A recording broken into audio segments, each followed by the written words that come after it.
So today is now, I just want to make sure that our recordings are on. Just give me 1 second. Good to go? So today's the 9th of November, 2010. It's now, on my watch, 2:44 a.m. You're in a room right now that's being video and audio recorded. This is a digital audio recorder, and the reason I have that there is it's more of a fail-safe, that if something was to happen to the video system in recording, that I have another, it may not be a video, but I have a digital audio recording of what we're going to speak about.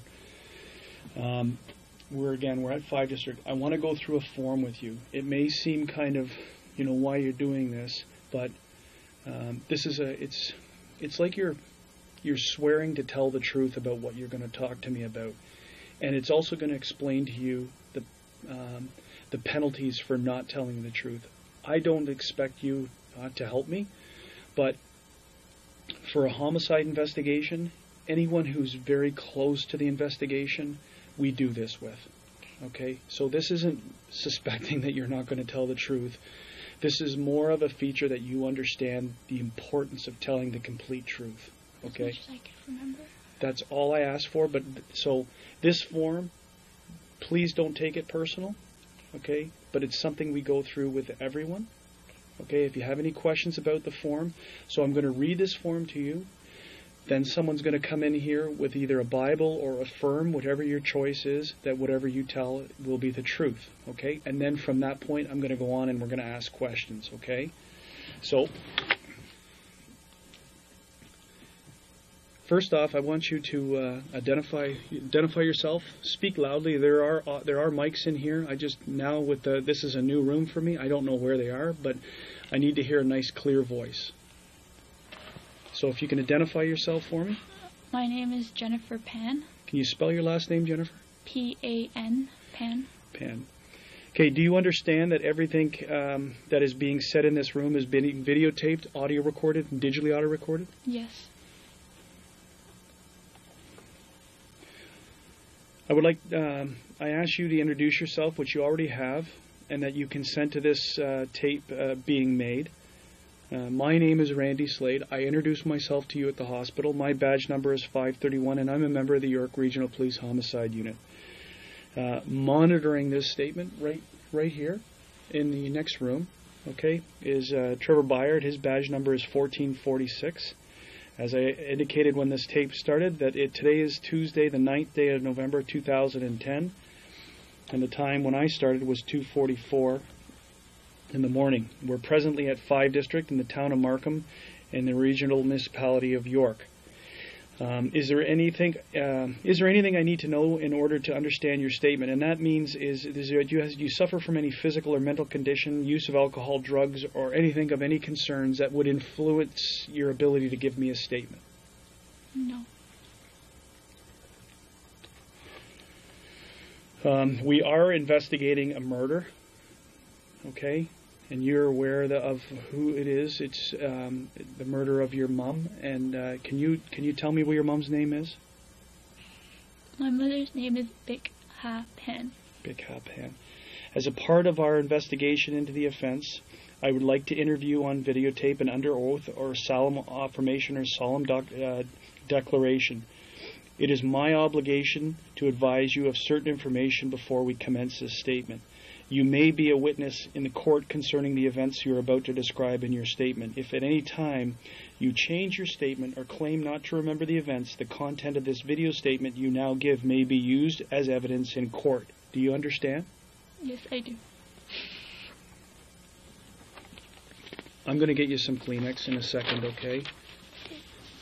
You have nothing to apologize to me for, Jennifer. It's going to be tough, but you know the importance of this statement, okay? But you have nothing to apologize to me about. I'm here to help you, okay? It is also my obligation to advise you that fabricating evidence, this stuff is the penalties for lying, as I explained to you earlier. Fabricating evidence with the intent to mislead is an offense under Section 137 of the Criminal Code. If you give a false statement under oath, you may be charged with fabricating evidence.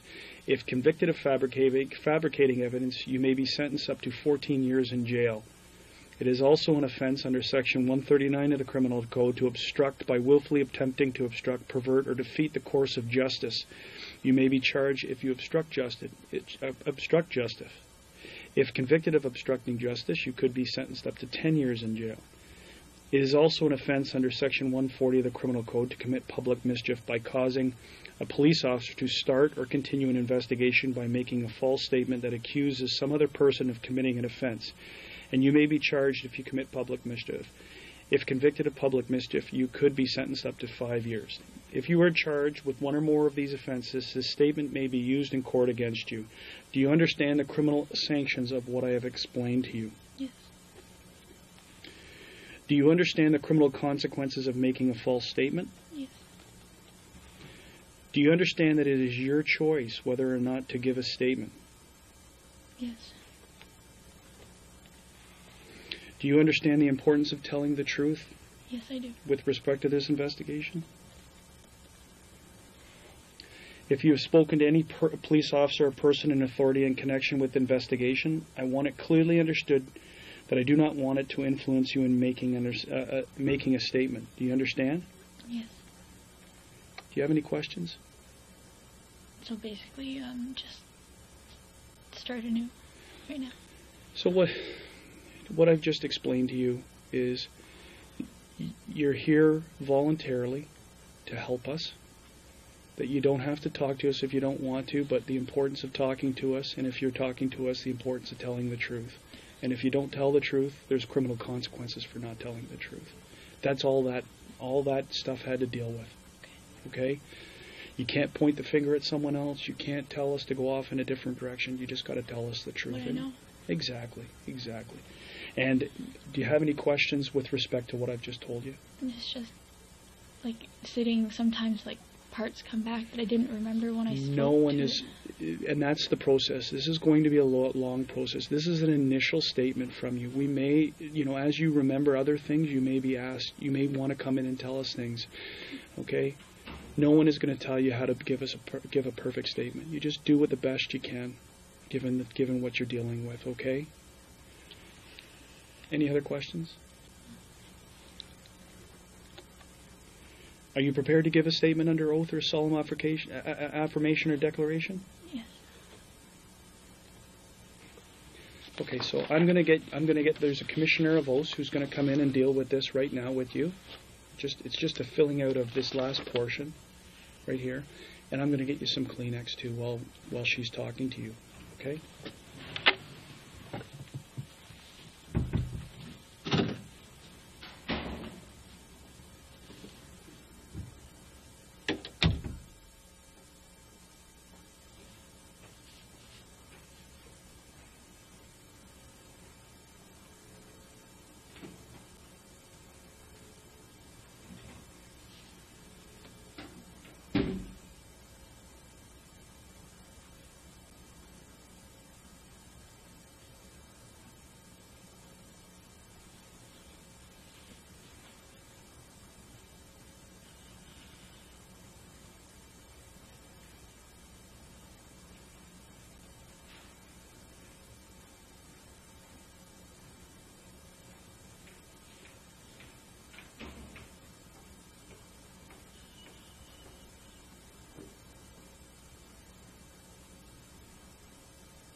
I'm going to ask you to spell your first and last name for me. Jennifer.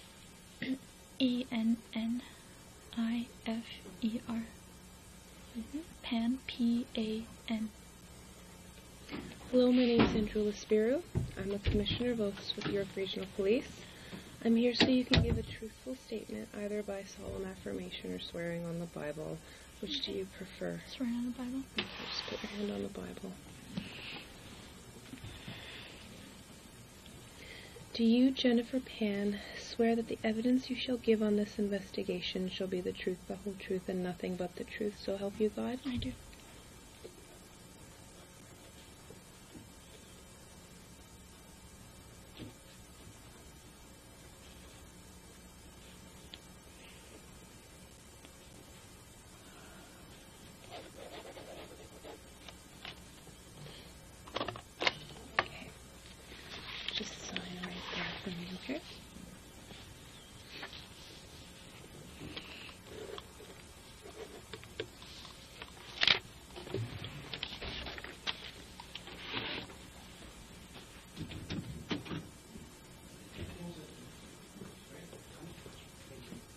close that door for me?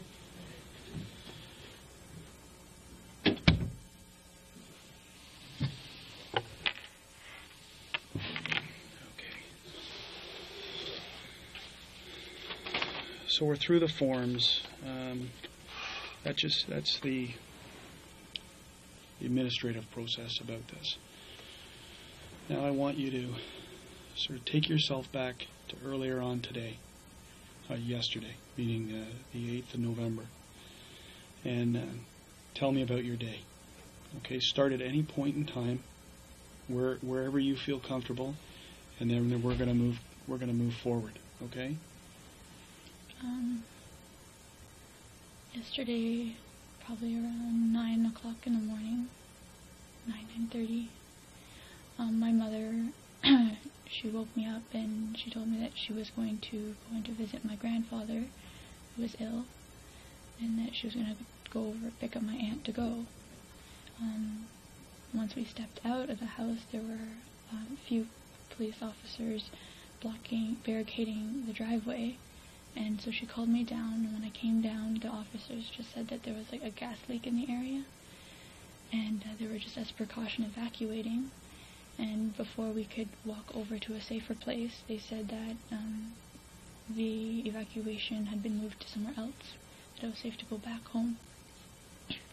With that, my mom decided for me to stay home, and because I have some piano history stuff that I'm working on, so I was doing that on the computer, played a little piano.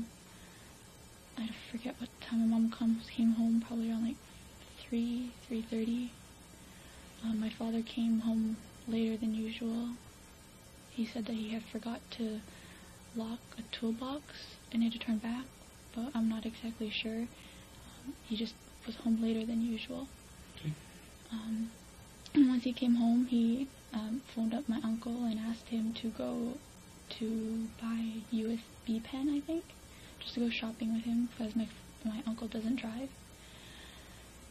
They left, so my mom had prepared dinner because she was heading to go dancing that night, line dancing. She does it every Monday, and so her and I sat down for dinner first, and then after my father came home, he did that, and then a friend of mine came over. We do TV night every so often. So my dad, I guess, went up on the computer as he always does, and I was downstairs with my friend watching movies, and my mom was out dancing. My friend left around 9, I believe. Mm-hmm. And then I upstairs in my room, called it a night with the TV on, talking on the phone with a friend of mine. And then shortly after, my mom came home. I believe that was around 9:30 or so. She was rummaging downstairs. I didn't think anything of it. And then suddenly I just heard my mom calling for my dad to come down. And that's when I lowered the volume on my TV. And I could hear the voices weren't any voices I was very familiar with. And so I was scared and I couldn't move. I just sat in my room for a while. And then I thought I heard them all leave the top floor, and I peered out of my bedroom door. And a guy was there, and he came at me and had string in his hands and tied my arms back and said, "I have a gun behind your back. Do what I say. If you do what I say, then no one will get hurt. Where is the money? Show me where your money is."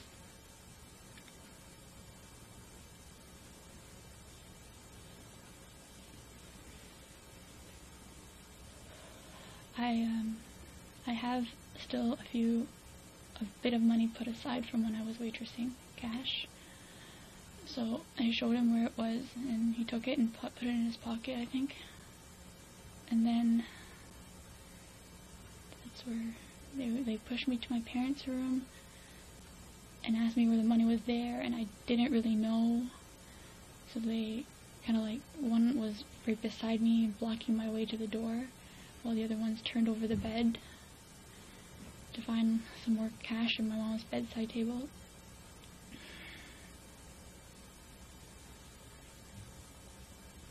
In which then they dragged me down the stairs and made me kneel at the bottom, telling me to face down on the floor while the other guy had a gun behind my head and asked my mom where her purse was. My mom kept trying to get up, and they kept telling her to sit down, and so I didn't want her to get hurt. I told her, Mom, sit down. They were trying to find her wallet, but her English isn't good, so she kept saying purse.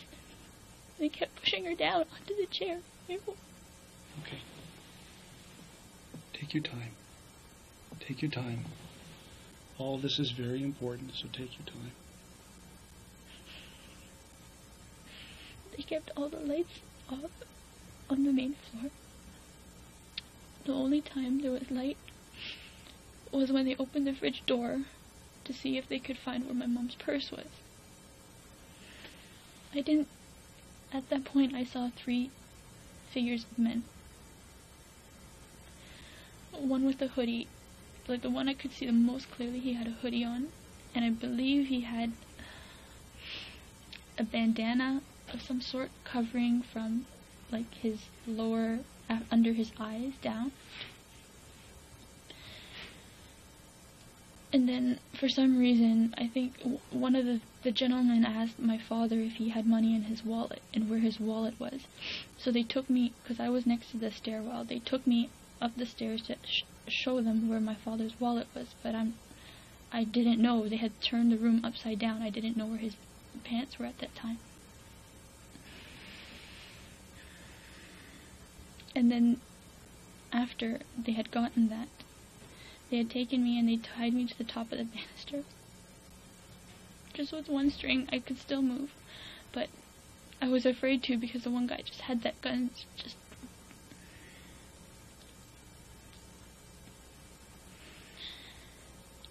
next thing I know, I think I heard my parents going down the stairs, and my mom was asking them for me to come with them. They wouldn't let me come with them. After they said, the last things I heard them say was, you lied to us, you lied to us. And then I heard 2 pops. My mom screamed. I yelled out for her. And a couple more pops.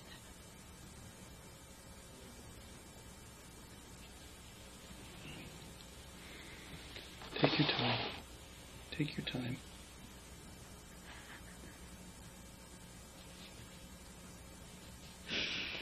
And I think I heard my mom say or moan or something, and then they did one more before they left, and then one of the guys said, we have to go now, it's been too long. And then they ran out the door, and I think once they were out the door, I heard my dad go up the stairs, and at that point, I had my phone on me, behind me, that I had hidden there that they didn't know about. So when I thought that they had heard them all leave, and my dad ran up the stairs, I whipped up the phone and I called 911. But I still hadn't heard anything from my mom, and all I could hear was my dad running on the street, just moaning and making sounds.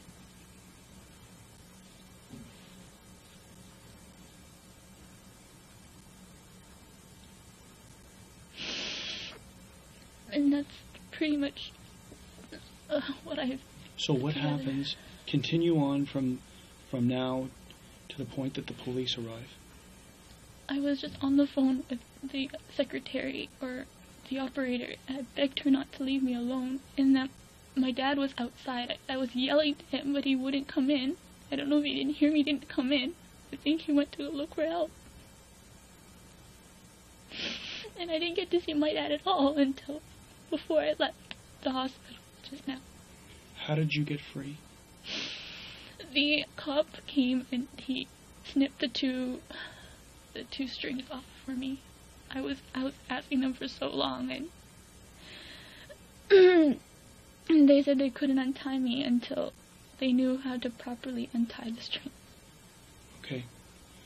So we've gone through a very tough portion, and now we're sort of going to go back clinically.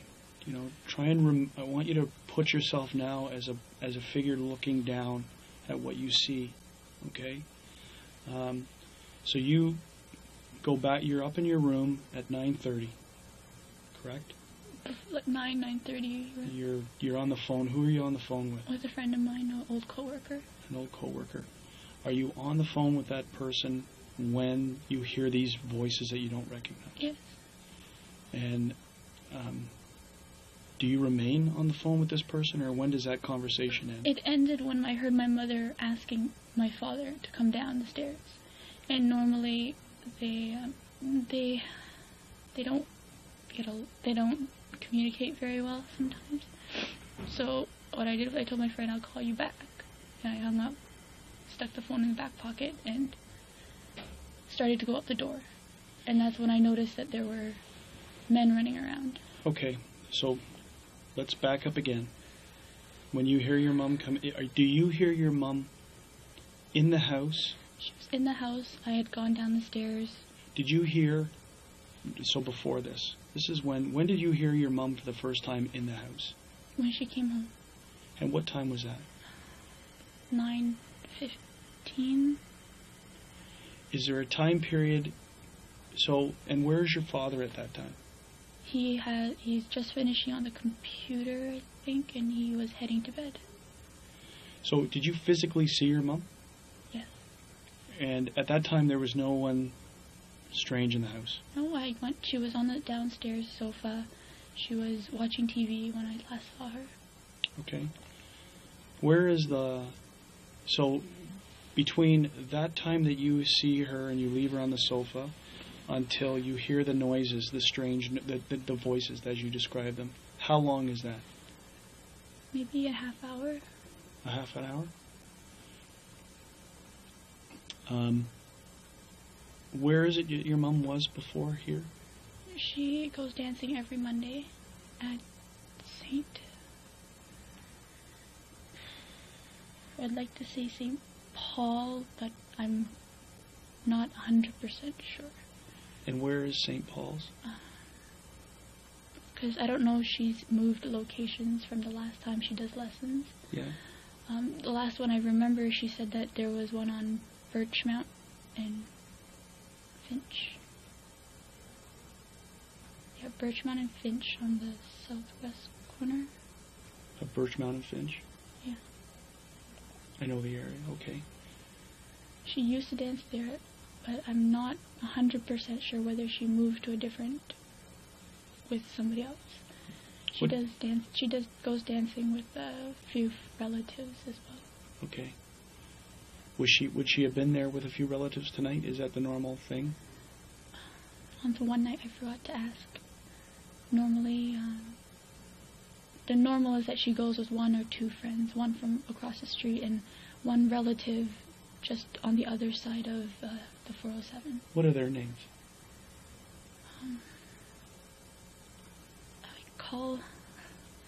I only know their names by what I call them. Okay. I call one Bakmoy, and then the other one is my cousin, and her name is Vong. And the one who lives on your street, what number? The neighbor who lives on that she usually goes with? Across the street, about 2 houses down. I don't know the exact number, unfortunately. Okay, we'll find that out. And so she's been going there for how long? She's been dancing for a long while. A long time? Maybe more than a year. Okay. What does your mom do? What does she do for a living? She used to work for Magna. Okay. But due to the job cutback.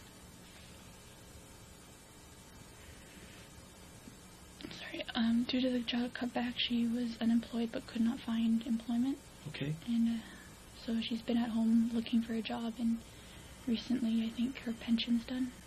How long is she been out of work with Magna? I'd say at least a year and a half. Okay.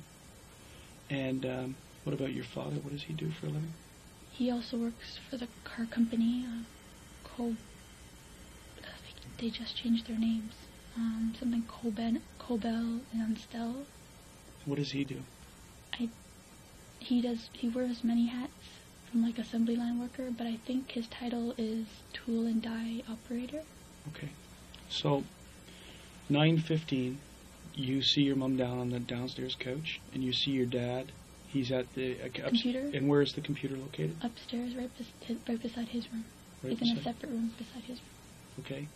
And you're going to bed. You're going up to your room to watch TV and turn down for the night. Yeah. And then approximately, again, how long later that you hear these voices? My mom had to be home for maybe 20 minutes. Don't really have that window. I think around like maybe 9:40. 9:40? Okay. Estimates, it's fine. Yeah, I'm not expecting to hold you down to times because we can probably get that from who you were speaking to, right? Because how long after you end the conversation with the person do you hear the voices? They're already in the house. So you end the conversation because you hear the voices. You'll call the person back. Yeah, because I heard my dad and then I heard some strange voices is when I was like, I'll call you back. And who was it that you were speaking to? A coworker of mine. And what's that name? What's Ed. Edward. Edward, you know Edward's last name? Pacific Adore. Okay. So, what is it that you hear that causes your father to go downstairs? My mother calling for him. And what is she speaking in English or is she speaking in another language? She was speaking in English, which is why it also caught my attention. What language does she normally speak? At home we speak a mix of like Vietnamese is most fluent, but we do throw some Chinese words here and there. Okay. Or English words here and there. But the vast majority of it is Vietnamese? Vietnamese. What is the first, when you hear can you hear them talking downstairs, the unknown voices? It's all a mumble. It's a mumble? Because I had the TV on, it was just all a mumble. When's the first time that you actually can hear one of them talking? When he was upstairs, and I thought he had left the upstairs, because I was frozen in my room for a while. Yep. Trying to listen in, but I couldn't hear over my TV, and I didn't want to startle them by turning it off or like diminishing the volume. So I was kind of pressed up against my door for a while trying to hear it. And I thought that all the people upstairs had gone down, so I opened up my door quietly and tried to peer out, and he saw me. And that's when he came. Did you have lights on in your room at that time? My lights were off. I only had the reflection off my TV, which is lower to the door. What do you see of this guy? The And I'm only calling him a thing- guy because you said you thought they were all I think males. they were all 3 males. Okay, so tell me about this guy. He was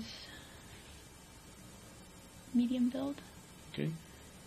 I don't remember any of his clothing, unfortunately. The only thing I can remember was he had dreadlocks.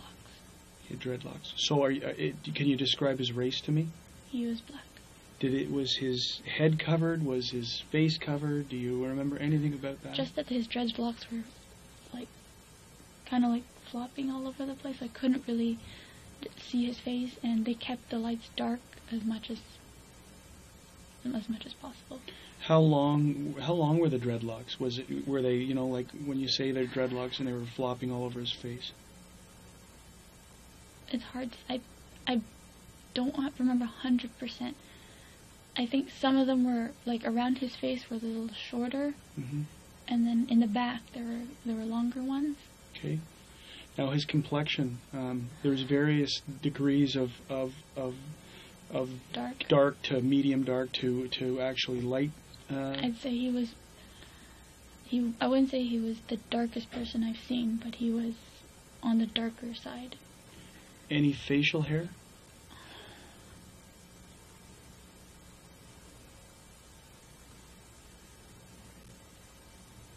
I'd like to say maybe. Say Not only what you can 100% think. sure. Just say what you think. I don't want you to say what you're. But I don't want to say something wrong. Exactly. So if you don't know, then it's okay know. to say. It's okay I'm to not say sure. that. Okay. So, can you give an age approximation for this guy? When the other officer asked me, I was leaning along the ages of 28 to 33.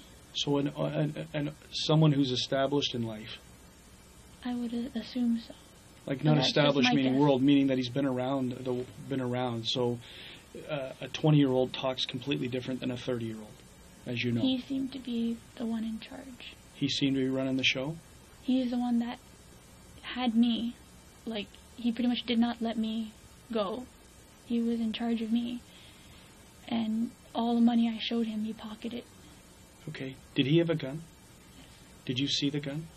I only saw the top part of the gun. What did it look like? Kind of, it was black. Yeah. And it kind of, not triangular, but it was slightly wider at the end than it was closer. Do you know the difference between what a pistol and a revolver is? Yes. Okay. Do you know if it was a pistol or a revolver? That particular one that he was holding, I believe, should have been a pistol. A pistol. Okay. Because the difference is the round part, right? So you tell me what's a pistol and what's a revolver. Which one has Okay. the round part? I would think that the revolver has the ones that the bullets go around. Okay. And it didn't look like that. It looked like more like a handgun. So it looked more like a pistol, Yes. what you're saying, not a revolver. The Okay. other gentleman, though. We'll go to the other gentleman. We'll go this in stages so that we're not dealing. We'll call this guy number one Okay. because you're saying that he seemed to be running the show. He was in control. From my perspective, yes. He was in control of you. Yes. Is this the gentleman? Is this the guy who tied you up? Yes. Okay.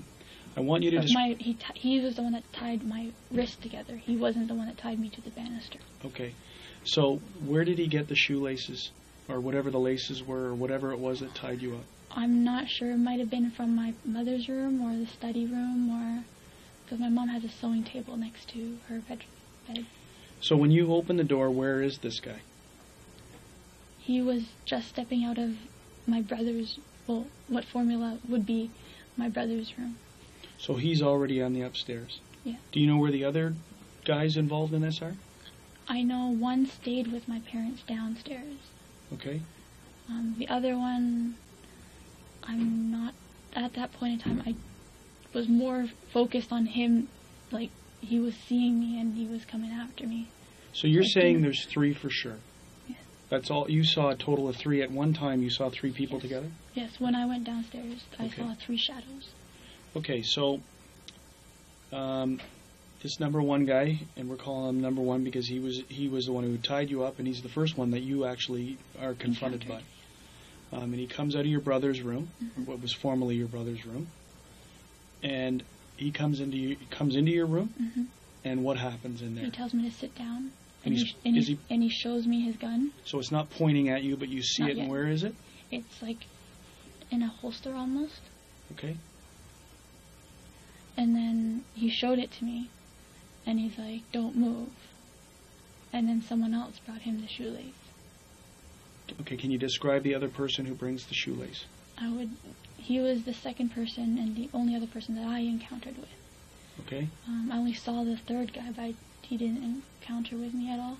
Okay. He had a hoodie and like a bandana over his face. Yeah. His complexion, and it was really dark, but I could tell that he was darker than the first guy, So he's a male black as well, but thinner build. but thinner build. So we got a medium build, thin build, and what about the height? Where are we in height scales? How tall are you? 5'7". So where are they in comparison to you?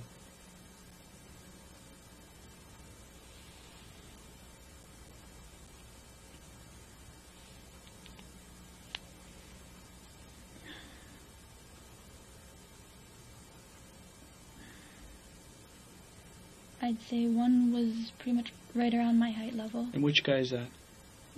The medium build. The first guy you encounter who shows you the gun, Yeah. and eventually ties your wrists together. He's about your height, so he's somewhere in the area 6 to 5'8", 7. 5'6" to 7. 7, I'd say. Okay. And the other guy, I'd say around 5'8", maybe smidget higher, lower, and 8. So he's taller than you, but not much. Not much. Okay. Now the first guy who spoke to you, did he have any accent? Is None it that clear? I could make out. Was it clear English? English. Unbroken? Unbroken. No accent? From the terms he used, I didn't get to pick up an accent, no. He used short phrases. He sounded Canadian? I would say, yes, he was born here. He was born here. Okay. So number 2 guy you see with the bandana, and he's got a darker complexion, and he's thinner. Yes. And he's about 5'8". With a hoodie. With a hoodie. Is it black hoodie, or what color is it? Again, it was all really dark, Yeah. so I'm assuming he was wearing black. What about the bandana? Can you see a color on the bandana? It was very dark as well. Okay. Anything distinguishing about his eyes?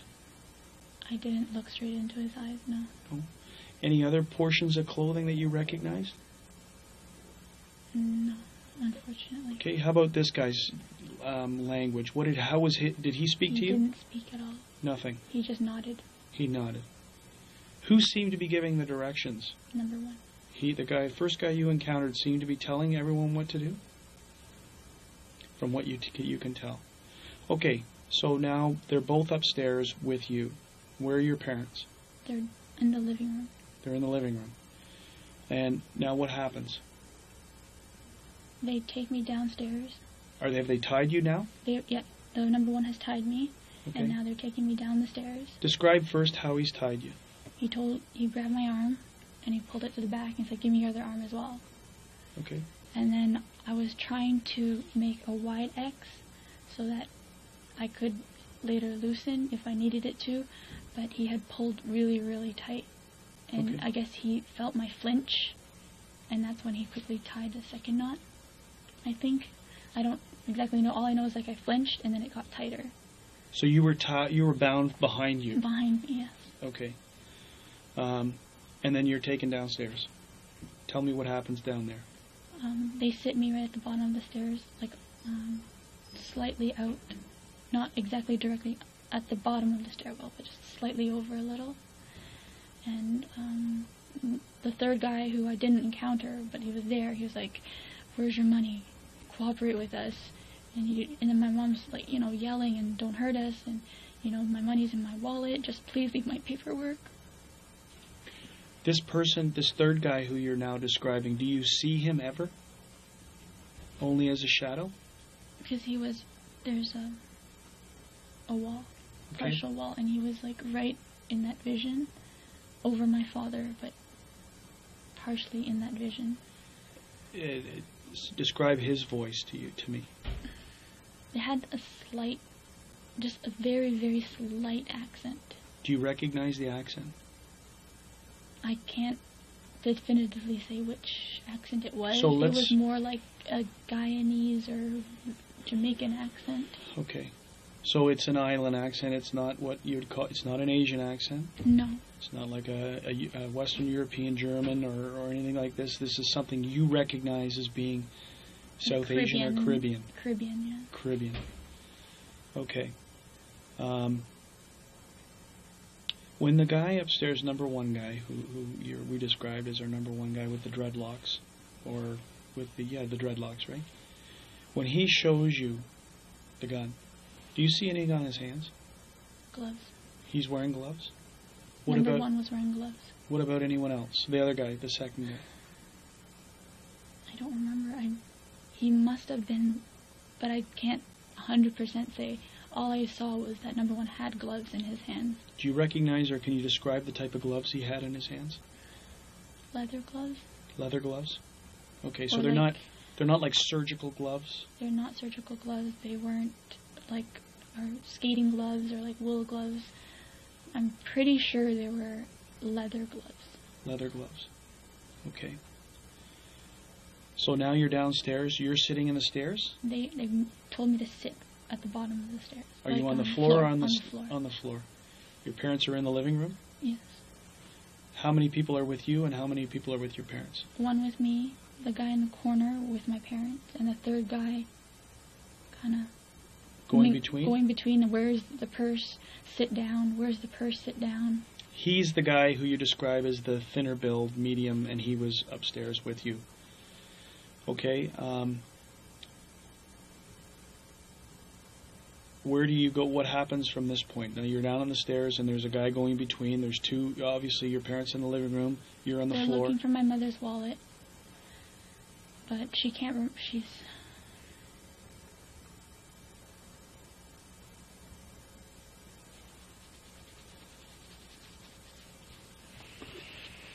Take a deep breath. Best way to do this, the best way for you to on these parts in here, is to pull yourself out and be like you're an observer in this. Okay, it's not going to help you through or heal you through, but it's going to help you try and remember components, and it neutralizes what your mom said. You just are now hearing, you're echoing what your mom is saying to these people. Okay. After a bit, she had realized that she didn't carry a purse. She had just gone home from dancing, so her wallet would be in the bag, and that's where the money would be. And while that guy's searching for her and telling her to sit back down, the one behind the wall was asking my father if he had money in his wallet.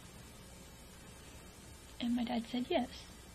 And they asked how much. I think I heard my dad say $60.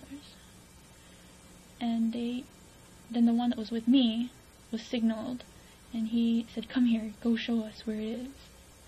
He had a lower tone. Who's that? Number one. Number one? A lower voice? Yeah.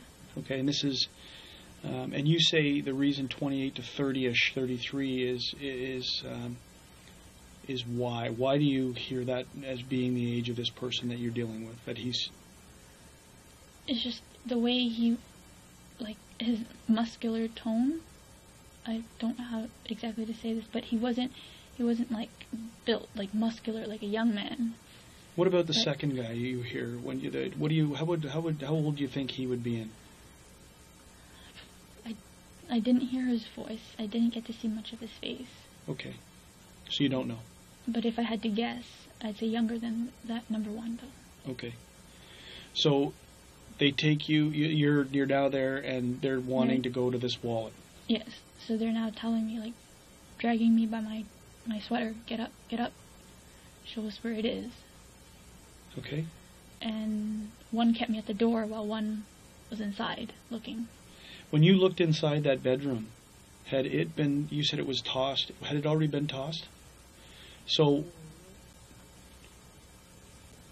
they were in, so the room had been tossed prior to you opening the door to see? See, yes.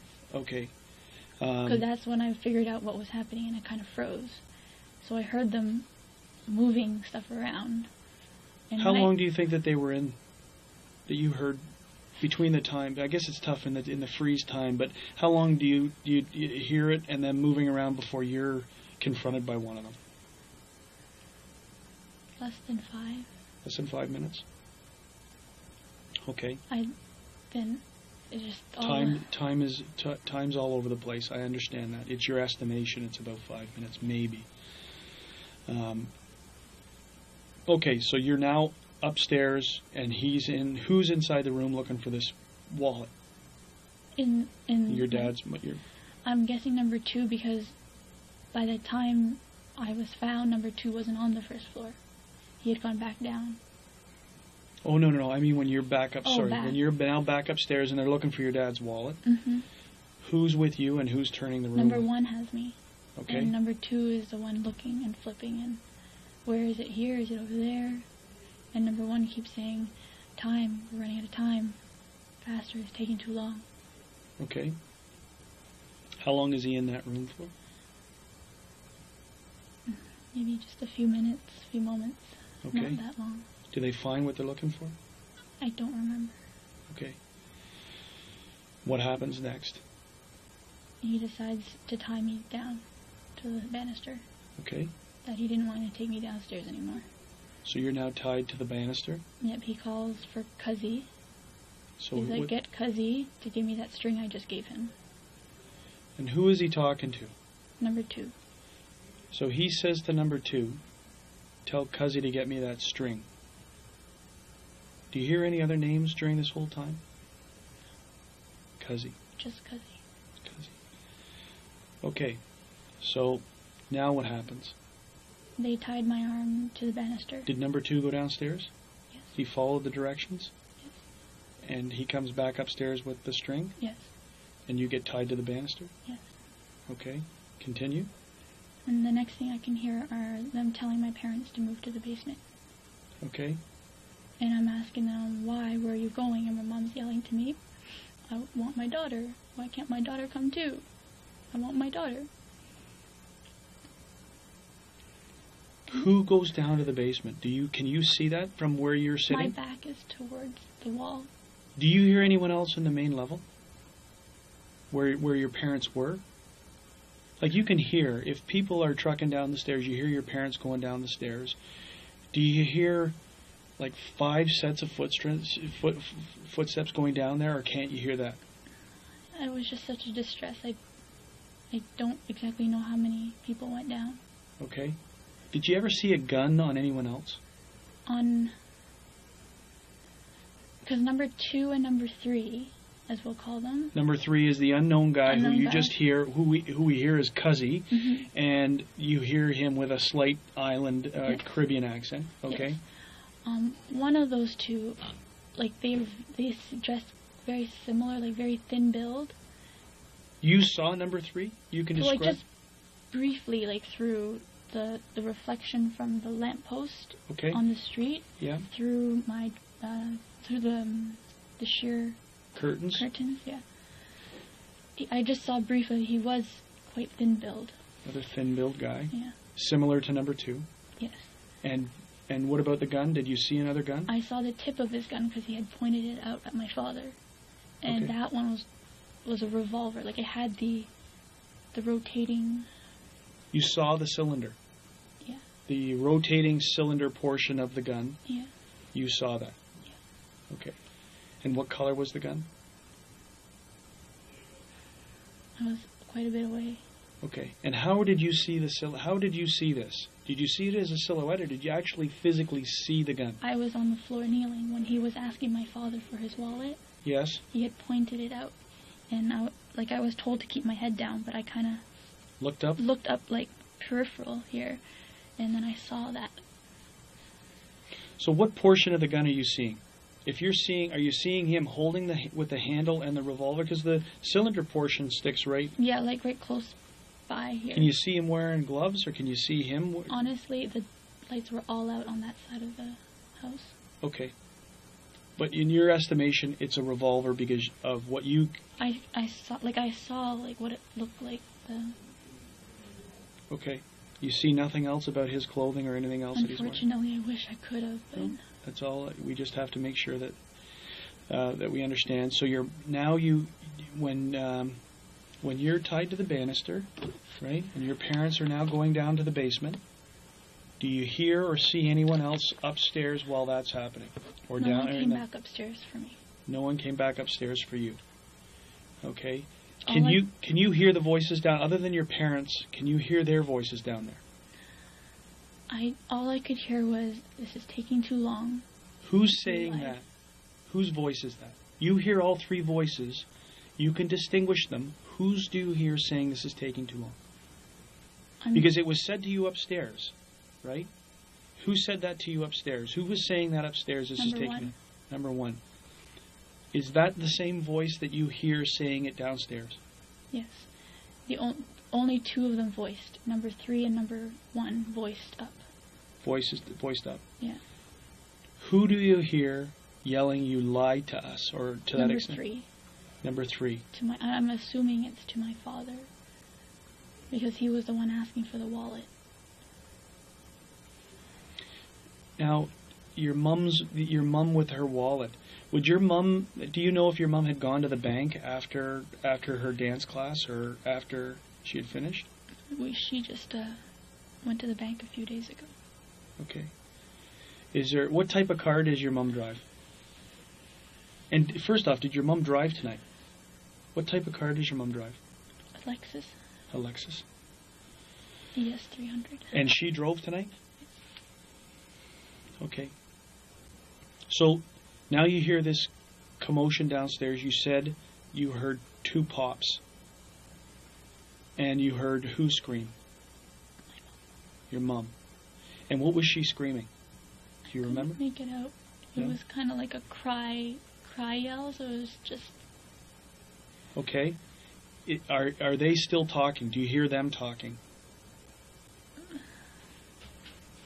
I was focused on my mom. And No, I understand. I'm only going to ask questions that I can try and tweak your memory for, okay?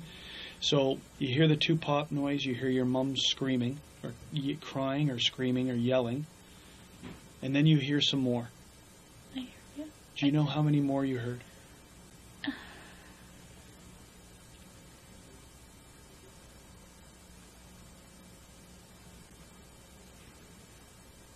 There was a set. But I don't... I don't want to say this wrong. Say it what you think and what you believe. So you're not, I- whatever you say isn't going to be something- wrong. For sure is, I don't know if it was one, and then what I'm going to tell you, and then one, Yeah. or if it was two, and then what they said I'm going to tell you, and then another one. Basically, they had made the first round, or pop, and they had said, okay, that's enough. Let's go. Who said that? Whose voice is that? Number one. Okay. And then I heard one more after that. And they were like, that's enough. Let's go. Okay. And again, that's number one. Yes. Do you hear three's voice at all? Not at that. After he had pretty much said, you...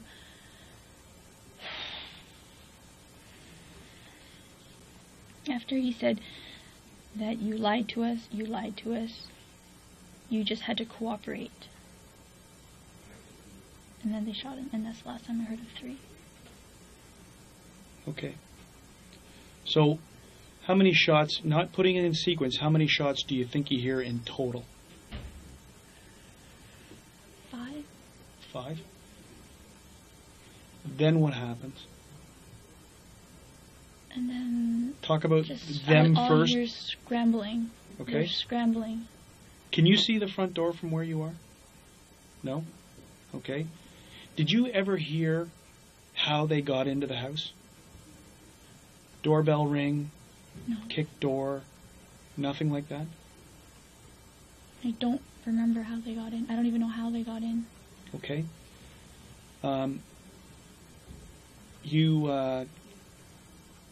You hear scrambling noises. What are you talking about right now? Right at this point in time. So we're back to the time they're leaving, okay? Or you hear the scrambling noise, and I'm only assuming they leave because they're not there when we get there.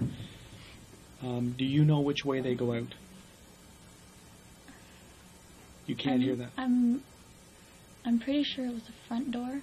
Yeah. But I'm not 100%. I didn't get to see anything. Like, my arms were behind my back, and I was against the banister. Yep. And the banister is twisted, so I can't see the front door. Now you hear your dad. Yeah. Right? And what's going on? So what do you hear next? After you hear the scrambling, they're gone. Because you're hearing no more. I gather that's how you assume they're gone, is because you don't hear it. Then you hear your dad. I reached for my phone at Okay. that point. And you call 911. Okay? And then what happens after you're on? I heard my dad go out, and I don't know if they damaged his throat or... How did you hear your dad? So this is the kind of importance, because did he go out the front door? How did you know he went out the front door? Because I heard him open the door. Did you hear that door open when these guys were scrambling to leave? There was just so much thudding. Is your house got an alarm system? Yes. Do you know the alarm system when the front door goes off and there's that chirping? We don't have that chirping. No? No. Is your house alarmed at night when you guys go to bed? Before the last person goes up to bed, they will alarm it. But prior to that, it doesn't get alarmed. Okay. So you hear when your father exits, you hear the door open because you hear your dog, and then I can hear like the outside noises. Okay. It's like the wind coming in, and I just hear my dad. I think he's...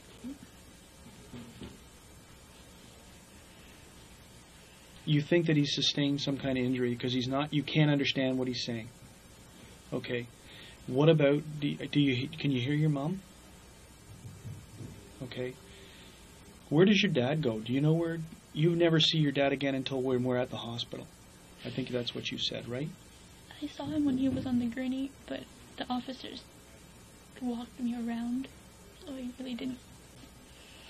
Okay, so now you're upstairs and you're on the phone with the 911 operator. Okay? Do you remain on the phone until the police arrived? And the officer is the one who gets you free? He first had to secure the place. Yes. It took me a while to get somebody upstairs. Okay. He And just kept screaming. okay. And I guess they went into my bedroom, and I have a pair of scissors that I cut my hair with. Yes. And they said that they cut it for me, but it was still a while longer until after they cut the string so that I could be free. Do you understand that they of the importance to clear that what they were doing? It wasn't to leave you in any kind of trauma or anything like that. I understand. It's just It's a very tough question considering all the things that you've gone through tonight, Jennifer. Is any of the tying up, any of the binding, any of the things, were you sexually assaulted in any way? It wasn't that. This was strictly they were after money. from what I saw, they were after money. They wanted it now. How much money did you turn over to them? From my personal, I had about $2,500. $2,500? And where was that? Roughly. And where was that? In my nightstand underneath the TV. Okay. And that was from work that you had done? Yeah. What do you do for a living now? What are you doing right now? I heard you were saying about piano. Are you in school? I recently lost all my students in piano. I had a few Yes. for a while, but they've gone on to university. That's why as of September I didn't have any more students. So you were a piano instructor? Yes, out of my home. Okay. Just for family, friends, here and there. Also, my family needed me home for a while, and I was doing some piano classes with a very good teacher of mine. Okay. And I'm going back to school in January Two. to study biotechnology engineering. Okay. Your parents, are they known to keep large quantities of cash in their house? Do they have a large quantity of cash in their bank? I wouldn't say that it was large enough to raise flags. It's enough to pay bills. Okay. My mom's very diligent on making sure just enough. Just enough. So she wouldn't carry around a lot of cash, is what you're saying. We did just come back from vacation, so we did have not a large sum, but a sum that we didn't spend over in the States. And when did you go away on vacation? It was the weekend. My cousin got married on 10/10/10. Okay. And where did you go? We went over to Buffalo. That's where the wedding was in Buffalo? Well, just within Buffalo. Yeah. Within the area of Buffalo. And when you say that you came back with a quantity of cash, how much money are we talking about? At least $1,100 in U.S. funds that my mom was going to go to the bank and put it in immediately, but family circumstances that we've been dealing with when we got back. So what are those family circumstances that you were dealing with when you came back? Well, my mom's sister was in town for the weddings, and then my mom, the weekend after that wedding, we took her to Montreal for like one last visit before she went home to the UK to her son. Okay. And then, honestly, I think probably like a day or two after that, my grandfather fell really ill, and he went to the hospital, and my mom and I were the two main people, because my uncle doesn't drive, so we were the ones driving in and out all the time. So is this your mom's father? Okay. So that $1,100, did it get taken tonight? I believe so. And where would that have been? In my mom's bedside table. And you said you saw them. Did they go into that bedside table? And was that the second time that when they were upstairs and they were looking for your father's wallet? While they're looking for my father's wallet, they flipped the bed off, and they're like, "Oh, you missed that drawer." like number one told number two, you missed the drawer. So number one was the one that leaned over and pulled it open. Okay, you guys are inside the bedroom? I was just at the doorway of the bedroom. Okay. So where in relation to this bedroom, and where is this? Very tight space. Okay, so he could stay with you and still reach around and grab this and open this drawer, and that's where they found... Well, he kind of pulled me with one hand closer as he leaned over, but it was close enough that you could maneuver. Okay. And so they grabbed that American money? Yes. You see it go? I saw him fold it and put it in his pocket. Okay. And did that seem to agitate them? Did you see any change in behavior after that? They're like, there has to be more. Who's saying that? Number one. Is saying there has to be more. Do they look anywhere else? Are they looking anywhere else? Not besides my mother's wallet still and my dad's wallet. I don't even know if they got it. But those two things that they wanted to see. Whatever happened down in the basement, I tried to hear as much as I could, but it was too many people, and we have really creaky floors, so it's... When they're in that room, inside the bedroom, and now, is it lit any better? No, so it's still all in darkness? So you still can't see if number two has got gloves on or not? No, they had, like, something blind me. Like, number one, when we first got in the room, the light was on. And he's like, hold on. And he grabbed, I don't remember what he grabbed, jacket or sleeve or something, and he kind of, like, shielded me with it. And that's when he took my glasses and he, like, tossed them. So he took your glasses off? Okay. How did you get your glasses back? I asked the officer. Okay. And how bad are your eyes with your glasses off? Degree-wise, I'm about high 4, I think 475 and 525. Okay, so you have, with your glasses off, it's difficult for you to see things, right? I can see shapes, but no definition. But prior to all of this, you had your glasses on? Yes. So when you described the gun, and you described the dreadlocks, and you described number two, what about when you saw the revolver? Did you have your glasses on at that point in time? Yes. So all of these observations are made with your glasses. It's not until you're tied upstairs, they're Right before they tied me to the banister. Like when we went up the stairs the second time. Okay, and who ties you to the banister? I'm not sure if number two helped number one, but it was behind me. I'm not sure who did the tying. But number two goes downstairs to get the string to tie you up. And brings it up. And brings it up. From this cuz. Cuz. And you're sure it's cuz, like cousin, cuz. I'm assuming. No, I'm not saying that that's what it is, but it's on that line of cuz. Yes, go tell cuz. Okay. And again, that's number one who's saying this. Is there any reason to suspect, or anything that's happened in the recent weeks leading up, that would have you guys be a target of some type of incident like this? We live a straightforward, kind of almost routine life. Where is your brother right now? He's here. But does he live with you guys? In the summertime, he goes back in September, normally end of August, goes back to school. Okay. He moves out there. What school is he at? McMaster's. And what year is he in? Third year, I believe. Third year of what type of program? Engineering. Engineering. So there's nothing. There's no. It's because of important, like there are places where there's illegal gambling going on, where people think there's large quantities of money. What, in your opinion, would cause people to target your house to think that there was a large quantity of money? I'm not sure. Now, you say your mom drives a Lexus.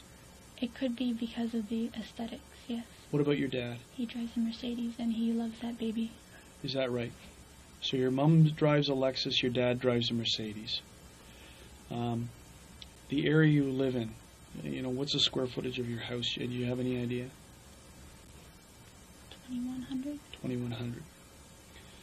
And the only thing that happened tonight, that happens every Monday night, is your mom goes to dance. Yeah. And you think it's at St. Paul's, and that would have been in the Birchmount and Finch area? Yes. Southwest corner. Yes. She goes there at what time? She leaves the house at 7, picks up her friend on right off of Kennedy, Yes. and I believe she starts at 7:30 to about 9, and then she's usually home around 9:30. Usually home around 9:30. And so nothing was any different tonight other than the fact that she may have been home a little bit earlier than that. Is that right? I think you said 9:15. No, my father after work. That was the only difference. Your father being late because Coming home after work. And what time did he arrive home? Sorry, we still haven't updated all our clocks on the daylight savings, but I think around 4:30 or so. Normally he'll be home by 10 to 4. Okay, so 4:30. And does he leave? Does he go out for the rest of the night, or is he in? Well, he came home, Yeah. and then Oh, he went with his... my uncle. Yeah, he Yes. went with my uncle. I don't know where they went. All I know is that he came back with a heat vent. I don't know. He bought something for the heat. Okay. He said he doesn't like how the draft comes up. He likes it to be focused. Oh, so it's like a heat deflector. Yeah. Okay. For the floor seating, the heating elements on the floor. Okay. Yeah. The registers, yes. Yeah. Okay, so and what time does he get back? I had finished eating. He probably got back around 6:15. 6 or 6:15. Does he go out again? No. Is he on the computer for?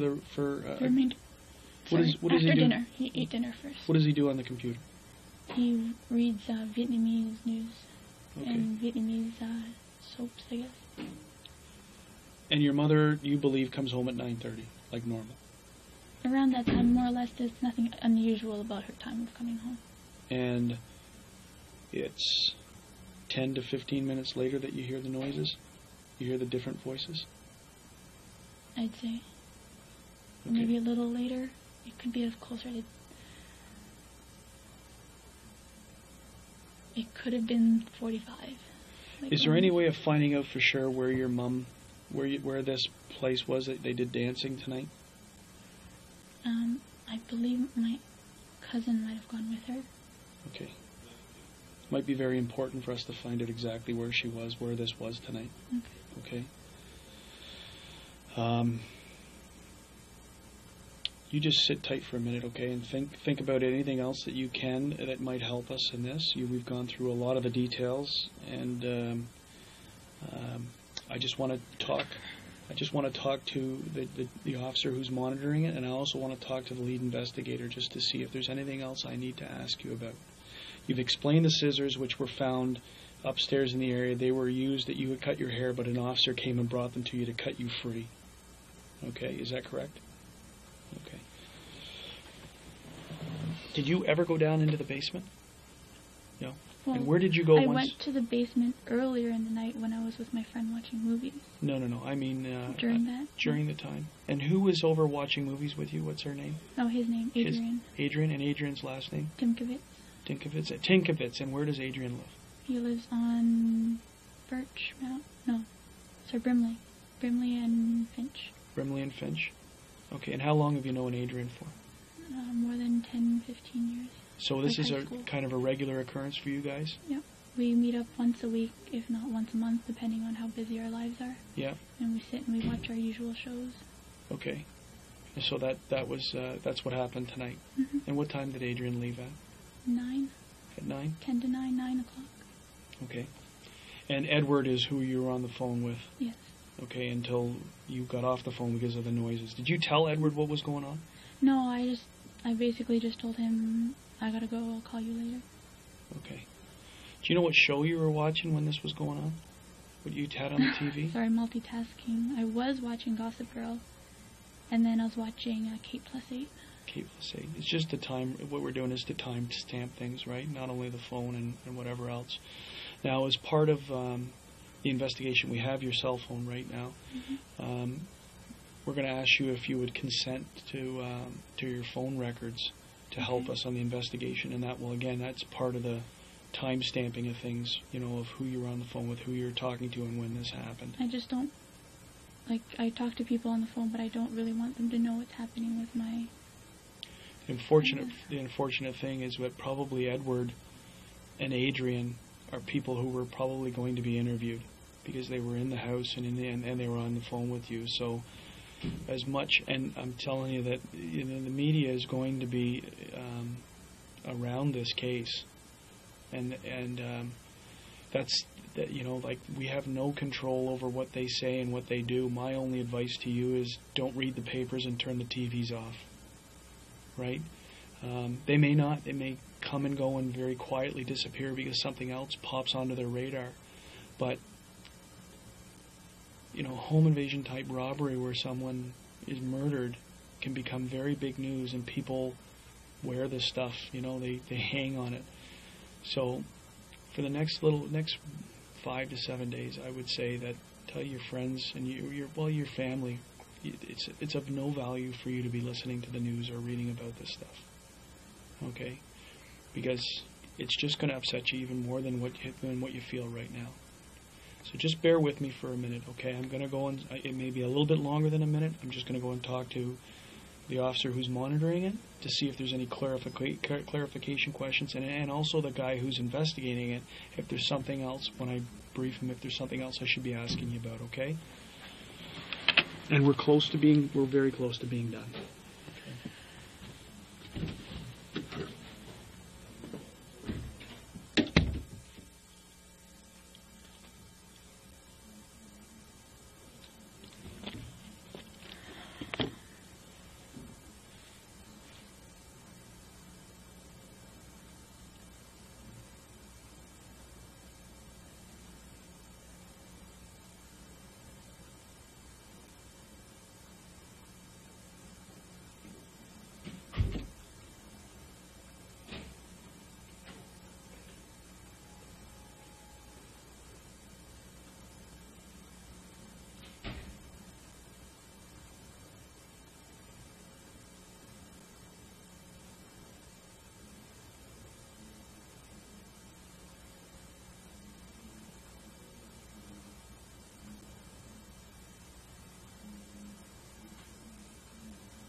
Okay, sorry. Have a seat. We got just a couple more questions. We're going to give your phone back to you. Okay? And your brother is just being interviewed next door. Oh, yeah, they've interviewed too.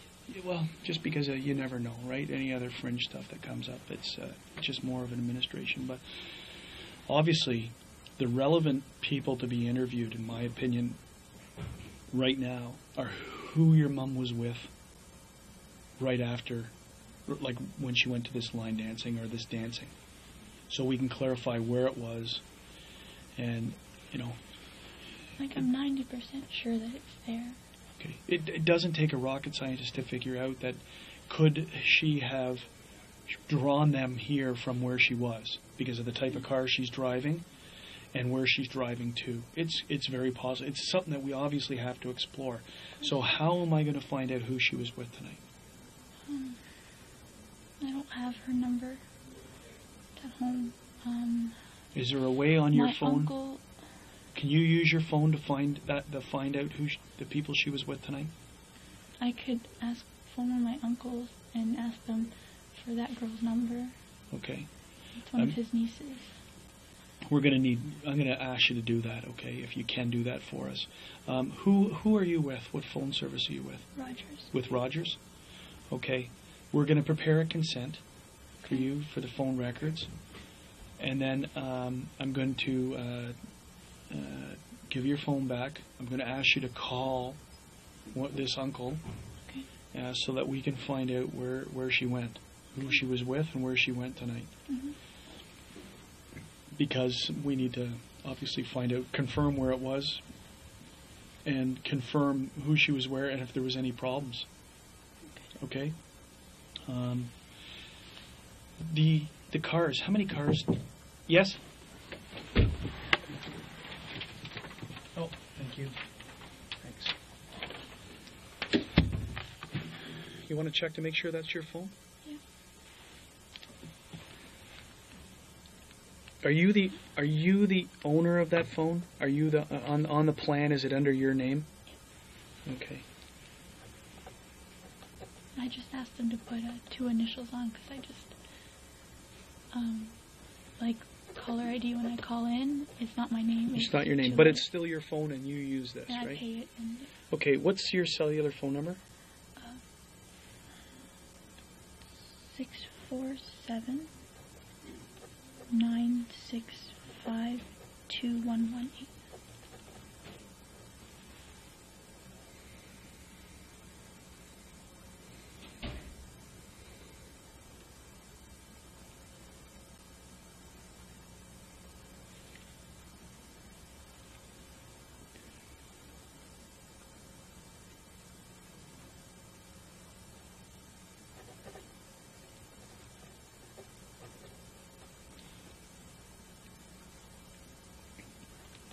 Because these things come in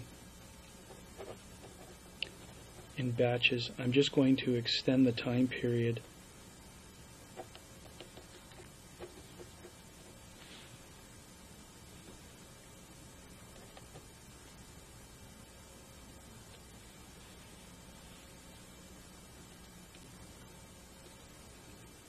Just because I give it from the 1st to the 9th, because they may even give us more time. It's just the way that the information comes off of their reading, okay? But I'll explain that to you.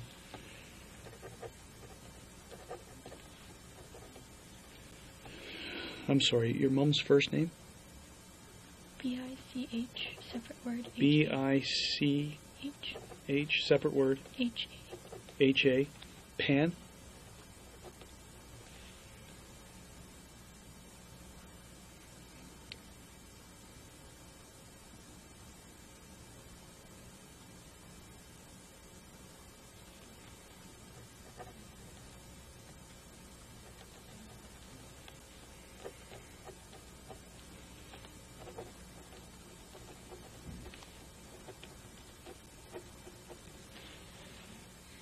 So,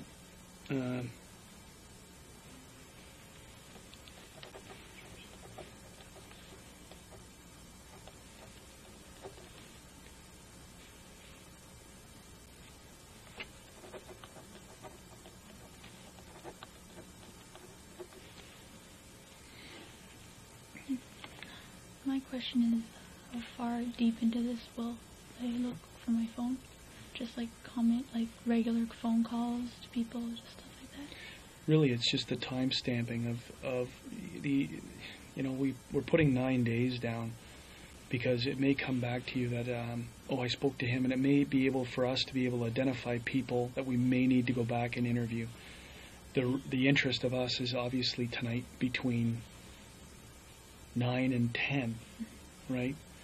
But we're just asking for this. We're not asking for months and months and months. It's 9 days that we're asking for. And generally it's because we may come back to you and say, okay, we want to interview this person. And you go, I don't know where they live. But I spoke to them. Or we've got the phone records. Is this the same person? And we'll have their address, at least what is registered to their phone. So it's the only reason we're asking for a 9-day period. Okay. No, investigatively, it's not of no real significant value other than today, right? It's only because sometimes I phone, like teachers and stuff like that. No, we're not going to go back and interview all those people. That's not our intention, right? So I need you to fill out this portion for me. So owner, subscriber, it's the same person as this. So it's you and you. Your address, the telephone number, and today's date, and then your signature. And what it is before we go into it, this is all being recorded again. So it's just that you consent to giving us the records for a cell phone number 647-965-2118, and you consent to allow the York Regional Police to access the phone records. The said cellular phone company authorized Rogers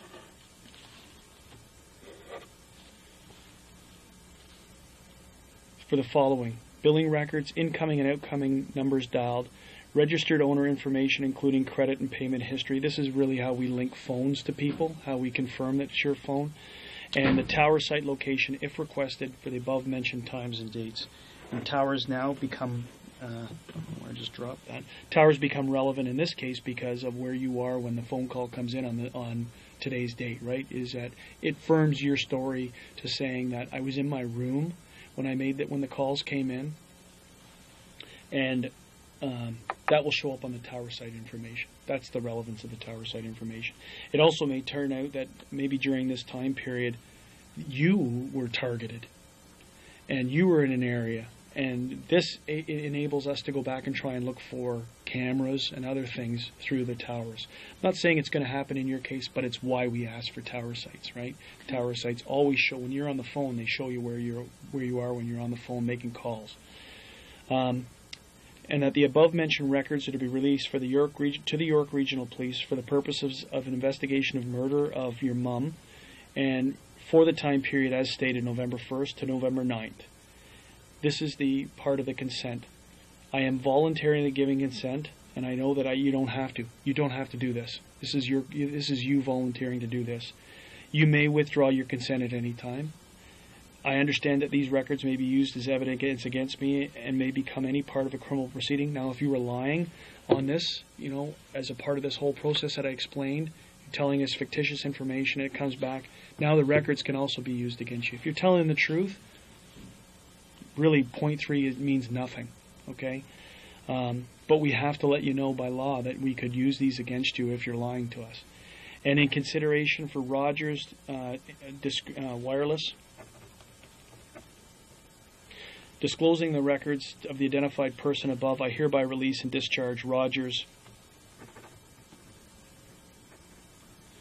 and its employees from any liability whatsoever in regard to disclosure. So this is what the phone companies have asked us to say, that because we're giving you this thing, the people who we got it from can't come and sue us.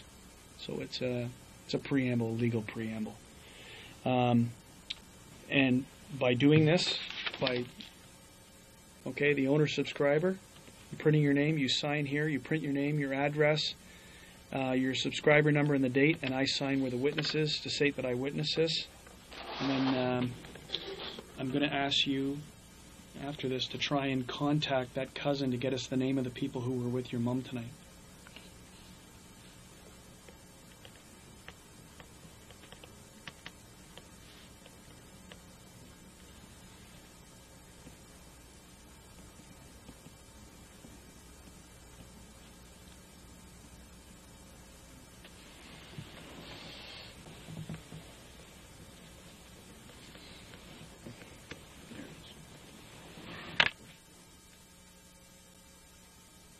Do you need the full address? Yeah, Markham.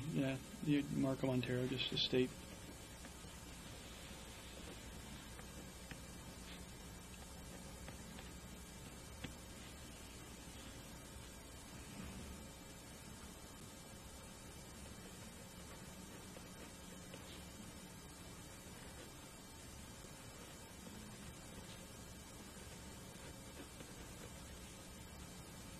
Today is now the 9th of November.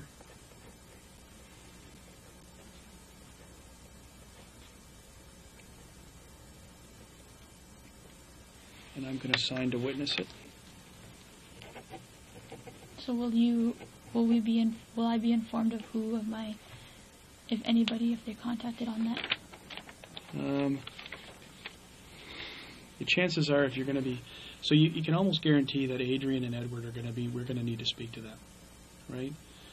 Because Adrian was in your house. Remember, if they're doing forensic testing in your house to try and get DNA and anything else in there, they're also going to need stuff to eliminate people, right? So Adrian was in your house. Yes, he was. So we need to try and, when we shut this down, I'm going to, because it doesn't need to be disclosed on video about their personal information, I need to get Adrian's contact information. I need to get Edward's contact information. I don't know if we're going to contact them tonight or this morning, but sometime today they're going to be spoken to. Okay? Our priority is who is with your mom. That's our priority right now. Okay? But I just tweak me back. How many cars does your family own? The Mercedes and the Lexus. And where do your parents park these cars? My dad always parks it on the right, and my mom always parks it on the left. Inside the garage? And where do they enter the house when they park in the garage? Is there an entrance through the garage? Okay, so that's the normal course as they park. Unless we plan on going out somewhere, we leave the car in the driveway instead of having to go through the garage. When you left tonight after this incident had happened, did you see the cars in the garage? I did not, but I believe that one of the officers went and checked and said that the cars were still in the garage. The garage doors were closed? Yes. Okay. Is there any video equipment, video cameras, or any video system in your house? To record? No? No. Okay. Is there anything else that you can think of that might help us right now in this investigation?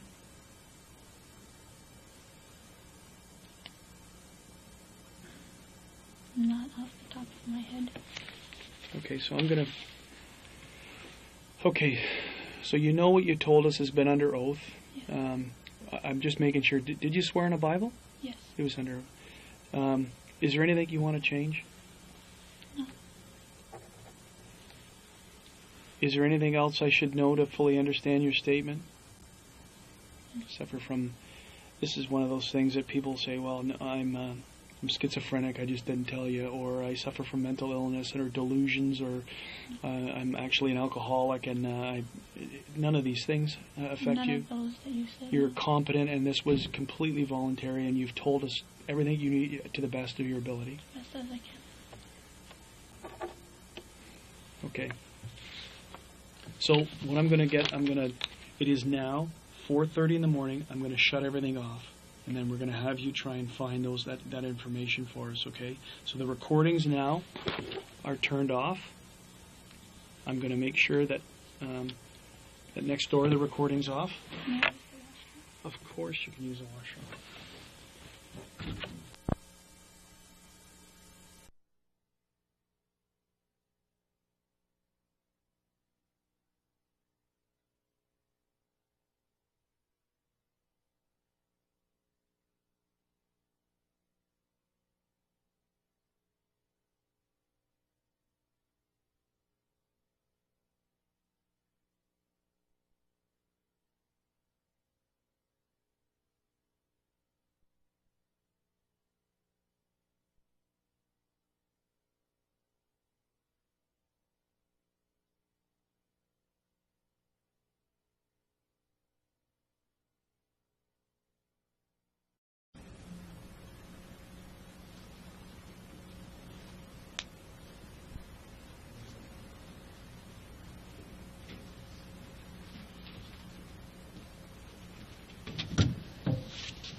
Okay, Jennifer, I'm going to explain this sworn video statement form.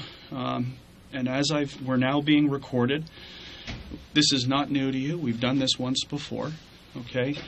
I want to take, before we get this, try and take that first interview that we had, which was, hours after what had transpired, put it aside. It's almost like we've never spoken before. Okay? So we're starting afresh. We're starting from new. That way you're not going to say, I think I already told him that. Don't worry about what you've already told me. So, this is a statement of Jennifer Pan, and the incident number is, for the murder investigation, is 310188 of 2010. Jennifer, do you understand that everything that's being said in this room is being videotaped? Yes. Okay, my name is Randy Slade, and I'm a detective with the York Regional Police. My badge number is 531. There's no one else present in the room other than you and I, and monitoring this statement next to us is Deborah Gladding.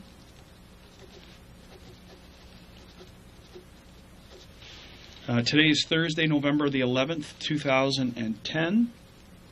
The time on my watch is 9:43 in the morning. We are presently videotaping at 5 District in the town of Markham, in the regional municipality of York. Is there anything... We're back to this question again about, is there anything else I need to know in order to better understand your statement? And that is, do you suffer from any mental illness? Have you been drinking? Did you take any drugs? No drugs, no drinking. So there's nothing that's going to influence your statement?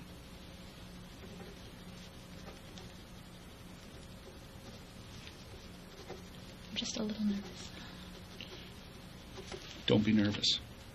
Okay? I know that's tough to say, but don't be nervous. The truth is always the best way to relieve anxiety. Okay? We are investigating an allegation of murder of your mom, Vichha Pan. As a part of our investigation of this offense, I would like to interview on videotape and under oath, solemn affirmation, or solemn declaration. It is my obligation to advise you of certain information before we commence this statement. Just want to... Redundant, remember me telling you about that?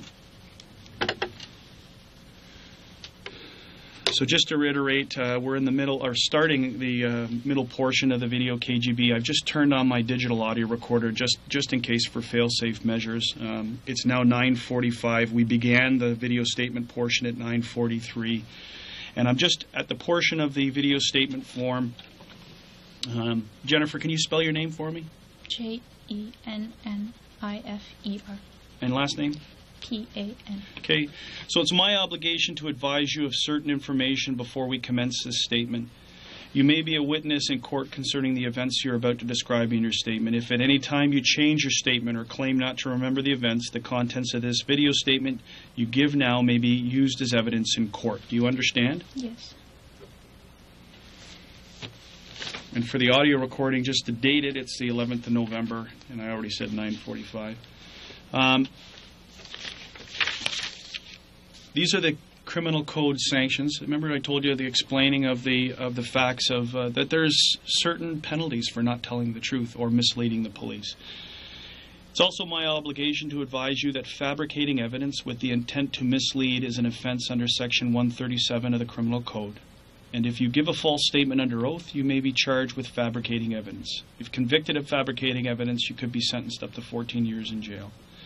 It is also an offense under Section 139 of the Criminal Code to obstruct by willfully attempting to obstruct, pervert, or defeat the course of justice. And you may be charged if you obstruct justice. If convicted of obstructing justice, you could be sentenced up to 10 years in jail. It is also an offense under Section 140 of the Criminal Code to commit public mischief by causing a police officer to start or continue an investigation by making a false statement that accuses some other person of committing an offense. And you may be charged if you commit public mischief. If convicted of public mischief, you could be sentenced up to 5 years in jail. If you are charged with one or more of the above offenses, this statement may be used as evidence against you. Do you understand the criminal sanctions I've explained to you? Yes. Do you understand the criminal consequences of making a false statement? Yes. Do you understand that it's your choice to whether or not you want to give a statement? Yes. Do you understand the importance of telling truth in regards to this investigation?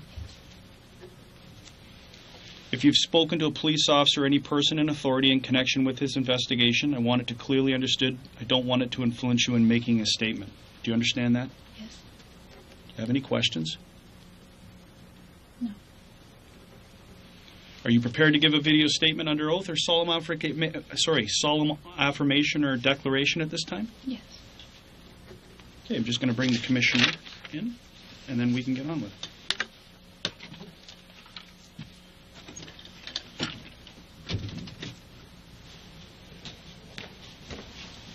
Hello.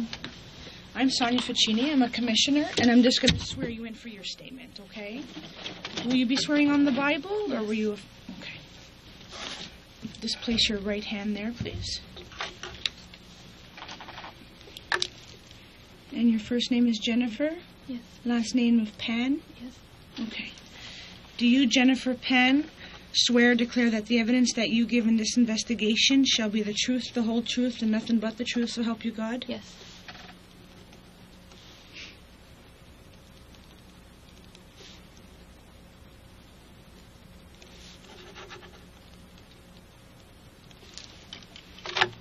Okay, thank you. Thank you, Sonia.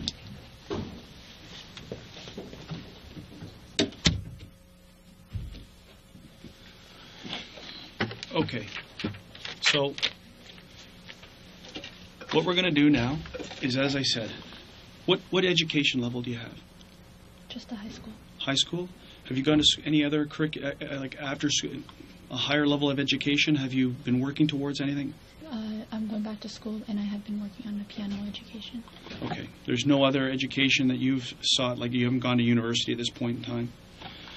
Okay. So, I want you to forget or put aside the first statement that we had talked about.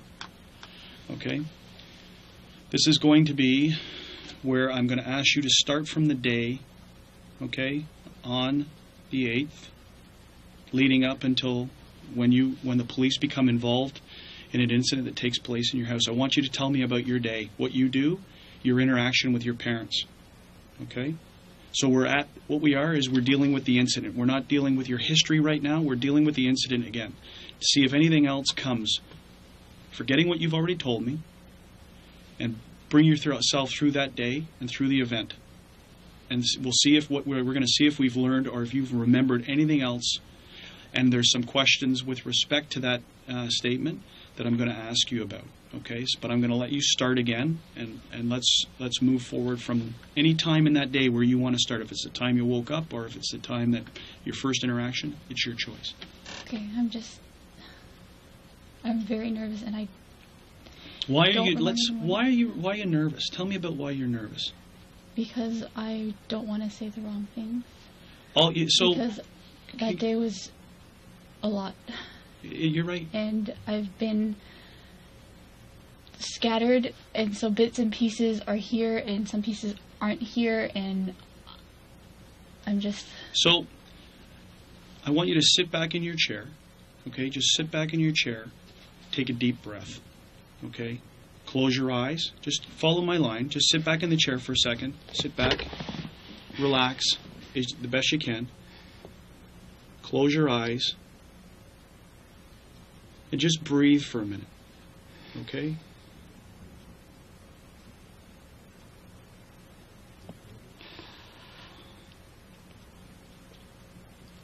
We're not in any type of danger. We're nowhere. We're in a very safe place. Okay?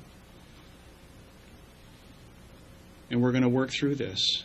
And don't worry about what you forget or what you mix up or whatever you're doing. Is you start and push the play button for that day. And if you stick to everything that you remember happening that day, it will come out in sequence. Okay? And I'm going to show you a technique after we go through this that will show it to you. Okay? So let's just start. You've taken a deep breath. You've relaxed. You're in a good position right there. Let's start from the beginning of the day. when you wake up, and let's start moving forward from there. What I can remember is when I woke up, had some breakfast, and I went upstairs to do some piano history, and I was on the computer. What time is that around?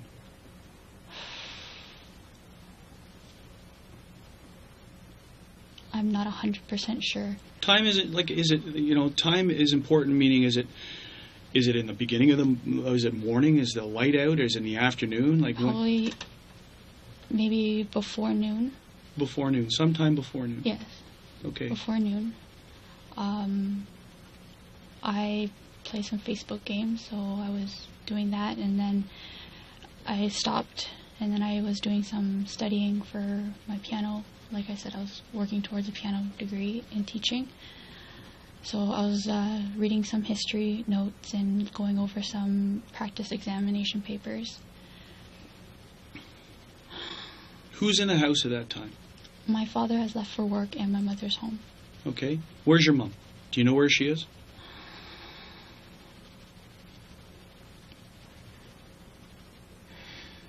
Don't remember at this point. Okay. I'm getting the last few days all mixed up together. I believe she had left with my aunt to go and visit my grandfather that morning. Okay. Or early afternoon. He is residing. He resided at Manchung Nursing Home, and he had just gotten back from the hospital Saturday. Okay. So she went in. I don't remember if she took my aunt, but she went in to see if she could see how the nurse got any updates on him and see if she could feed him. When she had left, she had called me, and she asked me to come out because there were some police officers on the street. And I went out, and I asked, the police officers came up, and they said that there was a gas leak on our street, and to exit our house. So I said, if it would be possible, could I go in and grab a jacket, because I was still in just regular clothes. So I went in, and when I came out, my mother said that they wouldn't let her take out the car either. So we decided we were gonna walk across the street to a relative's house there. And before we could get to our relative's house, the officers got a message or a memo from their fellow officers saying that our side was secure and that it might be from another area. So from there, I went back into the house. Do you remember what time that was? Again, it was before noon. Before noon, okay. I'm pretty sure it was before noon. So before noon, and now your mom's come back from... No, not yet. She's on it. She was... Leaving to go out, yeah. Okay. So she left to go pick up my aunt and go in to my grandfather's, and I went back up on the computer to do a little studying, taking a break, and playing some games.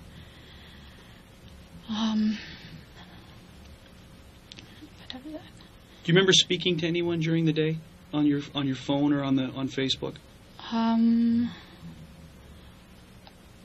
Later on in the day, yes, I spoke to a longtime friend, Andrew, who I went to elementary school with. But just the usual, he just asked if we could hang out anytime soon, but I explained to him that I wasn't able to leave the house and I couldn't meet up with him. So I asked him how his life was, how his girlfriend, how his job was going.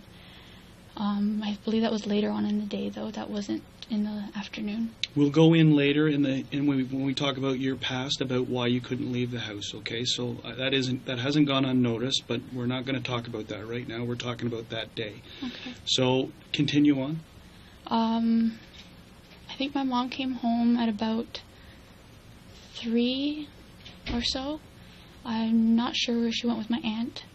She came home and unpacked and started preparing dinner. My father came home. My father came home about 4:20, 4:30. It was later than he usually does. He normally comes home about 10 to 4. when my mother asked him where he had been, he had said he had forgotten to lock his toolbox at work, or something along the lines of he had to go back to work because he had forgotten to close something or lock something up. Where does your dad work? Kobe and Stell, it's Middlefield and south of Finch. Okay, continue. So he's home now late at 4:20, 4:30. 4:30, and he phoned and asked my Uncle Nam if he wanted to go buy some like heat covers and a USB pen. So he immediately left, not shortly after that, maybe 4:30, a little bit after that. And on Monday nights, my mother goes dancing. So she had finished dinner, and me and her ate dinner first. And what time did you guys have dinner around? 5:30. Mm-hmm. And then my father came home and he had dinner. And what time did your dad get home?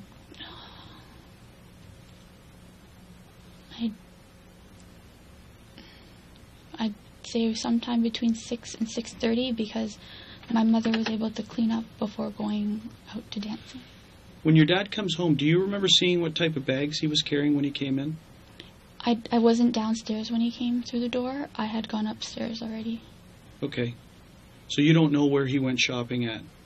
All I know is that when I came down to greet him after he'd come home, he had shown me this heating cover that he had bought for the house. Didn't have a label on it. He took it out of the bag, or he just showed me the cover itself. He didn't. Did you see the USB stick? I believe the USB stick was for my uncle. If they bought it or not, I don't know. I'm not sure. Okay, so it's now 6 to 6:30 because your dad's now home and eating, and you say your mom cleans up. Yeah, and then she leaves at 7, and my father goes up to his computer like he normally does. Yes. And he's on the computer watching like news. I'm not sure what he's doing. I'm in my room. Well, I believe at this point I had called my friend. Hang on, let's make sure. I got to make sure that the tape recorders didn't just click off, okay? Because we had a bit of a power flicker. So just give me a second.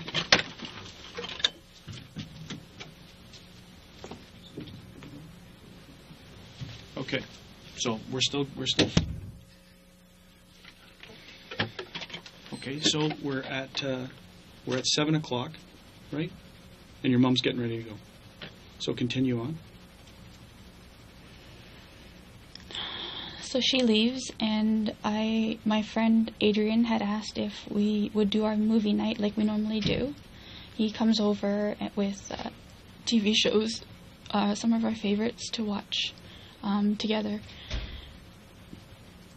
So he had come over. I'm sorry, the timeline's a little off. He had come over around, I think I told him, I messaged him around 6 o'clock. He came over about 6:20, 6:30. And when you say message him, was it Facebook or was Text it your phone? messaging. Text message? Yeah. And what was the phone? Which phone is it that you use? Which phone number? My Rogers phone. Your Rogers phone? Yeah. And 647?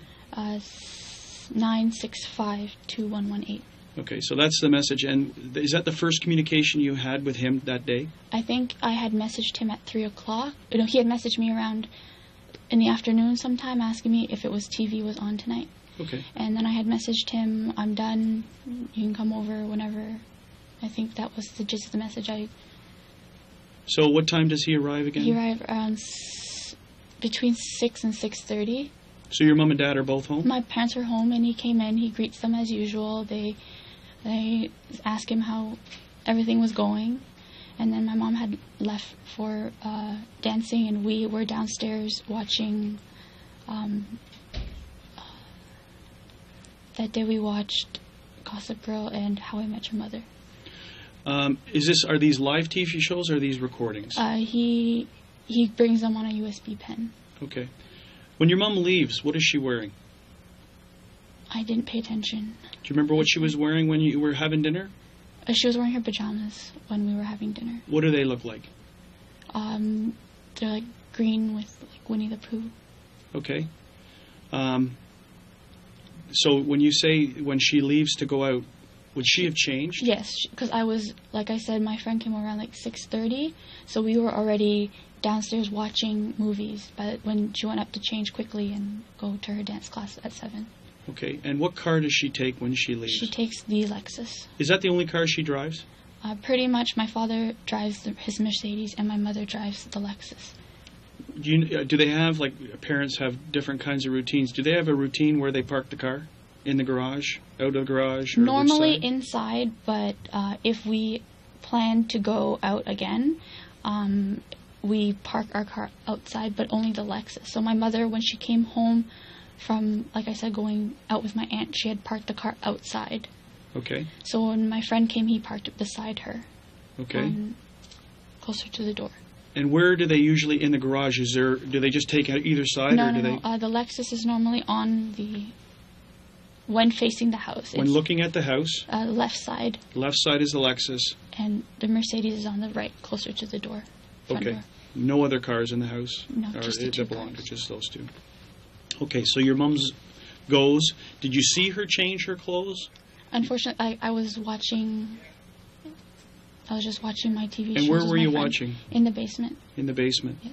So when you say that she's wearing her pajamas and she goes upstairs and change, is that something you know or you're speculating? No, for sure she has to change into regular clothes to go and Okay. to go dancing.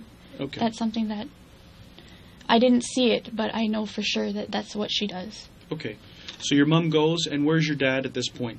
He is, well, like I said, around 6:30 he was just finishing up dinner, and after he finished dinner he goes upstairs and goes on the computer. So let's talk about the layout of the house before we move on any further here. You're in the basement, Yes, okay? And it's just the two of you, you and Adrian. yes. The main level, the ground level. What's Okay. on the ground level? What we call our living dining room with my piano, Yes? and then behind that is my family room, Okay. and then beside the family room is our kitchen.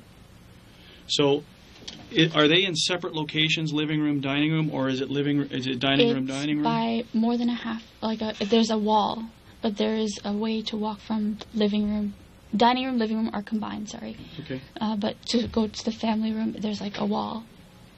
But there is like not a doorway, but like an archway? opening Yes. to go Okay. through to the And family the kitchen is where? room.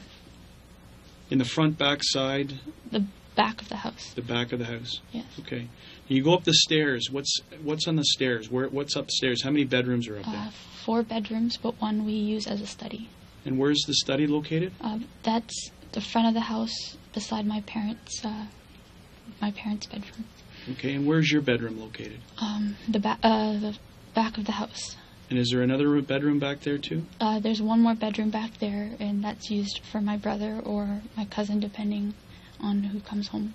Okay. And your cousin, who's His name is Curtis, and he goes to school in Waterloo. okay? During the last co-op season, he co-oped in Toronto, so he stayed with us for 4 months. Curtis's last name? Leon. Lung? Leon. Okay. We'll get to Curtis after. So now we're back. Your dad is upstairs. Did you see him go to the computer room? Like I said, I You're was speculating. Yes, That's what his normal routine is? that's his normal routine. You're in the basement. Yes. Did you hear your mom leave? Yes. Yes. Okay. And how do your parents leave when they're taking their cars? Now, this time you say the car was out in the driveway. Did you hear when you say you heard your mom leave? Where did she go out? Because how the house is laid out, the stairwell is in the middle of the house, so she would have to walk. She would have to walk across the stairs to go to the front door.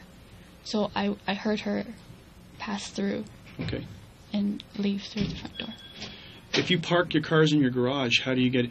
Do your parents come close the door and come out and into the house, or do they? No, come- if they park in the garage, they come through. There's an entrance from the garage to the house, inside the garage. How many ways are there to get into your house other than breaking a window? Like how many? Doorways, doorways? 3. So there's Well, where? there's a door from the garage, Yes. the front doorway, and the backyard. In the backyard. Okay. So, It's now 7 o'clock or beyond. Your mom's gone. Your dad's, you believe, upstairs in the computer room, in the office, and you're downstairs with Adrian watching either the How I Met Your Mother or Gossip Girls. Well, a few episodes. Do you talk to anyone or text message anyone throughout the time that you're with Adrian? No. Does Adrian talk or text message anyone throughout the No, time? his phone wasn't. I believe his phone was aside. Okay. And then what happens? 9 o'clock comes and he says, after that final episode we watch, he's like, it's time for me to go home. So I see him out, and I went upstairs and got ready for bed. Okay. And did you see your dad or hear your dad when you went upstairs? When I went upstairs, he was in his computer room like he normally is, and on the computer at that point in time. Okay. And your mom's not home? No, her dancing doesn't finish till about 9, so she doesn't get home till closer to 9:30. Okay. So you're in your bedroom, and what are you doing? At this point, I was on the phone with my friend Andrew. Okay. And just talking to him, and then and watching TV. And then that was, I don't remember how long the conversation was, but then I ended up calling my friend Edward. So Andrew is... An old high school friend. Okay, and is he the one that you had talked to? This is the person you said you were talking to, who was asking about meeting up with you? Yes. So you were actually talking on the phone with him now? Yes. Did you were talking on Facebook with him earlier? No, I was text messaging him. Text messaging him. Were you talking to anyone on Facebook at the same time? Because I know I that you guys can multitask. No, I believe my Facebook, there's a chat window, and I keep that as offline. Unless I intend to speak to one of my friends regarding one of the games I play. So when you're talking to Andrew, you're not talking to anyone else? No. When you're talking to Edward, you're not talking to anyone else? I don't have a computer in my room. Okay. So that answers the question, is that there's no computer in the room. No. How many computers are in the house? There's one computer. I'm not sure about towers because my brother recently took one to school with him. But I know there's one fully working computer, and my mother has a laptop. Do you use either? Like I said, I was on the main computer earlier. Yes. And the laptop I use occasionally, but not too often. Did you use it that day?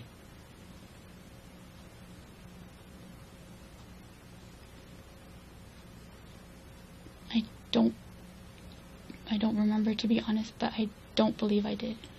And what services do you use when you're using the laptop or the other? What you say you're on Facebook? Is there any other chat lines or any other? Sometimes I have an MSN open, but rarely. I don't like to be on MSN too much. Okay. So now we're at 9 o'clock, and you're into the conversation. You've finished your conversation with Andrew, and now you're speaking to Edward. What time is it, do you think? 9:15, 9:30.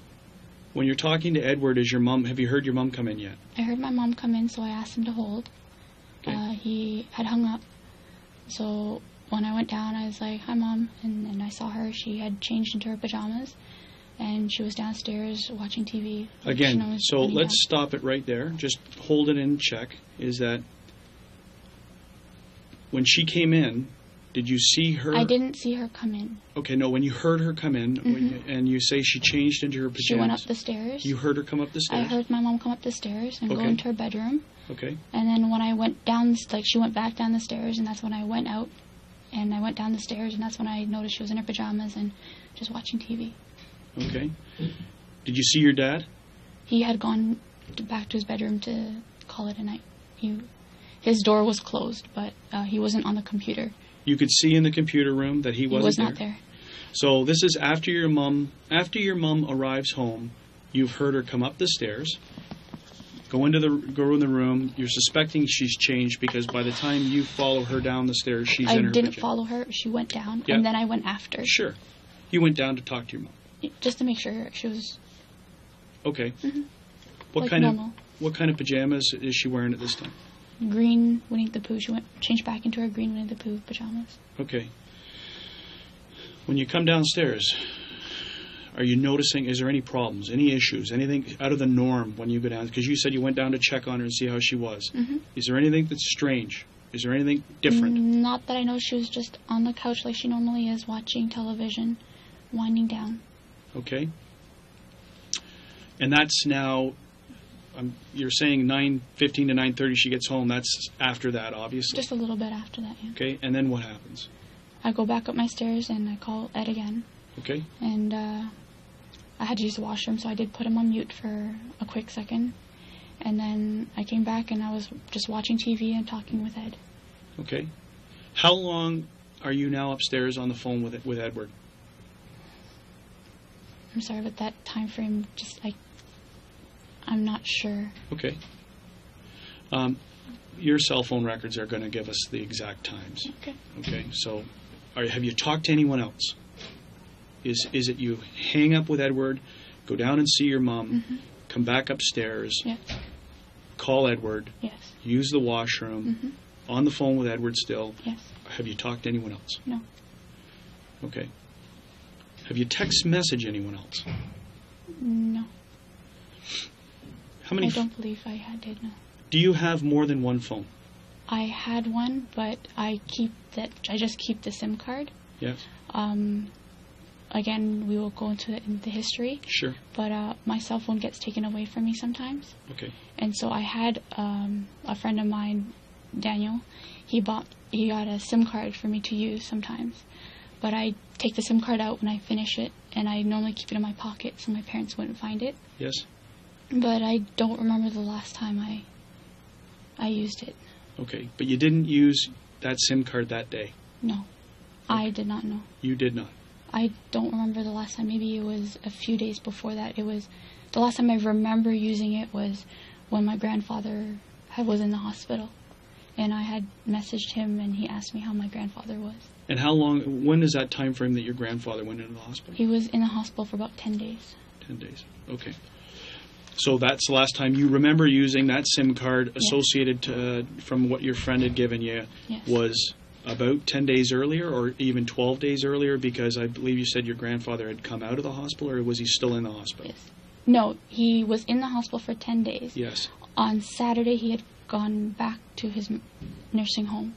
And this is Monday we're talking So about. it's about 12 to 14 days earlier that this happened, that you used the SIM card, you're guessing. Probably more within a week. Yeah. Within a week? Yeah. Because I messaged him Give or take 7 days, is that what you were saying? Yeah. Because I would message him when my grandfather was in the hospital. Okay. Yeah. And where's that SIM card now? I'm not sure. I don't remember. I had it in my jacket pocket, but I don't remember where it is now. Okay. So, we're now back to, you're on the phone with Edward. And Yes. again, the history stuff, you're right. I don't want it to get convoluted in here, but we need to, we'll talk about that stuff after. So we're back on track here. It's now, you're back on the phone. You've come from the washroom, taken the mute button off, and you're now on the phone with Edward. Mm-hmm.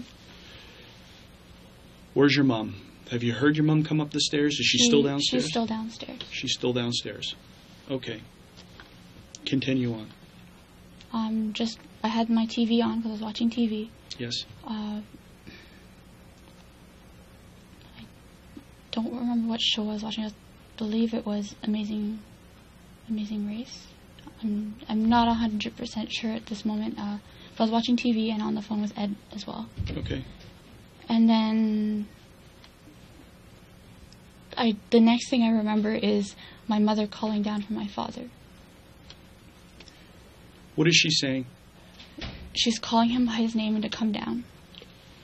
Okay, so give us verbatim. What do you hear her saying? Is it in the Vietnamese Chinese, or Yes, is it in English? It's in Vietnamese. Okay, and what do you hear her say? In Vietnamese? She's like, Han ơi, xuống đây. And what does that translate to? That's my father's name, Han. Come down here. Does she say anything else associated with that? I can't hear clearly because, I was on the phone and the TV was on, Sure. but that's what I heard. Is she yelling? Or is it normal? It's a loud, she's not yelling, but it's a loud tone. Okay. And normally that tone means that I need to go down and see what's happening, usually. So that's when I told Edward, I was like, okay, I gotta go, I'll call you later. And I hang up the phone with him. Have you heard anything else at this point in time? As I'm hanging up the phone with him, I hear footsteps going up the stairs. Okay. But they're not they're heavier footsteps than what is to be expected from my parents.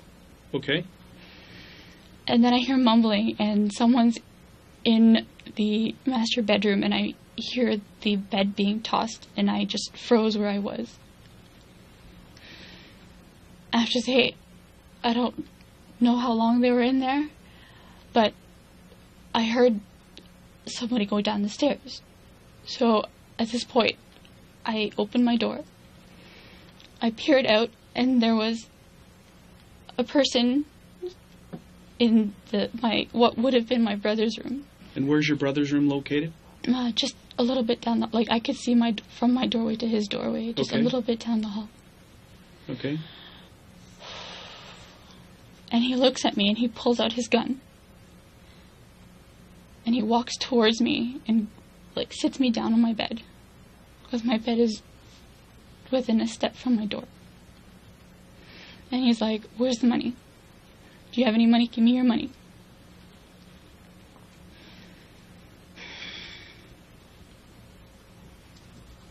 So I had some money that I had saved up from serving, and I was also planning on buying a new cell phone because my contract was finishing with Rogers. And the phone I'm currently using has not good reception, so I had about $2,000 saved up. And so I opened my drawer and I pointed at it, and he picked it up and took the cash and put it in his pocket.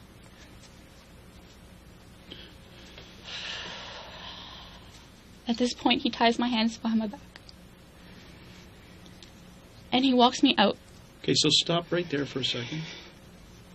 Okay, I want you, now that you've got him right there, I want you to describe him to me.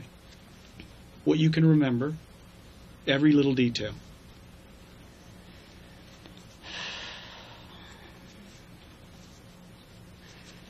He was black with dreadlocks. How long are the dreadlocks? About.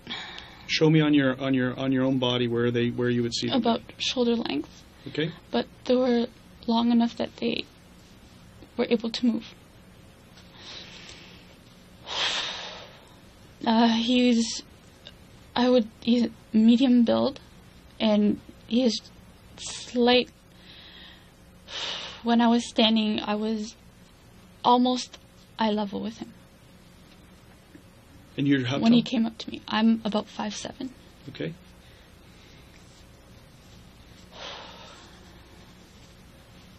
Clothing? All I could remember is dark clothing. Now you've got a gun pointed at you. Yes. Describe and then the he gun. told.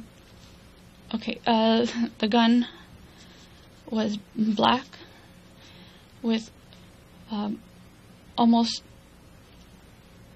not a triangle, but it kind of tapered a little on the handle. And I would describe it as what I see on TV for police officers, kind of like a handgun sort of thing. And the whole time he kept telling me to look down. Because my bedroom was dark, but the hallway was lit. So he kept telling me to look down, look down. At this point... Any accent?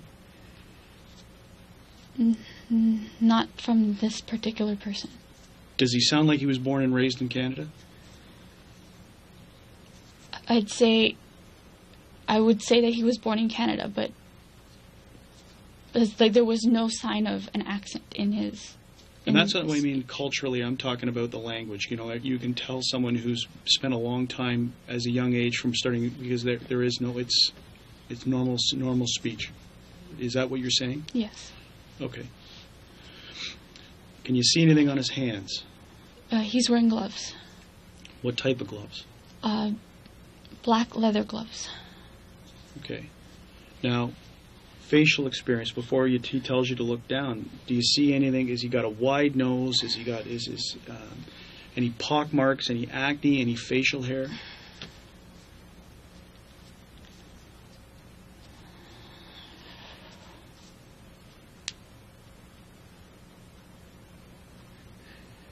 The only thing I could really make out is just the general shape of his face. Which is? Because the only thing the thing that caught my attention was Which was? the gun. Okay. What about his facial? What about what he looks like? Tell me about that. You said about the size or the shape of his face. It's not round, but it's not a narrow face.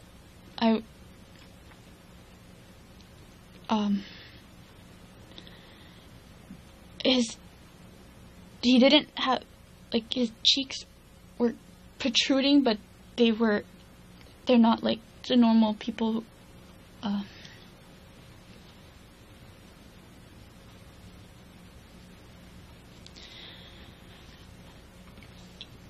It almost like a roundish, squarish face. Mm-hmm. His cheeks, he had cheeks. It wasn't like what they call the defined the cheekbones. Yes. Like it was almost like round. A full, like there was some meat there, right? Like I wouldn't say fat. Like it wasn't like a Yeah. protruding, but there was no like definition. Okay. And now this guy's age, and I know it's very difficult to define, but people age differently and they have different appearances. Where would you put this guy? Very late 20s to early 30s. So, if I had to put numbers, I'd say somewhere between 28 to about 33. If you saw a picture of this guy in a composite, like on a profile, do you think you could identify? I wouldn't be 100% certain. Okay, so if everyone looked, like if everyone had dreadlocks and the face was very familiar, I didn't get a very, very clear look at his face because, I'm sorry, but the only thing I could really see was that he had pointed that at me. And okay. Now, I think another possibility is just based on you, if we sat you in front of a composite drawer, it sounds like you could give them some raw information that might be able to help in that area, okay? So if you can't do that ID, that one's still available, okay? So now, he's taken your money. Where exactly was your money located? My TV's on a bedside table, and I keep it in a little book, almost a day planner, but I don't use it for day planning. Okay. It was a gift from friends. What are you wearing right now? I'm wearing what I was prepared to go to bed. I'm wearing my black pants and an old figure skating sweater that I had gotten. Describe the sweater to me. Like, what is it? Does it have pockets? Does it have a hood? Is it just a sweater? No, it's just a slip-on sweater, no hood, no pockets. Okay, so when you get off the phone with Edward and you're saying, where does this phone go? I stick it right here on the back side of my pants. Back side of your pants? Yes. So in the waistband? Yes. Okay. You open the door, you see this figure, he's come in, he's taken the money. And the nightstand is on what side of your bed? If you're looking at the front of your bed this way, where is the nightstand? Night table? It's in front of my bed. Okay, so it's right beside the door. Yes. The nightstand, the TV, and my bed is long towards the TV to watch. Did he take anything else from your room? Not when I was there, no. Not when you were there? No. Okay. Did he toss your room? I don't... While you were there? No. Okay. So he takes you, you're led out of the hallway now, and what happens? And are the lights in the hallway still on? Yes, but he's telling me to look down. Okay. And at this point now he's behind me. He had grabbed me at the shirt and he had pulled me in front of him and was pushing me towards the stairs. Okay. What does he say? He keeps yelling, "Hurry up, hurry up. Do what we're saying. and no one will get hurt. Okay.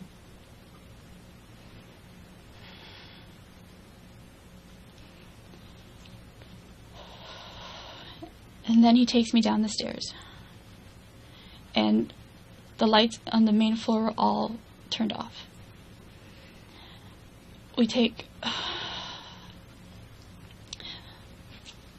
My stairs are a little curved, and we just went... He pushed me down by my shoulders and told me to sit on the floor.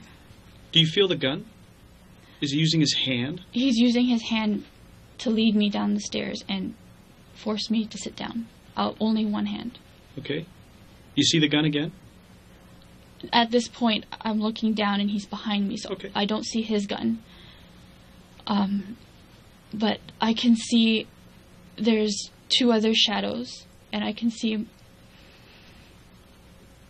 from where I was standing, my father was sitting on the right, and my mother was sitting on the left. Sitting where? On a couch. On our couch. Sitting on the couch. Are they looking out towards you? No, their backs are towards me. Okay. And you're now on the ground level? Are you on the floor? Or on the I'm sitting on the stairs? floor. I'm sitting on the floor. All right, where are your hands? They had tied my hands, So let's as go. I said. Let's go back up to the stairs. Remember, we said take the other statement and whatever we've said before. No, I said it earlier. Okay, then we must let's get back to that area. I think you might have touched on it. We went back into the description. So where do you get your hands tied, and where does the string come from? I'm not sure where the string comes from, but he had the string. Okay. And after I gave him my money, that's when he tied my hands. And how did that happen? Where were you, in the room, in the hallway? Where did that happen? He told me to sit down on the edge of my bed. Yes. And that's when I opened. Told me show me, and I pulled open my drawer, my dresser, and he saw the money and he picked it up, my book, and then he opened up the book and grabbed the cash, put it in his pocket. Okay. At this point, he still has the gun pointing towards me. And he...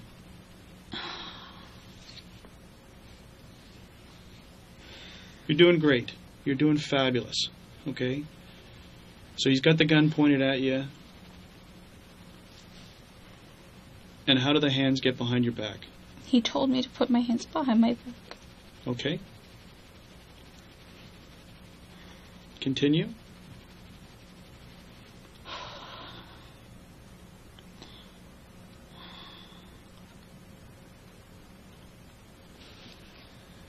I believe he had...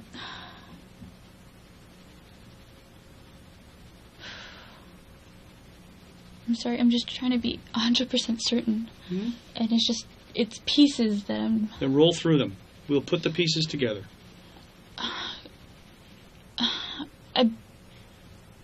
You've got the money out of the drawer. Open the drawer. He had put it in his pocket. I'm sitting on my bed. Yes. And he had told me to put my hands behind my back. Okay. But it was dark. So I believe he told me to stand up so he could tie my hands together. And I was trying to make it loose so I could do something. But he had pulled them so tight. And he made sure I squealed before he let go. Is your TV on? Okay. My TV's on the whole time. Okay. So you've squealed, they're tight, and they're behind your back. And that's when he grabs me and starts leading me down the stairs. Okay. Does he pat you down or search you or do anything? Thank goodness, no. Because if he had pat me down, he would have found my phone. Okay. So you're now down at the bottom of the stairs. At this point in time, you've only seen one person, or have you seen the others before you get to the bottom of the stairs? Before I get to the bottom of the stairs, I had seen one person. Okay. So now you're at the bottom of the stairs. And he keeps telling these guys to hurry up, it's taking too long. And he told me to look down, but I was able to see out of my peripheral.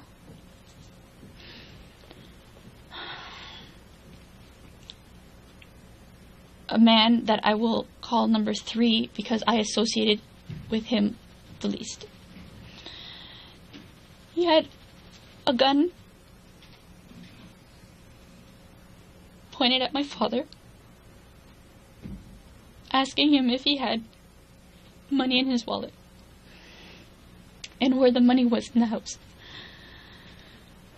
And he asked my father how much he had in his wallet. And my father answered him $60. And he kept yelling, "You better not be lying to me. Is there more? Where is the rest?" And another person who was hiding behind the wall in the kitchen, from where I stood, I couldn't see him at first. Was asking my mother where her purse was. So hang on a second. Who is this? Is this another guy? Is this a number? You've gone from a number 1 to a number 3. Yes, I call this guy number 2. Okay, so number 3. Let's stick with number 3. What can you describe of him, if anything, including the gun? I can only see that there was a round, kind of like a revolver. Sorry. That's okay. Remember, if you have to stop and take some deep breaths, that really does help the process. His gun had what you call I believe a revolver. It like one of those things you see in old Western movies. And I could just see almost like a silhouette of it from the light coming through the curtains. So in proximity now, you're looking through the peripheral, okay? You're looking right or left from where you are? Right. You're looking right. So you're looking over here to the right, okay? And you can see your backs of your mom and dad who are sitting on the couch? Yes. Can you see what they're wearing? I can't see what my father's wearing. Can you see what your mom's wearing? At that point in time, I couldn't see what my mother's wearing. It was later on that I saw what she was wearing. Okay, so we'll go on to later on then. So there you can see them in the back. And where is the silhouette in relation to your mom and dad? Standing in front of my father. Okay. So is a house what lights are on the ground level? None. They cracked open the fridge a few times for light, but the only light on the main floor was the one shining through the windows and doors. This number 3 guy, you hear him speak. What do you notice about or know about his the words he's speaking, accent, if any?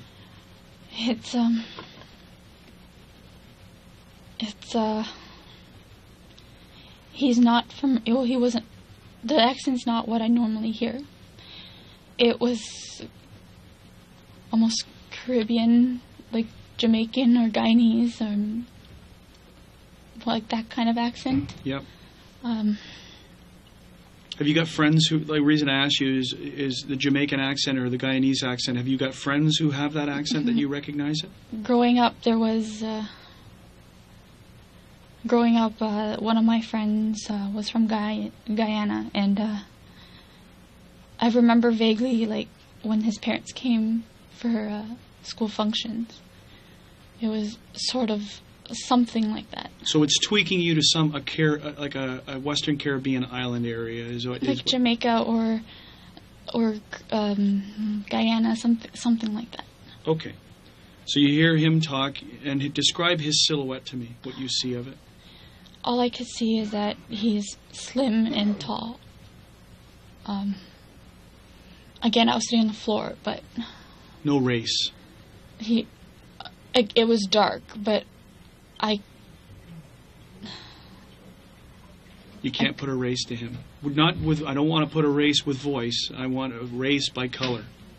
I could not see... It was dark. I could not see his face. Okay.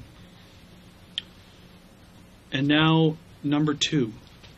Okay, you say that fridge doors, where does he come into play? Where do you first see him? I first see him when he's asking my mother where her purse is. And they kept telling us that if we just cooperated, everything would be okay. Just to interrupt you because I want to get back to 3 before we move on to 2. Is number 3? How is his interaction with your father when he's telling him about demanding the money and the only money and not lying to him? Is he talking in a low monotone voice, or is he yelling at him? How's the interaction going? A stern voice. Stern, but not screaming. Not angry.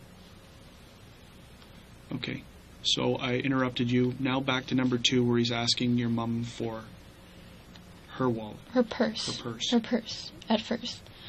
And this is at the point where my mother stands up, and that's when I saw her clothes again. Okay. At this point in the night, obviously. And what is she wearing? She's still wearing her Winnie the Pooh pajamas as she was when I had come down earlier. Okay. And all I could see was that he had pushed her back onto the couch, and Who pushed her? Number 2. Okay. He was pushing her back onto the couch, and she kept saying, "Where's my purse? Where's my purse?" And the guy kept telling her to sit down, and I didn't want my mom to get hurt.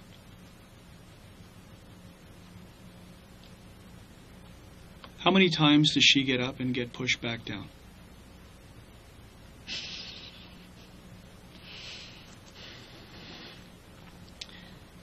I'd say she got up twice. And then they told her. The first time she stepped back and sat down, but the second time she was pushed back onto the couch. This is only by number 2? Yes, because number 1 was standing behind me. Is he saying anything during this process? He keeps uttering that we have to hurry up. It's taking too long. At that point, he kept saying, "Hurry up. It's taking too long." Is there any other demands from either 2 or 3 or 2. 1 about wallet or purse? Is there any other? 2 was the one talking to my father, asking about his wallet. And number 1, and he kept saying, "Where's the rest of the money?" And "Where's the purse?" was coming from number 1. Number 1? Yes. Behind you? Yes. I thought. But number 2 didn't speak. Okay, well, you just said number 2 is the one who's making demands of. No, he's the one looking. Okay. He's the one looking. So number 2, as we're stepping back to, because I don't want to confuse this thing. I want to slow it I'm down. sorry. No. Don't be sorry. We're just going to slow it down. Okay, you're getting agitated and you're anxious. So we're going to slow things down again because it's very important in this area, right? As you had said, that number 2 talks to your mom and says, "Where's your purse?" Okay. And pushes her down. So now you said that number 2 didn't speak. So let's clarify that. Okay. What I meant was number 1 had asked her where her purse was, and she was mumbling, "Where's my purse?" And number 2 was the one that pushed her. So your number 1 is talking to your mom from behind you. Yes. Okay. Where's your purse? Where's your purse? Yes. She gets up. And number 2? Number 2 steps forward, and that's when my mom steps back and sits down. Has number 2 uttered a word at this point in time? I can't remember hearing him. Okay. So we're just correcting what you said earlier, because you said earlier that it was number 2 who was asking where the purse is, what are the purses, and now you've said now it's number 1 guy who would initially. I'm sorry, it's just. No. It's all a purpose. The purpose here is clarifying what you're saying. So number 1 just is. Don't wanna... Number 1 is the one who's doing the talking about the purse. Number 3 is focused on your dad's wallet. Okay. Number 2 pushes your mom back into place, into the scene. Now, at this point in time, can you see number 2? Can you see his description? At this point in time, all I could see is a hoodie and slim build. A hoodie and slim build. Do you see a gun on him? I'm on the floor. I can't see what his hands were doing. When you say you're on the floor, how are you on the floor? What's your position? Are you lying on the floor? Are you sitting on the floor? I'm sitting on the floor, cross-legged, with number 1 behind me. Okay. So, you've now got your dad, who's told him about the wallet upstairs was $60. You got your mom, they're asking about a purse from number one. Let's go from there. How is your mom dealing with this when she's getting up and getting pushed back down? Is she responding to them? Is she talking to them? She keeps saying, because they keep uttering, if you cooperate, no one will get hurt. And she keeps asking herself, where's my purse? Where's my purse? In English. And then I believe she remembers that she didn't take a purse out, she only had a wallet that day. After she came home, she had a wallet. She was trying to find it, and number 2 was looking around for it. Was she up helping to look for it? That the second time, that's when she stood up to help, and that's when she got pushed back down. Okay. Are they bound? Do you see their hands, or? My mother, when she got up, she was not bound. Okay. So do they direct number 2 to where where the wallet is, or does he find it that you know? I don't know. Okay. So then what happens? And then number 1 tells me to stand up, and because I'm cross-legged on the floor, with my hands behind my back, I couldn't get up very well. And so with one hand, he kind of pulled me up. And he said, come here. He didn't say who or what, he just said, come here. And he brought me upstairs and he said, you're going to take me to the wallet. Show me where your father's wallet. Where does he keep his wallet?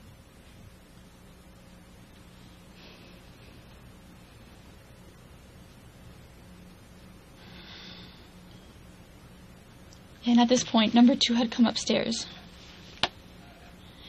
And since he was upstairs... I'm just turning this off because it's going. Number 2, sorry, let's start there. Hang on a second again. Come with me. They take me to my parents' room, and I can see the bed is turned over and everything's awry. And you're with... Number 1 is still behind me. Yes. And number 2 at that point is on his way up. Okay, so he's not up there yet. Okay. Do you hear any interaction going on between your parents and number 3? Can you hear anything?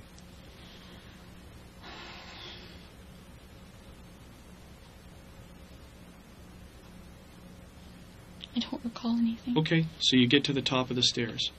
And he takes me to my parents' room. Where are you standing? At first I was standing at the doorway, like in the middle of the doorway, and then he pushed me aside to my left a little so that number 2 can come in. Okay. Do you get a good look at number 2 now of what he's wearing? All I could tell was he had a vest, and his face was like a long oval face. He had a vest? No, hoodie. Okay. Dark hoodie. Okay. And was there anything on his face, or could you see his face? Again, he kept telling me to keep my head down, and every time I tried to, he used his hand, and because he had me by my shoulder, he kind of just let go for a second, pushed my head down to make sure I wouldn't look up. Okay. Is the lights you said in the hallway upstairs were on? Are they on still? Yes. Okay. When you're looking down, can you see what number 1 is wearing on his pants or his shoes? He was not directly behind me, and there was just so much in front of me that had happened, and I don't recall. Okay. So where are you facing? If you're at the doorway, when you're looking in, are the lights to your mom and dad's room on? Are you now facing into the room? And what do you see? You said you saw the bed turned. So the room has been rummaged through. Is that the state of your parents' room? No. Okay. It like they had flipped the bed.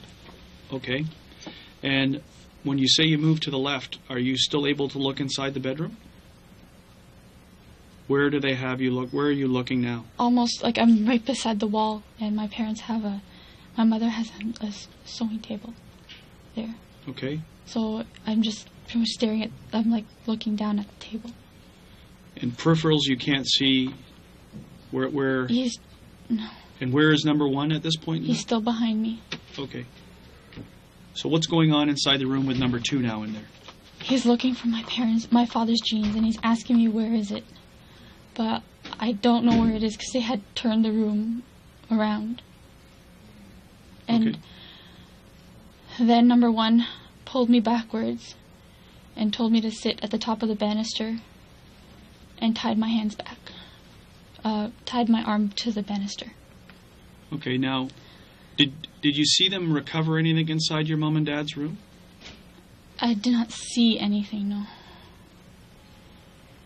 Are you sure? Because when we spoke the last time, there was some mention of some other money that went missing.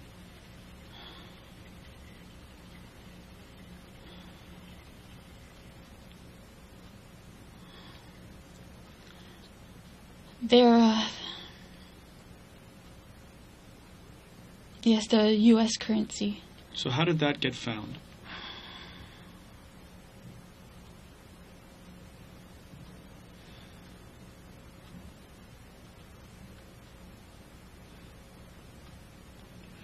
I believe when they were looking for my father's wallet, they had opened the drawer.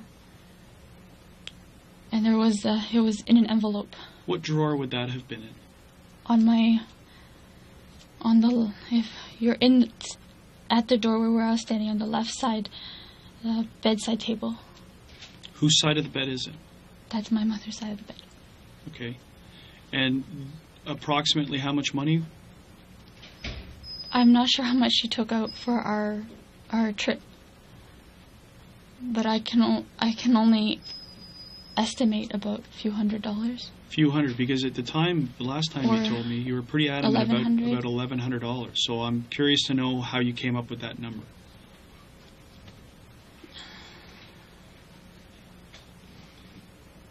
I believe because when we were at the border, we stopped at the duty free. My mother was deciding whether to use her U.S. currency or her U.S. currency or her Canadian currency. So it was at that time you remember hearing $1,100, and is that the inference you're saying? Is that because you're pretty solid saying that it was $1,100 that went missing, that was taken, and that you saw it when we spoke, and who took it, who took possession of the money? I'm sorry. It's all right. Were you ever inside the room? Did they ever take you inside the room? Did you ever make it past the threshold of that door?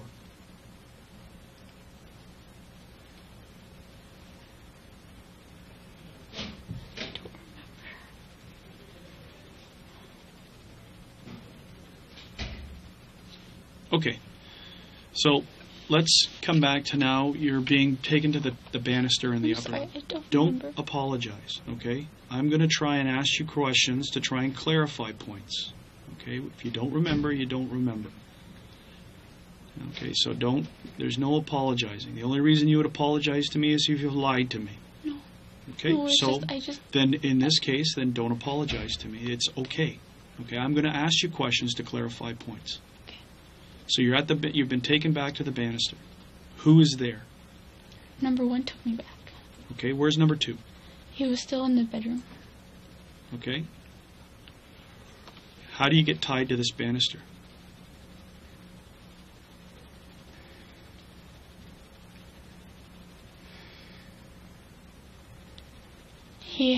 Number one. Number two had come out of the room, and he had told number two, go get Cuzzy for this drink. No, it was, go get Cuz.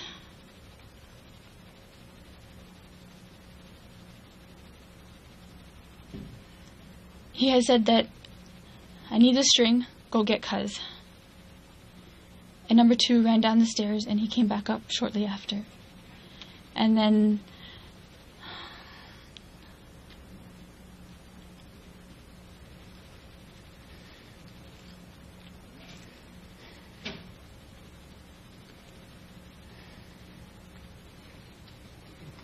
And I believe number 2 was the one that tied me up. Because number 1 was still holding the gun in front of me. So number 1 is now in front of you? He has been in front of me since he pulled me out of the bedroom. Okay. And he sat me down and he was in front of me, making sure I was down. So on this gun that you're looking at that's in front of you, can you see what type of gun is it? Does it have a cylinder or a round thing like an old gun, or does it look like more? It just reminded me of the television police, like the handguns. Yeah. Yeah. Okay. And it's black.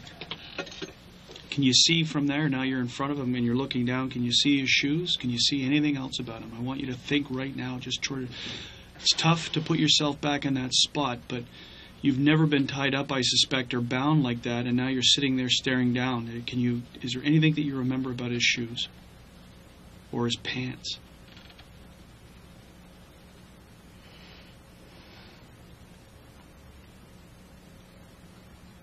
Any idea where this string came from? Does it when you're seeing it come around because it's now lit? Does it look like it's come from clothing or from shoes that you might have in your house? Or you don't know? It just looked like a black shoelace. Okay. Any interaction, any communication going on between you and number 1 and number 2 while you're being bound? My mother's calling for me. Okay. And they keep saying that to shut up. Who's saying that to who? Number 3 is downstairs and she's telling her to shut up. She's telling her to shut up. What's your dad doing? I can't hear my father. Okay. You're now bound to the railing. Can you show me? Can you stand up and turn around and tell me? Just show on the camera how your hands are bound and how you are against the railing. You don't have to sit down. I just need to see how you were.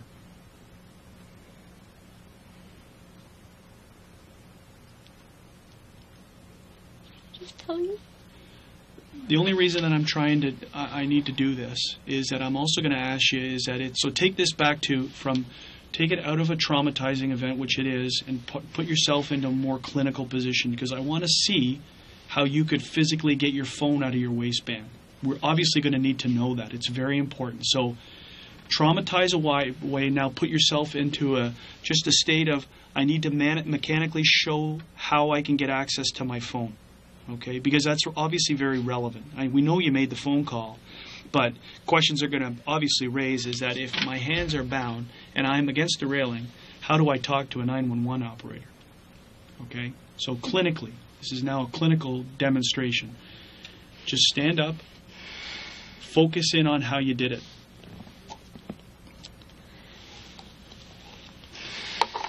And I want you to stick that in your waistband as an example. Okay, so take your sweater off, because this will be a very smooth, very quick thing. It's a one-time demonstration. I'm not going to ask you to repeat it, but I need to go through it. Okay, so just take your sweater off.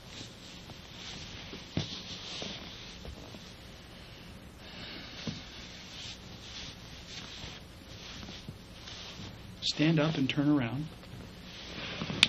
Put this in the side that you believe it was in. Great. Turn around. So that you're looking away from me. You're looking exactly like, now here is where the banister is. Put your hands back behind your back, exactly how you remember they were. Okay? Now, are you restrained from movement? How far can you move your hands from the banister? They tied my upper arm. Yes? Around the banister. Yes? But my hands were bound together. So your hands bound together, and this is the arm that's the strings wrapped around against the banister? Mm-hmm. Okay, so now how can you get to the phone? And how do you make the phone call? 911? Mm-hmm. And do you talk down like that? Yes, I'm yelling at the phone like this. And how can you hear? I turned the volume on max. Yes? So that's exactly the way that you're talking to her against the railing.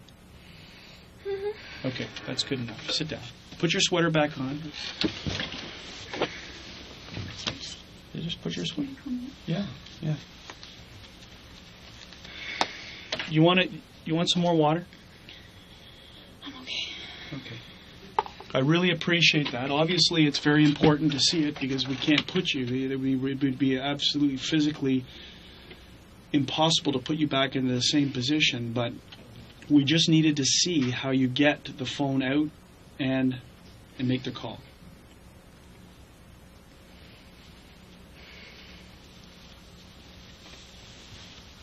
Okay, so sit back, take a couple of deep breaths again.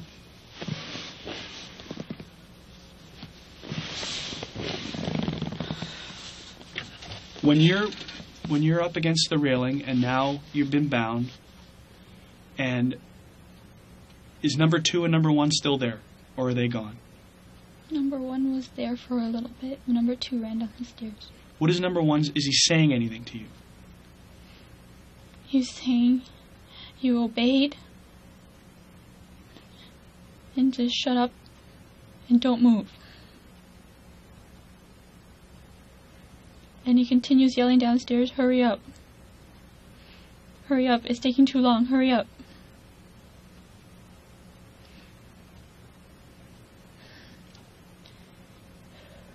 Now tell me something, okay, which is kind of important. There's a safe in the house, is there not? Safe is in a fairly visible place within your parents' bedroom, is it not? It's inside their closet. Fairly visible, at least from the pictures. Was there ever mention of wanting the combination to that safe? Through any of the interaction of 1, 2, and 3, did they know that there was a safe in place? I'm not aware if they knew. Okay. I didn't. So you never heard any of them demanding the safe, the combination to the safe?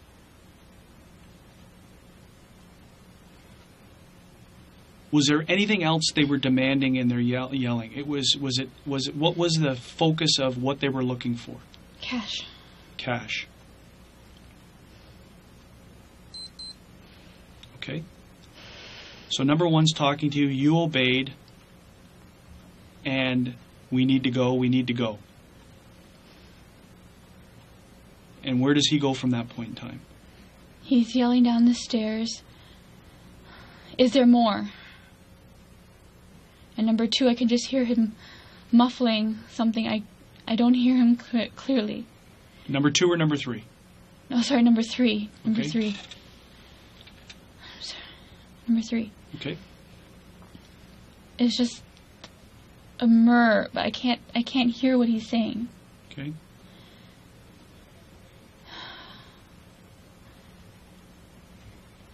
At this point, I start hearing my parents get up. And they're moving. And my mom's yelling, where's my daughter? I want my daughter. Where's my daughter? And I'm yelling, Mom, I'm here. Are they saying anything to your parents? I know she's yelling to you. Okay, she's yelling to you. Are they saying anything?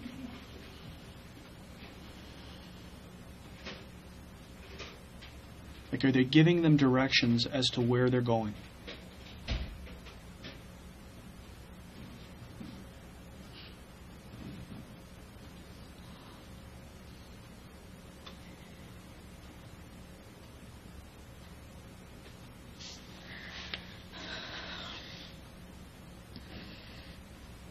Or can you remember?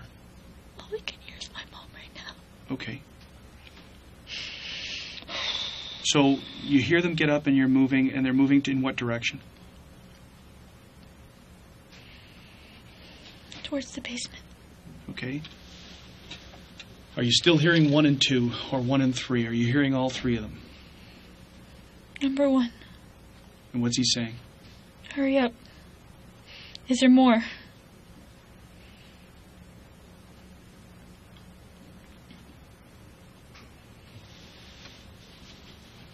Okay. At this point, he throws my glasses Then he walks down the stairs. So he's still up there with you. When do you, and at this, so you've had your glasses on the whole time. When does he take them off? Right before he leaves. Right after, so you're tied to the banister. You're just before he leaves to go down the stairs, your glasses are off. You have had your glasses on the whole time prior to that. Okay. So now you hear your parents up and they're moving towards the basement. What do you hear? Where's the rest of the money?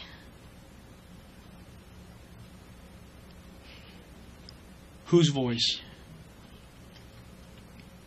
The one with the Caribbean accent. Number 3. Who we've called number 3. Yes. Where's the rest of the money? Is that as you hear your parents moving? I can hear them stepping down the stairs. Okay. And then, after number 1 joins them, after he took my glasses, You heard him go down the stairs as well? number 1 then left me, Yes.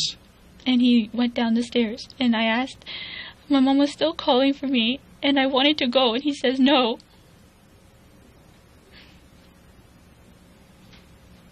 Should have taken me. Okay, hang on a second. Hang on. So you hear number 1 say no to your response, to your demand of wanting to go. Do you hear the questions coming, or your mom saying, where is she, where is she? Are they starting to go down to the basement? Are they on the stairs leading to the basement? Can you hear, I'm going to ask you to focus in, because it's very difficult, I'm going to ask you to focus in. Are you hearing all of them going downstairs? Can you hear that many footsteps? That's 5 sets of steps.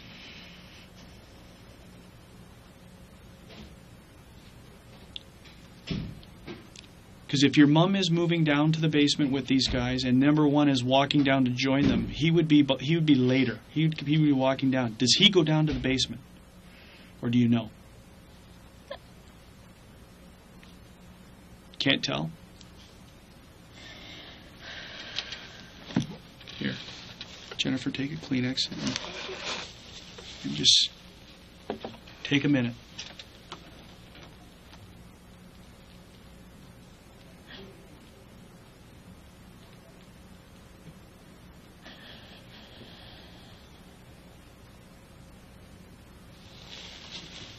Okay, so we're now down in the basement. They're down in your parents are down in the basement. You don't know who's down there with them.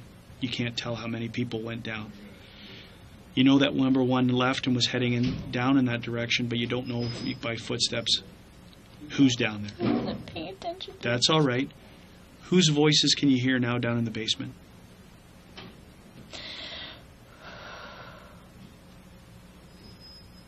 I can just remember number 3 saying, you lied. There's more. Where is it? You lied. You're lying.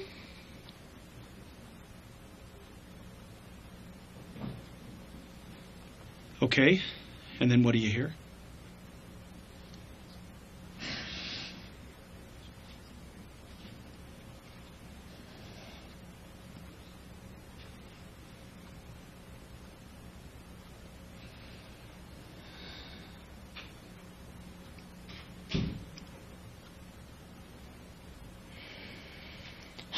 I heard pop. And then my mom, I heard her squeal. So do you hear 1 pop, or do you hear 2? That's what I can't remember. Then don't. It's 1 or 2? Okay. And then you hear your mom squeal. And then what do you hear?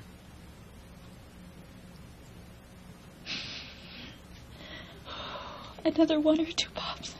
Do you hear any voices in between other than your mom squealing? Do you hear number 3 say anything? All I can remember was like calling for her. Okay. Don't apologize, okay? This is nothing to apologize to me for. This is something that you're trying to remember. So you heard a pop, you heard your mom squeal, and then you heard another. Any idea how many more pops you heard? I just remember that I heard one or two, and then there was a slight break. And there was one more. I don't remember if it was two and then break and then one, or if it was one and then break and then one. Okay. So you're saying that you heard a total of how many pops? Guessing.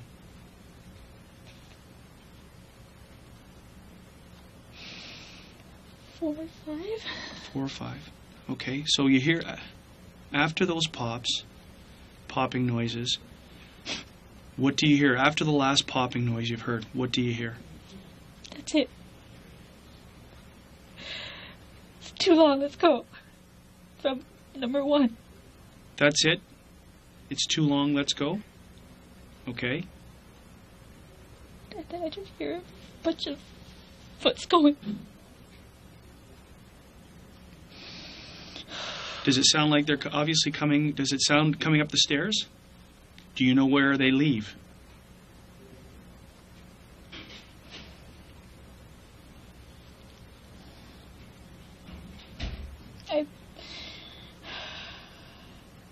I believe they went out the front door. Okay. But I couldn't see anything. It's what I heard. It's what you're hearing. What else do you hear next? Then I heard, once the door closed, I heard my father. He ran up the stairs and all I could hear was moaning. Yeah. Once I heard him starting to move, that's when I pulled out the phone and I was trying to call 911. Okay.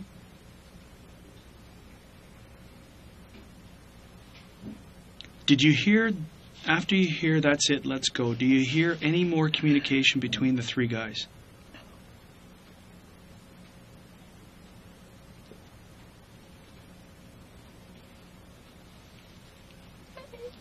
Okay. I was just calling for my mom.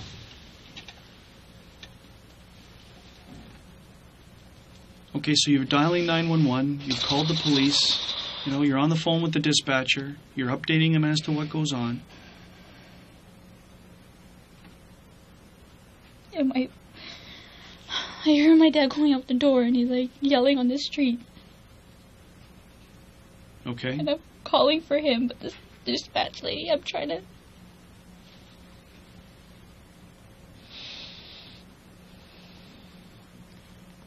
So when the officers arrive, how do you get untied?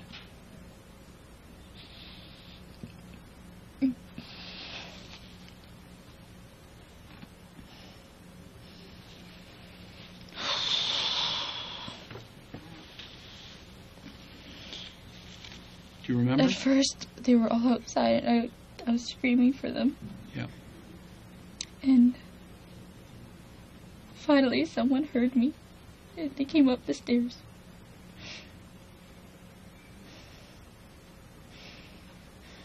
First, they had to check all the rooms first, but I just wanted them to get me out. Yeah. I didn't want to be sitting there anymore.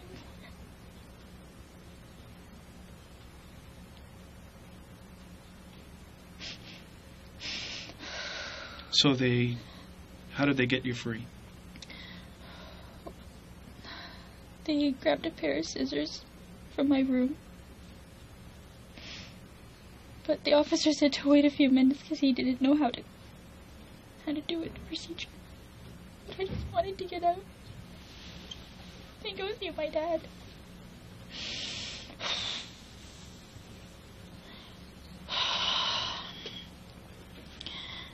He cut me. He let me go. But he cut the...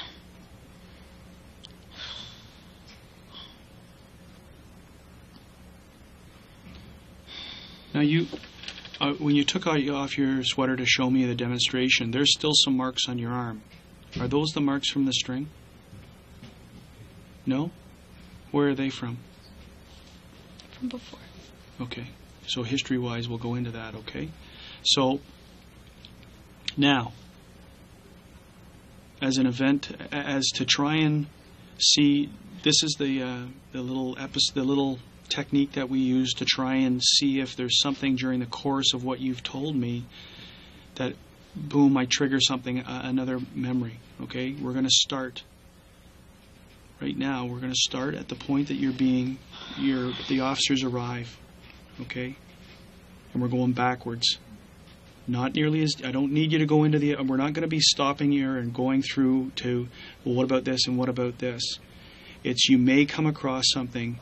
It's the reverse chronology of what you just described. Okay, leading us back to the time you're upstairs talking to Edward. So I want you to start right now with your police officers arrive and they're cutting you free. And now let's start going backwards from that.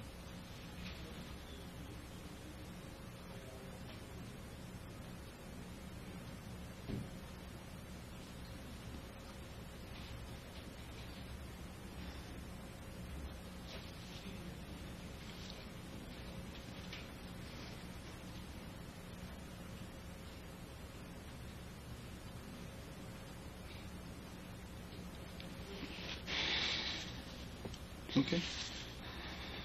Just don't want to see wrong things. So I'm just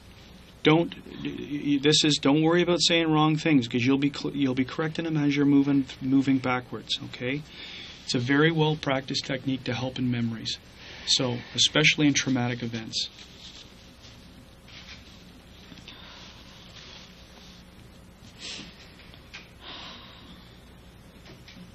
So my dad he had been out the door. Yes. And he was moaning.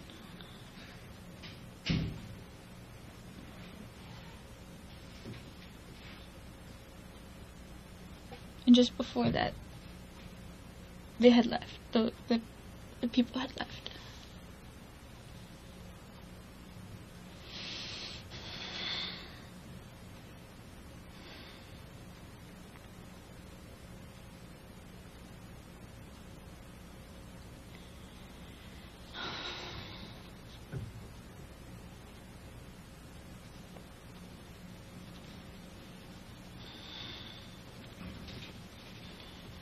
Number one had said, "It's been too long. Let's go."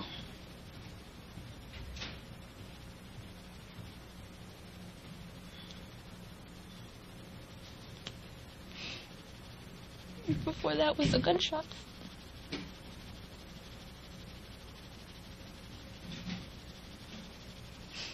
Before that, they were scolding my dad for lying because that there was more money and he wasn't telling them where it was.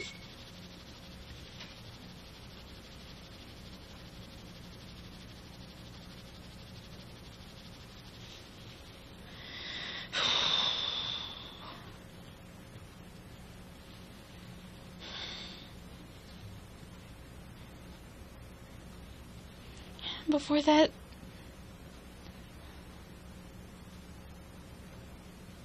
they were going down.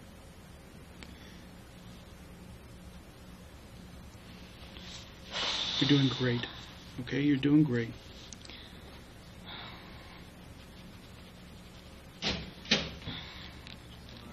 Just before that, they were going down the stairs. But I could just hear my parents' footsteps and my mom. So I don't know how many of them went down. But I know for sure number one was upstairs with me while they were starting to go down. And then number one, that's when, he was taking off my glasses and that's when he went down the stairs. Am I saying something?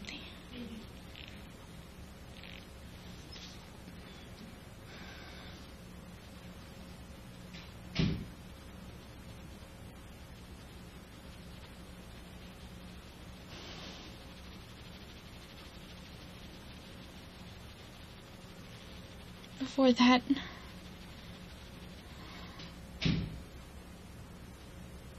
they tied me.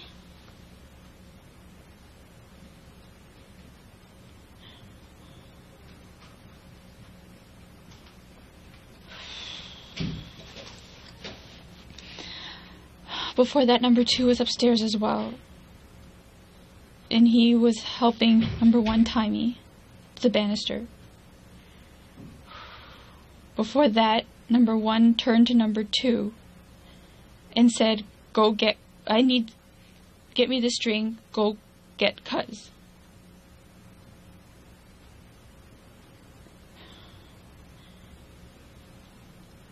That's when number 2 went down the stairs and came back up with the string.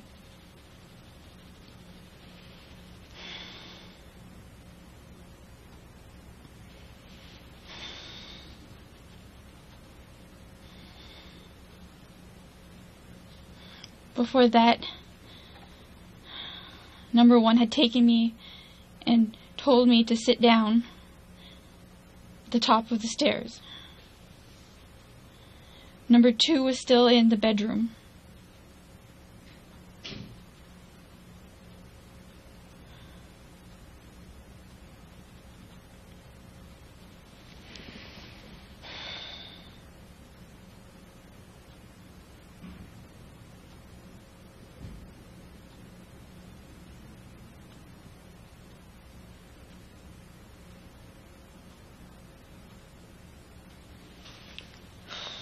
Before that,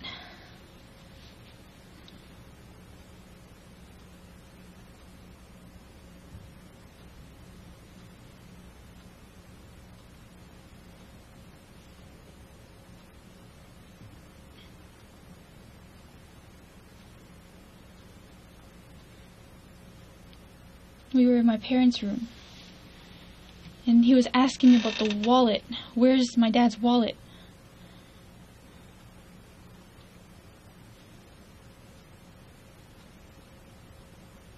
I don't remember how they got the money.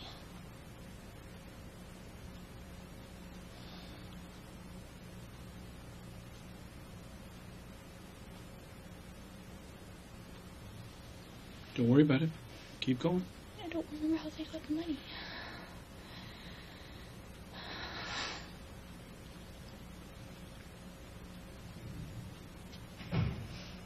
Before that, I was downstairs. They were looking for my mom's purse. Number 3 was asking about the wallet. Number 2 was looking for my mom's purse.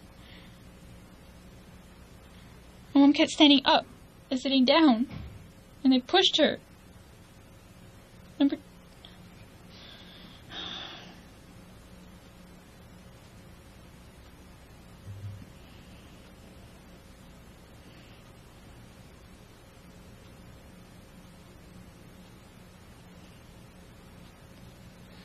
Before that, I was in my room.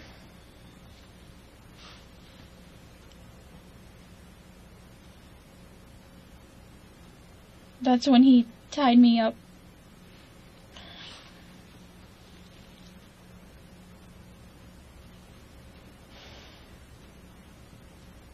But before that, I showed him the money. Before that, I had heard them toss my parents' room, and that's when I looked out. No, the guy went down the stairs, and then I looked out.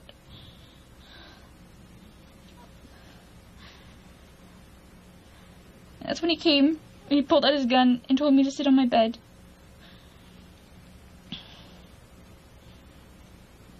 Before that, I heard my mom tell my dad to come downstairs. And that's when I told Ed I'd call him back and put my phone in my bag. Is that okay? Yes.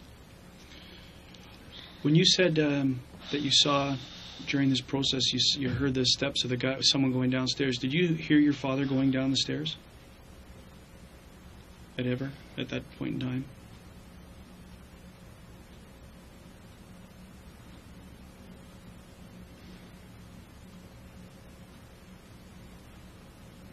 I heard him get out of his room.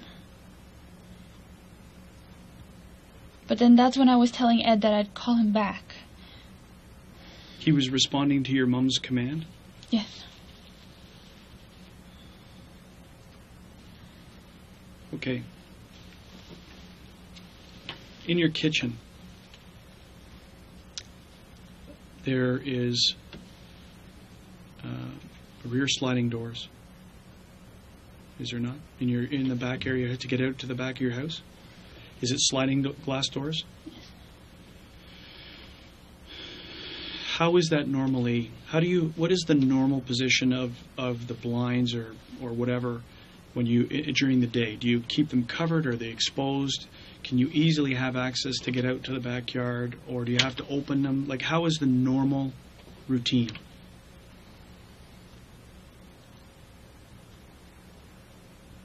It differs from time of day and time of year. My mom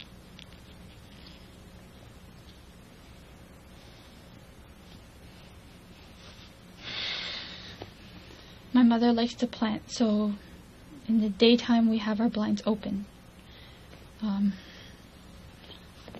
They're all the way out, but they're open to let sunlight in. And at night we close them because of our backyard neighbors. Okay. The sliding glass door, is it locked all the time? Occasionally it's forgotten to be locked. But for the most part we do check it before we go to bed. Before everybody. The last person is supposed to check everything before turning in. But on some occasions, how do you know that it's been unlocked? When my mother goes out to water the plants the next morning, it's open. And she makes a comment about that? She comments to my father that he had forgotten when he went out to water his grass the night before. What about your front door? What is that when you guys are home, or when you guys are home in the house? Do you lock your front door, or do you keep it open, unlocked? Occasionally it's left unlocked because the way our family is, we have family that come over after dinner, so sometimes we leave the door unlocked, but it will always be locked before bed, the last person going into bed. The last person always locks it? Yes. And you said something about activates the alarm as well? We activate the alarm before we leave the house. So it's not activated when you're in the house and you're going to bed. It's only when there's no one in the house. Yes.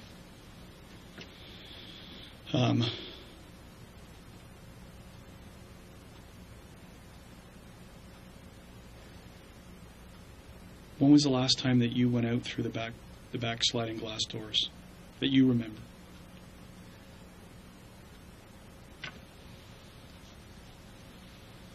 Oh, a while, I'd say. The only time I go back there is if I'm barbecuing. The occasion my mom needs help carrying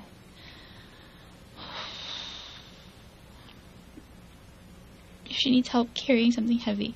Okay. What about if strangers knock on your door?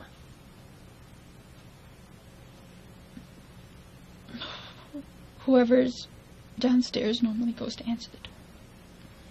Will they look out, or will they just open the door? No, they tried to look through the sheerness of our curtain. Have you ever heard your mom or dad, like if there's someone at the door who they don't recognize, to go away and they won't open the door? Or will they always open the door to find out who, even if they don't recognize someone? Well, they try to go as quietly as possible. And if they don't, like a telemarketer or something, they just walk away. Okay. So, I think if there's something else that pops into my head or when I go out to talk to them later, if there's something else that they want to ask me, I'll come back to it. What I want to do now is I want to go into your past, okay? And start talking about things that have been going on with you in relation to your life, okay? I'm not going back to childhood. That's not my interest. Is obviously in the last few years is what's going on. Do you have a boyfriend? I had a boyfriend, but no, I don't have one. What was your boyfriend's name? Daniel. Daniel what? Wong. Tell me about your relationship with you and Daniel. it was a really tough one. We went to high school together. He helped me through a really difficult time in high school when I have asthma, but it wasn't a concern. It was only a concern when I was younger. But when I went over to Europe, a lot of sick people were smoking cigarettes, and it acted up over there, and he took care of me over there. When did you go to Europe? 2003. Okay, and how long were you there for? Under 2 weeks, I think. Okay. So this is 2003 when you and Danny started dating? No, later on in 2003. We were just friends at that point. Okay. What grade were you in at that point? 11. 11. So how does your relationship with Danny develop? Where does it go, and how long does it last? It lasted about 6 years. It began in the summer of 2003, before my grade 12 year. We were just really good friends, and I guess it just happened. Like, we just started going out. Well, saying that we were going out, but I didn't really get to see him much. Let's talk about that. Why didn't you get the chance to see him much? I wasn't allowed to have a boyfriend. And that was when you were 18? I was 17. 17, turning in your 18th year? Mm, You're grade 11 or going into grade 12? No, going into grade 12. Okay. And so who was against you having a boyfriend? My father. Your father? How was your mother in this? She took a back seat to his opinion. She would tell me that I gotta find someone who was devoted to me. But at that time, my father was the one that enforced the rules. And what were the issues your father had with a boyfriend? Was it Danny in particular, or was it just a boy? Just any boy at Okay. that point. So what happens? How are you saying that you're not allowed to see this? I know that there's certain ways that you can still get around your father not allowing you to see it. In grade 12, we went to school together. He transferred out, but he'd come over to our original high school, and he'd come see me. Okay. And once in a while, I'd go and skip class and go see him. So you were dating him essentially without your parents' knowledge and consent. Yes. What would they have done to you if they found out? And did they find out? Not in high school, no. Okay. So you finish high school, and then what do you do when you finish high school?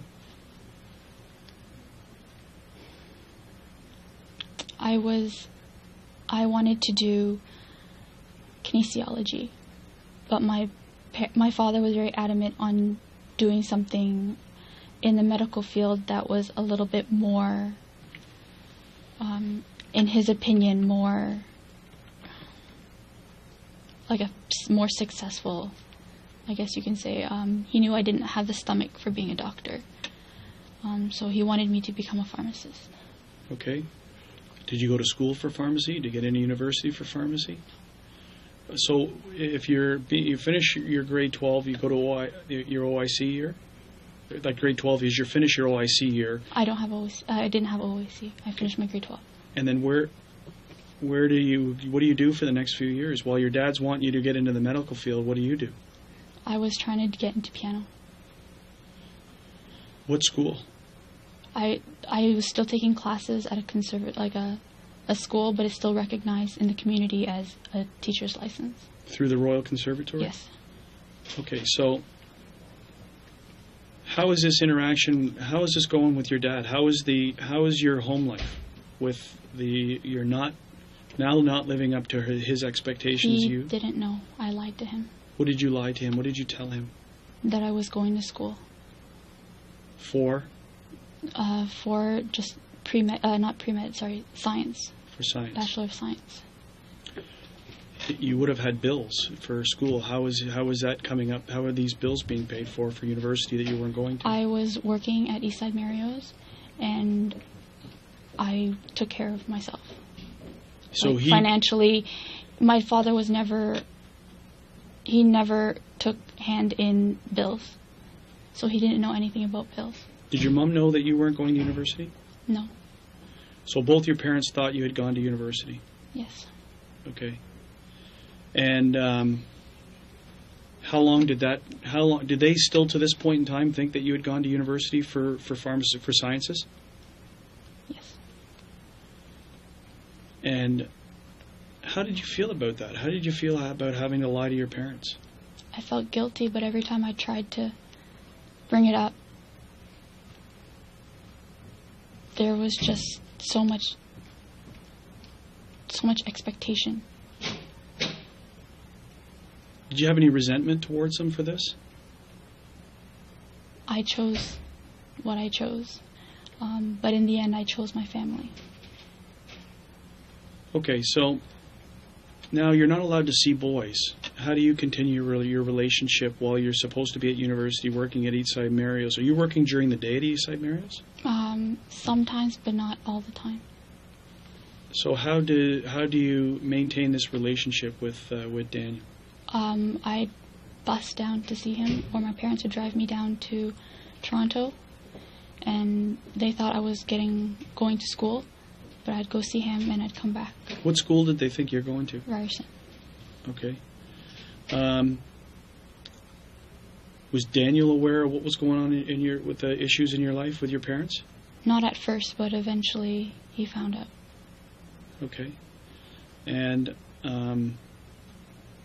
what would your parents do find out? Did they ever find out that you were dating Daniel? Eventually. Well, how long into the relationship was that? Say 5 years. 5 years? So that brings you up to 2008 or 2009? 2008. 2007, 2008.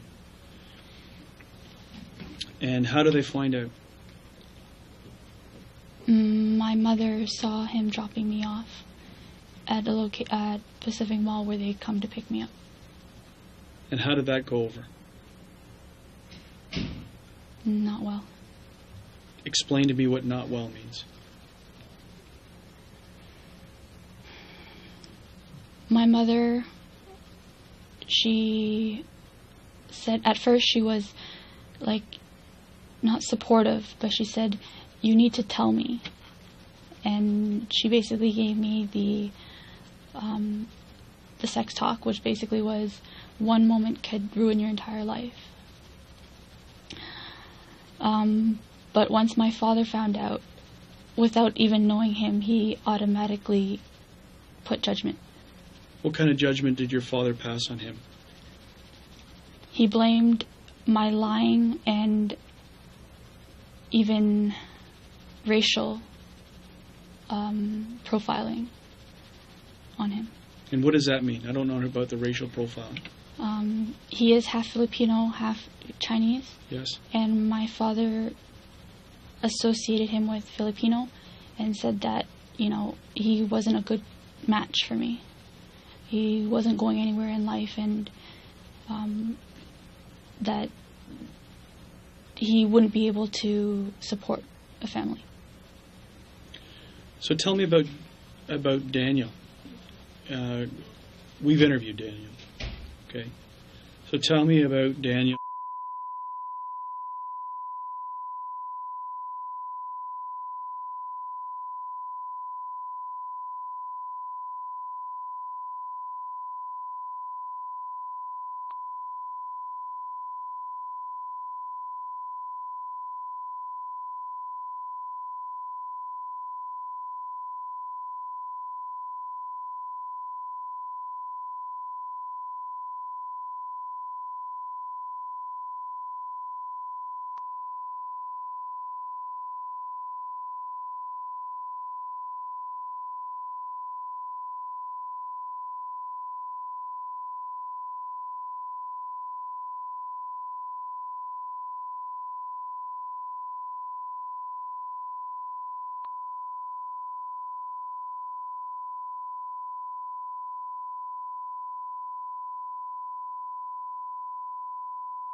He was, I believe, selling Selling? some marijuana, I believe. Okay. You weren't aware that he was up to this type of business? No. Is that what you're saying to me? Yes. So, when your parents find out, what happens to you at home? They pretty much make sure that I wouldn't contact him again. And how do they do that? They take away my cell phone and restrict internet access. Like, they have to be in the room or not at all. Do you have a curfew? If I go out with a friend that they know, I have to be home before 9. For 9 o'clock? Yes. And is that even up until Monday?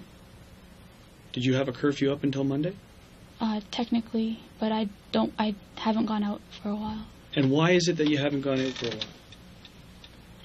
Because they gave me an ultimatum to either choose Daniel or to choose them about a year and a half ago, about a year and a half ago. And I chose to stay home with my family. But even though he had moved on, we still wanted to be friends. We went through a lot. I was there for him and he was there for me when we needed each other. So whenever I could, I would sneak a phone call here, sneak a phone call there. I'd ask a friend of mine to pick me up and to take me to see him and then take me back.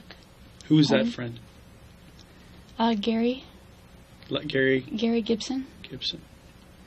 I met Gary through Daniel, and he picked me up and took me to see Daniel, and he made sure I got home afterwards.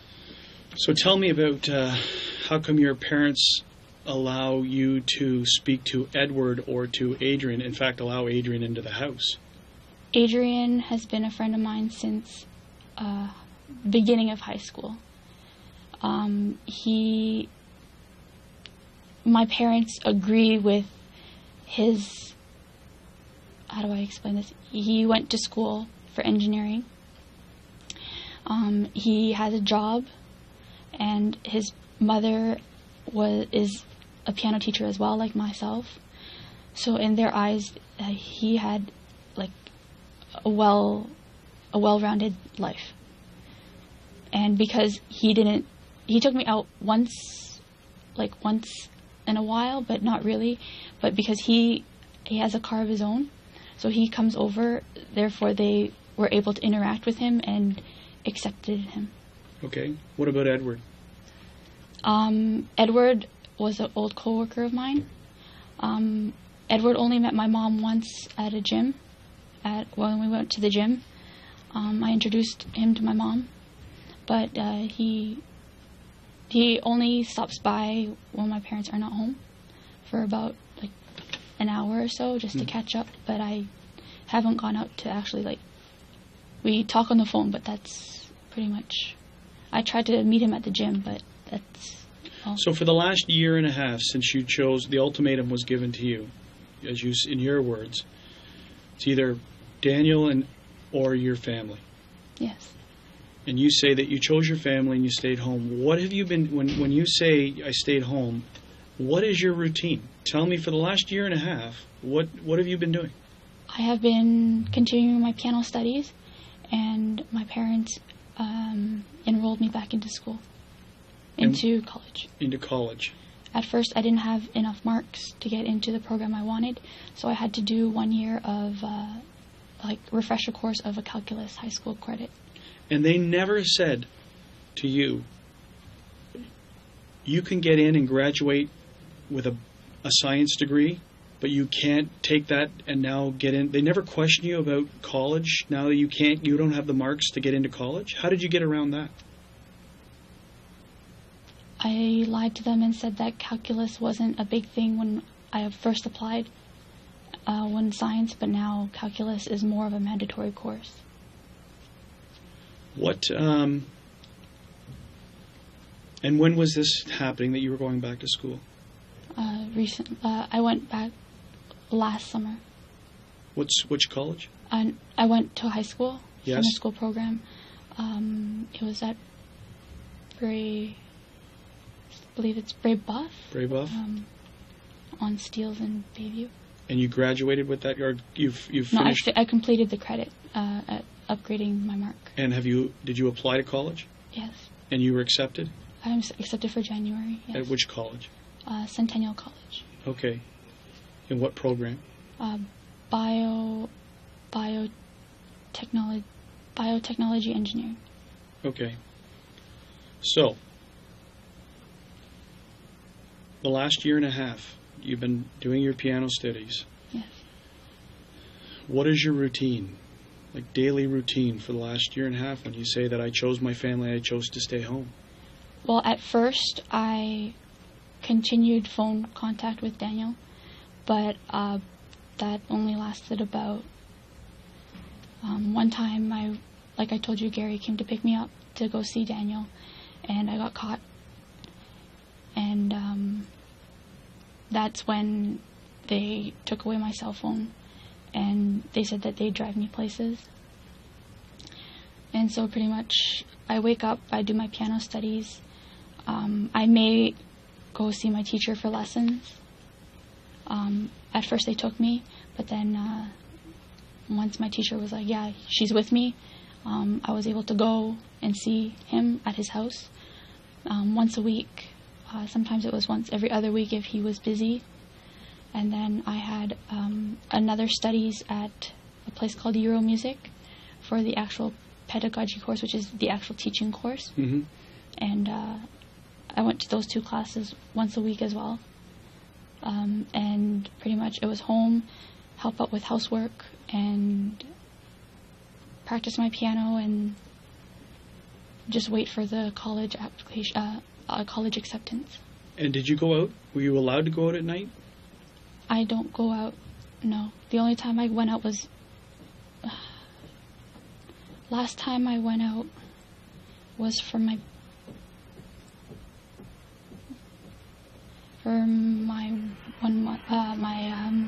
my birthday, and I was able a week ago to go see my friend on the night of Halloween. My mom went out to a dance thing. Sorry, it was Saturday night, not Halloween night. It was Halloween weekend.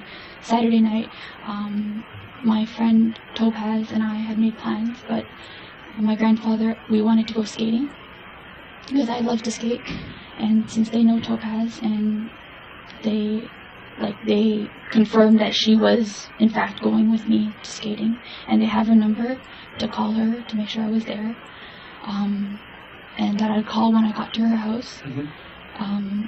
I got there, and because I had let my friends know that my grandfather was ill and that I wasn't 100% sure, she has a child, so she couldn't make plans to get her child a babysitter. So we just stayed at her house with her husband for about, I was there for maybe an hour, and then... This other phone that Daniel gets to use, Yes. How long are you able to keep that from your parents' attention? Yes. And how long do you have that phone? I've been 3 months. You've had it for 3 months? The last 3 months? 3 months. And when do you switch from just using the phone to just pulling the SIM card out and using it? Just pulling the SIM card, texting him, and then taking it back. Just putting it back in my jacket pocket.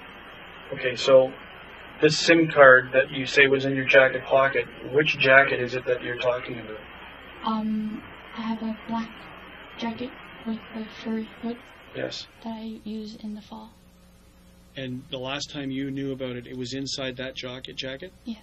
And you would believe there's no reason why it wouldn't still be there? Yes. Okay. And where would that jacket be located? Either hanging in my room or hanging behind, by the garage, the door. Mudroom area, what we call the mudroom area, the garage door. Is it a laundry room where you come in from the garage? Yeah. Okay. Not a laundry room, but it's like a little nook. Little nook. The laundry is downstairs? We took the laundry downstairs. Okay. Danny and his activities, his drug-related activities, did you ever engage or assist him in this practice? No. I told him I did not want anything to do with it. It's a tough question, right? Is that, are you involved in any type of illegal activity that would draw the attention of these type of people to come to your house looking for something? I've never. What about your parents? Not to my knowledge.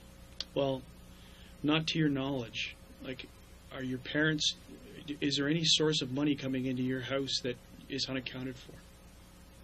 No. Would it be something that your parents would engage in, gambling or No. illegal drug activity? No. Well, not. I help my mother with all the bills and everything, and nothing. She never does it have like anything. How new was that basement? Like the setup of the basement? Graduated in 2004. We moved in 2004. I believe we moved in for about a year, so I'd say either 2005 or 2006. They moved it. You guys So we moved in renovated. there. No, we Renovated. renovated. Yes. And at that time, the basement was completed. Yes. Were your parents working at both at that time?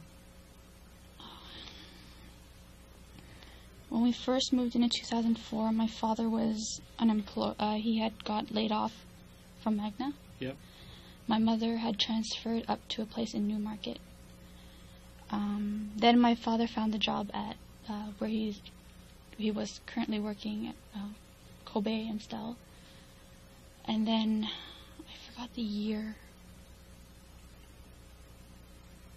My mother got laid off, I believe in 2008 or so. And she's been looking for a job and been at home. Now,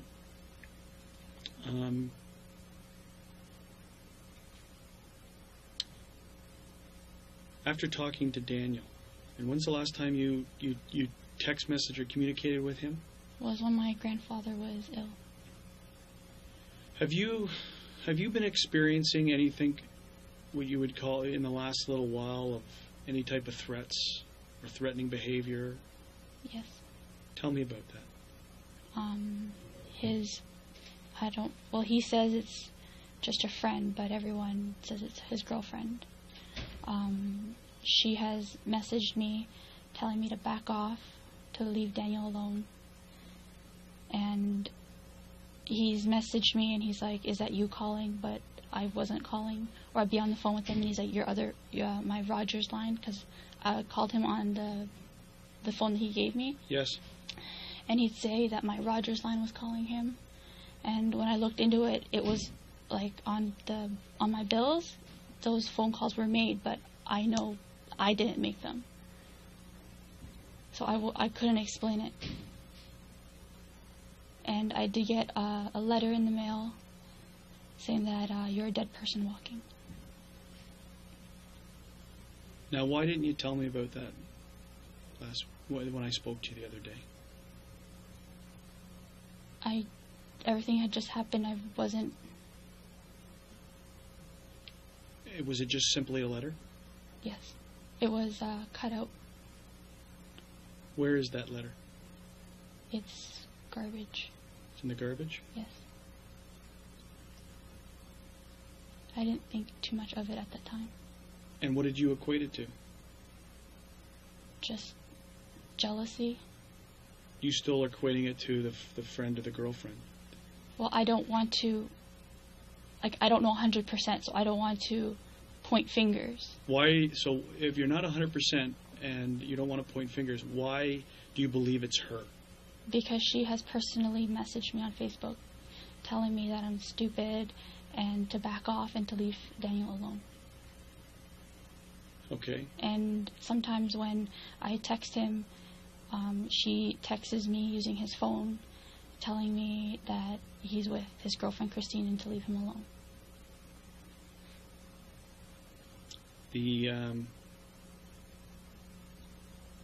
Is there something that happened to you that you never disclosed to the police before? That is something I lied to him about. Okay. Tell me about that. I told him I was raped, but I was just very depressed and... Sorry, this is very embarrassing. You haven't reported it to the police, right? This is an interaction between you and an ex-boyfriend, okay? So you're not in any trouble for this, and it's important that we clear it up because he's telling us stuff, Yes. and then we're coming back to you. So Yes, but this is something I lied to him about. okay. And you say you were depressed, and when did this happen? When did you tell him about this? Maybe a year ago. A year ago. And what was it that you told him? That someone came to the door, and when I went to open the door, they pushed me down and raped me. Did you give descriptions? Did you provide descriptions to him about it? I might have. I don't remember exactly what I said. Okay. But you're telling me to my face that this never happened. This never happened. Okay. So this isn't something that we need to be looking at as something that's tied to this. No, that was my lie to him. Okay. For attention, isn't? Now, what was his reaction to that? Report it. But it wasn't real, so I didn't report it. Okay. Now, did you ever have a figure if Daniel stopped being a drug dealer or engaged in, or is he still dealing with that? Again, this is not criminal. It's more in lines of, what would link someone to think that they're coming to your house for a large quantity for money, which is an obvious question. I've asked him what he's up to, and he just says running, like doing runs. But I don't ask him into detail. So when he says he's doing runs, you're equating that to he's still running drugs. Running errands, running drugs, seeing people. You just didn't ask him. I just kind of went blind ear because I'm not with him. Okay. Did you ever receive, again, we're going to ask it, did you ever receive any other type of threatening text messages that, more than just words of what a person says, don't see him or don't. Did you ever receive anything that was threatening? Yeah. I did get some, but I couldn't. What's the word I'm looking for? It said that we have people that can erase this message. But it was just words. It was just stay away. What were the words? Just stay away. Stay away. Chrissy and Danico, one life, one destiny, or something like that. So it was more in line with Danny and more in line with the relationship. Just pretty much just leave, for me to stay away. There was never any threat to you from any other anonymous. It always seems to you to have the air of Danny's girlfriend or friend that's sending these threats. He says that it's not her, but from all the messages are pretty much just to leave him alone so he can be happy. Okay, but there's no phone number that these things are coming back from. No. Being sent from. No. Did you ever? I know it's absurd, but I couldn't explain it. No, well, I don't. With the technology today, anything is possible. I'd never be able to look you in the face and say that's not possible because what kids can do with computers and do with technology, anything in my opinion is now possible. But it was just words. It was never more than that. Anything to the effect of seeing bang, bang, bang? To me? Yes. No. Are you aware of someone else getting a message like that? Daniel said that he got messages saying fun, fun, fun, bang, bang, bang. And what did he ever equate that to? Did he tell you? He just said these messages basically kept telling him to make sure I stayed away from him and to make that girl happy.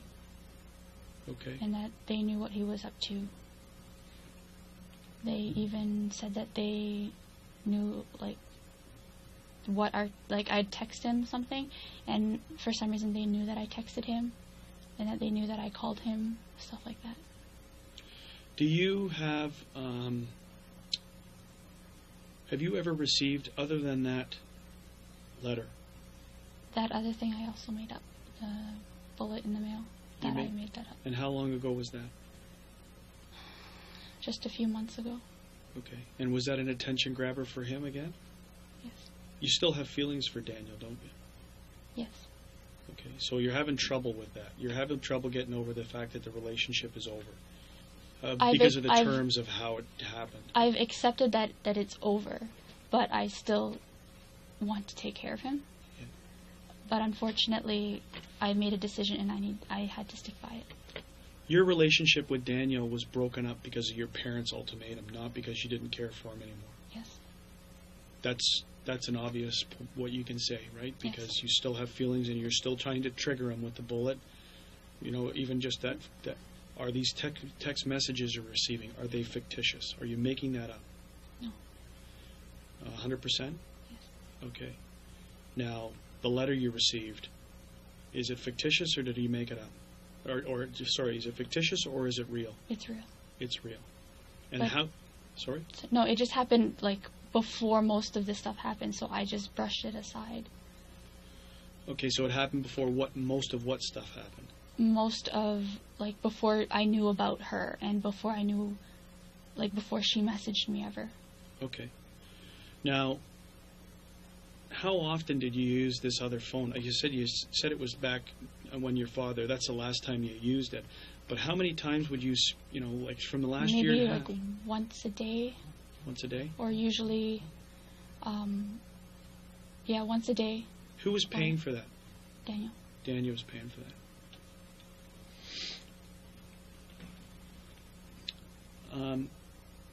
So the incident, those two incidents that you made up, the bullet and the Yes. the being raped, those Yes. never happened. No. Is there anything else you can think of in this? Were you dating anyone else? Did you see anyone else during No. this year and a half No. layoff? Dating, no. No. No. I saw Adrian because he came over, but I wasn't seeing him like romantically or anything. I saw just my tight-knit group of friends, which are my girlfriend's Topaz. Topaz. Yes. Topaz's last name? Chu. Topaz Chu. Her husband Chihei Tong. And where? Okay, we won't say where they live because it's being videoed. But I need to get an idea. If we haven't spoken to them, we'd like to speak to them. Okay. Who else? Adrian Chung. He lives away, but sometimes he comes into town and he'll come to my house and ask my parents to take me out just for a coffee to catch up about half hour, and then he takes me back home.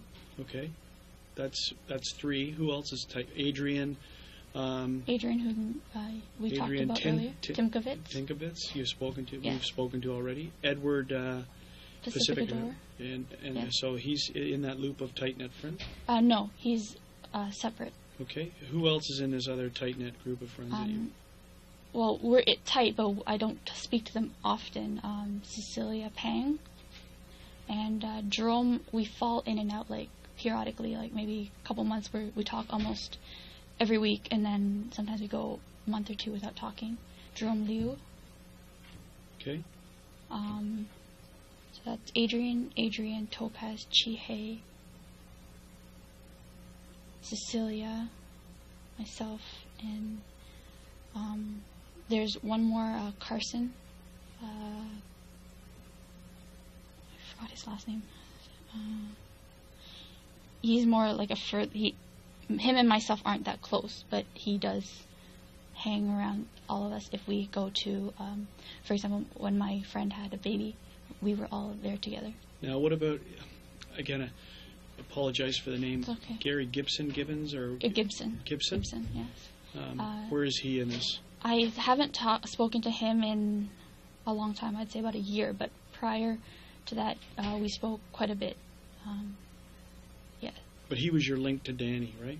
To get to Yes. Danny to drop you off. Well, he'd call Daniel if he didn't answer my calls, and we hung out on our own as well.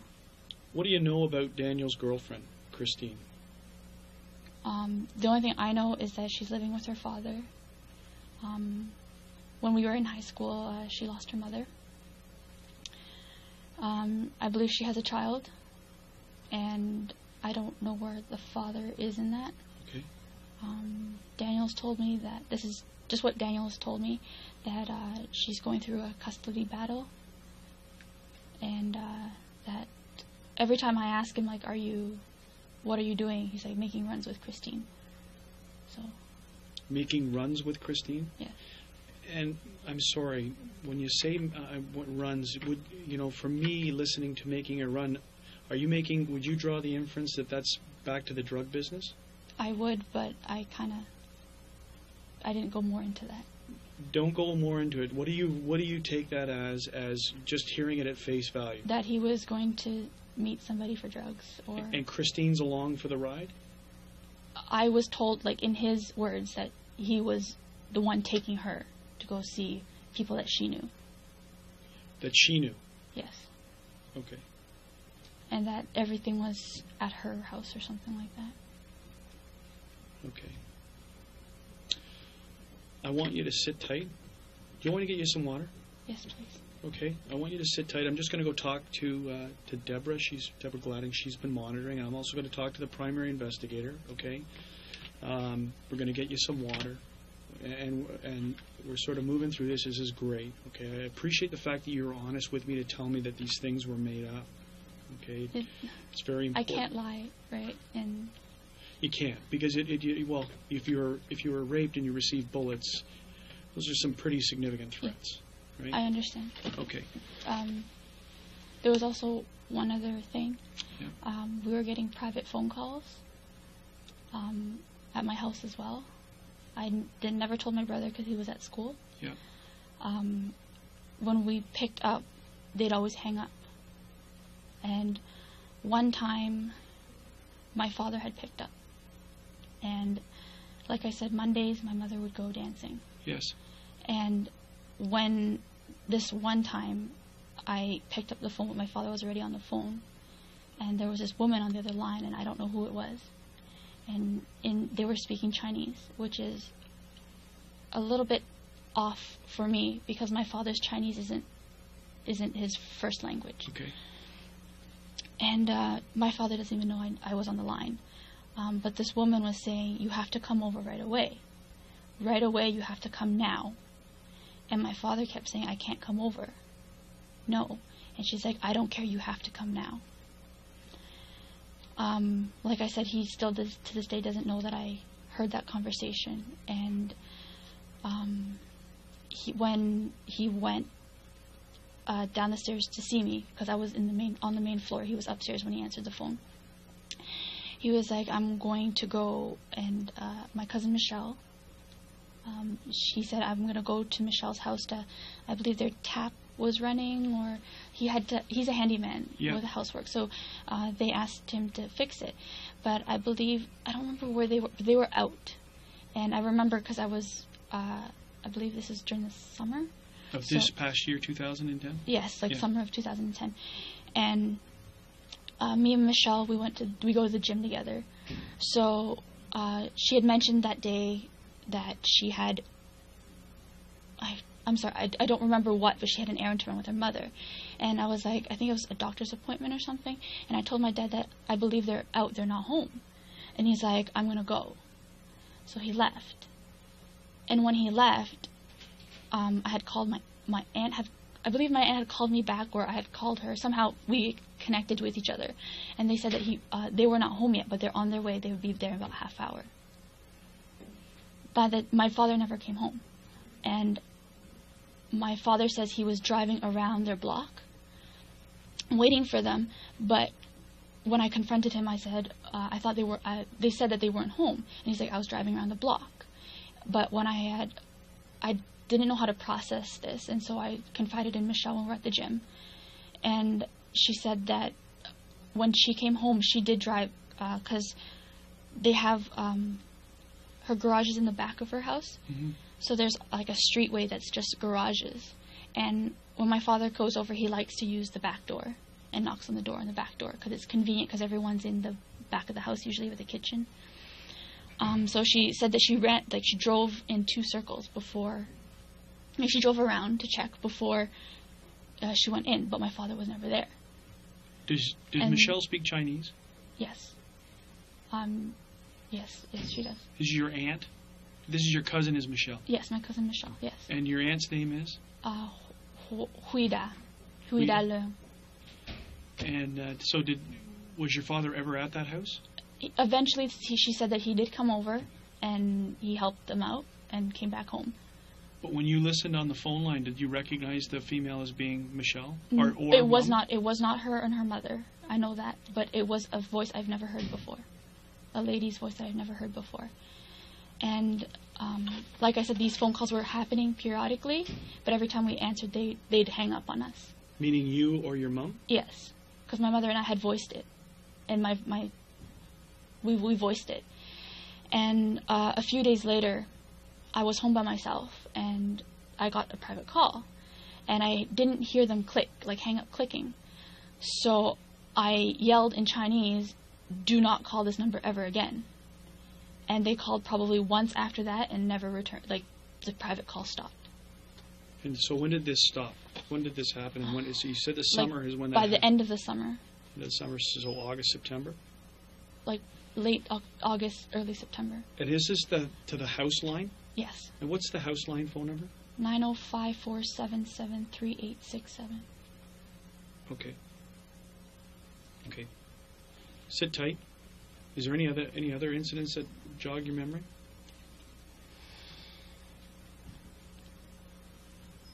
Any other boyfriends in between this time period? No. Okay, sit tight. Let me get you some water. Let me ask some questions, okay? If you want to stand up and walk around, I understand. We're not telling you to sit tight literally, but it may be a couple of minutes, okay? Okay. Do you need to go to the washroom? No, I don't like being by myself right now. I'm going to leave the door open a little bit, okay? Okay. Does that work for you? Okay. And remember, right through that glass, you can actually, I don't know, see her, but that's where she's sitting. So she's just in another room, but she's a part of this room. Okay. Okay?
Feeling okay still? everything's going. Okay. All right. Do you need a bathroom break? Yes, please. Okay. Let me just clear the hallway, and then I'll escort you out, okay?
Just stand around here? Do you want to just wait out here, or do you want to just wait inside? But you could just stand up. It's up to you. I'm just, Okay, we'll just wait by the door then. That's fine. You could... Or not. Sorry, I'm just a little rattled. That's okay, yeah. You're doing fine. I'm just trying my best. You're doing good. You're doing good.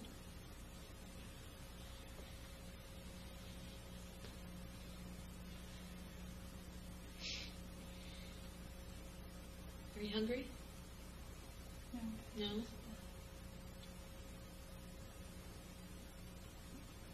The choices I've made haven't been the best, so it's just... You know what? It's just part of life. I mean, it's you know, we learn, and you know, we make mistakes and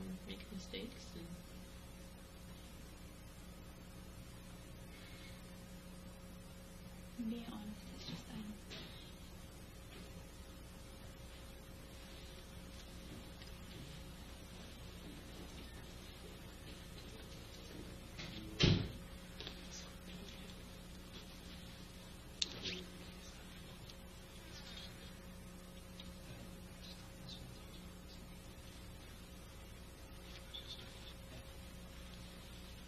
it's okay.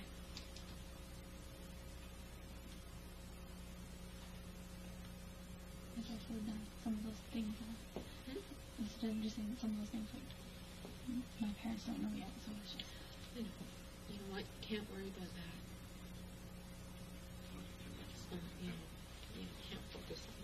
you did what you had to do, right? And it was something that you felt that you needed to do at the time.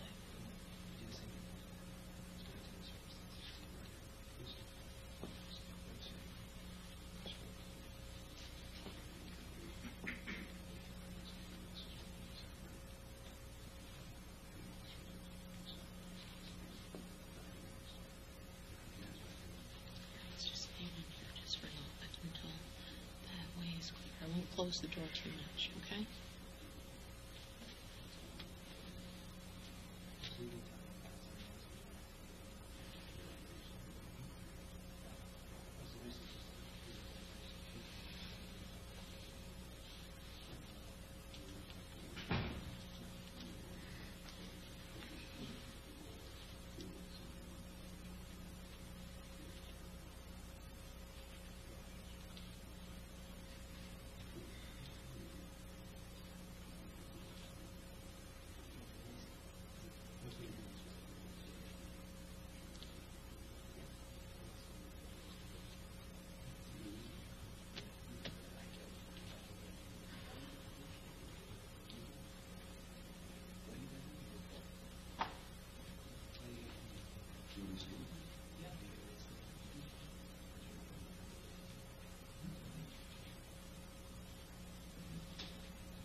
Sorry, you're okay.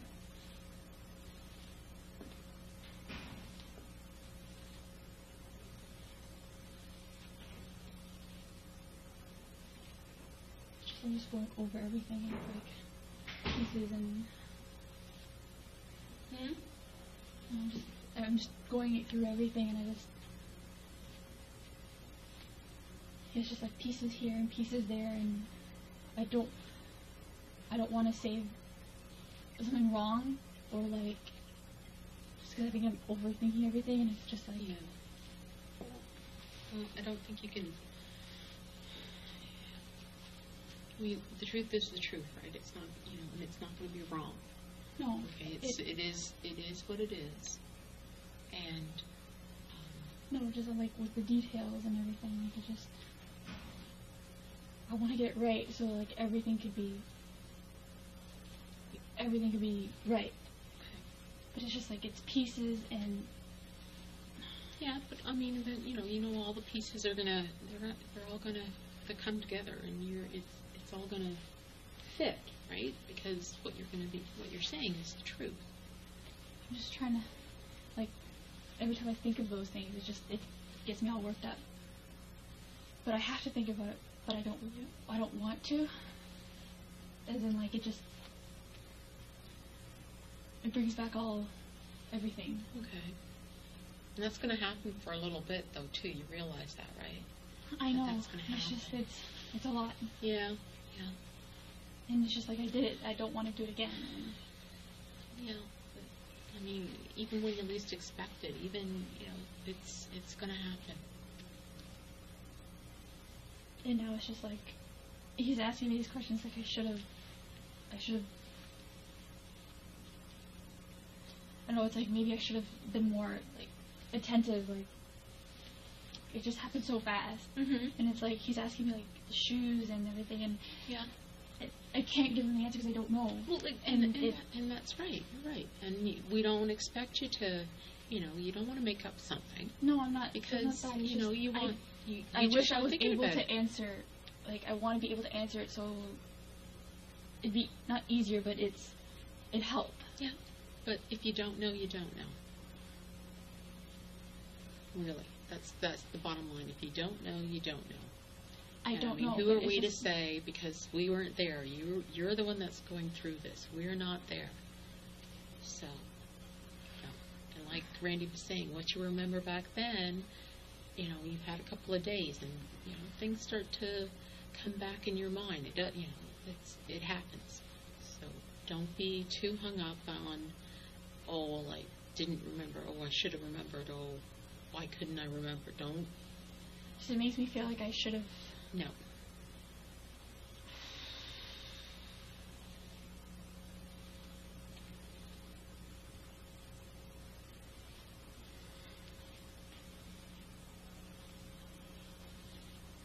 Honestly, I'm still like beating myself up like I should have.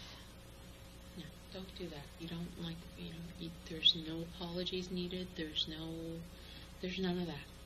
There's none of that, Jen. You don't need to be beating yourself up over this. Okay?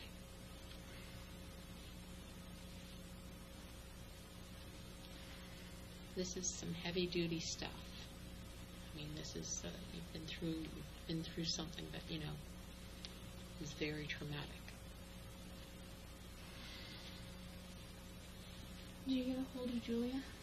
No, I still haven't heard yet. Haven't heard yet. And I kind of want to be here if you need me right on the go. So, but what? Once I'm able to touch base with her again, I'll do that. And I know that she'll get in touch with you.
I'm trying to think, is there anything else, like...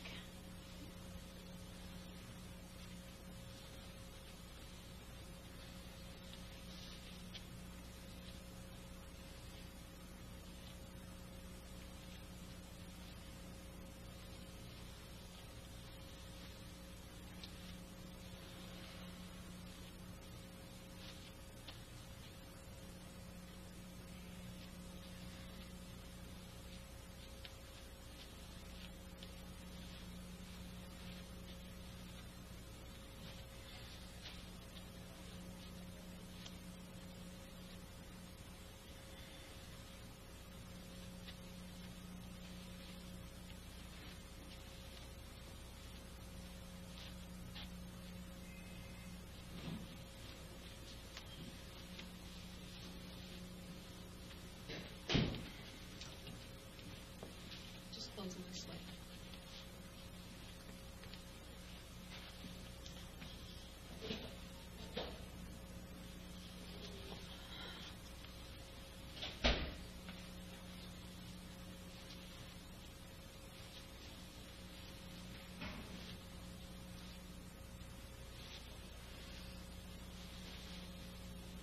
Is there anything else you can...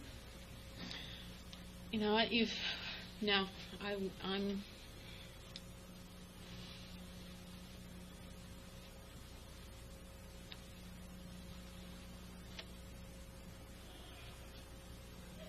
It's just like going over again. And It's okay. Just wait till Randy comes back, and you know what? If he has some other questions for you, he'll ask them.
Mm-hmm.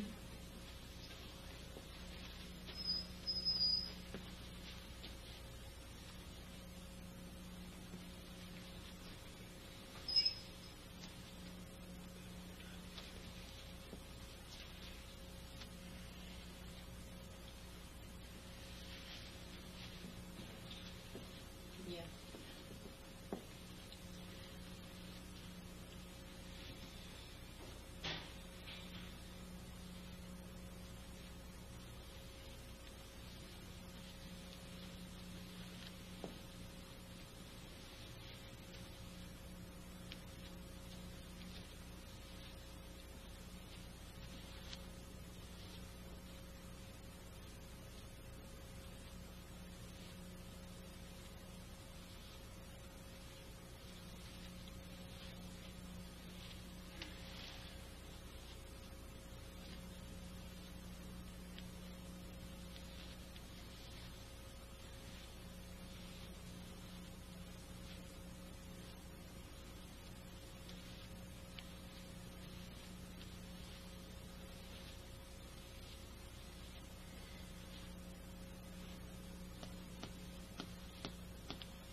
Oh, is that your breastplate? Is that your chest that you're doing that against?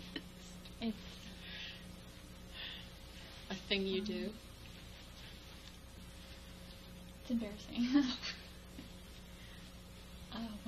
When I lose control, the only thing I feel I can control is what I feel. Okay. Oh, I just heard the sound. That's what it was. Like I felt, it was the sound that drew my attention. So.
everything we said here today was confidential here, right?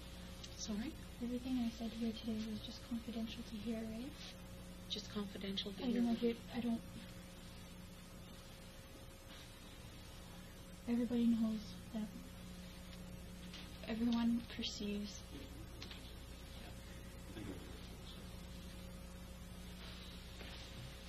I don't want to disappoint my mother. Like, I don't want to...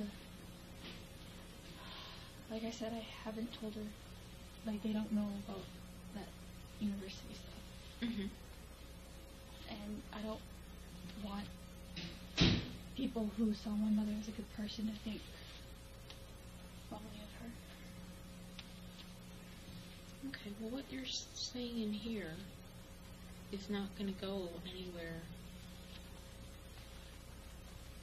Because everyone says she's such a good mom. Yeah. And I don't want that to change. Okay. Because of my decisions and my actions. What you're saying in here is within the confines of this police station and our investigation. So it's not, that's not something that we would release out to the public. Okay? Did you hear from the coroner's office? I didn't know, no. If there's another officer that did, another detective that did, I haven't spoken to him yet.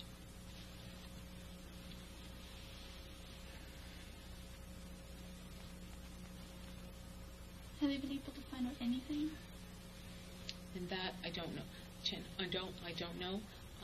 When Randy comes back in here, you can ask him those questions. And as well, he's not the lead investigator on this. There is a different individual that's the lead investigator.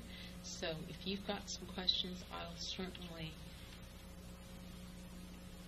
try to answer them, and then we can take it from there. But I don't want to give you information that is not correct. So I just want, if there's something specific that you want to know. No, like, do they have any, like, leads or suspects, or did anyone say where the car went after? Or? And that I don't know. So that would be something that, I'd have to find out for you. Cause, like, is there anything? Yeah, I know. You have a lot of questions. You have a lot of questions, and I don't know the answers for you. It just feels like I'm answering questions, but you're not getting a lot of answers right now. Yeah.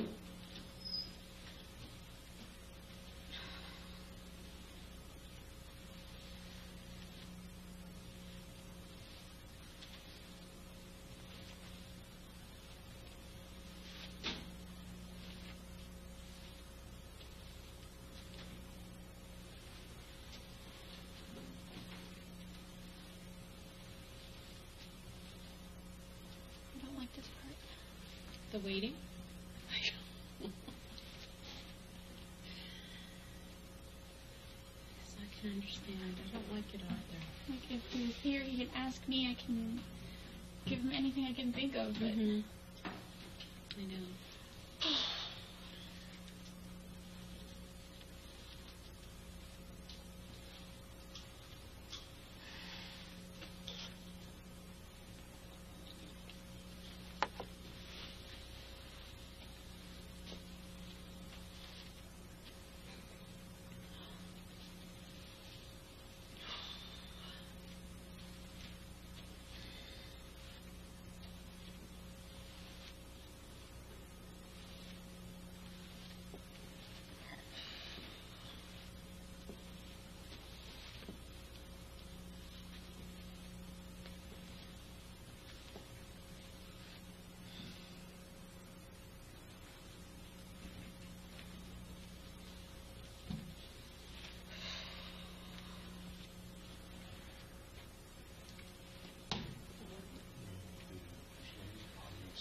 Are you? Do you want something to eat?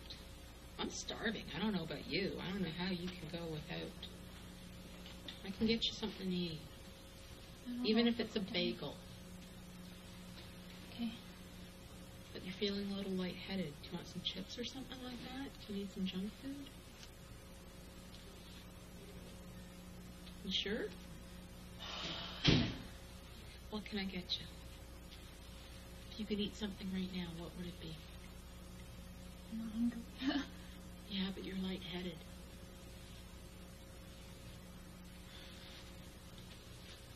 Maybe you should sit down a little bit too, okay?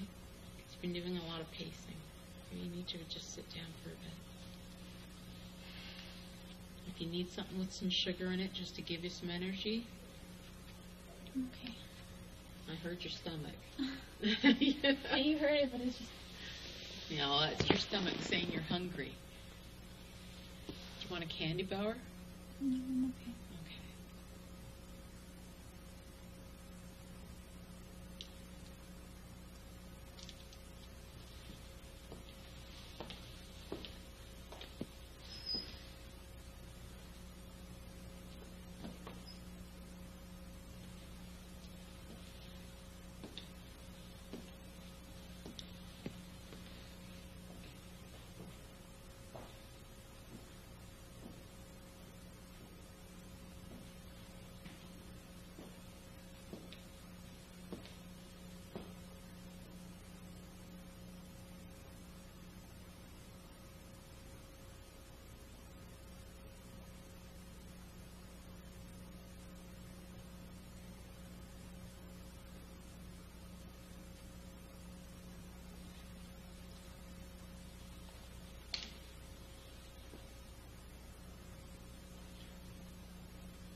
Need some more water? Sorry? More water? I'm okay. Okay.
Hi, Jennifer.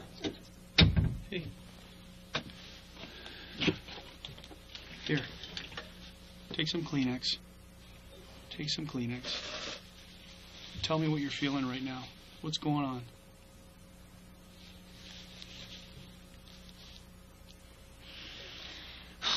You might as well get used to this. You got to get it out. So tell me what you're feeling right now.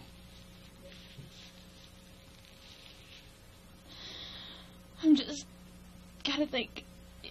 If it makes me feel like I should have. It's a thing called survivor's guilt. Okay, that you're gonna go through. That you're gonna need, and this is like the stuff about the therapy and getting to speak to someone, because there's stages of grieving that you're gonna go through. Okay, and this is the only way you're gonna go through this is with help. I think Victim Services is engaged, right? They're trying to help you. So just stick with that. Okay, it's a long road, but it can be a very successful road. Okay, and what you're feeling, I hate to say, is normal, but it is. It's something that a lot of people who are in the same circumstance will feel. Okay, but what I want to do is I want to finish off on this so that we can let you go and get out of the police station. Okay, because I appreciate your time and I appreciate your help. So, what is in the safe?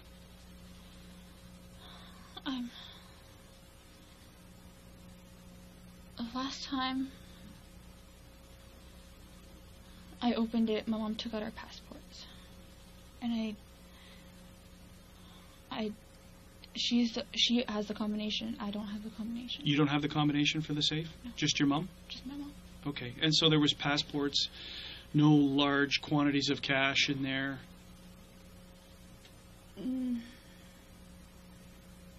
Not that I know of, because Okay. She asked me to help pay for our 2 trips.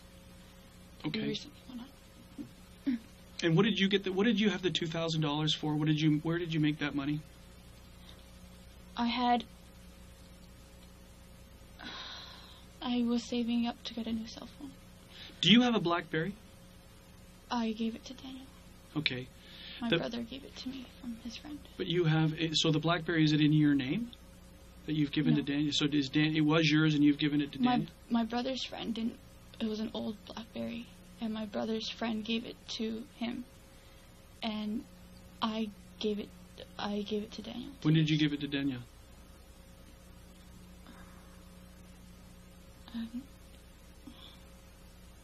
I gave it to a friend to give to Daniel. How long ago? Maybe a week. A week ago? Maybe a week and a bit. What's the PIN command for that? Do you have a personal identification number for security reasons? Have you ever been given that by BlackBerry? No. No? There's no lock that I know of. Okay. So,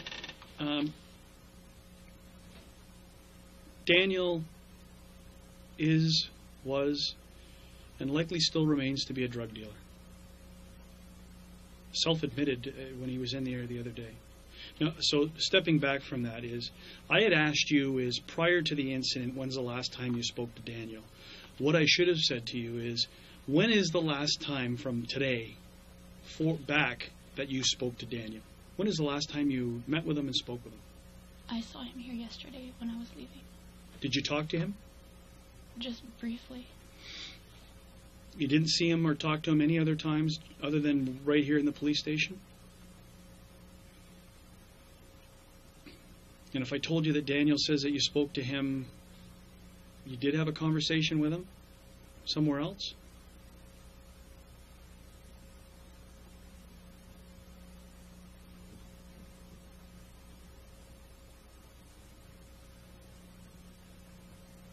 He would be lying?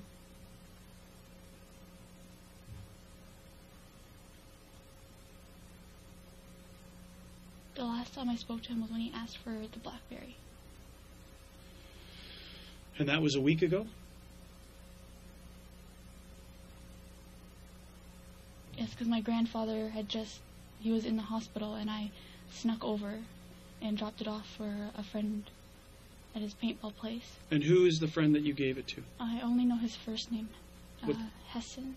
Hessen? And where's the paintball place? Victoria Park and McNichol. Right at Victoria Park and McNichol? Between McNichol and Steeles on Victoria Park. When there's a lot of people, remember I told you about the media? They're bad. They can be very bad when they start to sniff around and they sense something. And I can tell you that the media is portraying that this was supposed to be some sort of drug-related, that you guys weren't a random target, that you were a targeted house because of drug activity. What would you say to that? I don't deal the drugs. Okay. Tell me more about that. You don't deal the drugs. Are you involved in the transportation and distribution? No. Have you ever been with Danny? This is something that's very important. Have you ever been with Danny when Danny's doing that? He normally leaves me with a friend and says he's going out with his friend. And, like, normally, when is that normally? How long? That was 3-4 years ago. 3 or 4 years.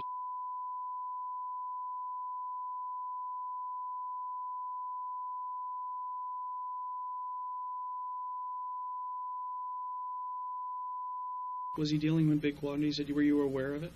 Honestly, I wanted nothing to do with it, so I refused to know what he was doing. Okay.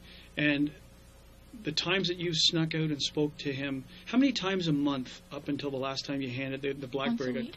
You'd see him once a week? Well, prior to this, I'd only see him once a month because I went away twice with my family. Yeah. So I wasn't able to go anywhere. I was out with them.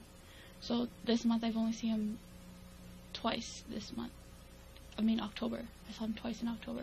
And you said you text message him every day, once. You at least once More a day. or less. And that could be a string of text messages, right? It's not just, hey, how are you doing? Fine, and that's the end of the text message. It'd be a string of communication. How you were texting it. It'd just be, where are you at? Are you at work? How are you? And miss you, or what are you doing today? And so when you go out and see him for once during the time, once a week. I'd tell my parents that I was going to class. Yes. And before class or after class, I'd go buy him lunch and bring it by his work. And sometimes I would see him, and sometimes I'd just give it to a coworker to give to him. And how long, when you see him, how long would you see him for? 10 minutes, 15 minutes, because he was working. When he wasn't working and you were able to get out and see him, how long? That hasn't happened in a long time. And how long's a long time? The last time I saw him outside of that was when Gary picked me up and I got caught by my parents. And that was, I'd say, a year, if not a year and a half almost. And why did he want your BlackBerry? He said that he had sold his BlackBerry, so he needed a phone. And that BlackBerry, I'm kind of confused. Was that an active phone? No. Because now we're talking about 3 phones now. We got a SIM card, we got the phone that your parents know you have, and you got a BlackBerry. Up until a week ago. Yes. So the BlackBerry is what I was using with my own Rogers SIM card. The phone I'm using now was an old phone that I no longer used. Okay, so because the reception was no good. The BlackBerry was your normal phone that Yes. you were using on a regular basis. Yes.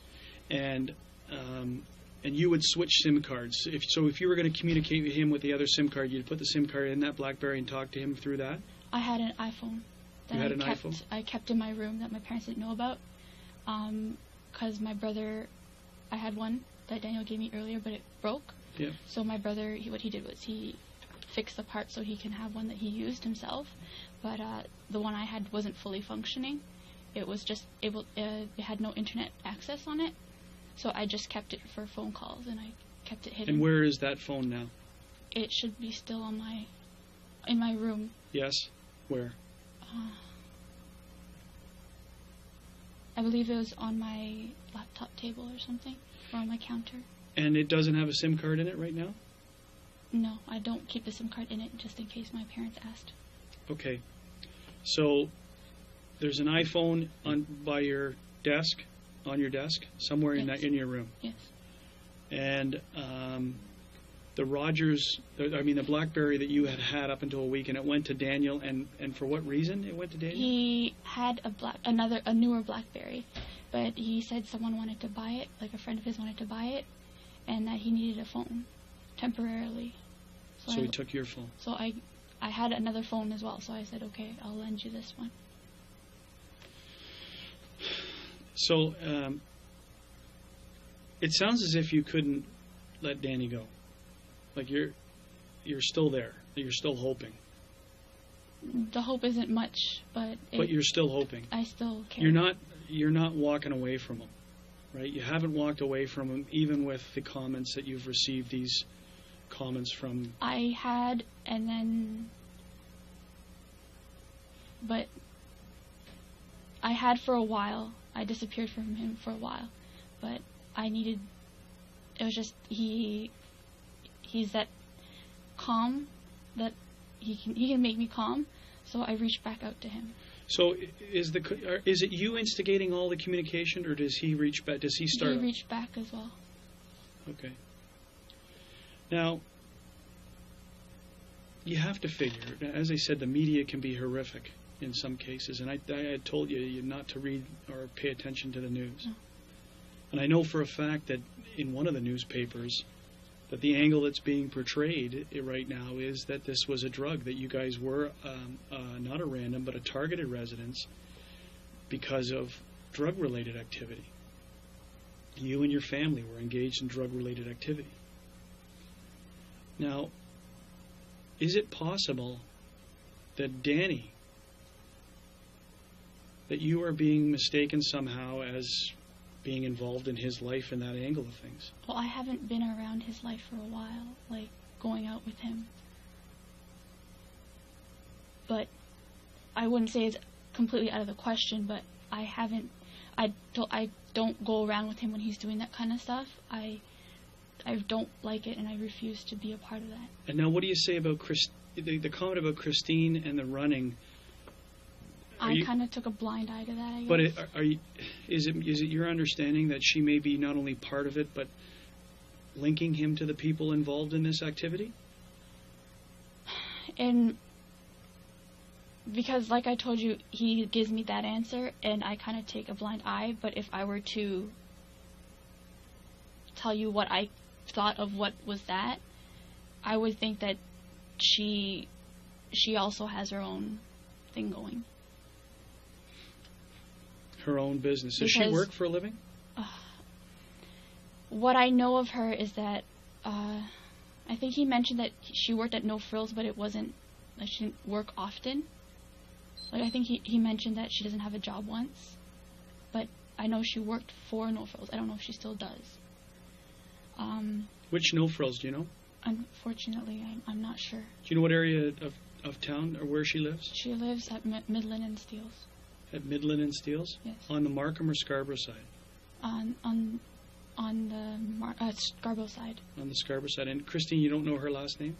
Felipe. Felipe? What's that? What nationality is she? Filipino. Filipino. And how old is Christine? I only know she's older than me. I'm not sure if she's his age or older. I'm not sure. Did he ever say where he met her? We all went to the same high school, and they also we all went to the same high school. What school was that? Mary Ward. Mary Ward? Yes. Now, how would you feel if, like Daniel is the one who's through whatever activity that he's engaged in, and you've been around, but not necessarily having an understanding because you're seen with him, that he's brought this back to you?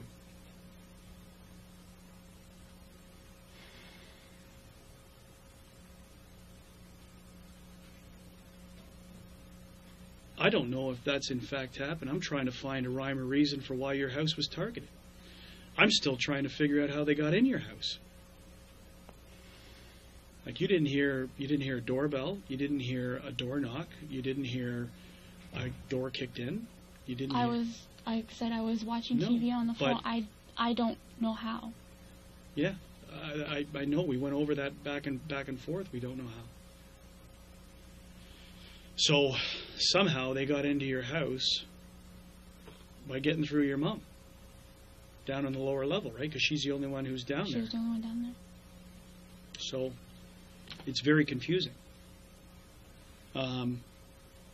We do have surveillance cameras from the area, right, that explain that. Well, hopefully, but that's still in work in progress. But generally, random events are not, in most cases, random. There's a rhyme or reason why they've come to your house. But from what you've told me inside the house, the only thing that you hear them saying to you is they're looking for money. They're not looking for a specific quantity of money? No. Do you ever hear number 1 telling number 3 about the quantity of money that he's recovered? No. I don't hear that. All the comment you hear from number 1 really is it's time to go. We've been here too long. We've been here too long. Yes. And number 3 was the one that says was my father, and all I could. What I heard from him was basically, "Where's more? You're lying."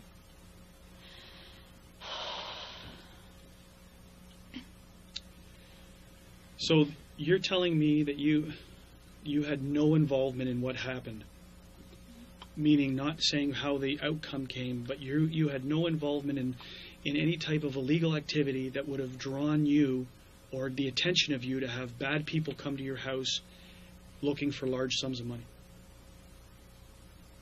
You're not involved in this any which way. Because the question obviously stands, Jennifer, is you're upstairs and they're downstairs. Right? So it's a natural concern why would they leave you alone? Why would they not do the same to you?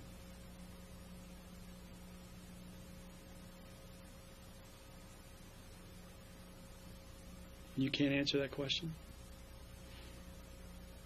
The only thing I can say is he said I cooperated. But I asked him to take me. The number with my one mom. guy? The number 1 guy said you cooperated. Okay. You had no threats. And again, we're back to the fact that you admittedly lied. Okay, not to me, right? No. Not to me. No. You admittedly lied. You've lied to your parents, right? About going to school. You've lied to Daniel about being raped and about receiving a bullet. Who's to say this whole thing isn't a lie? That what you're telling me is a lie? Because if you are lying, it's the most cold-blooded thing that I've ever faced in my life.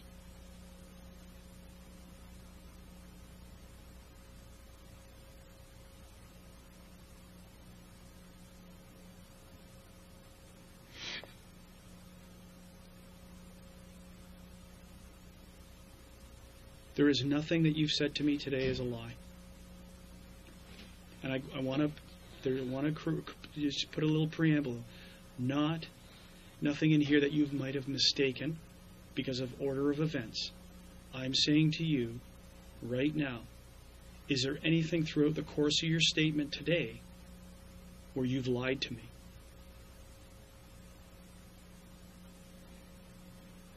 From your interaction with Daniel, from your I'm not involved in drugs and I don't have anything to do with them and we don't have large sums of money? What about life insurance policies? Do your parents have life insurance policies? I think I don't know. You don't I know they had a I have one of myself. Yes. And my mom they used to have one for me when I was younger. Okay. But half of that went to education, half went to life insurance. And when they found out I didn't go to university, they asked for the money back. So hang on a second here. You told me that they never knew you didn't go to university. When did they find out that you didn't go to university? I told them that I graduated, but I never went to university. that I went for 2 years, but I never finished. Okay. And they wanted the money back as a result of that. Yes. So you did actually tell your parents somewhat of the truth that you never went to university, but it's half truths. Yes. So back to this line is where we're talking about the fact that of the lying, right? Is that it's I don't deal with the drugs. I don't associate with that. okay. I don't. Now, back to another very difficult question, but if I don't ask it, I'm going to be. It's an obvious one. The resentment that you may have had towards your parents for the interference in your relationship and your life, and essentially locking you down in your house. At the end of the day, I love my parents, and I chose to be with them.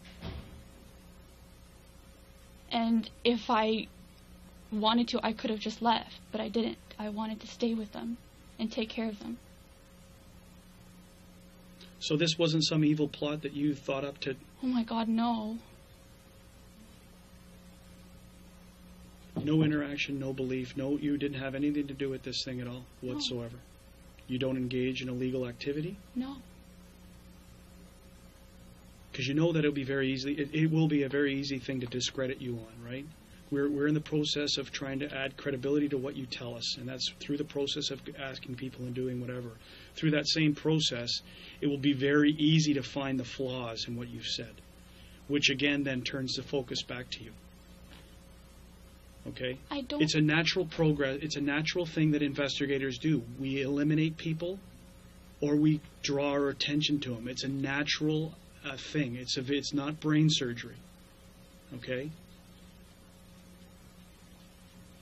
What did you talk to Michelle about? Did you talk to Michelle last night? Or the day before? That you were about talking to the police? I just asked her how she was feeling because she was nervous. And what did you tell her? Just tell the truth. Tell you what you know.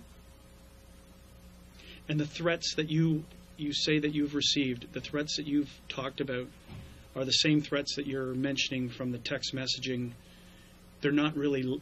Did you receive any life-threatening, or are they basically to stay away from? Just the email saying the messages saying stay away. From Danny. Yes. Okay, I heard a knock on the door. Bear with me.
Anyone come in?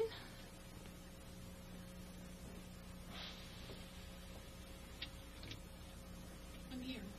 I'm right here.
Okay, we're done, essentially. How you feeling? Sorry, you really scared me. Did I? What did I scare you about? Sit down and take a load off. Tell me how you're feeling, and how I scared you. I don't want you walking away from here thinking I'm evil. I want you to walking around from here thinking that this guy is helping investigate my mom's murder, and he's going to turn over every stone possible to make sure that we catch the people who do that. That's what I want you feeling. So I don't want you walking away from here thinking that I scared you, or I'm a bad man. Sometimes we have to ask very, very difficult questions, but it's my job. Okay? And you would expect that from me. And you're not the only person that we're asking this stuff of. Right? But you're the most obvious person that we have to ask this stuff to. And it's just the way we operate. It's the way we have to operate. It's a tough job to deal with someone's murder. And there's some very bad people, and there's some very tough questions that need to be asked. So I hope you understand that. I understand that. It's hard to take. Have you lied to me? No? You haven't lied to me about anything? I said whatever I could to help. Okay. So, if you've always told the truth will never hurt you. It may get you into a bit of trouble, right?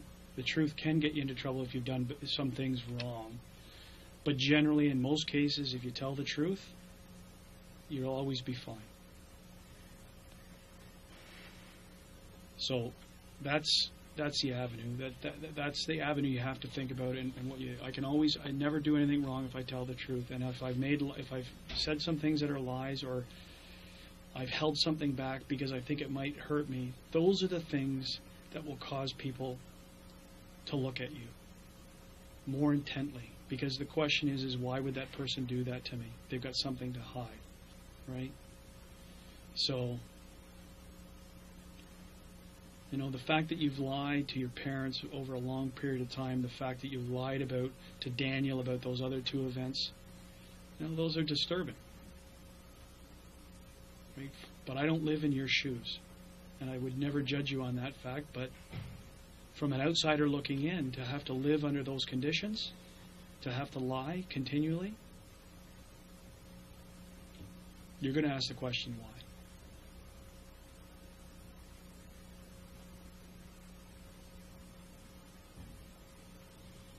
And if that's the way that you have to live, that's the way you have to live.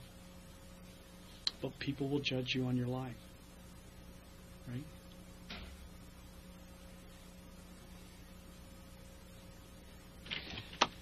So is there anything else that you can think of that might help us?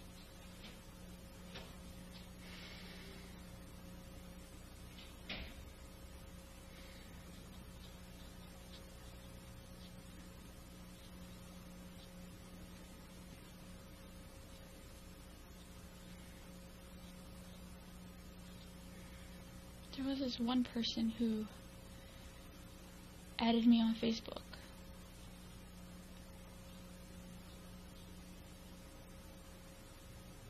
And I found it weird that he had added me out of nowhere.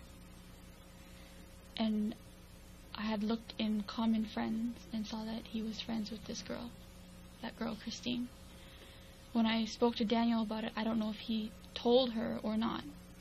But I asked him, is she just casual friends with him, or is she good friends with him? And the day after I asked him this, they were no longer friends on Facebook. Who is this guy? What did he look like? Casey Law. I've never met him. Apparently went to high school as well, but I don't recall ever meeting him. And he kept asking me questions that, I don't know if it's just his personality, but he asked me questions that I thought were too abrupt to ask someone you just met. Like what? Give me an example. He asked if I had a boyfriend and if I was looking for a boyfriend and if I engaged in sex and things like that. So that's the kind of question he was, provoking you. Casey Law, and did you recognize the name from school? Recognizable, but again, I don't remember ever even having a conversation with him. And so he said he went to your school? Yeah, but he was older than me. He's older than you. And what does he look like? Chinese guy. Yeah. When I talked to him, he said that he was working like security. Okay. So that's on things that strange things that have happened to you recently. That's it that you can think of is that one, and plus obviously the stuff that was going on with Christine and the ghost messages that you were receiving, right? From these were numbers that didn't exist or they didn't have any. No, it was blocked. Blocked numbers. And when I called Rogers, they said that's not possible. For a text message to come in with a blocked number? Yes. Okay.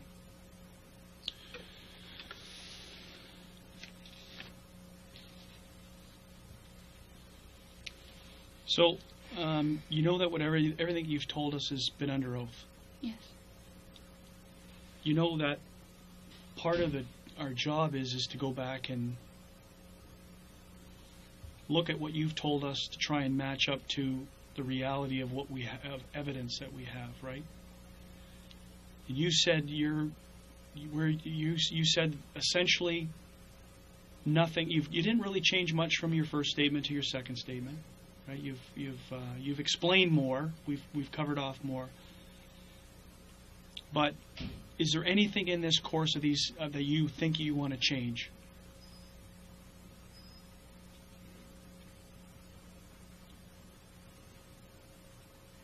You made me now. I feel like I've said something wrong. You have not. I don't know if you said you have. To me, you've no, said. No, I've said everything that I know that is true. Yeah, and I'm asking you is if, from reflecting on what you've told me today, which is fairly consistent with the first statement. It's just there's more detail now.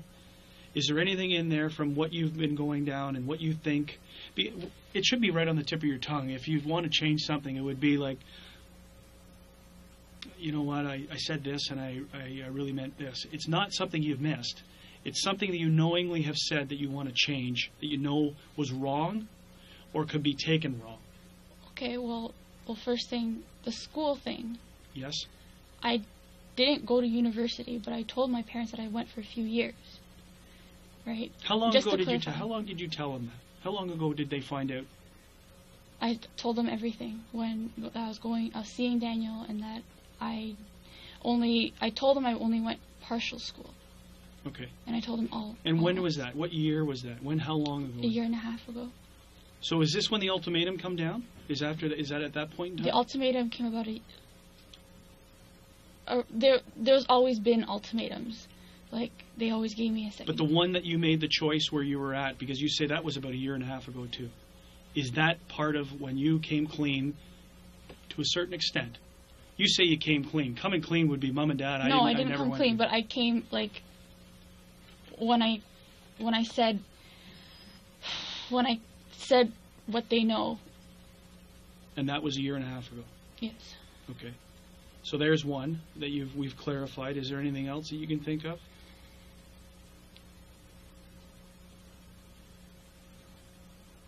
Is there anything that,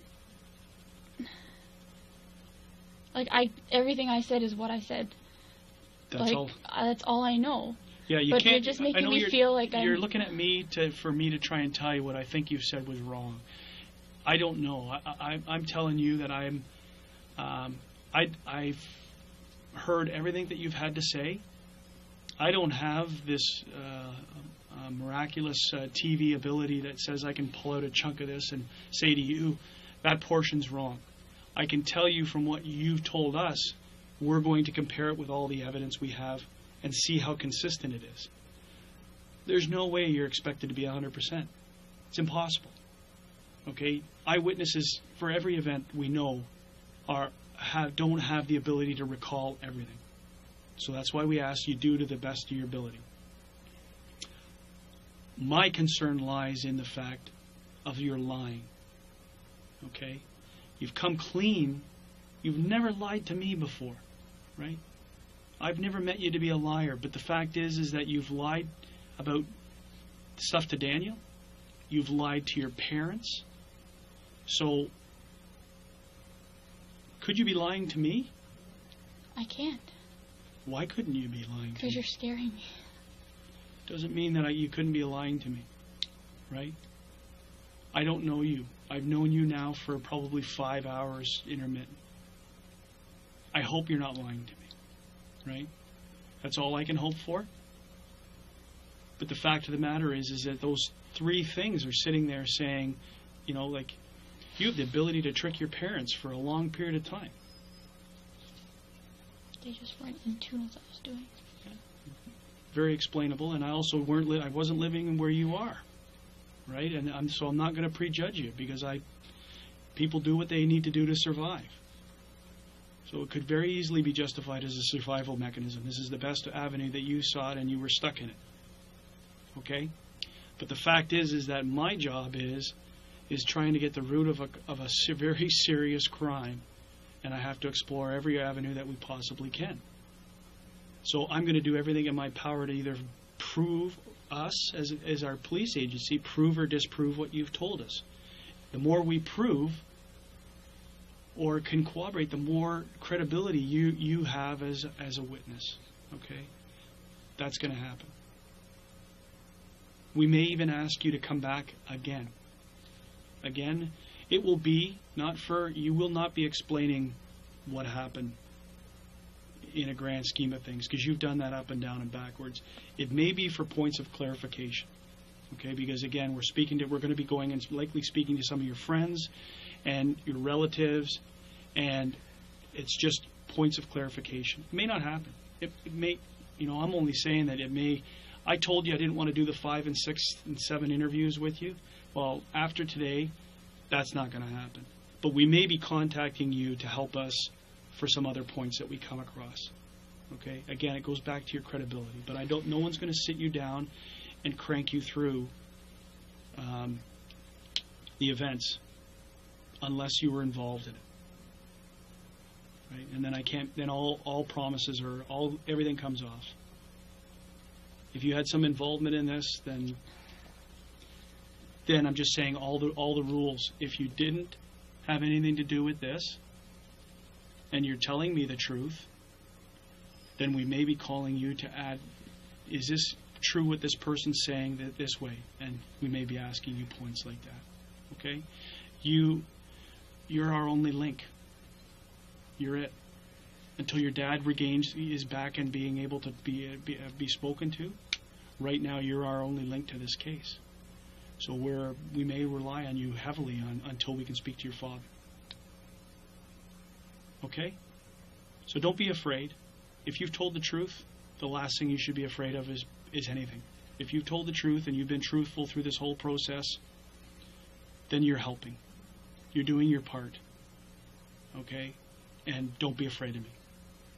I'm just afraid because, I know everything is just all pointing negatively right now, and I don't understand why. It's not all pointing negatively. And you know what? You're misunderstanding things, that you're thinking it's all negatively pointing anywhere. It's not pointing anywhere right now. We are still gathering and gathering and gathering. There is no direction there's nothing.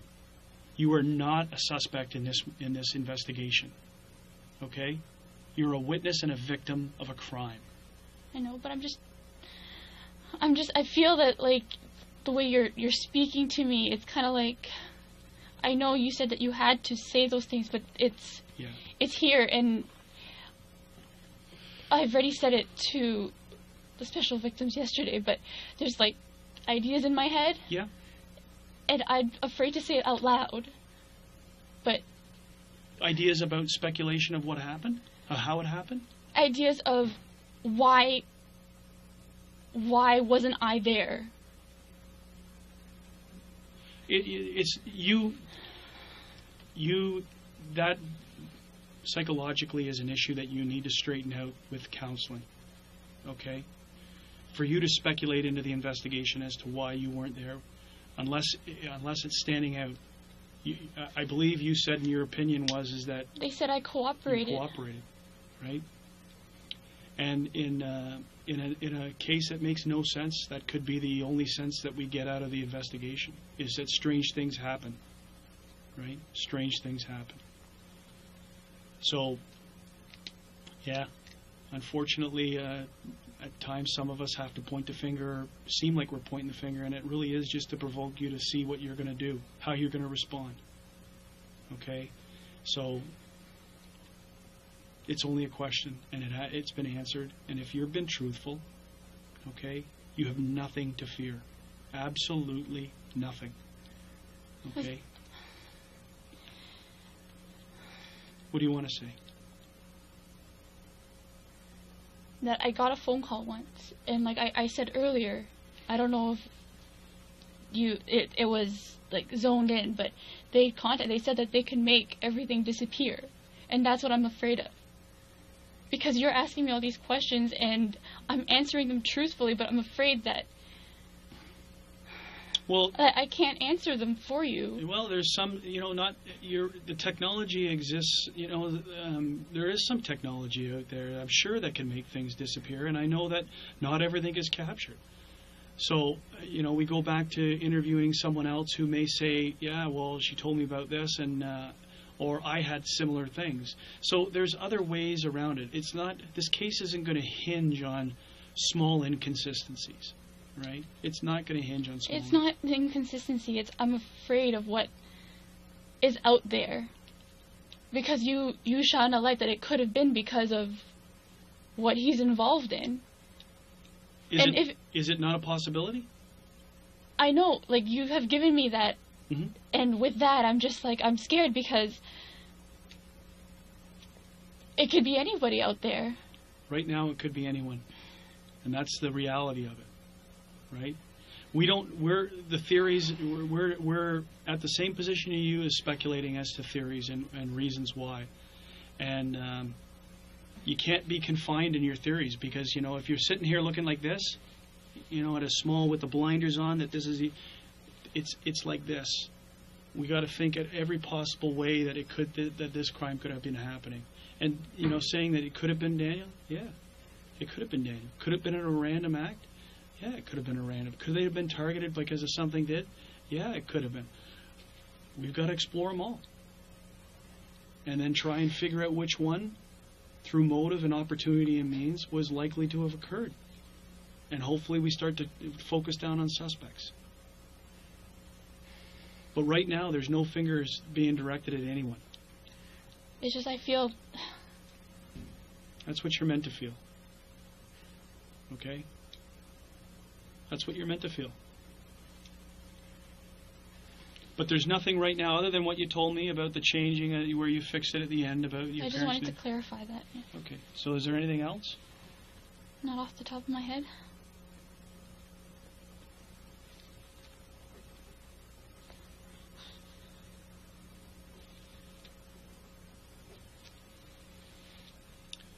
So we're back to this last question that comes back to is there anything else I should know to understand your statement fully? And that's, again, is that this is where you'll drop in that I took 5 hits of acid before you're not on drugs, you're not taking liquor, you're not taking any medication, you voluntarily gave this statement, and you did it having a full understanding of what you've told me? Yes? Yes.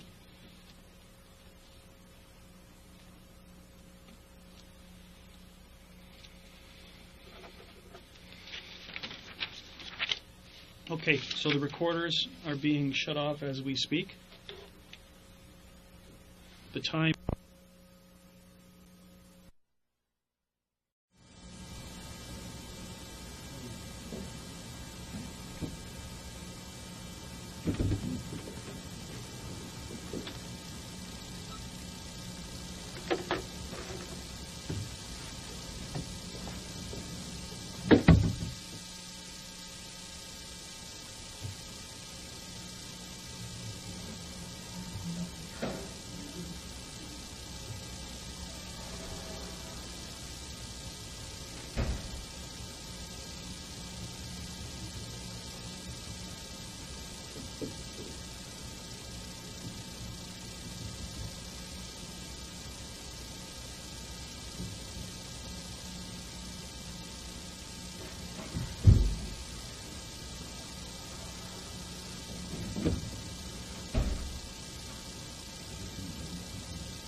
right, you can just have a seat over here. Come on in. Have a seat over here. Yep. Kind of odd in here, actually, so I'm sitting in the back there. All right.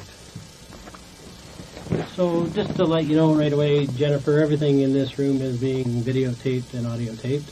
Okay. That's actually for your protection and mine. If anybody ever asks us what we talked about, there's a record of it, okay? So just for the record, it is the 22nd of November 2010. We're at the 5 District Station in the town of Markham. My computer right now says 2:39 in the afternoon, okay? Just for the record, my name is Detective William Gates. You can just call me Bill here today. And what do you like to be called? Jen, Jennifer. Jen? Yep. What do you prefer, Jen or Jennifer? Doesn't know. Either or? Okay, so Jen, you're aware that the audio tape and everything's on. It's the same as last time.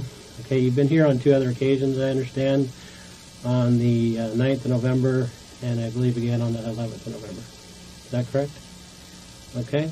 And do you know why we're here today? Just to discuss stuff. Yeah, regarding what? The,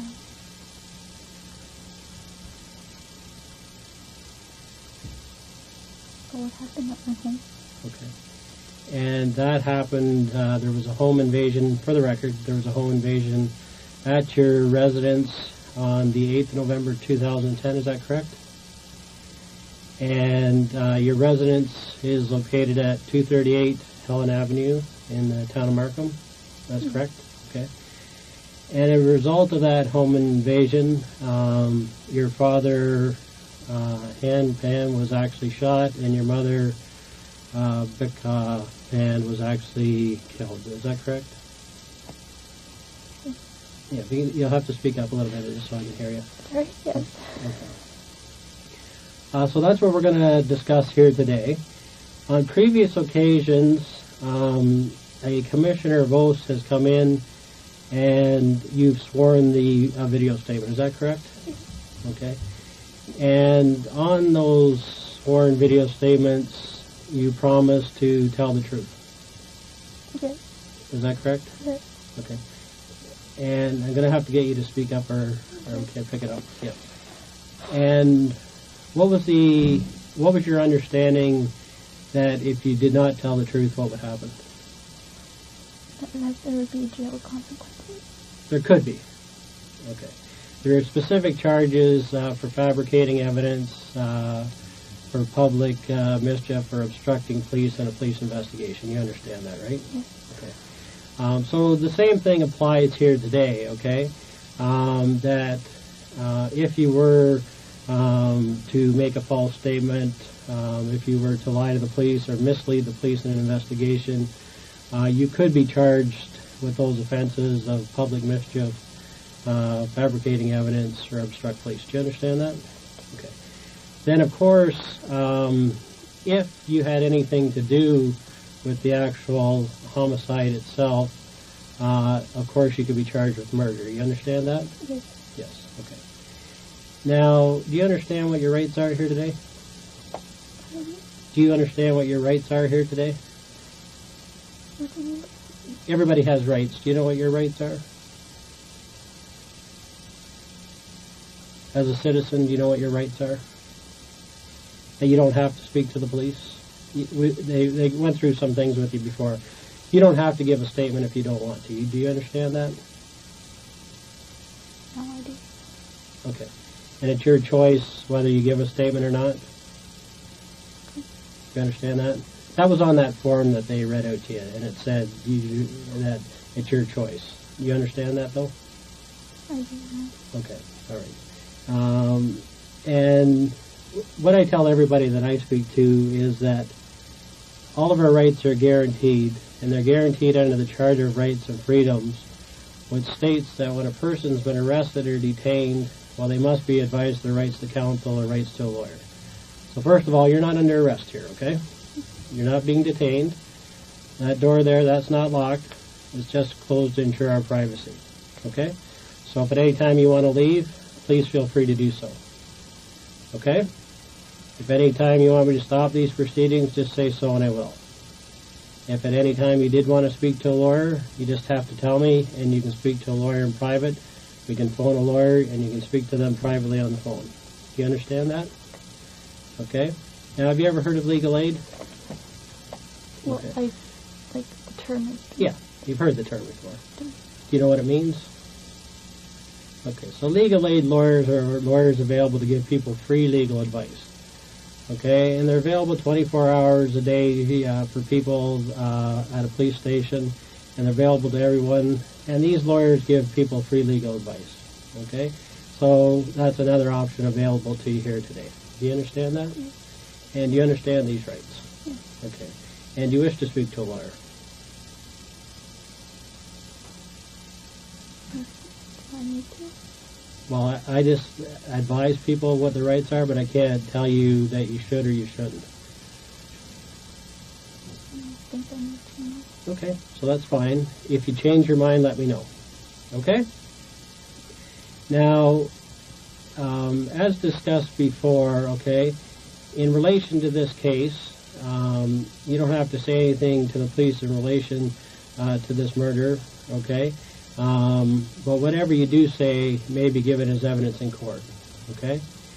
And if it had anything to do with you, that evidence could be used against you. Do you understand that? You just have to say yes or no. Yes. Yes, okay. Now, we've never met before, right? No. I just brought you from the front to the back here, Yes. and we didn't discuss the case. No. Okay, so when I meet somebody for the first time, I have to let them know that I don't want what you've said to any other police officer in this case to influence you or make you feel like you even have to talk to me here today. Okay? And whatever you've said to date to anyone about this case, you don't have to repeat that, nor do you have to say anything further. Okay? But whatever you do say, that may be given as evidence. Do you understand that? Okay. Just tell me your understanding of what I've been telling you. Just tell me what you understand me to say in your own words. Take your time. That I don't have to say anything, but that if I want a lawyer, I can have one. Yep. Yeah. Yeah. And I don't want anything anybody else has said to you to make you feel like you have to even talk to me. I don't want them influencing anything that may have said previously. Do you know what I mean? Okay. Okay, I don't want you to feel forced into talking to me. Okay? All right? Do you have any other questions? You understand? Okay. Now, since you and I have never met, of course I know a lot about you because I've been following the investigation. Okay, but I don't know everything about you. And I hate talking to people when I haven't formally met them. Okay? So if I were to ask one of your friends about you, or you wanted to tell me yourself, how would you describe Jennifer Pan?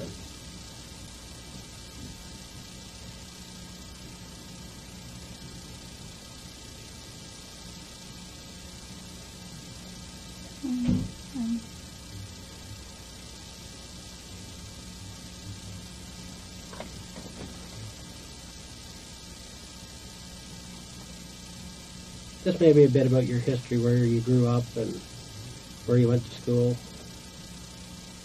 I grew up here. I was born and grew up in Toronto. Okay. And I like to play the piano. Yep. I hear you're pretty good at it too. Yeah. Okay. And what else do you like to do? I like to figure skate. Yep. Okay. You're pretty good at that too. I haven't done it for a while. Yeah. But at one point it was a passion of yours? Yes. Yep. Okay. What else? I'm going back to school. Okay. And when's that? Starts in January. Okay. And what are you going to be taking? Biotech engineering. Okay. And what's your future aspirations then? Okay, just hold on a second.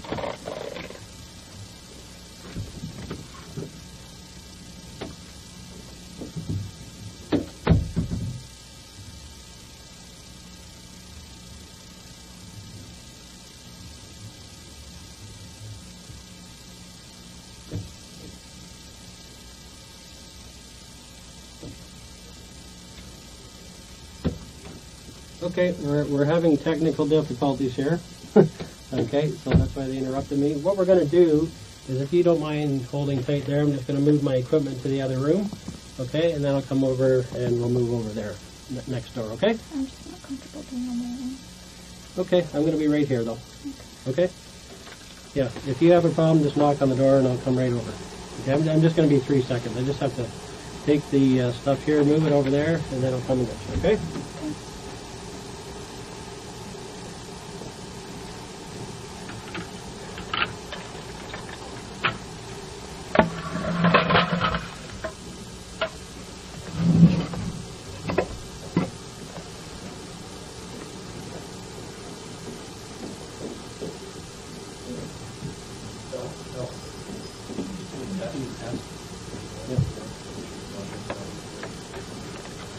It'll just be a couple minutes there, okay? Let's leave the door open.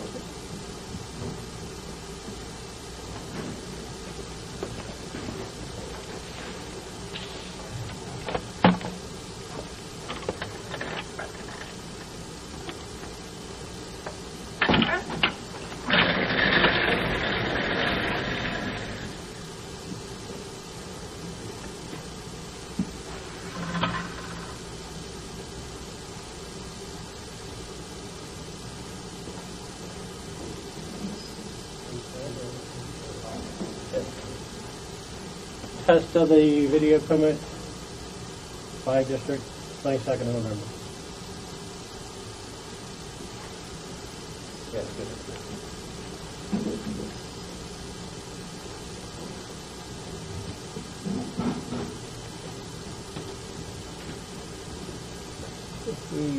One more minute.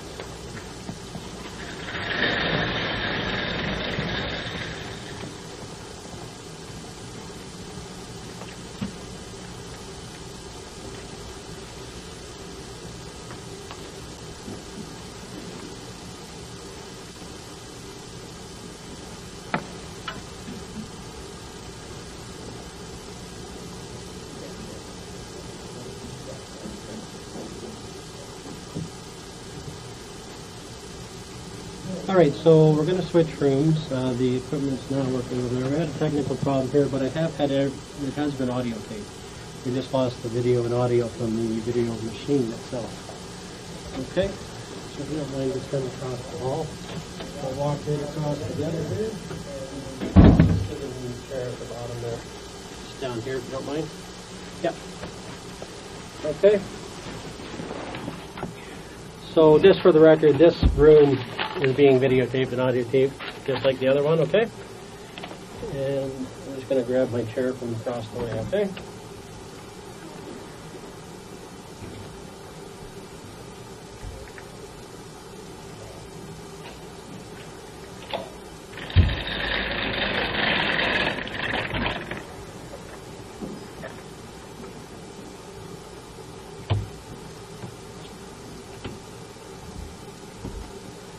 Okay, so right now we're in the separate video room across the hall from the first one. By my computer now it's 2:52. The officer advised me, the Detective Cook, that we're having a problem with the other room. The video and audio went down. But everything that what we talked about has been audio taped on our portable audio. Okay? All right. Now, just for a recap, we reviewed why that you're here today to discuss the home invasion that occurred at your residence at 238 Helen Avenue on the 8th of November, okay? And that in that incident, your mother was killed and your father was shot but survived, right? And we reviewed what your rights are here today, that you didn't have to speak to the police, that anything that you do say to the police here today could be evidence. Is that correct? Yeah, you just have to speak a little louder. Yeah. Okay. And that if you had any involvement, well, first of all, if you provided a false statement or lied to the police a person could be charged, or you could be charged for obstruct police, public mischief, or fabricating evidence. You understand that? Yes. And that if you had any involvement in that home invasion, then you could be facing charges of murder and attempted murder. Okay, do you understand that? Okay. And anything that you do say to us in regards to that home invasion is being recorded here, and that could be used as evidence in court. Okay? You understood that? And that you don't have to say anything to us in relation to this case, but whatever you do say may be given as evidence. Right? You understood that? Yes. Okay, and lastly, that we've never met before, so I don't want anything any other officer has said to you to influence you or make you feel like you have to say anything to me here today. And whatever you've said previously, you don't have to repeat that, nor do you have to say anything further. But whatever you do say, that may be given as evidence. Is that correct? Yes. Yes. Okay. All right. So we were just starting to talk about yourself, and you were telling me that you do or have had a passion for the piano, and you do like figure skating. Okay. What are some of your other likes? What are the things you like to do? So, sit and watch TV with my friends. Yep. Okay. And who are your specific TV buddies? Adrian. Okay. And his last name? Okay. And anyone else? People I talked on the phone, but none that I watched TV. Okay. Now, do you have a particular best friend right now? Who would you say is your best friend? Best friend doesn't know me the best. No, who that you get along with, that you have a special relationship with, like a best friend. Who's the friend that you like the most, or that you get along with the best? Daniel? Okay. And what's his last name? Long. Okay. And why do you say that you're best friends? I wouldn't say best friend, but he's able to comfort me and calm me. Okay. And how does he do that? Just, we've been friends for a long time, and I don't know, it's just, we used to date, and part of me still gets calm whenever he reassures me something. Yeah. Okay. So you have history. Okay. And I know you've said some of these things to the police before, but I just want to go over it for my own understanding. So when did you first date Daniel? In 2003. Okay. And how did you actually meet? We went to school together. Okay. And what school did you go to? Marywood. And is that a Catholic school? Yes. Yeah. Okay. And when did you start going to Marywood? In 2000. Okay.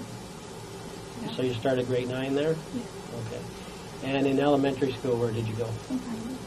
What's that? St. Barnabas. Barnabas, okay. And do you practice Catholicism, or do you practice a different... Are you Catholic? I do practice Catholicism, but I do believe in some Buddhist beliefs. Yeah, okay, well, that's good. Okay, so you have Christian beliefs that are both Catholic and Buddhist religions. Okay. And how long were you baptized when you were born? Or okay. And were your parents Catholics then? My father. Okay, your father. Okay. And what about your mom? Buddhist. Okay, so that's where you get the combination. Okay. And yep.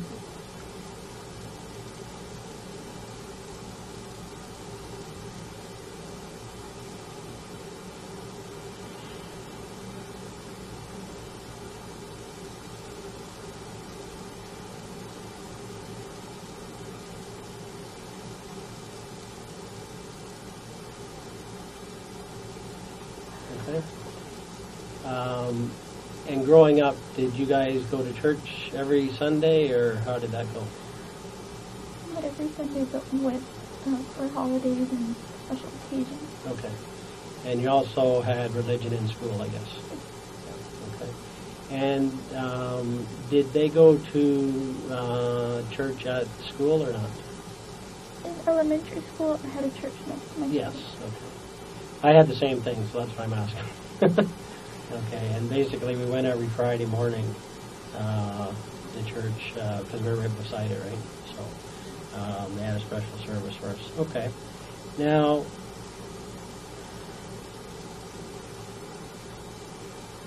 what else can you tell me about growing up?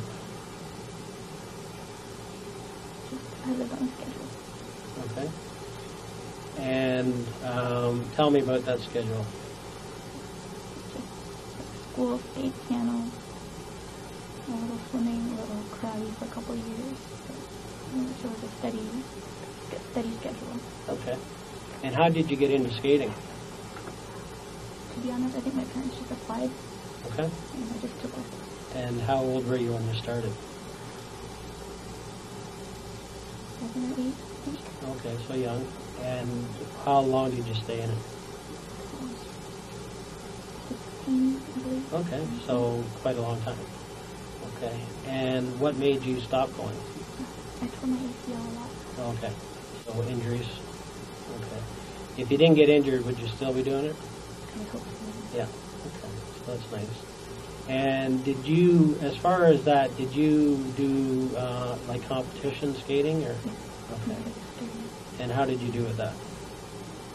I wasn't at the top of the pack, but I was just in middle average. Yeah, so that's good though. But you did actually enjoy it.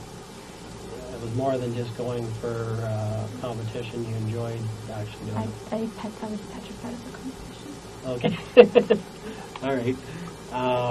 And where would be the farthest place you would go for a competition?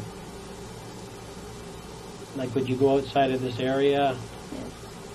Because I actually started, I said Scarborough in Toronto. That's where I trained and grew up. Yep. It wasn't until later that I moved up to Richmond Hill, just the last year or two. Right. But we went everywhere from Orangeville, Yep. Mississauga, just in and around Southern Ontario. Yeah. Okay. And tell me about the piano. When did you start with piano? Not far. Wow. Okay. And you're still doing it, I understand. Okay. And I hear you actually teach. Yeah, I taught a bit, and Yeah. I'm still working towards that final qualification. Okay. And what do you have to do to get that final qualification? I have, I believe, another 3 exams. Okay. And are the exams practical, or are they practical and Practical, practical and written. written? Okay. And like an exam, how long would that take to write? Writing exams take about 2 to 3 hours. Okay. And are you in that process right now, or? I was, yes. Yeah. Okay. And so, when do you hope to complete that? I was hoping in June. By June you would. 2011. Yeah. Okay. And so you went from a student and now to a teacher. Is what? Okay. And although you don't have your highest papers, you were still able to teach students. Yes. Yeah. Okay. What does the actual full papers give you? What will you be able to do with that? It's just a formality. An achievement? Yes. Okay. Credentials? Okay. Can you charge more? I don't know. Okay. When you've been teaching, what would you charge for lessons? Mainly they were just family friends, so it was just $10 half an hour. Yeah. Okay. And how many students would have you been teaching? For the years, just 3. Okay. Over what time period? Say 4 years.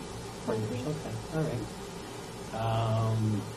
And do you have any students right now? Or? No. Okay. And why not? The students I was teaching, they went to high school and lost interest. Okay. Yeah. Too big for piano. Yeah, I took it in grade school too, but I think I went to grade 7 in it. I think when I was in grade 7, I stopped taking it, but I still remember Swans on the Lake. I didn't know how to play that. That's about it. Now, I understand. What kind of jobs have you had? Serving jobs. serving jobs? Okay. And when was your last one? Boston Pizza at Warden Field. Okay. And when's the last time you worked there? 2 years ago, I think. A year and a half, 2 years. Okay. And was that your last serving job? Okay. And previous to that? He said married. Okay. And what time period did you work there?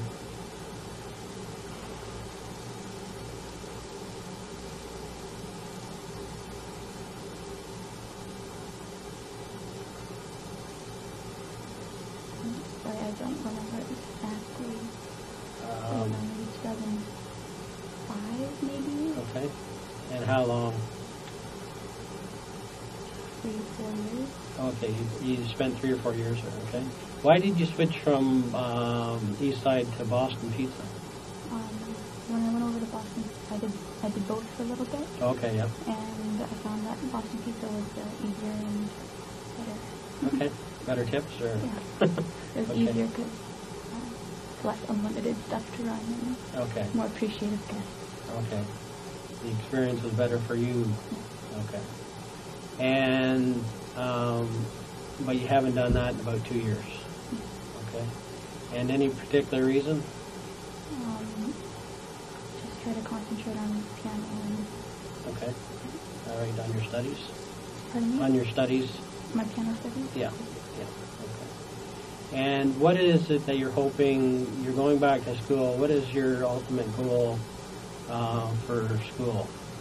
I want to finish this 3-year biotech course Yep, and see how the field is after 3 years, because I know it's booming now, but I'm not sure how it's going to be in 3 years. okay. And what job would you like to get from it?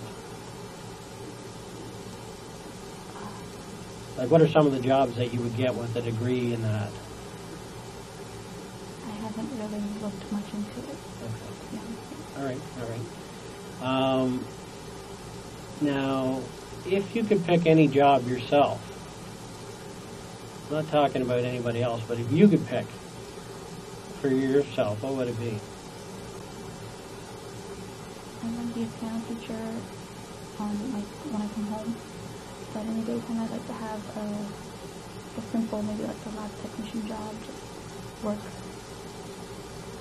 8 hours a day, and come home and teach piano. Okay. And so why don't you do that? I actually did try to apply for pharmacy technician, but I wasn't eligible to enter. Okay. And any particular reason? Or? I probably just didn't have the needed credits for it. Okay. And high school credits, you mean, or? Yes. Yeah. Okay. And have this other course you're on, you've been accepted? Yes. Yeah. Okay. Okay. And from that, I guess you could be a technician, though? I believe that if I get through the first year okay, I will be eligible to transfer to the technician courses. Okay. All right. Sounds good. Okay. Now, I understand that you mentioned a schedule, okay? Whose decision to have you on a schedule? Well, it was more along the lines of where I was at my skating level Yep. and what times were needed to be at certain places. Yeah, okay. So, but basically you didn't have time for much other than school, skating, piano. That's a lot. Yeah, okay. Now, eventually you were discussing Daniel. What happened with that relationship? I hid it from my parents at first. They didn't agree with me having a boyfriend. Okay. And once they found out, they didn't like the fact that he was of mixed race. Okay. And they told me to stop seeing him. Okay. And how did that make you feel? That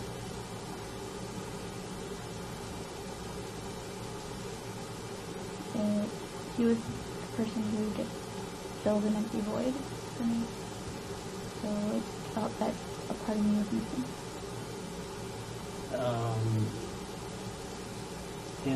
When did you feel the part was missing? Pardon me? When you broke up, you felt the part was missing? Is that what you're saying? When they first told me to stop seeing him, stop talking to him, I felt like a part of me was missing, and I fell into a little bit of depression. Okay. And how old were you when this happened? 21. Okay, so you're 24 now, right? When you're 21, they told you to stop seeing him, or 2021. And how old were you when you first started dating? 17. Okay. And from 17 to 2021, they didn't know about the relationship. Okay. How did they find out? One day when my mother came to pick me up, she saw me with him. He had dropped me off Okay. Dropped you off. At Pacific Mall, and my mother was coming to pick me up from Pacific Mall. Okay. And somehow they saw each other, I guess? Oh, my mother saw me hugging, kissing goodbye. Okay. That gave it away. Okay. And then when she asked about it, what did you tell her? And I told her that, we've been dating a little bit, but mainly it was just when we were in school, we saw each other. Okay. Right. And so was that the whole truth or not? It was at that point in time. Okay. What happened next then? I tried to bring him home. My mother at first was like, bring him home, let us meet him. When I brought him home, they automatically didn't like him for some reason. Okay. And that's when they told me to stop seeing him. Okay. And what is it? You mentioned already that he was mixed race. Mm-hmm. Okay. Which is what? Filipino and Chinese. Okay. And your parents themselves, what races are they? Vietnamese and Chinese. Okay. What was the problem with Chinese and Filipino? They didn't see him as a Chinese person. Okay. They thought him as a Filipino person. Okay. And they associated Filipino people with white people. Okay. So that was their personal belief or personal outlook on Filipinos, I guess. Mm-hmm. Okay. And, okay, so you were told to stop seeing him. So what happened then? At first I stopped for a while. But like I said, I just felt really empty and I felt depression, and Okay. I started talking to him again. Okay. And how would you get a chance to see him? Seeing him was really difficult. Okay. I would try to see him before a class here and there. Not much time, but sometimes I'd ask a friend of mine, Gary, who's a mutual friend of ours. Okay. He'd come and tell my parents that he was picking me up for dinner, and the three of us would go out to dinner together. Okay. So he'd pick you up at the house, Yeah. Gary? Yeah. And what race is he? He's white. He's a white guy? Yeah. Okay. And did they have a problem with white guys or? No. No. They didn't have a problem with you going to dinner with Gary? No. No. And they were just against this guy? Daniel? Yeah. Okay. Now, were they against you going out with friends? A little bit, yeah. Okay, but they let you go with Gary, so... Well, it was, like I said, they didn't say yes often, but when Okay. they did. All right, so, and then what would happen? You would then, Gary would take you to Daniel. We would meet up at like our sushi place. Okay, where was that? Sometimes we'd go to Taste of Japan, and we tried sushi on 7 once. Sushi on 7? Okay. And where's that first place located? Woodbine and Woodbine and John? And what about the other one? 7 and Kennedy. Okay. And, so you like sushi? My friend Gary likes sushi. Okay. And how did you meet Gary? Through Daniel. Through Daniel? Okay. But he's become your friend as well? Yeah. Okay. And when's the last time you would have spoke to him? It's been a while. Been a while? A good 3 or 4 months. 3 or 4 months. And since you and Daniel broke up, how often would you see Gary? We'll see him. Well, he'd stop by my house sometimes if my mom was at work. Okay. And how many times do you think Gary took you to see Daniel? 3 or 4 times. 3 or 4 times? Okay. And when would the last time have been?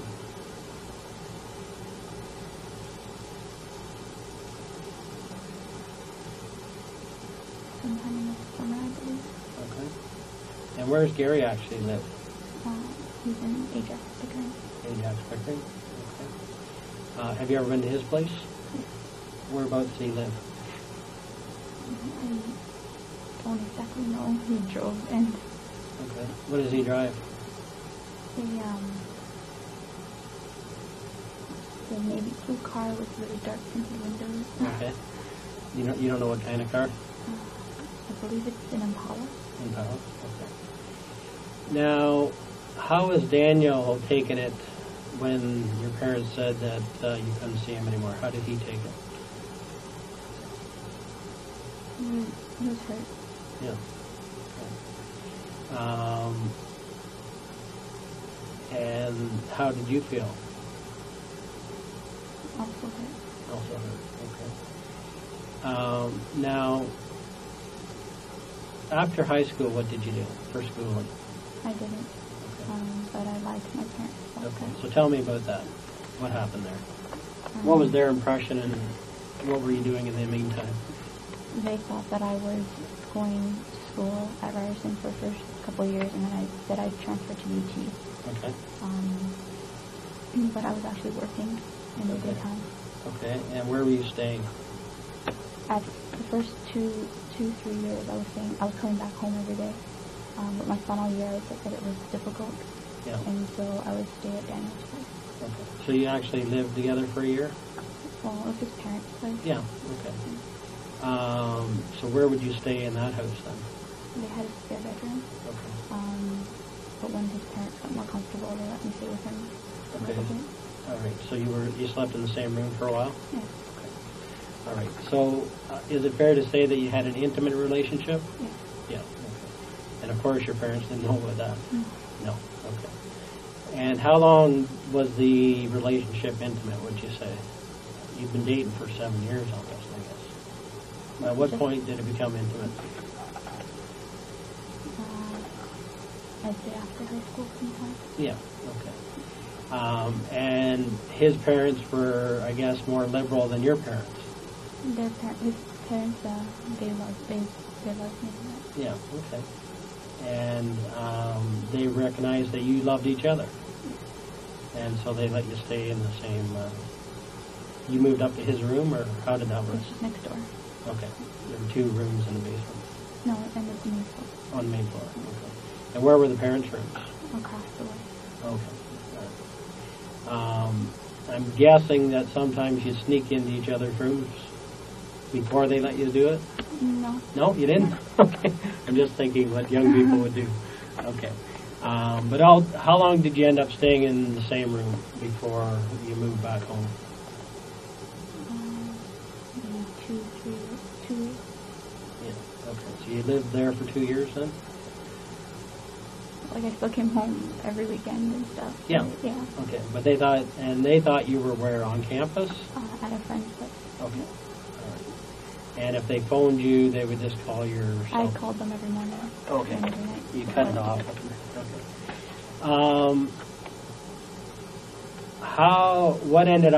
How did they find out you weren't going to school? They asked for records, and at first I wasn't able to. And then after I said I'd finished, I didn't feel that I didn't feel that I told them I didn't want to do the pharmacy, like pharmacist. I want to be a technician. Yeah. I find the responsibility to pharmacist so much. Yeah. I told them that I wasn't really into it, and because I hadn't gone to school for it, if I had lied about it, I didn't want to go and pursue applying for the job when I didn't have the qualifications. Okay. And they thought you did have the qualifications? Yes. Okay. And how did you try to prove to them that you did have the qualifications? Or I bought online. I got a friend of mine to buy online a fake diploma. Okay. And what friend was that? Daniel. Yeah. Daniel. Oh, Daniel? Okay. What'd it cost to buy a fake? 500 or something. Wow. Okay. And what happened when you gave them that then? They stopped counting me for a bit until they realized I wasn't I wasn't looking for the job hard enough. They're wondering what was going on. Okay. Then what was the next step? What ended up? How did you end up back home? I guess. They called up my friend, who I said I was staying with, in the middle of the night, and she was groggy and forgot what day it was, and so she was like, "Isn't she home?" And I wasn't home. Okay. She messed up. I don't blame her, but No. Okay. And what was that friend's name? Topaz. Topaz. Okay. So she was your cover.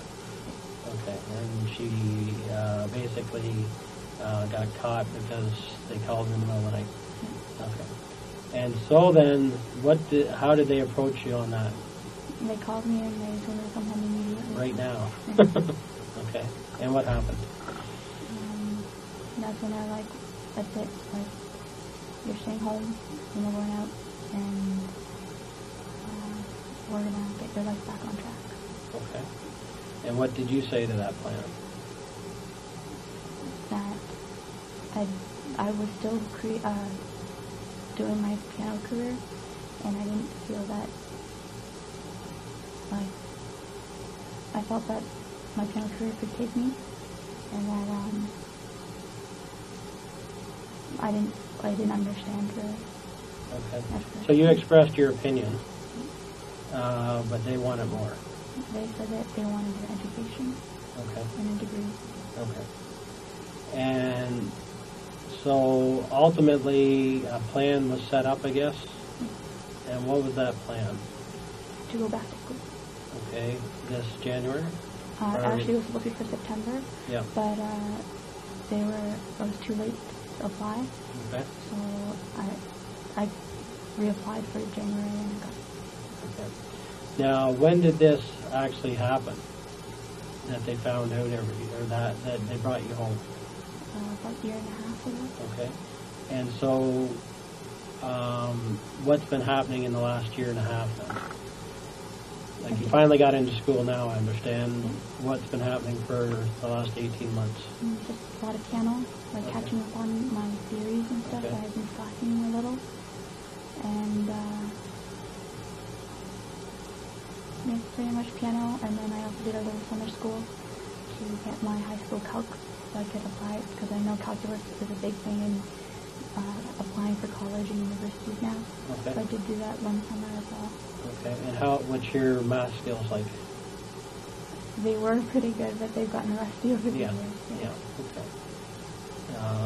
Yeah, you're not 18 or 19 anymore. Mhm. And you haven't done it in a few years. Okay. So do you just, is it home studies or is it internet No, studies? I did it at a summer school. Okay, you did it, but are you doing any correspondence? No. No, okay.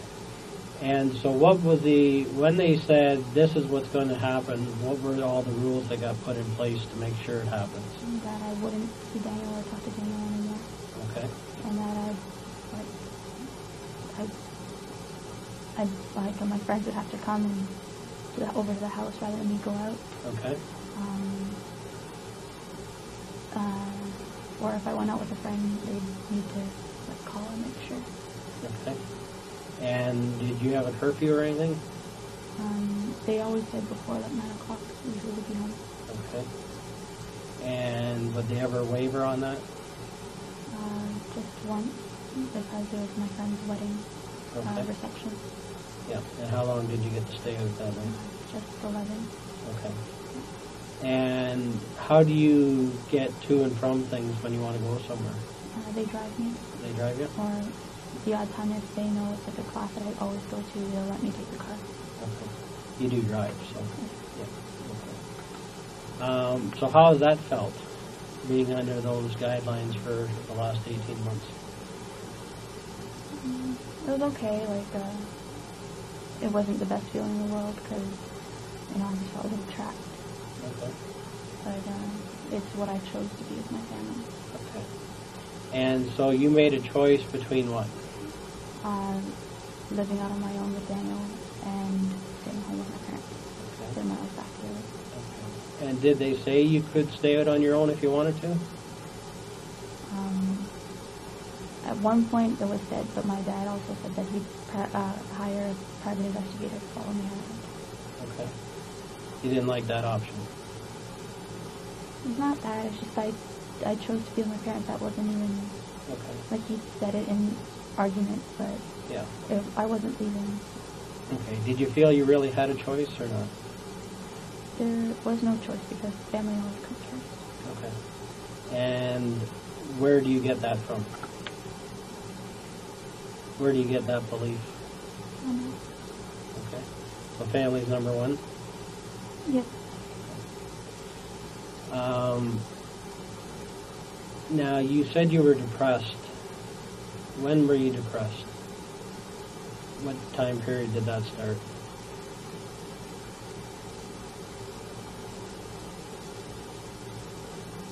I was depressed in elementary school for a little bit. Okay. As the depression started, I'd say hard, very about 2 years ago. Okay. At the time of this, or what brought on the depression?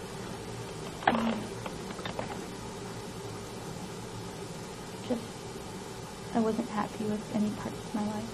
Okay, which included what? I regretted not going to school. Okay. My piano wasn't going as fast as I was liking.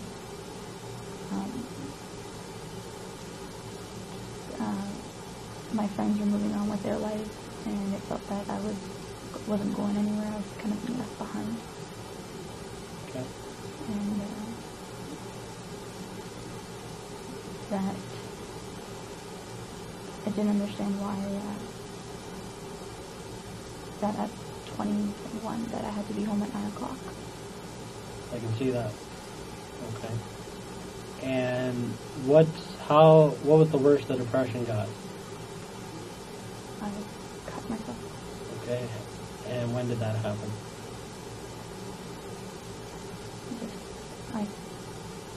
Where did you cut? On my wrist, and once people started noticing, I'd hide it other places, but Okay. never twice in the same spot. So how many cuts do you have on you? Now, no. None? They've healed? Okay. And did you want to kill yourself? Yes. Okay. When's the first time that you actually thought you would try and kill yourself?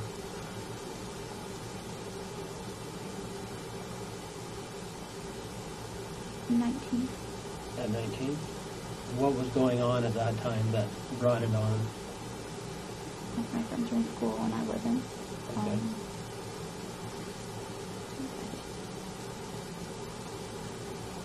Came to the realization that, like, you know, my family dynamic is very broad. So I just felt everything was crumbling around me, and I wasn't able to hold anything else for myself. Okay. And you really weren't able to tell your parents you weren't in school. Mm. So it was tough living a double life type thing. Yes. But is that fair to say? Yes. Yeah. Okay. And did you ever try to actually kill yourself? I tried once. Yeah. What did you do? I tried to overdose on Tylenol. Okay. And what happened? I wasn't able to do it. Okay. How many did you take? 4 or 5. 4 or 5. Okay. And where did that happen? In Where my were bedroom. In your bedroom? Okay. I guess you just got tired. Yeah. You woke up the next day. Well, like I stopped myself. Oh, okay. You could have taken more, but you didn't. Okay. All right. When you were cutting, were you actually trying to kill yourself? No. No. What were you trying to do? Control one part of my life. Okay. And what did that do for you when you actually cut? I was able to feel physical pain, so I didn't have to think of other pains in my life. Okay. So it was a distractor. Okay. Did anybody know you were cutting? Not at first. Okay. Who was the first to find out?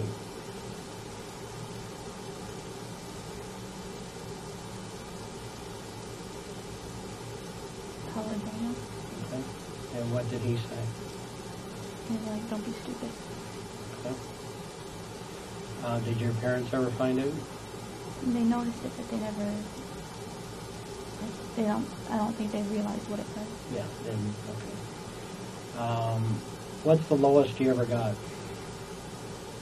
What was the lowest moment you ever had?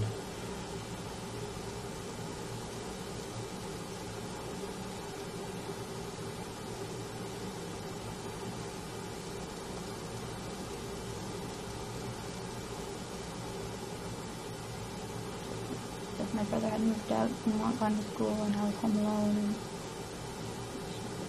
in the middle of arguments, and feeling very alone. So he was kind of a bond while you were at home? Okay. And so you guys got along all right? As far as brother and sister go? Well, we had our moments, Yeah. but there's just an unsaid bond that we Yeah, had. which is nice. Okay. But when you were on your own, it was a lot tougher. You didn't have that ally in the house. Okay. Now, when you said there was fighting, what kind of fighting went on in the house? Bickering, About, what were the issues? housework, Housework, okay. And who was bickering? my parents, And who were they bickering at? each other. Each other. Okay. So there's some tension there. Okay. How would you characterize their relationship over the last couple of years?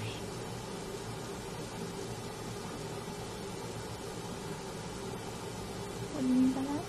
How has it been in the house for them as a couple?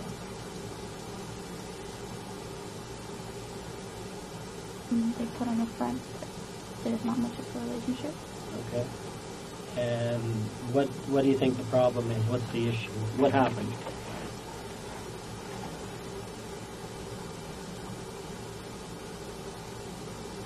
My mother took on a lot of responsibility, Okay. doing everything, paying the bills, cleaning the house.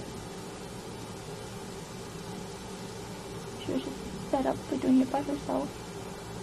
Okay. So she was depressed too, or not? I couldn't say. Okay. Who's the boss of the house then, would you say? Myself. Okay. And so, what does that mean?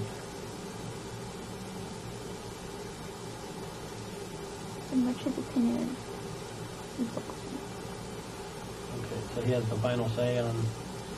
And how did your mom take that? She just went along. Okay. If you had a real problem, could you ever go to either one of them? I don't know. Okay. And what would you and your mom discuss? Future plans. Okay. And did she agree with your father's plans or not? Sometimes. Okay. Ultimately, they wanted you to be educated, I guess, is their goal? Okay. Did you ever feel that they expected too much of you? How so?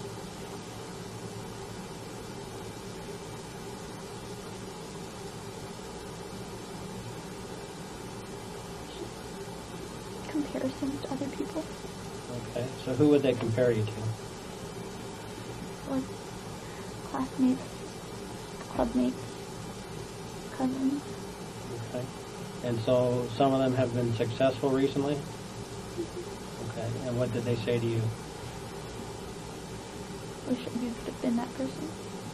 Okay. So that's pretty hard, right? Hard to take for you? What I've heard all my life. So nothing. Okay. Now, was there ever any physical abuse in your household? No. You had to think about that. What did he? Well, when you're a kid, you know, just a little tap on the bottom. Okay, you got a spanking, but that's it. Okay. You were never injured or, and your mom and dad weren't physical with each other? No. Did you ever see them be physical with each other? No. No. Okay.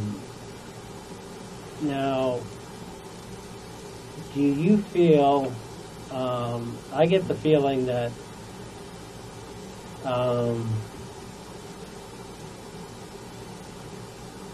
they think you could do any job there is. Is that true, or? I don't know. I guess my question for you is, did you ever feel like, I know you're smart and they believe you're very smart, but did you ever feel you weren't as smart as what they thought that you were? Yeah. Okay, I get that feeling, that it's pretty tough to live up to their expectations. Okay, like your dad ultimately would like to see you be like a doctor, that type of thing. And maybe you can't do it. Right? And I'm not saying you can't, but I get the feeling that those were pretty high standards for anybody. Not everybody can be a doctor. Okay? But they may have acted like you could have done it no problem. Is that fair? I guess. Like, I don't want to say something that's not accurate, but I just get the feeling that their expectations were so high that few people would be able to reach that expectation. I'm not just talking about you, I'm talking about anybody. And it started at a young age. It didn't start just when you went to university. It's been an expectation that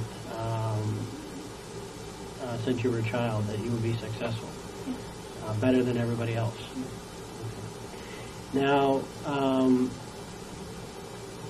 in that, when did your parents come to Canada?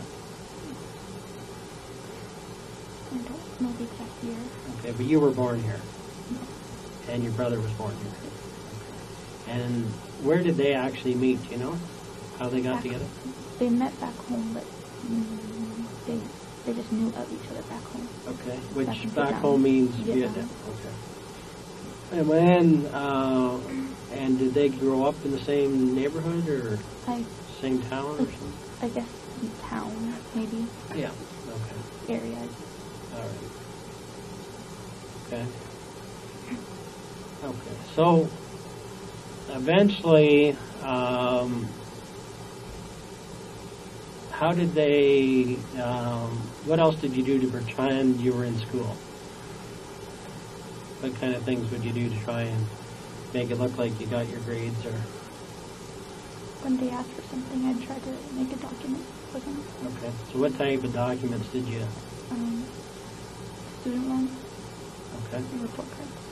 Okay. And how did you do them? Using Photoshop. Photoshop. Okay. And what did they say when they saw the report cards? Did they ever question it? Not at first. No. Okay. Up until, how did they actually figure it out? When I know they figured out you weren't living with your friend, do they still, at this point, even know that you don't have any university? Yes, my father knows. Okay. When did he find out? After I told the police. Okay. So up until this event, They just thought that I didn't go to school this full time. okay, but they still thought you had some credits. Okay. How did it feel having to lie to them all those years? It's really hard.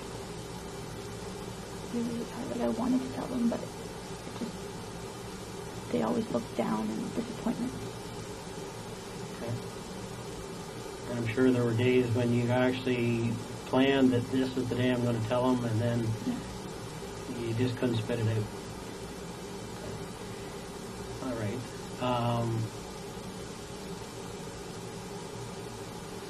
Now,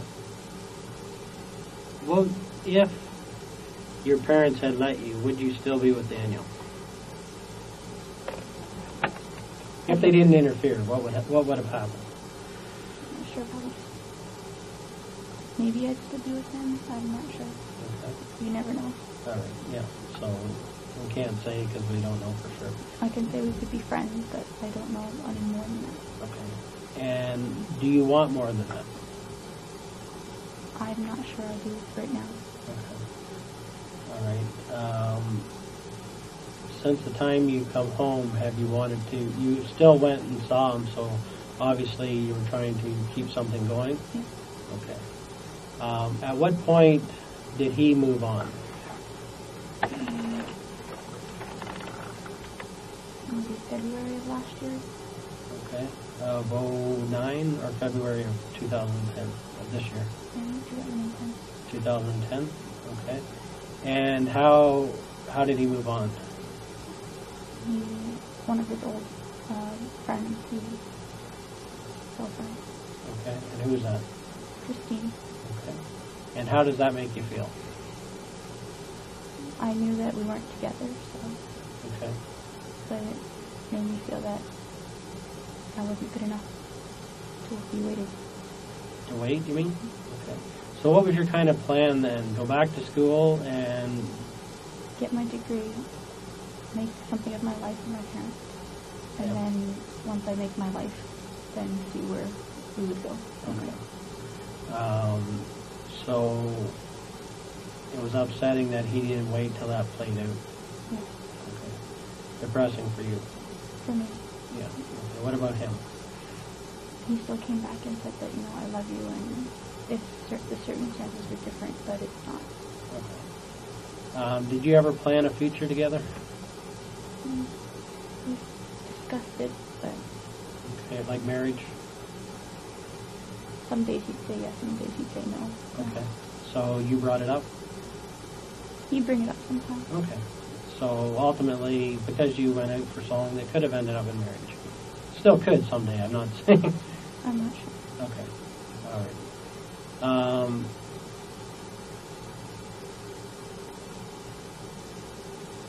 On a fairness scale, where would you put this? Did you feel it was a fair decision What do you mean? that at 24 you have to stay at home with a curfew of 9 o'clock? I knew I and messed no- up. I knew I Okay. messed up, and Okay. that I needed to put my life back in action. Okay. Do you think it had to be that strict though? Well, considering my past, I thought it was a little strict, but I understood. Okay. Over the years, what other things have you had to hide from your parents?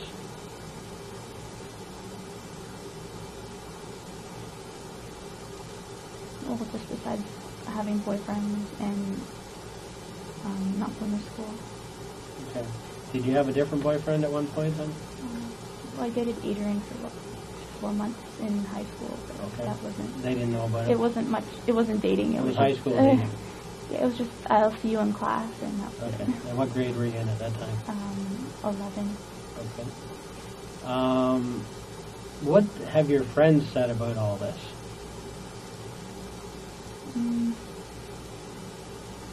Well, they don't know about the whole school thing. They just know I'm going back to school. Okay. Who else knows that you never went to school though? Topaz. Mm. She Oh, yeah, she kind of knew. She She- just thought I was staying with Daniel. So. Oh, okay. That was the cover, but she thought you were still going to school. Yeah. Okay, so she didn't know the whole story, No. but she knew she was your cover. Yeah. She just thought it was so that they wouldn't know where you were staying. Yeah. Okay. Did anybody else know that you weren't going to school? Who would know that? I didn't tell her anything. Daniel? Yeah.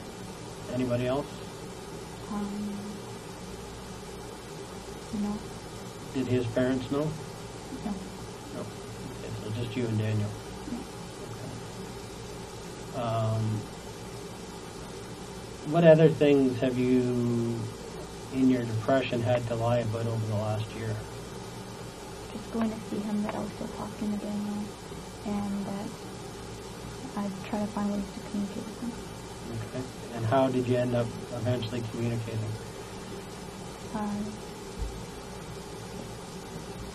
Your cell phone. Okay. How did that work? I'd text him, and he'd text me back whenever he could, and Yep.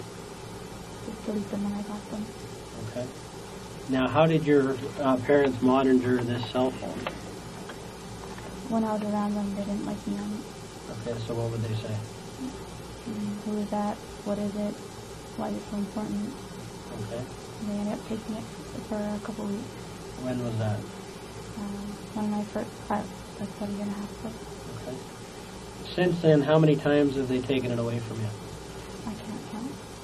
More than 5. More than 5? Okay. And what were the occasions that resulted in them taking it away from you? Like on the phone too much, or they thought it was Daniel, or that they thought it was a distraction.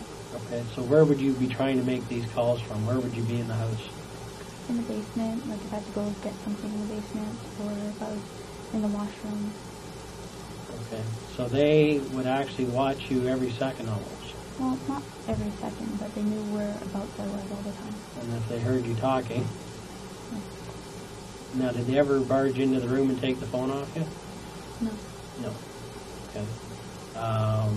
So a lot of times I guess you were trying to text so they wouldn't know? Yeah. Is that fair to say? Yeah. Yeah. Okay. So how did they find out you were talking to Daniel then?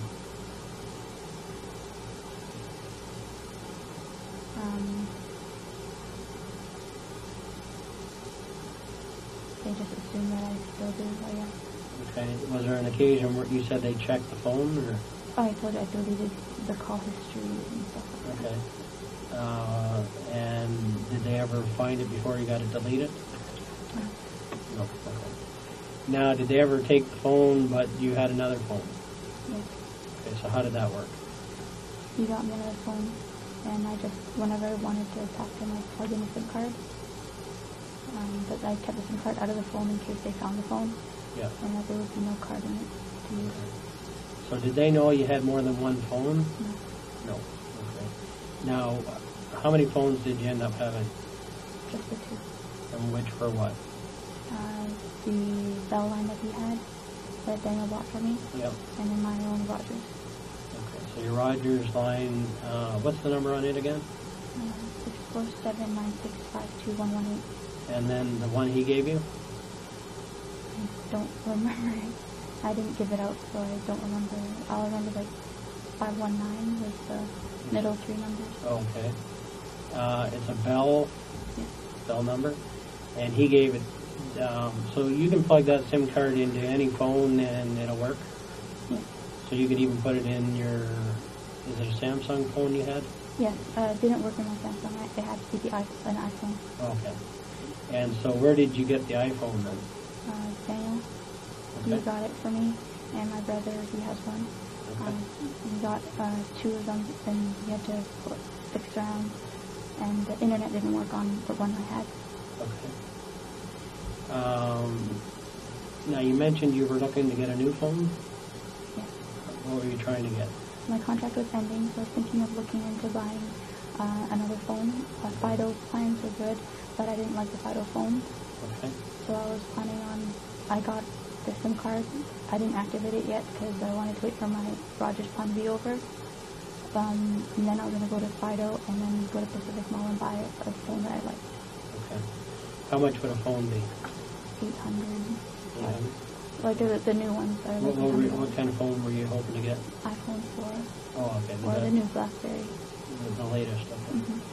Now, you actually had a BlackBerry at one point, though? My brother, yeah, he gave me one of his friend's old ones, Okay. but it didn't, again, no internet, no nothing. So. You need that internet, eh? Well, it wasn't that I needed it, it was just convenient. You'd like it. Yeah. Okay. Now, did they ever take an iPhone off of you? Did they ever find it, or did they just always take your Samsung phone? Yeah, I'd always take my Samsung phone. So right now, you actually have a third chip, then, you're saying? Yeah, I just bought it, but I hadn't activated it yet or anything. Okay. And that was with who? Fido. And what's the number for that one? There is none. I just bought the box. Oh, the box. Yeah. Okay, SIM card only. Yeah. Okay. And what kind of phone can it go into? It came with I bought a $50 phone, so when I activated it, it would work. Okay. And I don't know the model, it's just a basic Okay. What kind of phone then? It's just a Fido phone. I don't know. Okay. You don't know the brand on the phone? Okay, so where's that phone now then?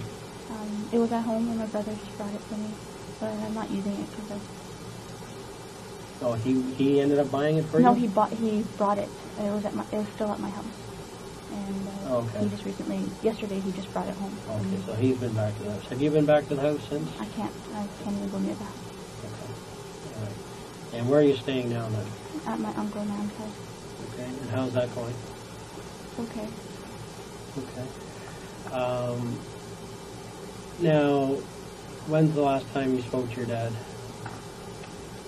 I saw him at the hospital Saturday, Okay. and then And he called me this morning just to see if my brother had made it into school.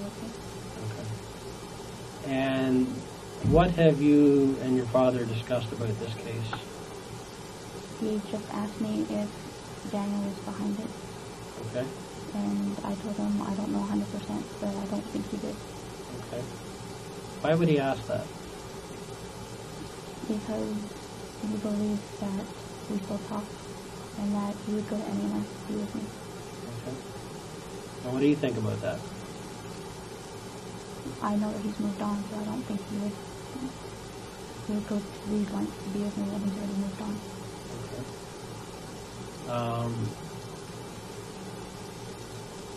What else did you discuss about the case?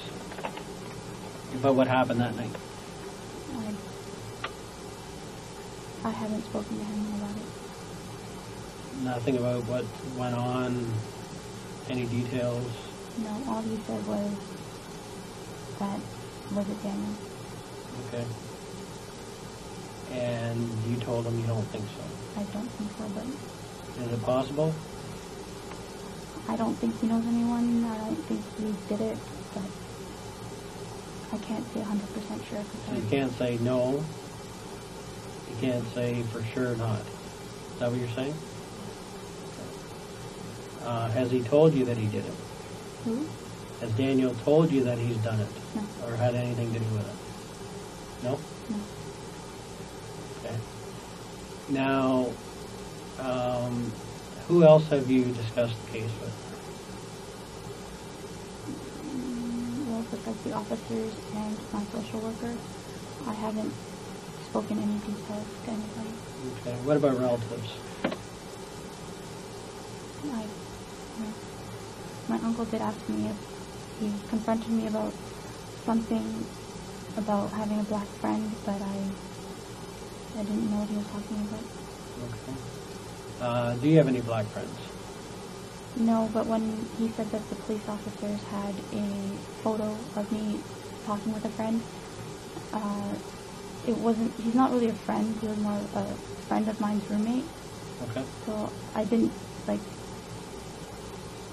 he's not a friend of mine, but, yeah, I did meet up with him once or twice. Okay. Okay, and who is that?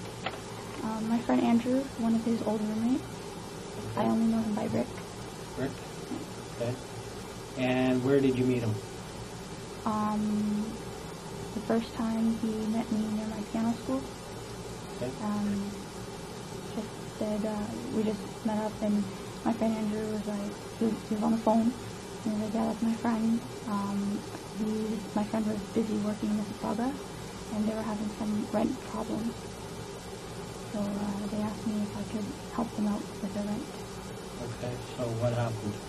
So I met up with him a little later at Agent Court, just chatted a bit, and then I lent him the money. Okay.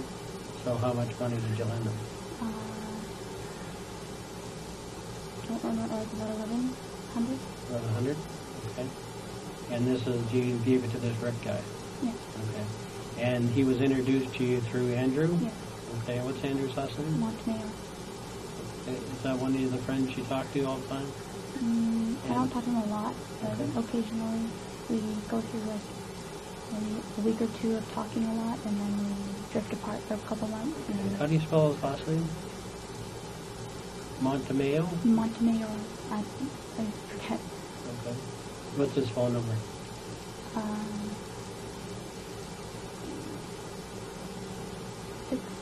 647-618-8643.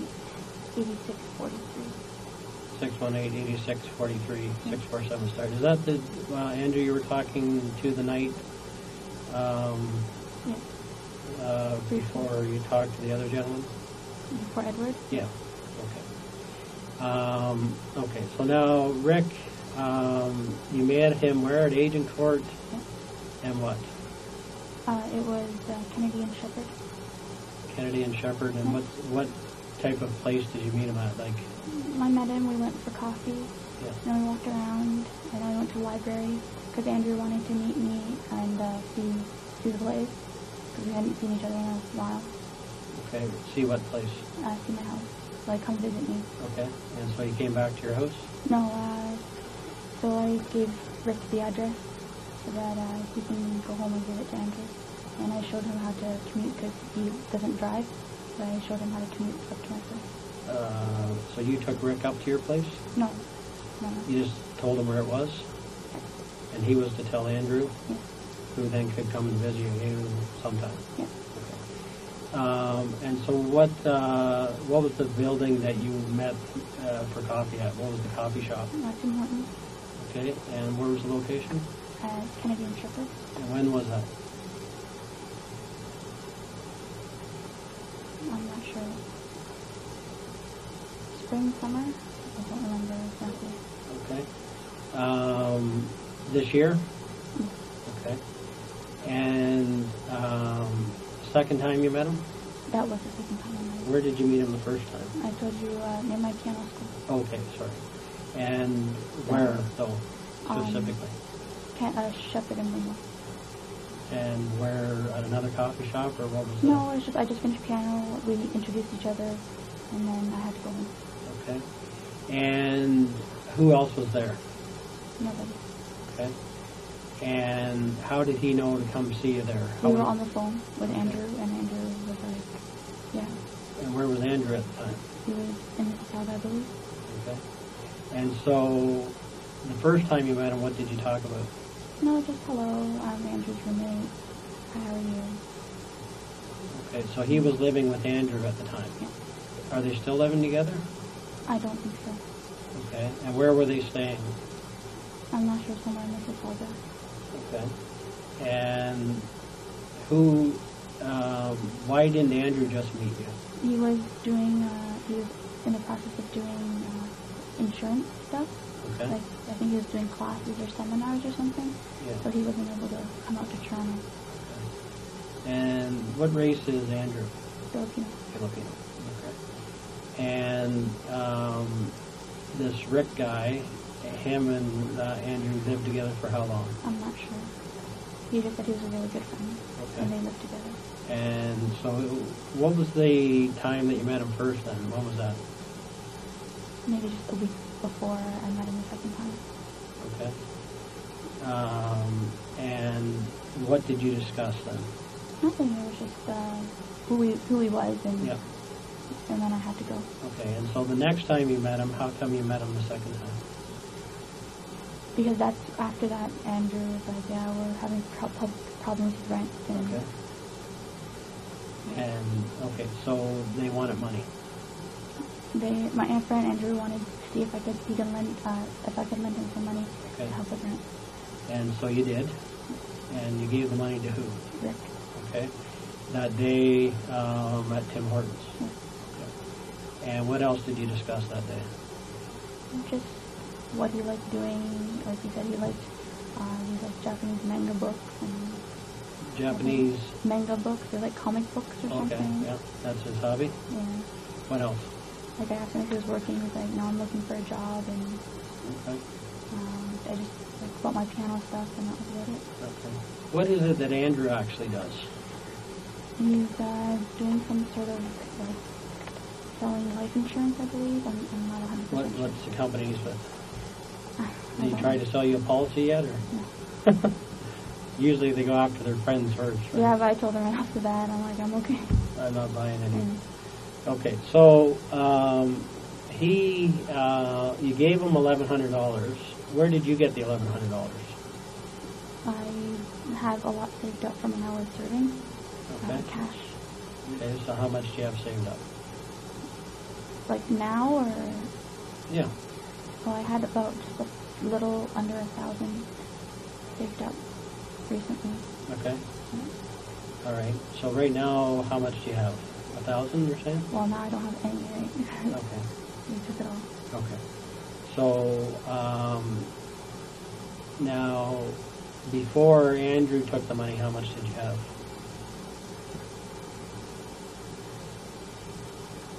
Maybe 3,000. 3,000? Okay.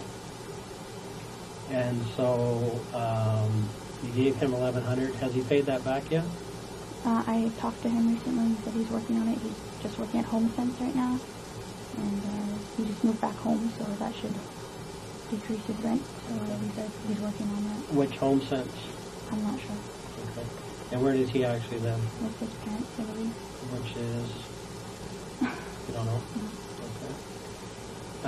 Okay. This Rick fella, what about him? Where does he live? I don't know. I haven't spoken to him for a long time. 6 months now. He was just more of an acquaintance. Yeah. Okay. So after you gave him the money, did they give you a receipt or anything? No. No. Okay. What was his promise to you about how he would pay you back? Well, Andrew said that he'd pay me back when he could. Okay. You didn't give any timelines? No. No. Okay. Okay. So, and after you talked or saw Rick, have you seen him since that day you gave him the money? Okay. Have you talked to him since? Maybe a week after, but no. Okay. And what did you talk a week after? No, just asked him how he was, if the rent was okay, and Yeah. what he was doing. He was like just watching some of his friends' kids or something. Okay. And where was their apartment? Somewhere in Mississauga. That's all you know. That's all I know. I guess they're not. Are you saying they're not there anymore? Yeah, I know my Andrew's moved back home. Okay. Okay. Do you know any other black guys? Not that are very, very close with me, no. Okay. Who would be that you aren't very close to you? Well, Daniel's best friend is black. Okay. And what's his name? Carlos Finch. Carlos Finch? Okay. And do you ever talk to him or? Mhm. How come you say they're best friends? They went to elementary school together, and they grew up together, almost neighbors. They still hang out? I believe so. When's the last time you saw Carlos? Years. Years? Yeah. Okay. Does Daniel still hang out with them then? Or? I believe so. When's the last time they would have been, you've seen them together? Oh, I've seen them together. Years. Does Daniel ever talk about them? Sometimes for birthdays and stuff. Okay. So like they went out for my birthday or his birthday or Oh, mutual Carlos friends' would be there? birthdays. Yeah. Okay. And so when your last birthday was, did you go out with Carlos? Was Carlos there? Oh, me? No. No. No, I meant like his birthday or Carlos's birthday. Okay. When Daniel's birthday comes around, do you make a point of seeing him? I try, but it doesn't always work out.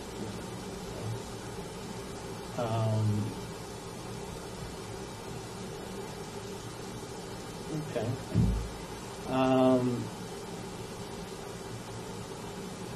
How many, so a personal black friend, you don't have one or you do? No. How about Filipino friends? Well, Edward's Filipino. Okay. He's a good friend of mine. All right. Andrew, like I said, we talk, but we're not really like close. We don't ever see each other. Okay. I can never get out to see him. Okay.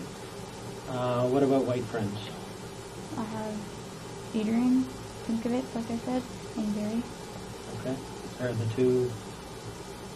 Now, is Timkovitz, is that Ukrainian. Ukrainian? European? Yeah. Okay. Do you know where he's actually from? Or? He's born here. His parents were born here too. Oh, born here? Yeah. Oh, both? I believe so. Okay. But his grandparents from the Ukraine? I believe so. He's very into the Ukrainian. Yeah, culture? Yeah. Okay. Now, obviously we've spoken to a lot of people, right? Okay. One of your relatives said that you had mentioned that these guys liked you, that broke into the house. Why did you say that? I didn't say that. I said that I asked them why, like when they separated my parents away from me, I asked them why couldn't I be with them. And they're just like, you cooperated, just keep cooperating. Okay, so you're saying you made that comment to a relative that they liked you, though. Why? I don't. Is that what you meant, or what was? I don't understand.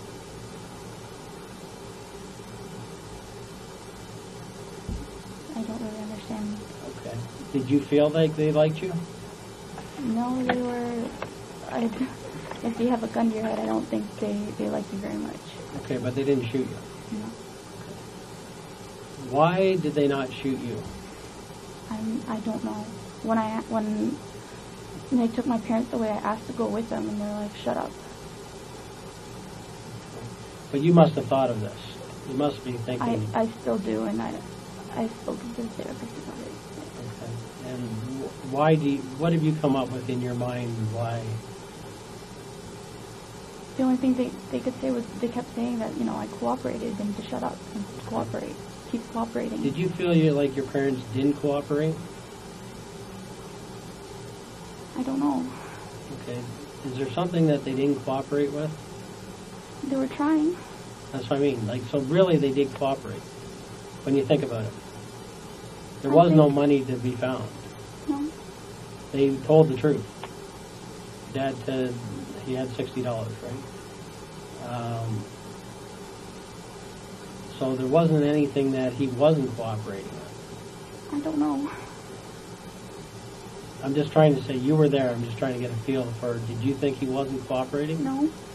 I thought that everyone was cooperating. That's what they kept saying. No one will get hurt if you just cooperate. Okay. I'm trying to figure out where they didn't cooperate. Is there any time that you believe they didn't cooperate? I wasn't with them the entire time. I was only with them for a short period of time. Okay.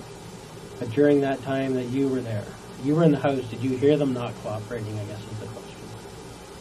I didn't hear anything. They just kept asking where everything was, but Right. Did my your mom parents, couldn't remember. Okay. Did your parents lie to them? I don't know. That you can, from anything you heard, did they tell a lie? I don't know. Like, all I know, I don't know how much my father had. I didn't know how much.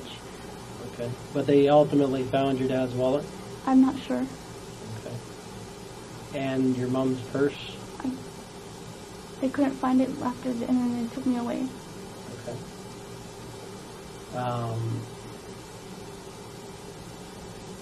But they never lied to them, I guess is what I'm getting down to, that you remember during any interaction you had.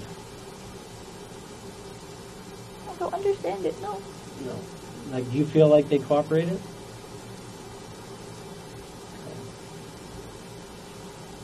Now, do you think there's any reason why they tied you up and didn't tie your parents up?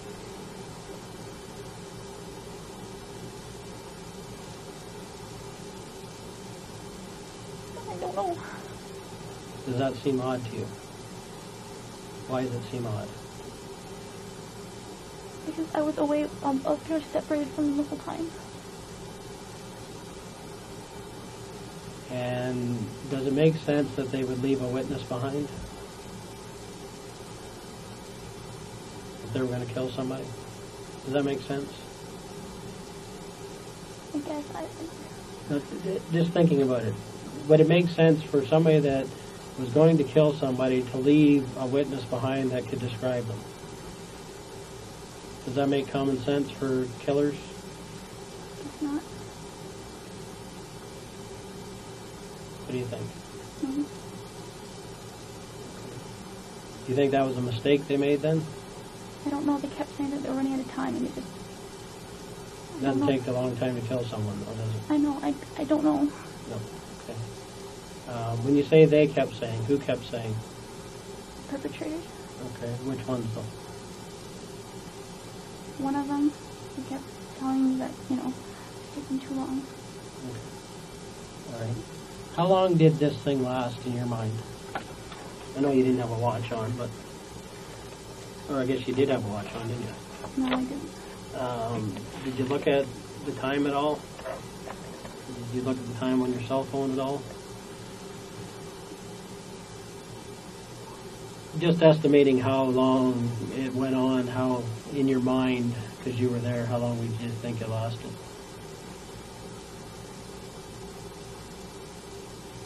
I don't know. Okay. All I know is what people told me approximately. Okay, which is about what? They said it's only like half an hour to 45. I don't know. Half an hour and 45. Okay. All right. Now, I have your statement here, the first one that you gave, so I just want to go over some of the information there just to make sure that I understand it, okay? In the morning, your mom was going to visit your grandfather, and she went outside, and then there was a problem with a gas leak on the street. Is that right? Yeah. Okay. When she first went out, did you go out with her? No. No? Okay. When she was going, were you going to go with her originally? No. You never were going to go see your grandfather? I'd seen her the day before, and she said to concentrate on my studies. Okay. Just that you did go outside, so I was wondering, She came back in and she told you to come out. Okay. Because of what? the gas leak. Okay. So she had gone out and then she came back to get you. And then you went out together? I went in to change, and then we left. Okay. So what did you change into then? Don't remember. Don't remember? Okay. And then you went back out and they called the gas leak off. And you went back in and your mom went to see your grandfather. Is that correct? Yeah. Okay. Was anyone else at the house at that time? Yes, no? No. No. Okay. And then you went and onto the internet, or did some studies, and you played some games on Facebook. Yeah. Is that correct? Okay. What games do you play on Facebook? Restaurant City, Farmville, Mafia Wars. What's the last one, sir? Mafia Wars. Okay. And are you playing against somebody or by yourself? Like an online community sort of thing. Okay. And who's in that? Any of your friends? So my friend Mark Mark what? Fong. Mark Fong? Okay. So that morning, were you playing against him? You don't play against, like, you send each other gifts and you work on your own thing. And you help each other. Okay. And so you were working on all three of those games, or just one of them?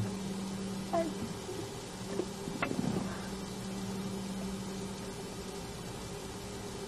don't know all of them, a little bit of this, a little bit of that. Okay. And when you go on, how do you get a hold of him to know? Do you have to phone him ahead of time and say, let's go online, or what do you do? Like, you do your own thing, and then, you know, if you're online and the other person's online, you can just message them, hey, can you send me this gift or that gift? Okay. And so is that what you did that day? You were in communication with him? I think, I don't remember anymore. Okay. All right. Okay. Then you played some piano. How long would you play piano for?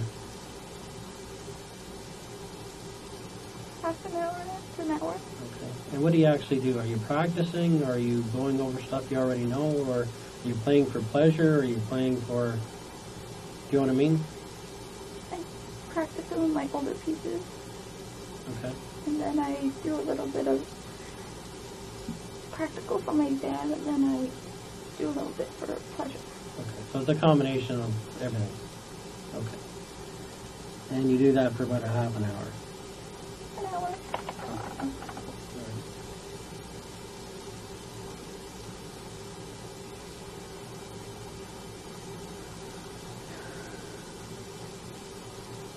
Okay, so you go through the day, and eventually your mom comes back around 3:30.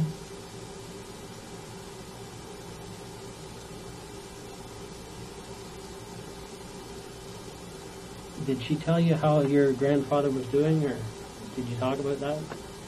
Yeah, it's just that, you know, he wasn't eating much. And Okay. And what's happened with your grandfather since? he's passed When did that happen? Tuesday night. Wow, eh? Sorry to hear that. And were you guys close, or what was your relationship like with him?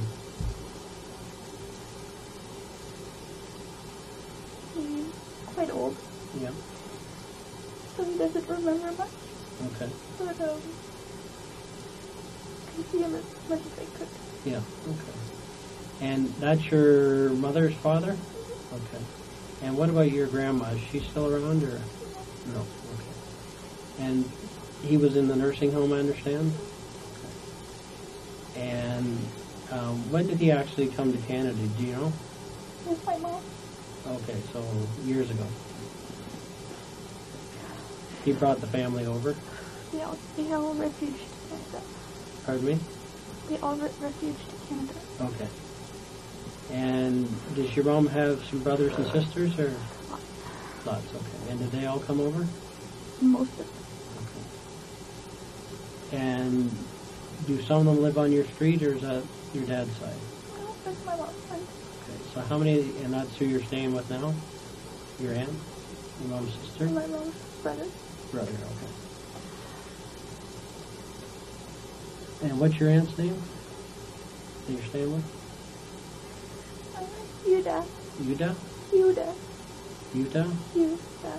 Yeah, okay. All right.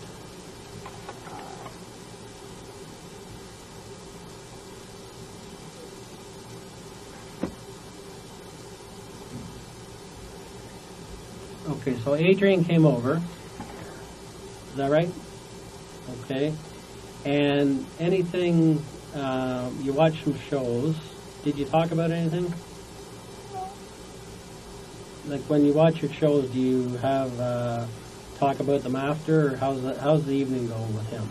We just watch and then what's next, if there's a joke we laugh. And Okay. And what were you watching that night? other than the Gossip Girl, but I'm pretty sure there was another show that I don't remember which one. And how many shows did you actually watch? And I'm not sure. Maybe 3, 4, 2. Okay. No. And are those shows a half hour or an hour long? Some are an hour, some are half. Okay. And so the whole time he was there, did you watch TV, or did you have some conversation, or Mainly TV conversation. what's that? Just talked about. TV conversation. What else did you talk about though? But TV. That's it? Never talked about anything else? Okay. When you watch TV, do you eat? I offered him, but no. No, you'd already eaten. We ate dinner. I ate dinner. He didn't want anything? No. Okay. And from your place, how far away does he actually live? 15, 20. Okay. And where about does he live? Brimley and Fish. Okay. And the address there? Like 15, Leeswood. 15 Leeswood? Now, do you ever do TV night at his place? Mhm. Okay. And obviously, what do your parents think of him? They like him. Why do they like him? Because his mom and parents are good people. Okay. And do the parents know each other? They know of each other. Okay. Like, do they go to the same church or anything like that, or same social events or anything? No? Okay. But they know they come from a good family. Okay. Now, you went up to, once he left, what did you do after he left? Went to my room. Okay, and what did you do? Watched TV and was on the phone with Andrew. Okay. And this is the same Andrew that you lent the money to? Okay. And what did you guys talk about? How he's doing with his girlfriend. Okay. And how is he doing? Like, he said that he's now working at HomeSense. He moved back home and put a straight on the relationship, but they work together. She works at HomeSense? No, she works at the insurance company that he works for as well. Okay. So has he got 2 jobs? I guess. Like, I know the insurance thing is just whenever it is, so the other one's more. Okay. And what else did he talk about? Not much else, but about it. Okay. And did he phone you or did you phone him? Mm. What would the usual thing be? Sometimes one of us contacts one, sometimes the other one contacts the other. Okay. But you're verbally talking on the phone? Okay. And how long did that go on for? Not long. I don't remember the call time. About? Maybe 15, 20, maybe. Okay. And then what happened? I hung up, and then I called Ed. Okay. So you did call Ed, and then what did you guys talk about? Watching TV, how his work day was. Now, is this a routine for you to phone out in the evening to people, or? Okay. Do your parents mind you calling people, or? Yeah, so I whisper. Okay. So it's not just Daniel they don't want you talking to, it's they don't want you on the phone at all, or? Yeah, not late night. Not late nights, okay. But was that considered late, or what? Yep. What's late for them? 9, 10. Okay. And because your dad actually goes to bed fairly early? I think so. I don't remember when he actually. No, in general. Yeah. Okay. Because he works early. And yeah, what time does he get up in the morning usually? 5. And your mom, do your mom and dad sleep in the same room, or do they sleep apart? Sometimes they sleep together, but lately she's been sleeping in my brother's room. Okay. Which is? Across the way. Okay. Mhm. All right. So the one across from your room. Okay. How long has she been doing that for? 2 years. Okay. So it's more than lately then? Okay. So for 2 years she's been sleeping across the hall. Any particular reason, or?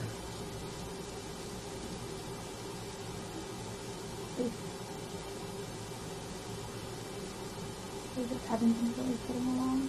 Okay. Now, what's her normal turn-in time? It depends. But normally like midnight. Okay, so she stays up later than everybody. Or maybe you stay up late too, I don't know. What's your usual turn-in time? Like turn in around 9. Okay. Turn in. You go to your room, but Yeah. how long do you usually stay up watching TV and trying to talk on the phone? Sometimes till 2 in the morning. Okay, so it can get obsessive. Okay.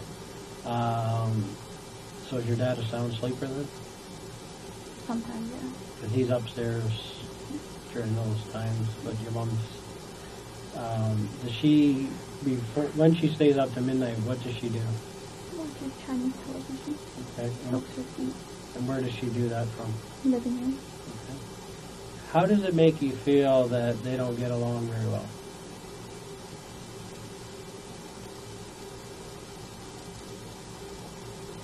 What does that do to you? I have to be mediated. Okay.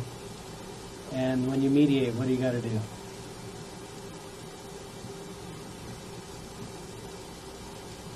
Find a common ground. Okay. And what's kind of the common ground that you usually go to? Get my life back in order. So you try to be, if you can be good for them, it'll help them. Is that your position? Yeah. Okay. Now, what's their typical fights about? My dad being loud and noisy and inconsiderate. My mom being naggy.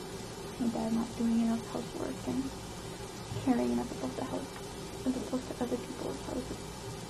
Okay. What do you mean other people's houses? Just like he has all these ideas for other people's houses that he doesn't think and do at our house, like decorating and upgrading and... Okay. But when he talks about his friends' houses, he has a lot of ideas. Okay. But he doesn't apply them to... Okay, and how does that make your mom feel then? That he doesn't care about this house, the family. Okay. How does that make you feel? I know that that's just my dad. Okay. How long has this been going on, the tension? As long as I can remember. It's always been there. Did your brother ever have to mediate? Okay. That year when I moved out, well, not moved up, but the year I stayed away from home, Yeah. he took a lot of it. And he was at home at the time? It was his last year of high school. Okay. All right. And then when he left, you were on your own again? Okay. What do you and your brother discuss about that? How do you feel about it? We divide and conquer. I try to go and comfort my mom, help my mom off with stuff, and he goes to my dad, calming him down and talking to him about one of his interests. Okay. So separate them essentially. Okay. The arguments, what do they do during the arguments? Yeah, bigger. Okay. And when you hear the yelling, what does that do to you? Tells me I need to go to where they are to help them calm down. All right. And how often do they actually get in one of these loud fights? Every day. Almost every day. Okay. And what was the last fight that they had? My father came home late that day. Okay. And they had an argument about that? And how did that go? My mom just left for dance. Okay. My dad left first, and then he left after he came home from work, and then he called him. My uncle left, and then by the time my dad got home and ate dinner, my mom had to leave. Okay. So they didn't have the time to... But originally, there was a fight that night? Yeah. Okay. And what did your mom say to your dad? She said, "Where did you go until that time?" And she didn't believe that he just forgot to lock his something at work. Okay.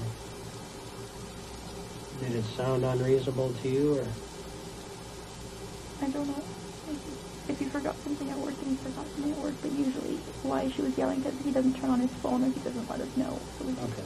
She didn't think it was considerate, I guess, is what the argument really was about. Not so much that you were late, but you didn't call about it. Is that more? Yeah, If I'm wrong, tell me, but I'm just... I think so. Okay. And, but he was, what, a half an hour late compared to usual? 40 minutes, yeah. 40 minutes, okay. What did she think he was doing in those 40 minutes? She never said. Did she believe that his story or not? She didn't really say. Okay. Now, was she more upset that he was late or that he just didn't call?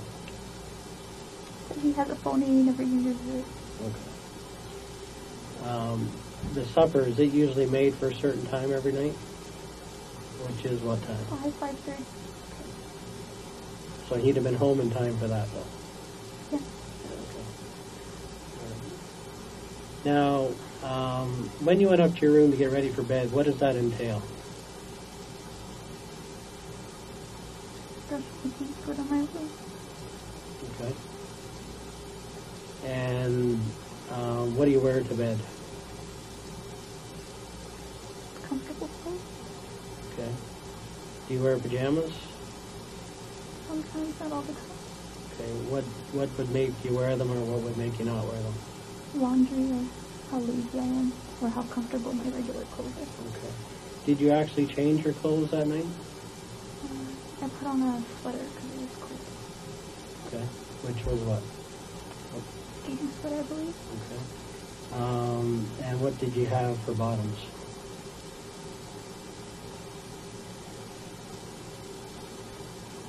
It was my tail black pants. Okay. And so did you actually change in out of them, or how long had you had those on? I don't remember. I'm sorry, I don't remember. When would have you put them on that day? Maybe in the morning, when my mom asked me to go with her, Okay. I think. Underneath the skating shirt, what did you have on? I don't think I had anything on underneath. I don't think. So you had to take something off That's why I'm just getting to, if you put that on, did you take anything off? My bra Okay. and maybe a tank top or. Because you obviously weren't walking around with just your bra all day. Is that fair? I'm sorry, I just don't remember the details. take your time. I just don't remember. Probably Okay. it was a T-shirt or something. Yeah, okay. And what you put on you remember that, okay. And then what happened? From where? You were essentially then on the phone. Just watching, watching TV and talking to Ed on the phone. Okay. How did the conversation end with Ed? I heard my mother calling for my father. Okay. And then what? I have to go through this again. Okay. When you went to bed, was your mom home yet? She'd just gotten home and I went down. I told Ed I'd be right back and I went down, I said hi to her and I went back up to my room. Okay. So what time would have that been, I guess is what I'm trying to get at. 9:15. Okay. So she got home, you went down. How long did you... When she came home, she changed. Yeah. And then Did you that's see... when I know she came home, when she went up to change. And then she went back downstairs and I went down to say hi, grab a glass of water, I believe, and went back up to my room. Okay. And then you were back on the phone with Ed. When you heard what? I'm calling up my dad. Okay. So, when you went down to see your mom, what did you talk about? Nothing, I just said hi. She was watching her tiny shows, I just left her alone. Okay. And what else did you do while you were downstairs? She went to go get a glass of water and then went back up the stairs. Okay. And where did you get the glass of water from? Now, while you're downstairs, at any time do you make sure that the house is secure? That's usually the person who goes to bed last. Okay. Just in our house, anytime anybody's going to bed, they usually, each one of us, end up doing it in case somebody else forgets. So did you check the front door at all? I don't know. No. No? Back door, side doors? Okay. If you were the one to go to bed last, what doors would you check? Back door and front door. Okay, and what would you do? Make sure that they're locked. Okay. And if they weren't locked? Lock them. Lock them. Okay. And the back door, how do you guys secure that? Lock and then pull and close. Okay. Is that a slider? Yep. Do you guys put a piece of wood in there at all? No. So you just make sure it's locked. And so who would be the person that mostly does that then? My mother. Okay. Is it typical that if she's coming in late that she would lock it? You know, meaning if it's already dark outside, would she lock the door as soon as she comes in? You know, as opposed to being in the middle of the day and you just... I think I'm pretty sure. I don't.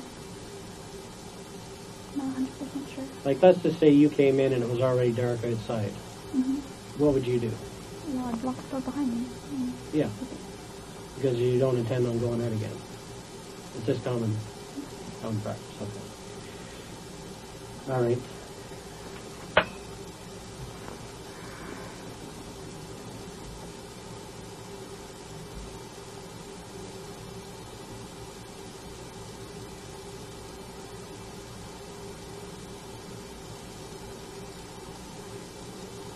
Were you injured at all during the whole process?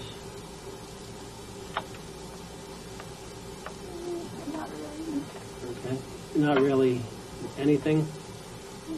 No. Okay. When they tied your hands, what kind of style did they tie them? I'm not sure.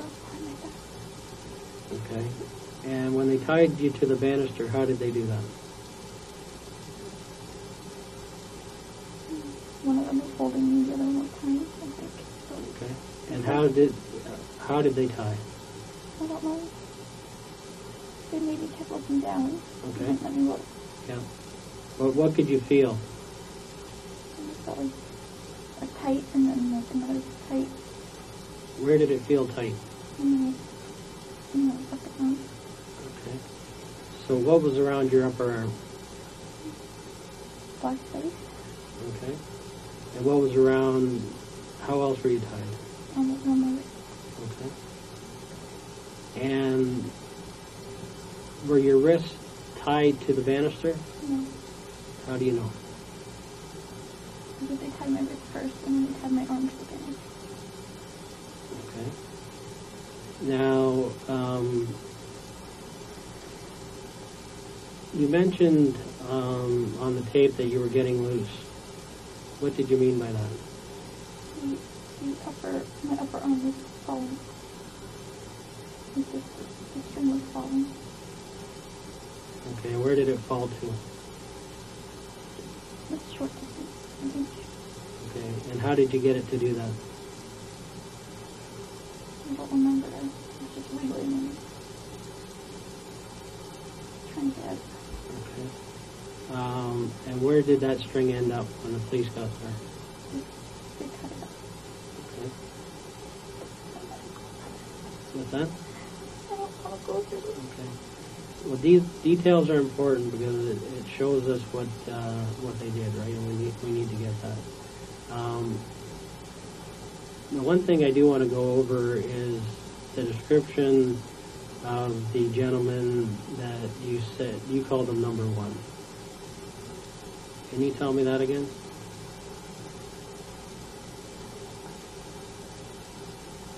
The first person that you dealt with, or that?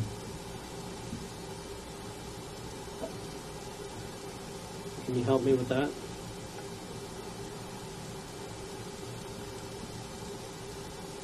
Good luck. Like, usually when they single those. You're going to have to speak up. I can't hear you. Slightly shorter than, sorry? Just slightly shorter than me. Yep. Which is what? Maybe 5'6". Yep. What kind of build? Medium build. Okay. And what type of face? Round face. Okay. And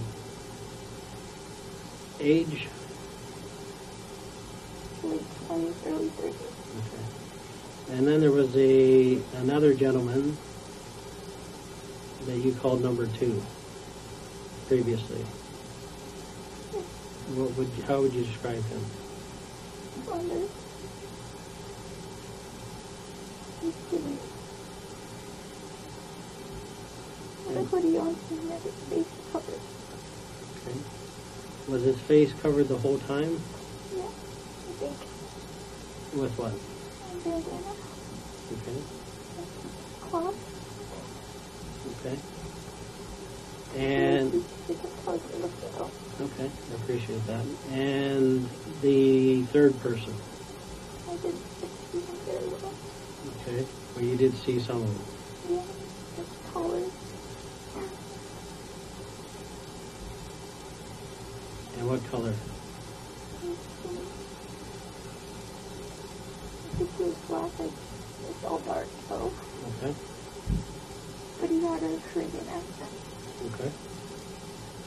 And how do you know it was Caribbean? It sounded like what I hear on TV and people around. Okay. What about voices for the other two? Number one. No accent.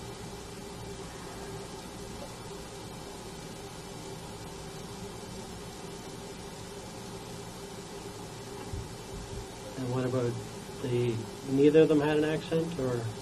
Number two didn't speak very much, so I'm not sure. When he did speak, Just one syllable. okay, and what were those syllables? Okay. Okay? Yeah. And what else did you hear from him? I don't remember. Okay. All right. Do you need anything to drink at all?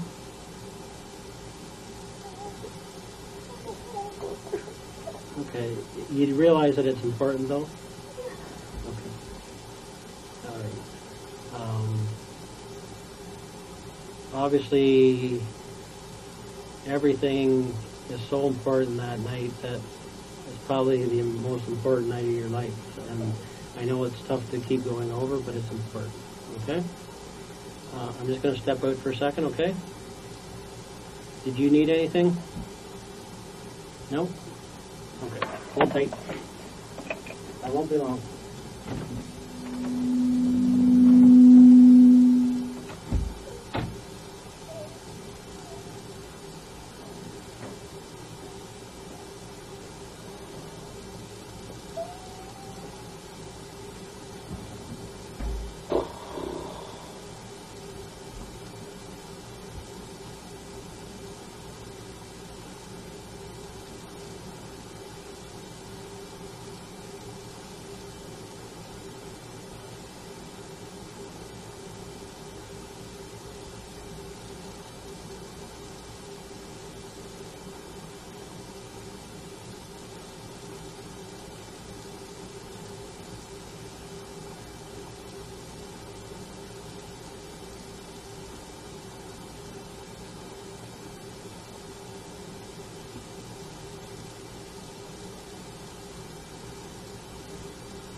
Okay, sorry about that.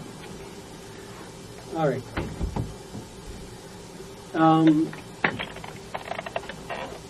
The money that you they took from you, how much was that again?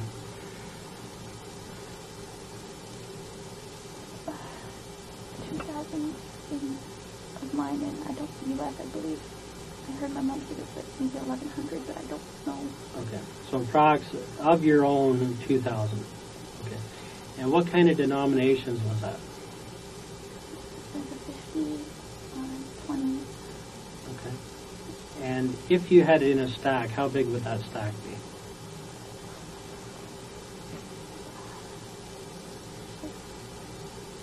Okay, and where did you keep that? In my night table underneath the TV. Okay. And how long had you kept it there?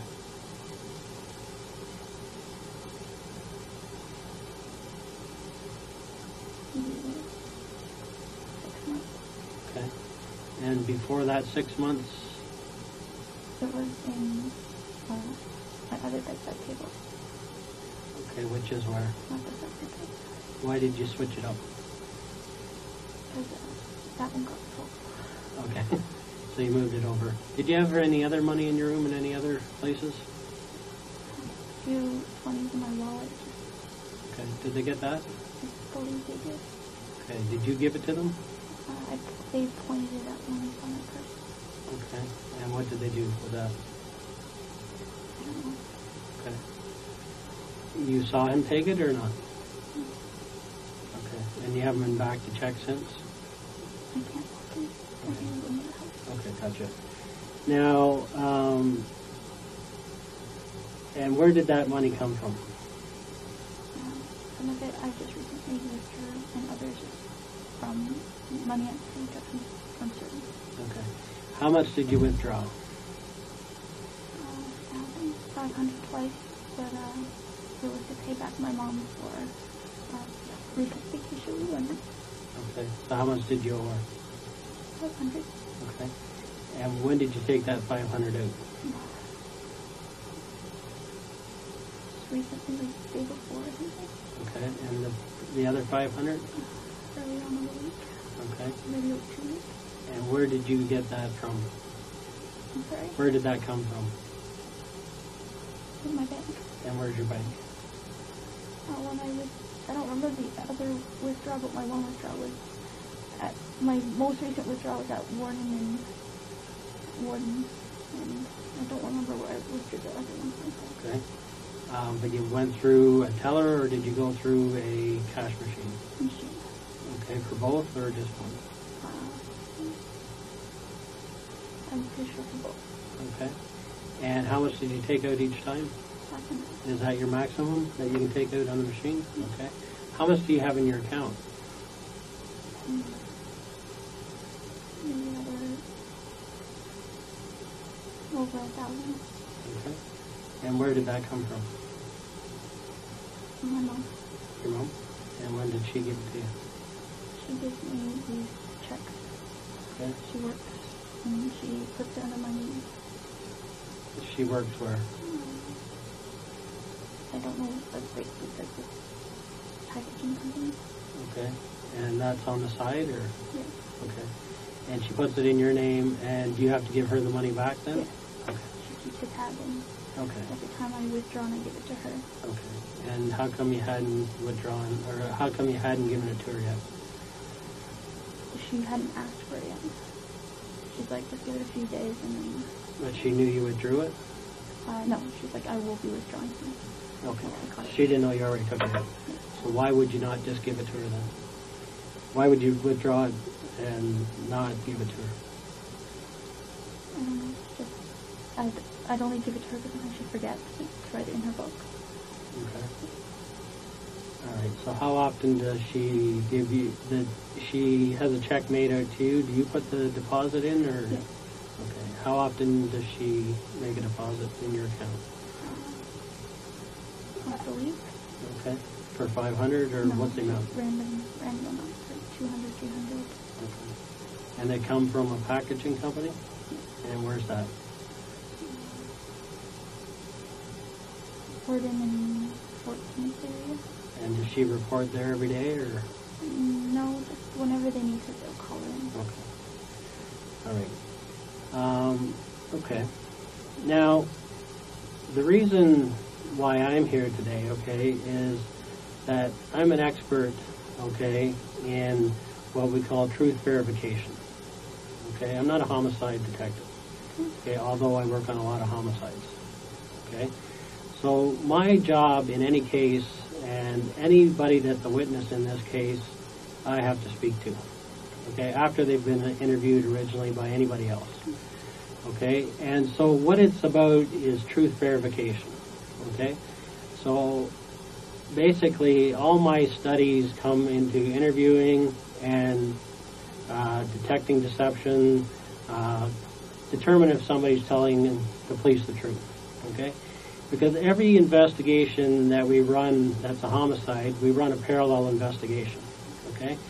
And when I talk about a parallel investigation, what I mean by that is obviously the detectives that are assigned to the case, okay, are trying to determine who's responsible for the home invasion, who's responsible for what happened there, okay? That's their job. Okay? My job is to determine whether everything somebody has told us as a witness or as a reporting party is actually the truth. Okay? Now, in my experience as a police officer, no matter what the case is, okay, for some reason or another, people make mistakes in that they don't always tell the truth. Okay? They may tell some of the truth, but they don't always tell all of the truth. Do you know what I mean? Okay? And I know in your life you've already had occasions where you're well aware what half-truths mean, right? What do they mean? You don't believe. Yeah. So when we're talking about truth, we're not just talking about a person saying something that's not true, right?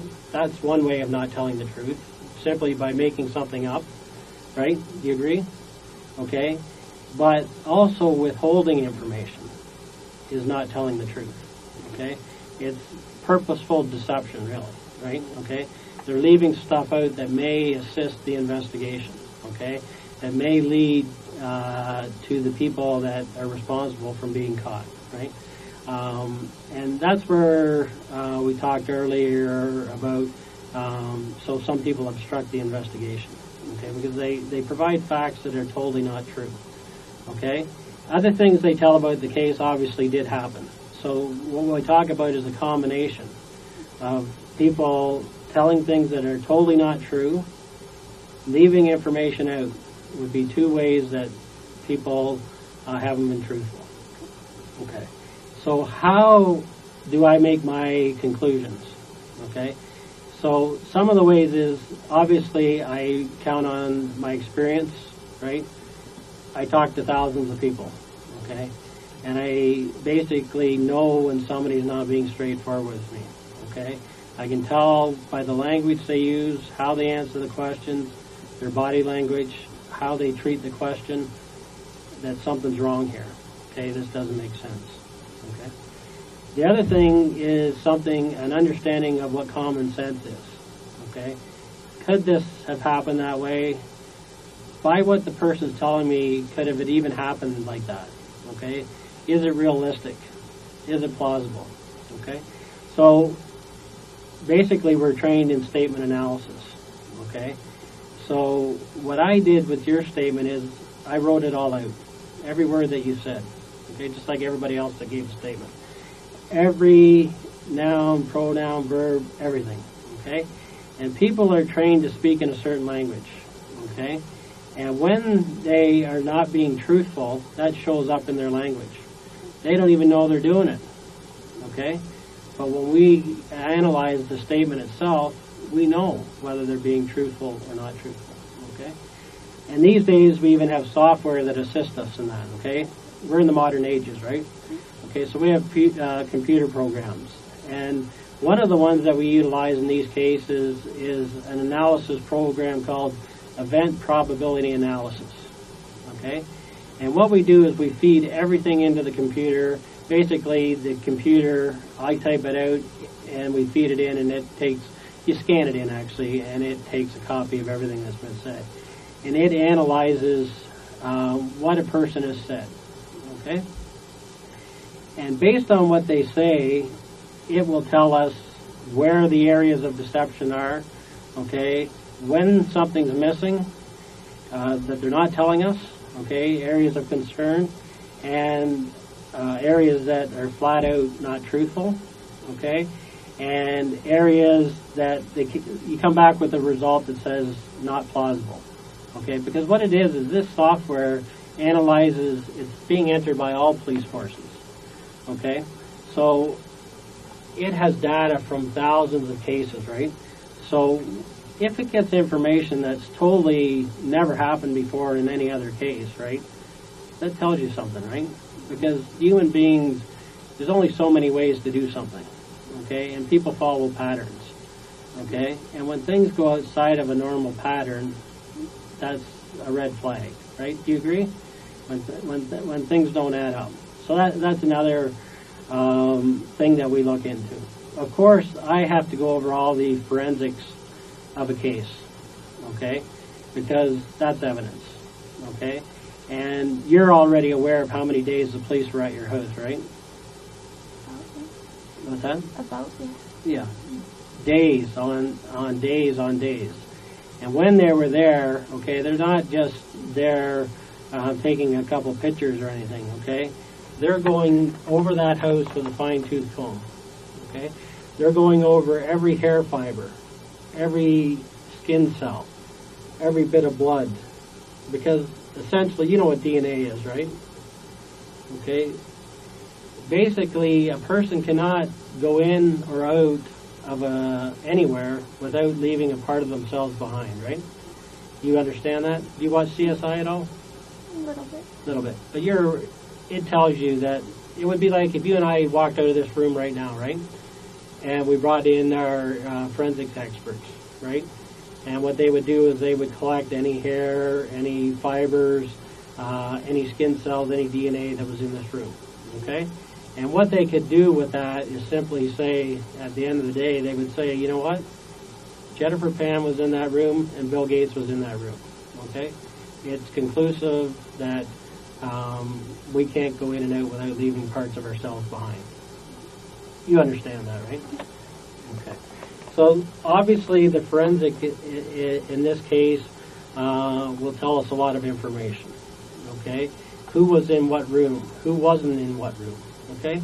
What you have to remember is what is there and what is not there are just as important. Okay? So if somebody was said to be in a certain room and our experts went through there and there were no fibers from that person, what would that tell you? Yeah, they weren't there. Okay? So in my work, I'm looking for what's there, but also what's not there is just as important, and you know what? A lot of times it's even more important, okay? Because it goes to verifying what the witnesses have told me, okay? Or what they haven't told me, both, right? Okay, so that's another thing that, of course, that's done at every scene, okay? The other thing that we do is obviously we talk to a lot of people, and you already know we've done that because we've talked to a lot of your friends and people that you know, right? So you're well aware that we don't leave any rock unturned, okay? And so we go out and do that. You already know that we've contacted these people because that's part of what we do in every investigation. Okay, every interview is important. Every person that may have any knowledge at all is important, right? We also talk to people that have talked to the witnesses, okay? So if we've interviewed you, for instance, and then we go and interview that person that's talked to you, they will tell us what you said, okay? And if there's odd things in what you've told them or they don't make sense, of course, we find that out because they tell us, right? And so that's another way we can determine if somebody's being truthful. They tell someone else something different than what they've told us ourselves, or something that's in conflict with that, right? So that's another thing that we do. The other thing we do is we have to reach out to what we call modern technology, okay? So there's some of the things that we utilize is satellite, okay? Now, do you know what satellite can do? Okay, do you watch any of these when these war programs on TV where they do bombings and stuff? Have you ever seen any of that? Or when the Iraq war was on, do you ever see any of the news clips where you can see the satellite honing in on buildings? Okay, so we can go back and obtain satellite information, okay? And essentially the satellite's a 24-hour video that's going on, 24 hours a day, 7 days a week, right? It's recording information, okay? And that's how the military uses it in, for precision bombing and everything else, because they're able to find out where bombs are inside buildings and hone in on that through satellites and heat-seeking apparatuses that tell you what's going on inside, right? Okay? So we're able to go back and review that, okay? And so we would have to obtain that data for a specific address, get it for the dates and time that we're concerned with, okay? And basically, if people are moving around in a house, it's like an X-ray, okay? And basically we're able to tell, are those movements, are those actions, that number of people consistent with the story that we've been told? Are the people in the positions that the witnesses are telling us they were in? Or are they different? Okay, and if they're different, why are they different is what our question becomes, right? So that's another thing that we do. Obviously, just to go back to forensics for a minute, what we're doing is stuff like, in this case, that doorknob's very important, that door lock, okay? And so we're looking for who was the last one that actually touched that doorknob, or door lock, right? Okay. Did somebody lock it last, or did somebody unlock it?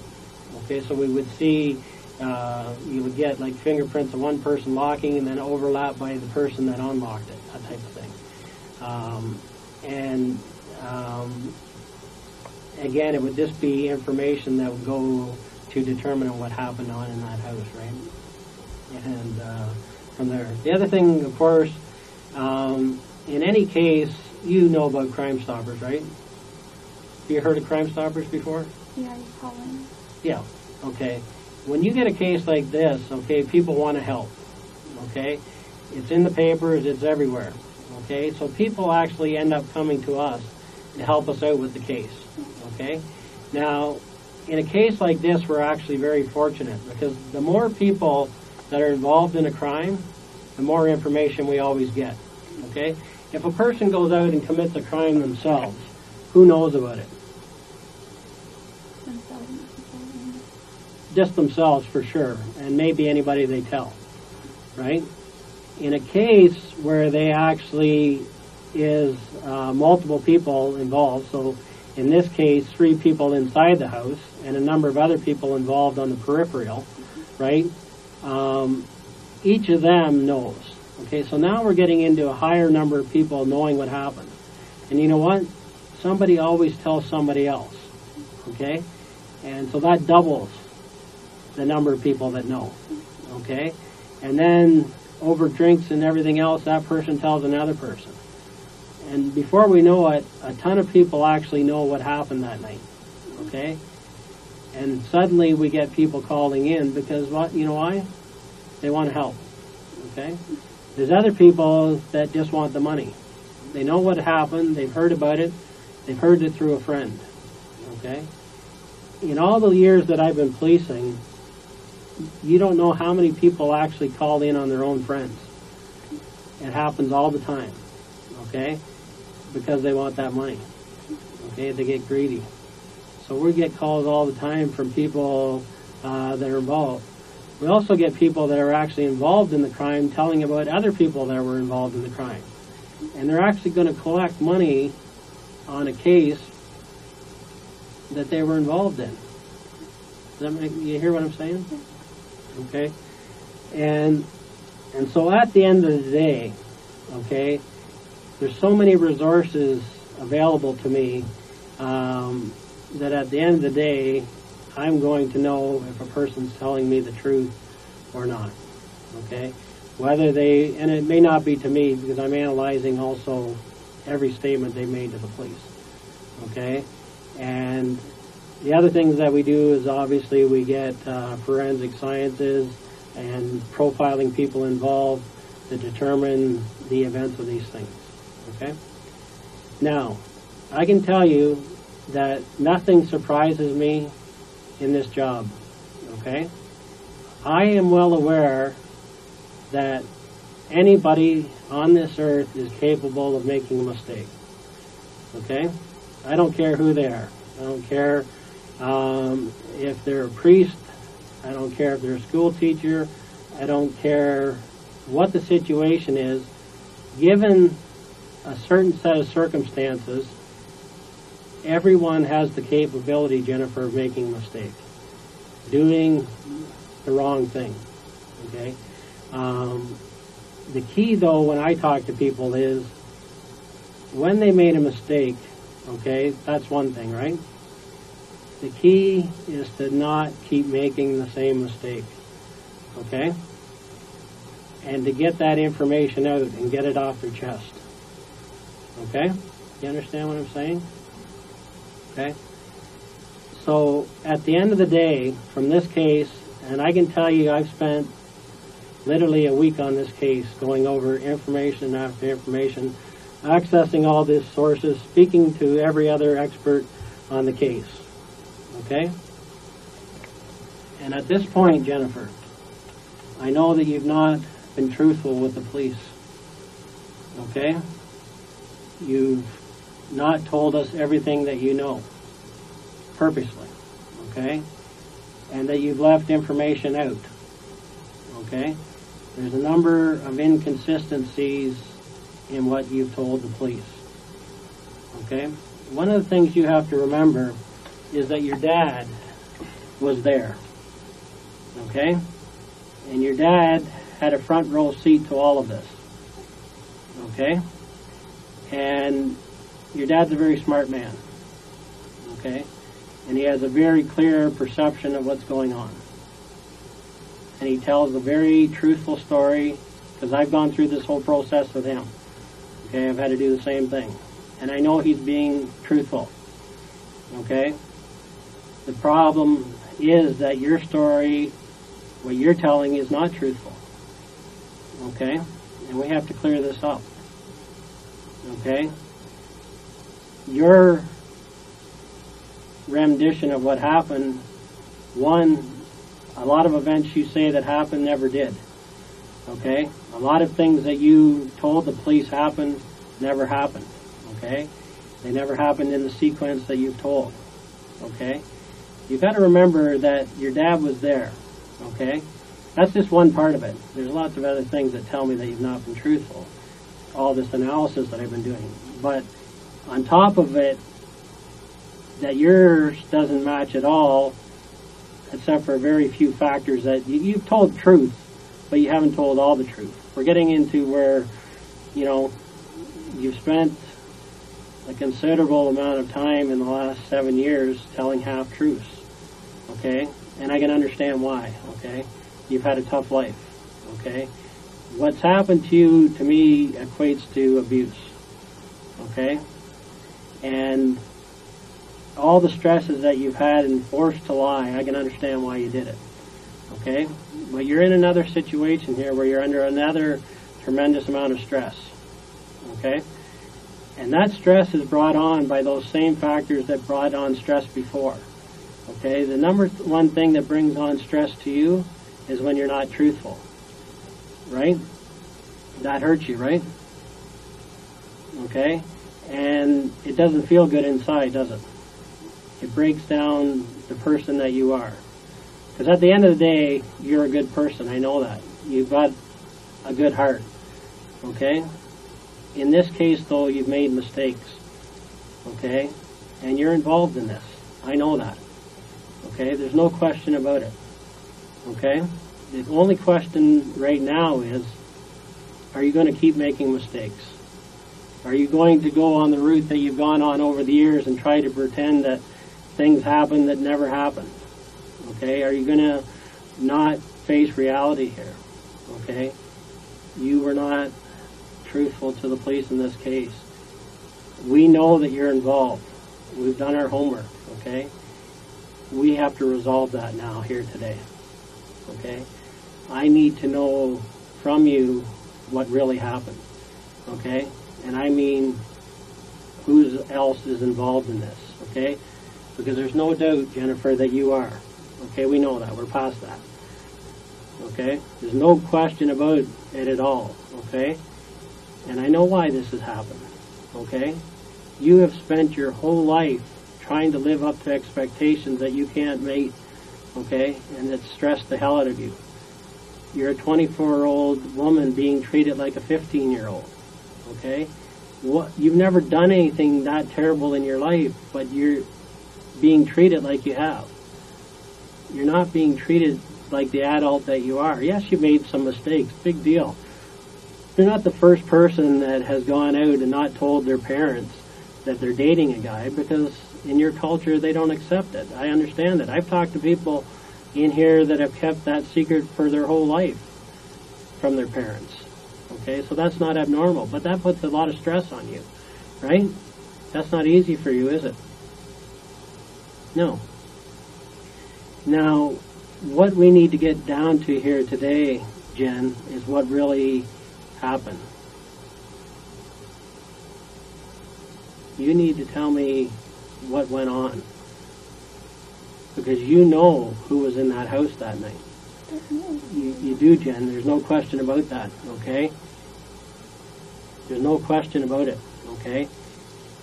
You have actually given an improper description of the person you were dealing with upstairs. Number one, you falsified the whole description of that person. We know that, okay? We know that, okay? Yes, you did, Jen, okay? You did. You've made a mistake here, and we got to get to the bottom of that. That person did not exist in that house that night. I know that. Okay, we've done our homework. Okay, you heard on the news that there was video, right? Okay, it wasn't 3 black guys that left that house. You know that, and I know that. Okay, so we need to get down to why you have purposely told us a false description of number one. Okay? No, Jen. It's totally wrong. And it was done on purpose. Okay? To mislead us. Okay? Because you're involved in this. Okay? You cannot deny that. Okay? You cannot deny that. We know now. Okay? So let's just get it out on the table. You've made a mistake. I know that. Okay? But you can't live with this any longer than this. You're bloody nervous wreck over this thing. This thing, if you could take it back, I know that you would. If you could go back to that day and play this all over again, it would be different.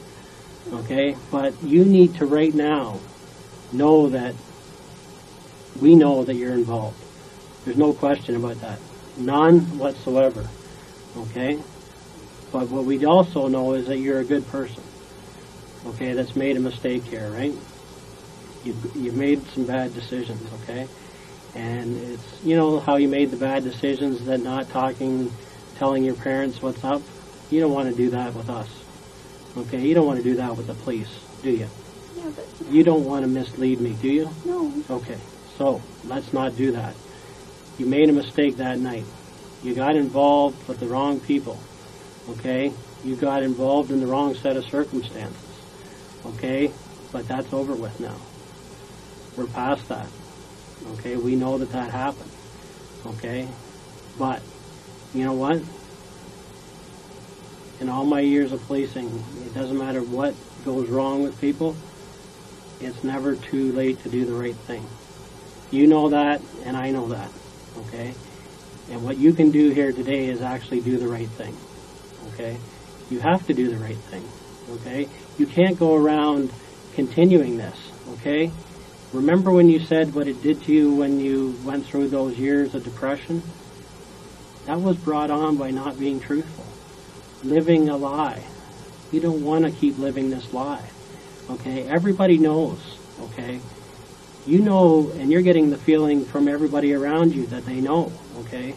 Nobody is surprised. Okay? There's nobody surprised here. Okay? After what you've been through, I'm surprised this didn't happen a lot earlier, truthfully. Okay, you're 24 years old, and you were a prisoner in your own house. You had lost your own identity. There was no Jennifer anymore, okay? You were living for what somebody else wanted.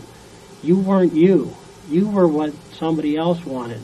You were living someone else's expectations, okay?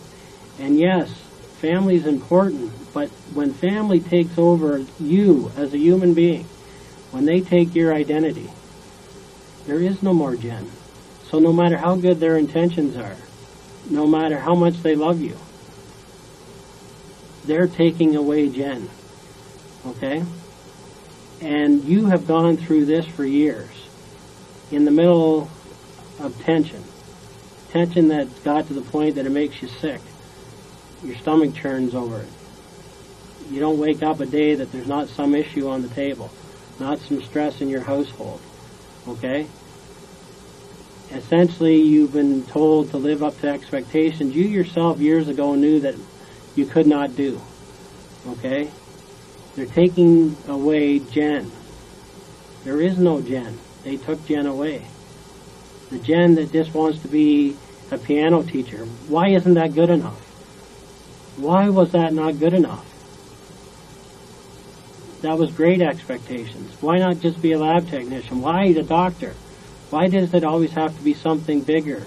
Why can't it just be what you want? And all that has resulted in what's happened on November 8th. The tension built up to a point that, you know what? It's like an animal that gets cornered. At some point, the nicest dog, when it's cornered, bites back. Okay? It's called self-preservation. Okay?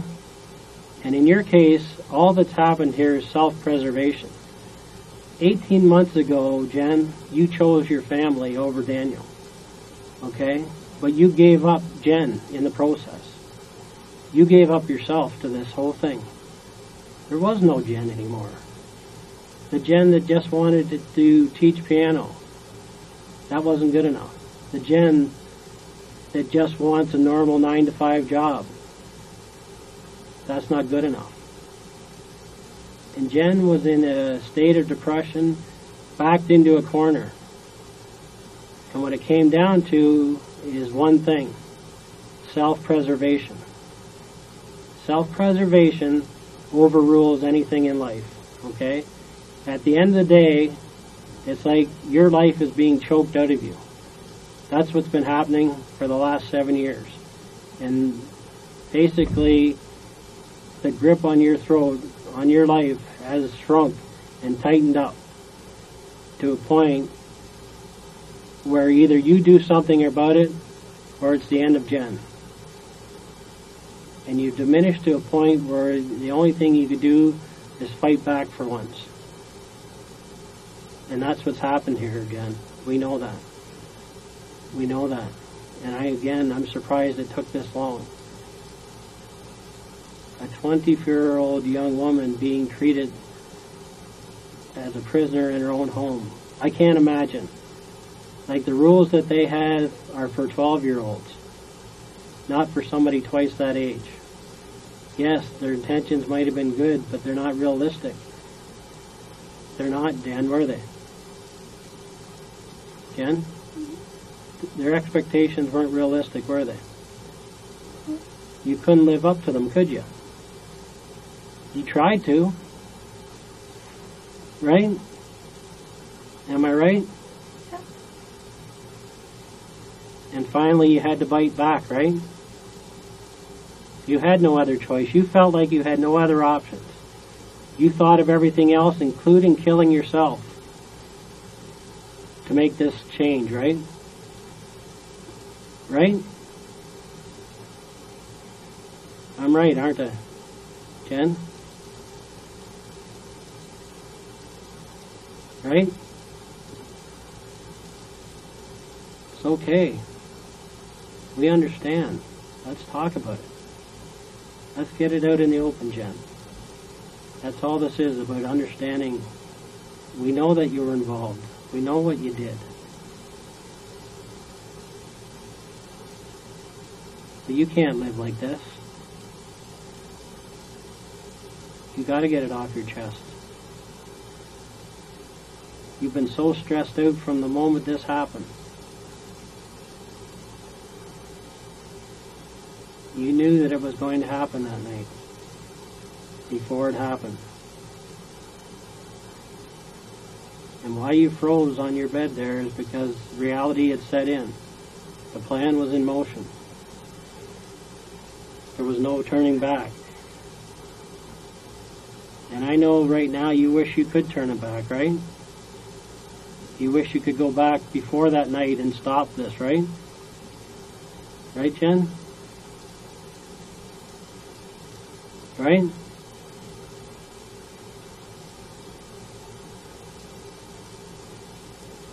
What happened?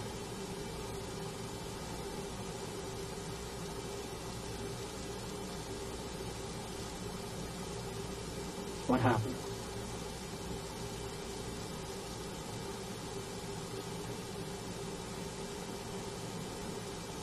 That happened.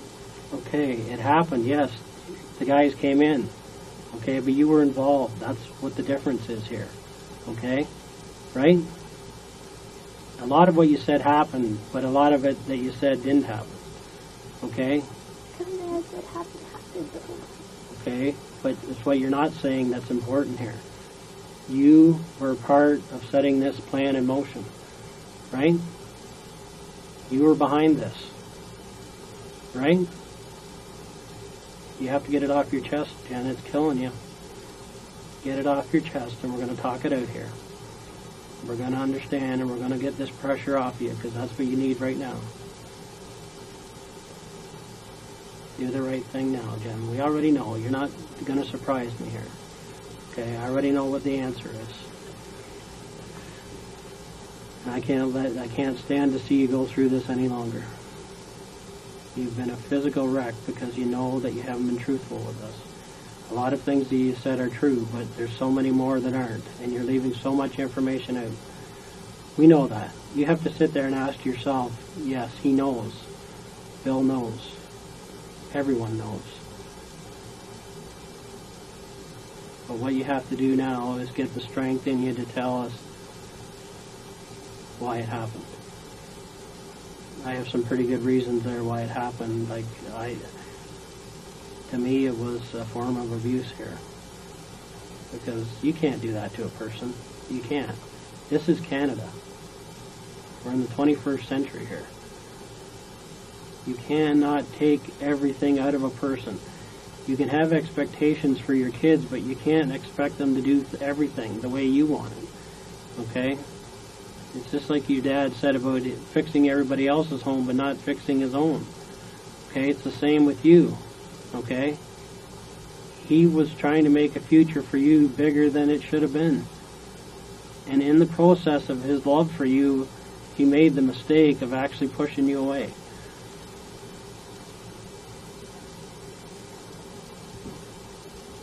Right? All his good intentions. What happened? All his good intentions went the other way because he made too high of expectations on a young woman. We know that, Jen. You know that. And now's the time to get it out in the open here. Right? You know the importance of telling the truth when it really counts. And you know what it does to you as a person when you have to deny things that you know are true. Right? It doesn't feel good, does it? Jen? It doesn't feel good to have secrets, does it? No. You have to let me know what happened here. Okay? Okay. But you were involved. Right? That's the part we need. Okay? We need to hear that from you because we know you were. We're going to talk this out and figure out what happened. I'm going to make it easy on you, Jen. All you have to do is tell me that you were involved, right? I'm right, aren't I? You know it. We know it. It's plain as day. I'm 100% correct here. I wouldn't be sitting here saying this if it wasn't Jen. Okay?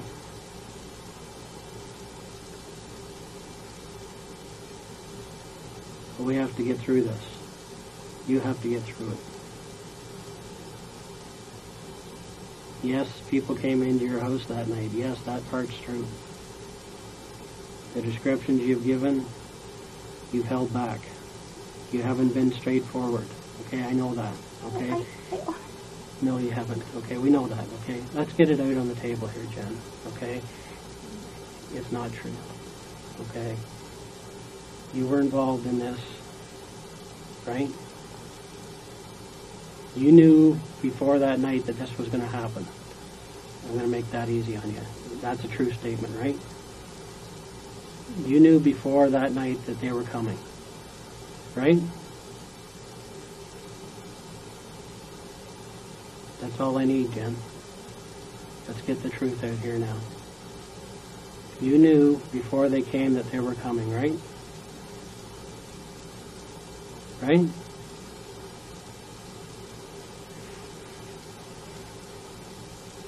Be honest with me, Jen. Give me that.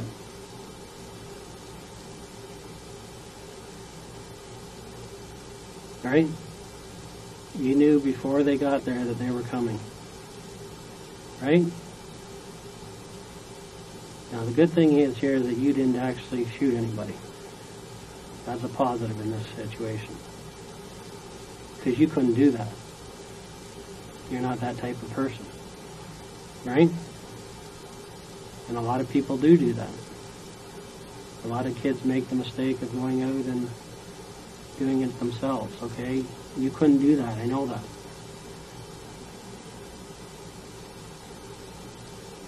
I know that. And that's a good thing.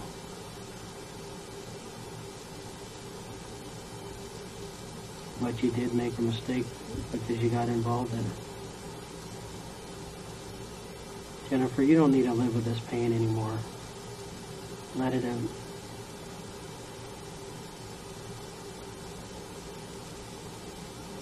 Look at me, Jen. Let's be honest with each other. I've been nothing but honest with you here today, and I hope you can do the same with me. I'm here to listen.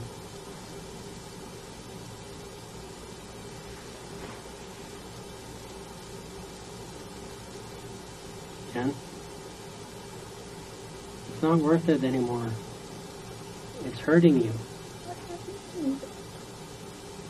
I need to know the details. I can't even say.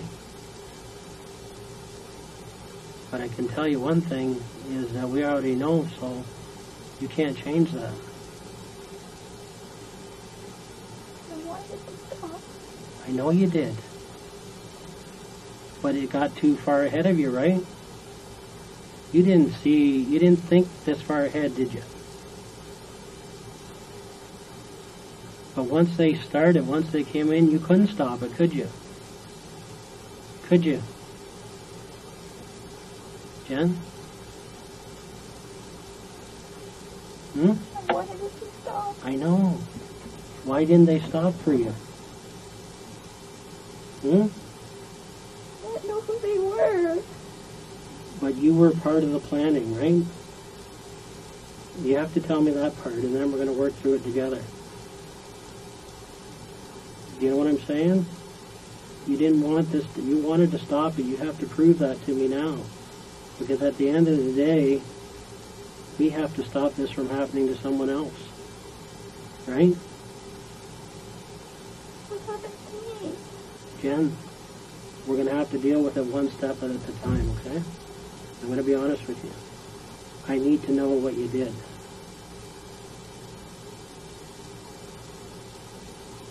And then you and I are going to work through this together.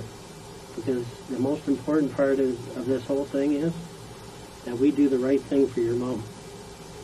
Right? I am her voice right now. I'm working for your mom. That's my job. And I have to get to the bottom of this for your mom. But I need you with me on it. Okay? I want you to step back for a minute and think, what would your mom want you to do right now? And I know she's a good woman, and she's taught you all your life that, Jennifer, no matter how bad it gets, no matter what you've done wrong, you can come to me and tell me.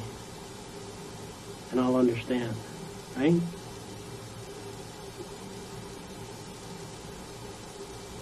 And you need to talk to me. But the description I gave you, that's Okay, what I but let's get back to how they got there, why they got there. Okay? Because we know that you helped get this thing in order. Right? That's what we need to start with. Then we're going to work through the case. Okay? But we got to start. But what happened to me? Well, I don't know at this point. Okay, because I don't know what you're going to tell me other than that you were involved, but I need to hear it. Okay? But I can tell you one thing. I'm going to sit here as long as it takes for you to get this off your chest, okay? Do you know what I mean? Do it. What's that? Okay, you need to tell me how you got involved in this. We know that, Jen. We need to talk about that. Okay? You wanted it to stop, then you have to stop this right now. Okay? Because this needs to stop. You can't go around like this anymore. Hiding secrets from your own family. They know. Jen, they know. They're not going to be surprised. What they're looking for you to do right now is to do the right thing. That's what I'm looking for. That's what you're looking for. Right? You know what? What I tell people is just tell the truth. Okay? And we're going to sit down here and we're going to get to the bottom of it. Okay? Together. Okay?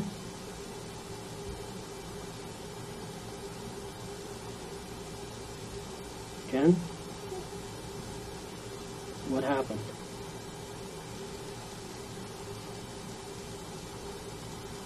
How did it start?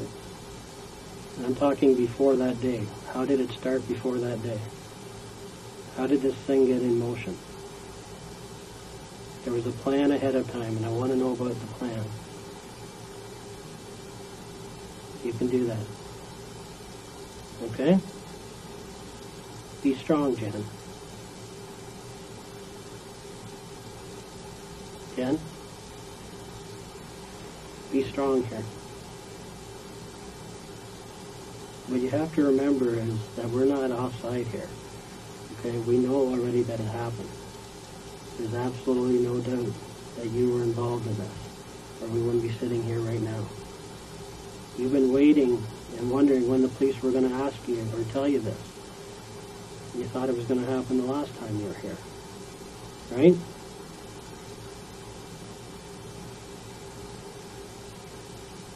Stay with me, Jen. Let's get through this.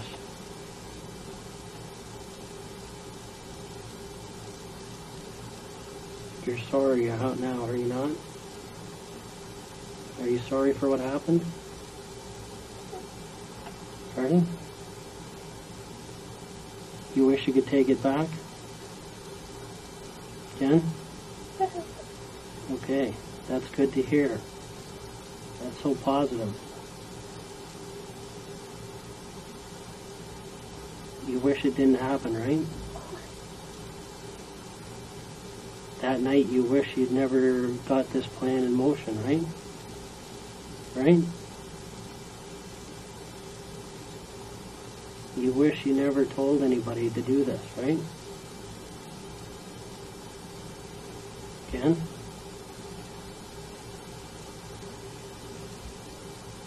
You gotta get it off your chest.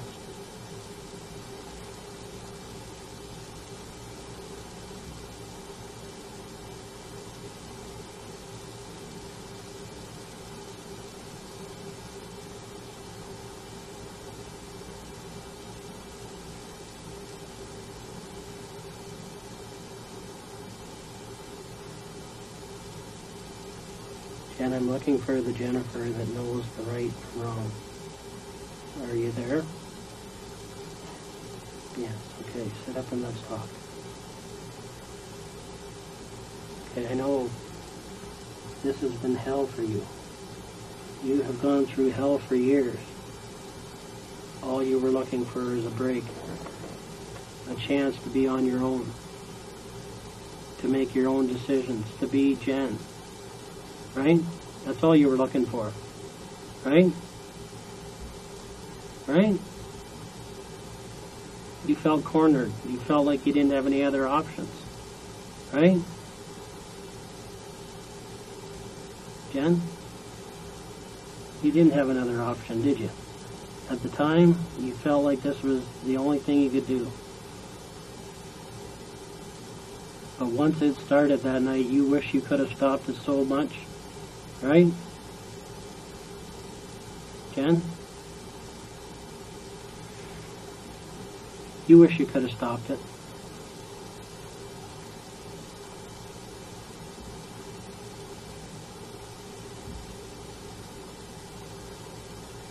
How did it start, Jen?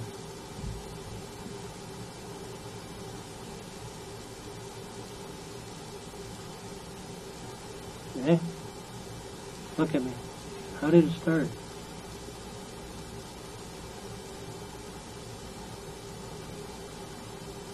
What was your plan? Let's just go through the plan that you had, okay? Let's start there. We know that you weren't the one that pulled the trigger. We know that. And we know that you could have stopped this whole thing. We know that. But we also know that you were involved from the start. Okay? And what this all was a last-ditch effort to live your own life, to be your own person, to make your own decisions. Right? It would happen to anybody in the same circumstances. Now, I do a lot of reading. And over 300 kids in North America every year are involved in their parents' deaths, okay? And when we look into those cases, there's always a common factor. That those kids have had to live up to expectations that weren't reasonable. That they weren't being treated the way a human being should be treated. The house rules were just so out of whack. And you know that because look at all your friends. Look at all the people around you. Does anyone else have a curfew for 9 o'clock at 24 years of age? Jen? Do you know anybody else with those expectations? Yes or no? Yes or no? Do you know of anyone that has to be under the pressure that you're under? No. I myself don't know of anybody, and I investigate these all the time. I've never seen someone under 24 years of age that has to have gone through what you've gone through. The taking of the love of her life out of her life.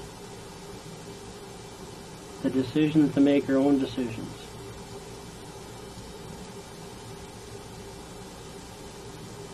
You had no choice here, Jen, I know that. And anybody else in your situation would have done the exact same thing.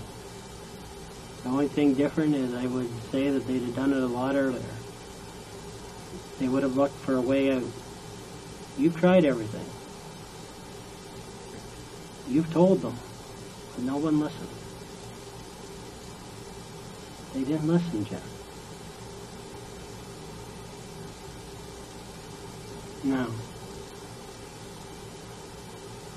I want you to answer a simple question for me, okay? Can you do that? Look at me for a sec here. Look at me for a sec. I have a simple question for you. I just want to hear yes. Okay? You knew this was going to happen, right? Jen?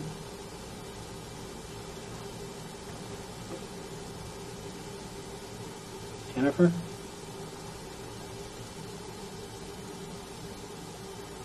Let's work through this together, okay?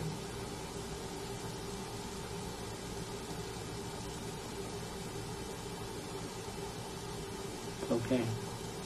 You made a mistake. You made a mistake.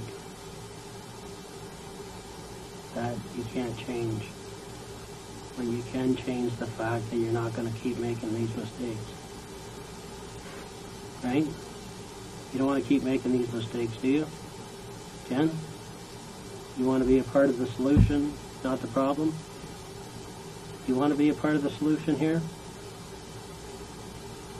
Jen? Okay. When did you first start planning this? When did you first plan this? Just give me a date.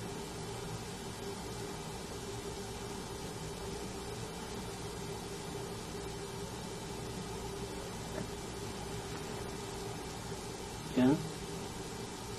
When did you first start planning this?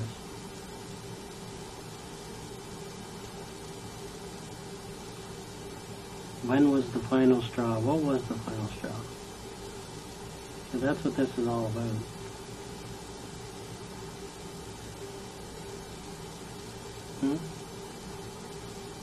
What was the final thing that did it?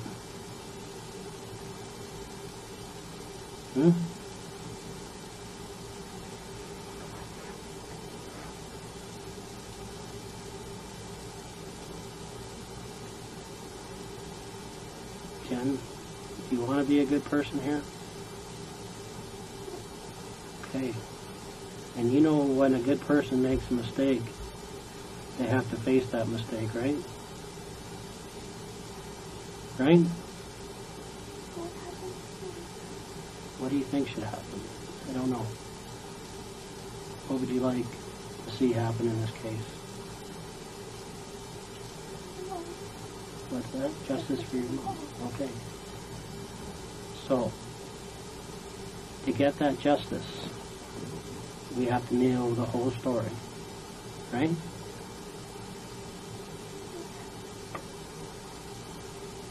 Well, one thing is that you're going to be Jen again. Right? That I can promise you. You're going to be a person making decisions for Jen.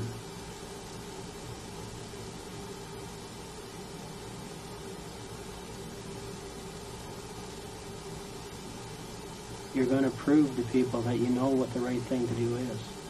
That's what is going to happen. You're going to have the chance to explain to me why this got out of hand. You know what I mean? But that's where we have to start. I can't make any promises to you. Okay? You know that. But I can promise I'm going to sit here and listen, and we're going to get justice for your mom. That's what I can promise you. We're going to get justice for your mom. I want to work together with you to get it, though.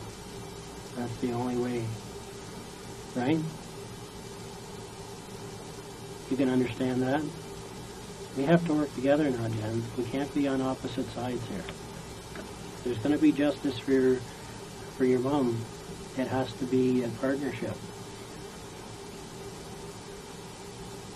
You and I have to work together. And we'll get that. Okay? So how did this start?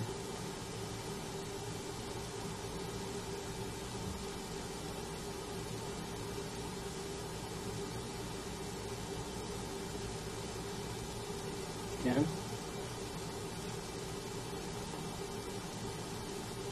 Do it for your mom. That's all this is about. I've watched you in all these statements. Okay?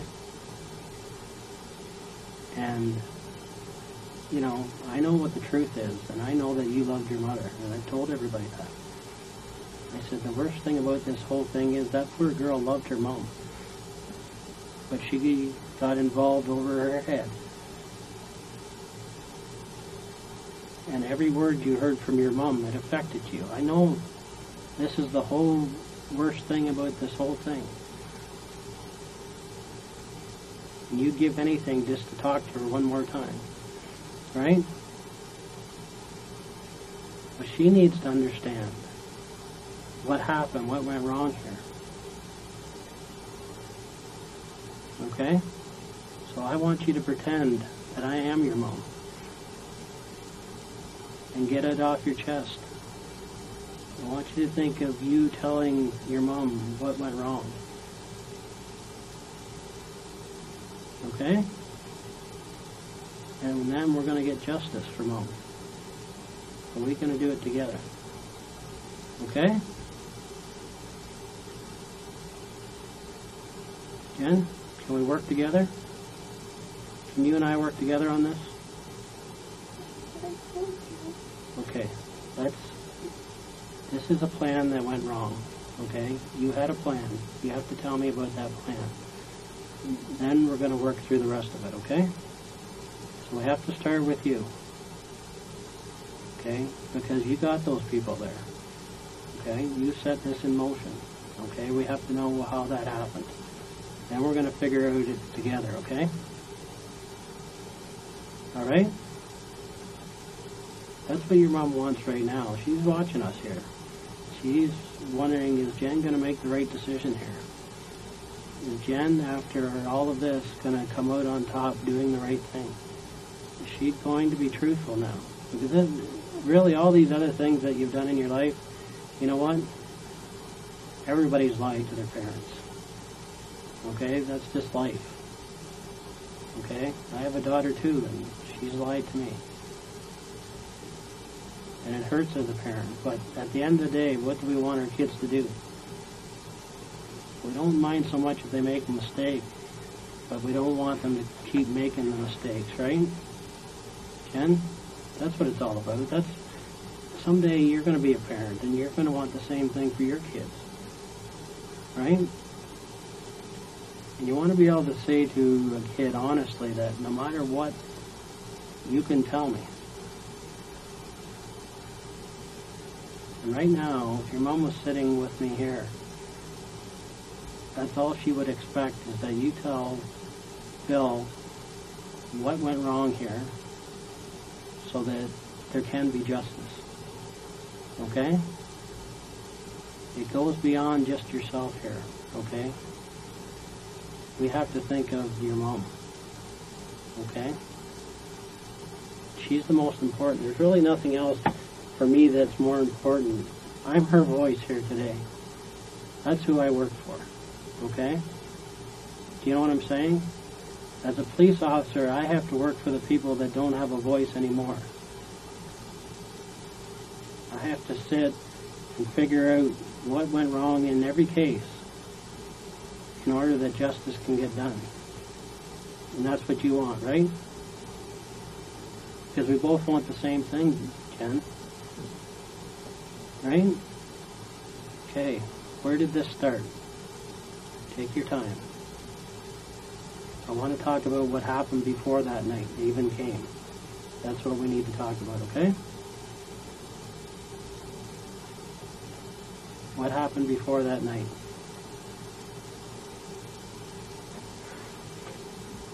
I'm with you to hear it. We're going to figure it out together, okay?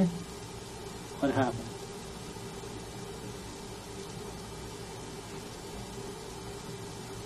Jen?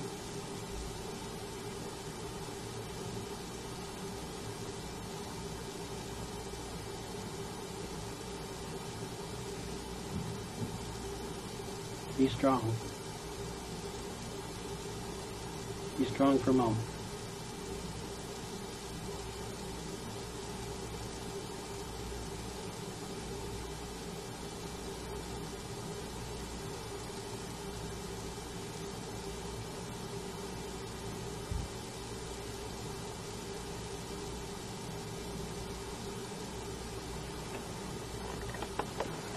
I'm here for you, Jen. I'm here for your mom.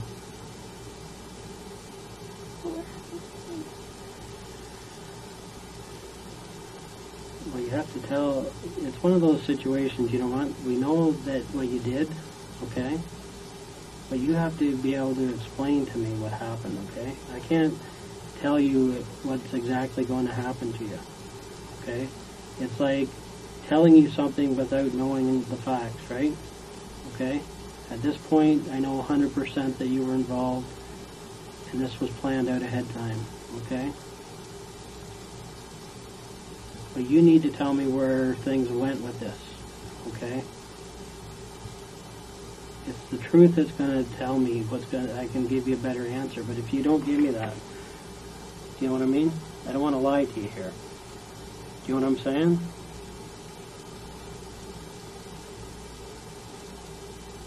Can you see what I'm saying, Jen? I'm not going to lie to you. But I prefer to deal with this at one step at a time. You need to get it out first, and then we're going to sit down and we're going to discuss this so that justice for your mom gets done. That's your priority, isn't it? But I told you Okay. descriptions of what I remember. Okay. Okay, but that's not everything, okay? You weren't straightforward with that, okay? You know that and I know that, right? You didn't give us everything. You misdescribed that, yes. Everything. Jen, we're past that, okay? But what That's I not- said is what I remember Okay. about them, like Okay, how I but, remembered them. okay, but it's impossible because we have another witness. Your dad was right there, okay? And there's no way that you could get those descriptions mixed up, okay? We know that, okay? So let's not go there. Let's go with what we can deal with, okay? What I need to deal with, though, is, okay, you did not pull the trigger, right? Let's deal with what you didn't do, okay? Right? You weren't a part of that, right? That's positive to know. Okay, but we need to know what you were involved in and what you weren't involved in. Now, we know that you didn't shoot anybody. That's positive, right? You could never do that, could you? No. But before that night ever happened, you knew it was going to happen, right? Let's start there. That's what we need to talk facts here. Okay, I don't want to get into an argument about what happened that night because it happened. Okay? Right? And you wish you could have stopped it. Is that true or not? Or are you just saying that to me? No, if I could stop it, I would have stopped it. Okay. Did you try to stop it that night? Yes, How? I wanted to go be with my parents. I wanted to go be with them. Okay, I understand that. Okay? But this all started off with the decisions that you made. Okay, those guys didn't show up there to take your money. Okay, we all know that. They came there to do what they did, to shoot your parents. Okay, we know that. Okay, and they didn't get there randomly. Okay, they just didn't decide that we're going to show up here tonight and pick this house randomly. Okay, this was set in motion before that night. Okay, and I'm asking you to be responsible here in your answers, Jen. You couldn't stop it once it started. I appreciate that. Okay? Right? But what I'm going to say to you is that before it even happened is where you made your bad decision, right? You got those people to come to your house. And the plan that you put in motion. Okay? So that's what we have to deal with here. Okay? Now, do you want justice or not for Mom? Okay. Look at me then. Because I'm going to get it for you. But we have to do it together. Okay? Tell me how this started. Because that's what you haven't told us, Jen. You left that part out. Okay? That's the part I want to hear. That's the part that's going to get us justice here. Okay? Then we can work through the rest of it. You can help us with the rest of it after that. You want to help us? Jen? Yes. Okay. I'm glad to hear you say that. Okay. So you need to tell me how you made this plan.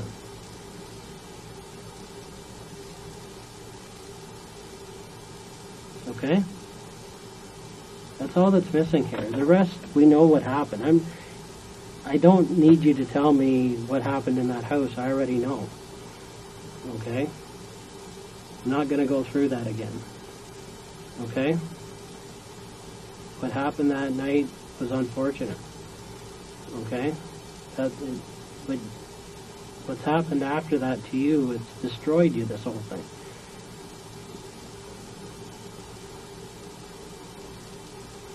Right?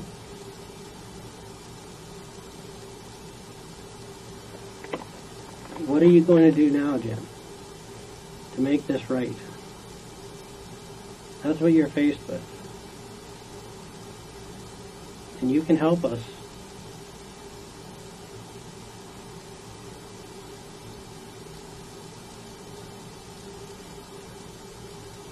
You just have to be brave here. You have to be brave. You have to actually really want justice for your mom. Okay, then you're going to have to show me. You can't just say the words, you got to mean it. Okay? Now, how did this get started, Jen?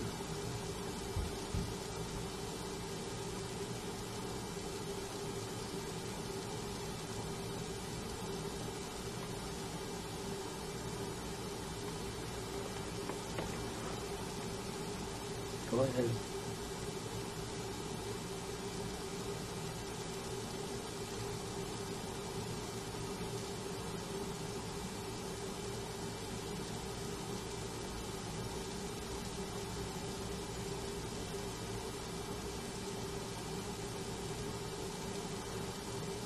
What did you do that you wish you didn't do now? Tell me that.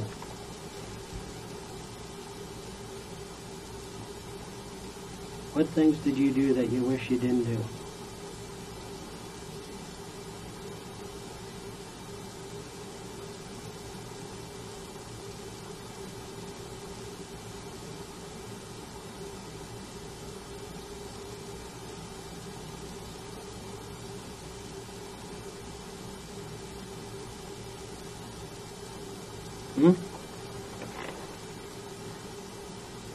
Okay, Jen.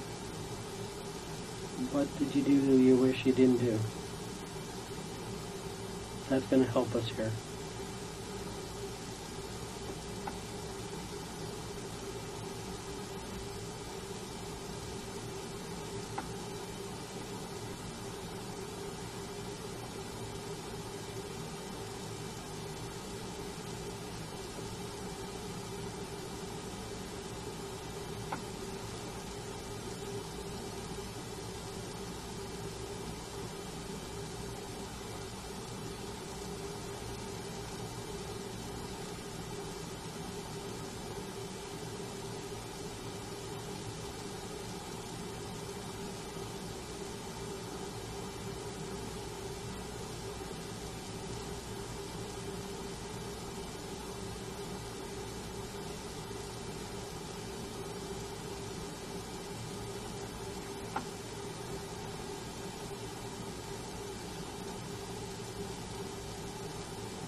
Okay, Jen.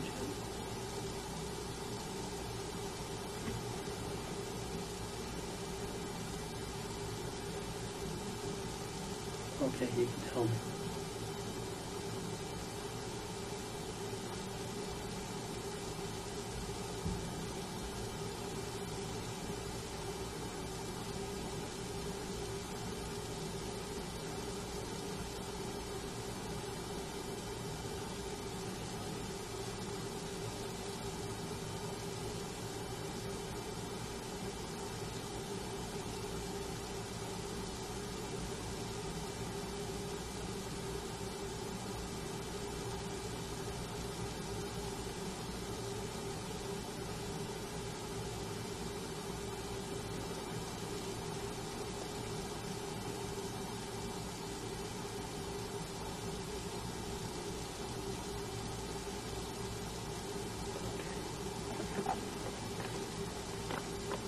sorry, aren't you?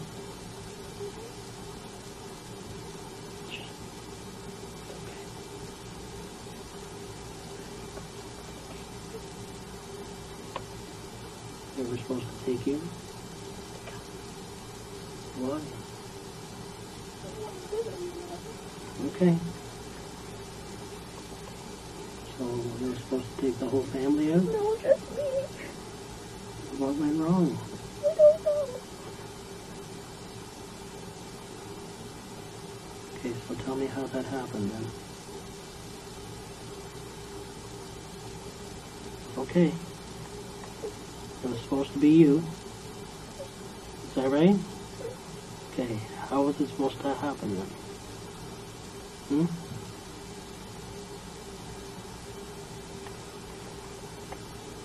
Okay, Jen. What happened? I don't know. Why did it change? I don't know. Okay, what do you know? How come it was supposed to be you? Because I didn't want to be here anymore. Why not? Because I was such a disappointment. Okay, you made some mistakes, but nothing that couldn't be corrected, right?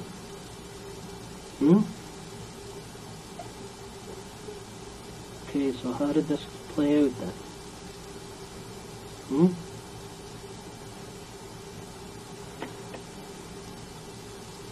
How did it start? What was the plan then?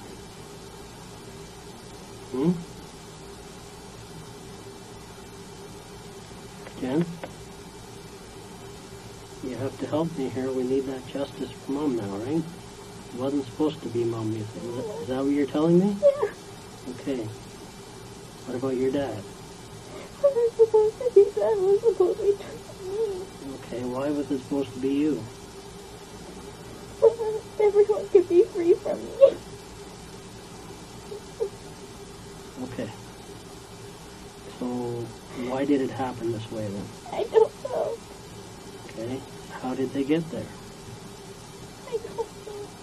You knew they were coming though, right? Because you said it was supposed to be you, right? So what had you done ahead of time to make them come there? What did you tell them to do?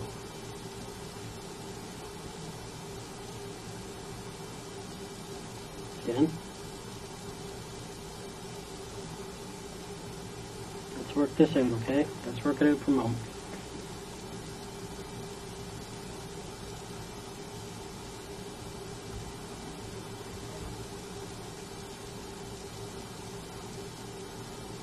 Why was it supposed to be you? Everyone could be free from me. I was disappointed in everything. Okay, but why did it have to happen this way?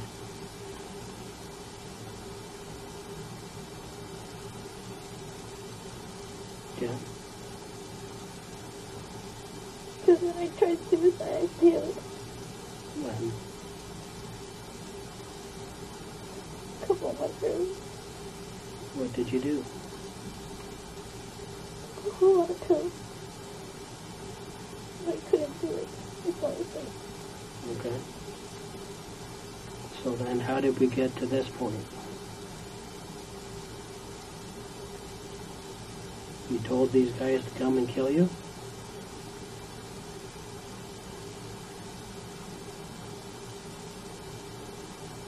Jen? Yeah. Okay, so who did you tell?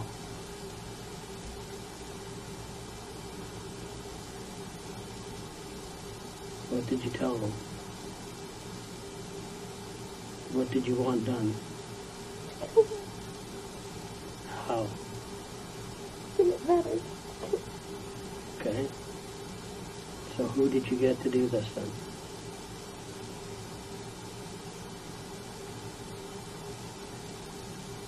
You have to tell me, Jen. I don't know who he is. I just got his number. Okay. And what's his number? I don't memorize it. Where can we find it? On the cell phone. On the other cell phone. On the cell phone. On the Bell cell phone? Yeah. Where's that phone now? I don't know where the SIM card is. Okay. And how did you get a hold of this person? Called him up. And what did you say to him?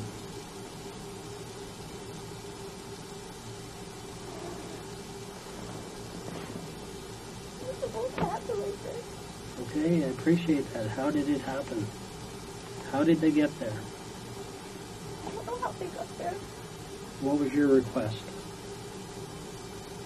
Come in and take me up.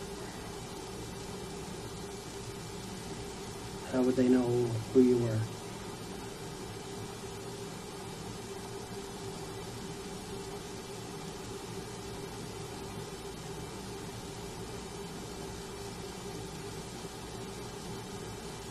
I was the only young girl in the house. And what did you discuss with this person?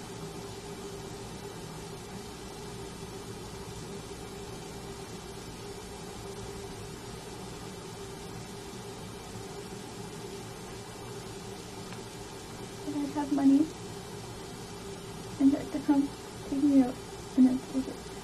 Leave it. And how much was he going to charge for it then?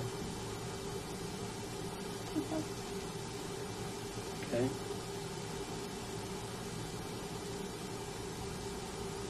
And that's what you gave him.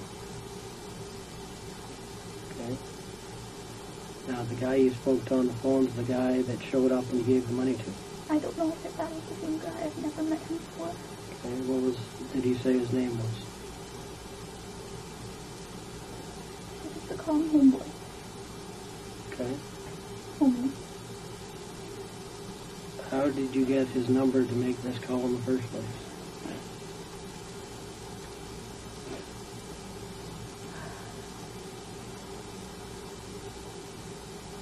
I asked a friend. Okay, which one? And I can't find anymore. What's his name? I don't remember it. So that black guy? The Rick guy that's Andrew's friend? He set you up with this guy? Just give me the number. So when you had those meetings, what did you ask him? What did you tell Rick you needed?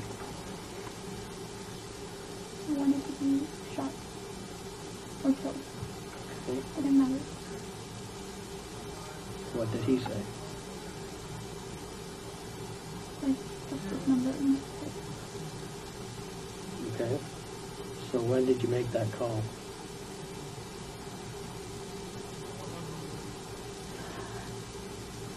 A month ago. 2 months ago. 2 months. Okay. And what did you discuss?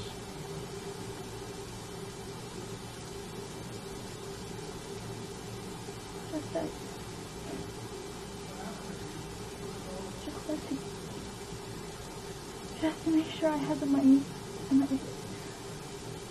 Okay. And you had to tell him what you wanted, though. I told him that I wanted to be killed. And did he think that was something crazy? He said, "Are you sure that's what you want?" And I said, "Yes." Because I don't think many people get that request. Do you? No, but that's what I wanted. And he asked me over and over just to make sure I was sure. And I said I was sure. Okay, so what did you ask him to do then? Come take me out and then leave. Okay. Why did they do it when you were, when your parents were there then? Never alone. In the nighttime. Okay. So that meeting you had with Rick, you told him what you wanted? No, I just said that I wanted, if he knew anybody who could take care of something that I needed, just that I wanted to be killed. And he said what? Here's the number. Did he have the number with him that day? Yes, Okay. And that was the first meeting? second meeting. Okay. What happened with the first meeting? Nothing. I said we just got to know each other. Okay. When you had the first meeting with him, why did you have the first meeting? Like I said, he was a roommate of a friend of mine, and that they were having problems with rent.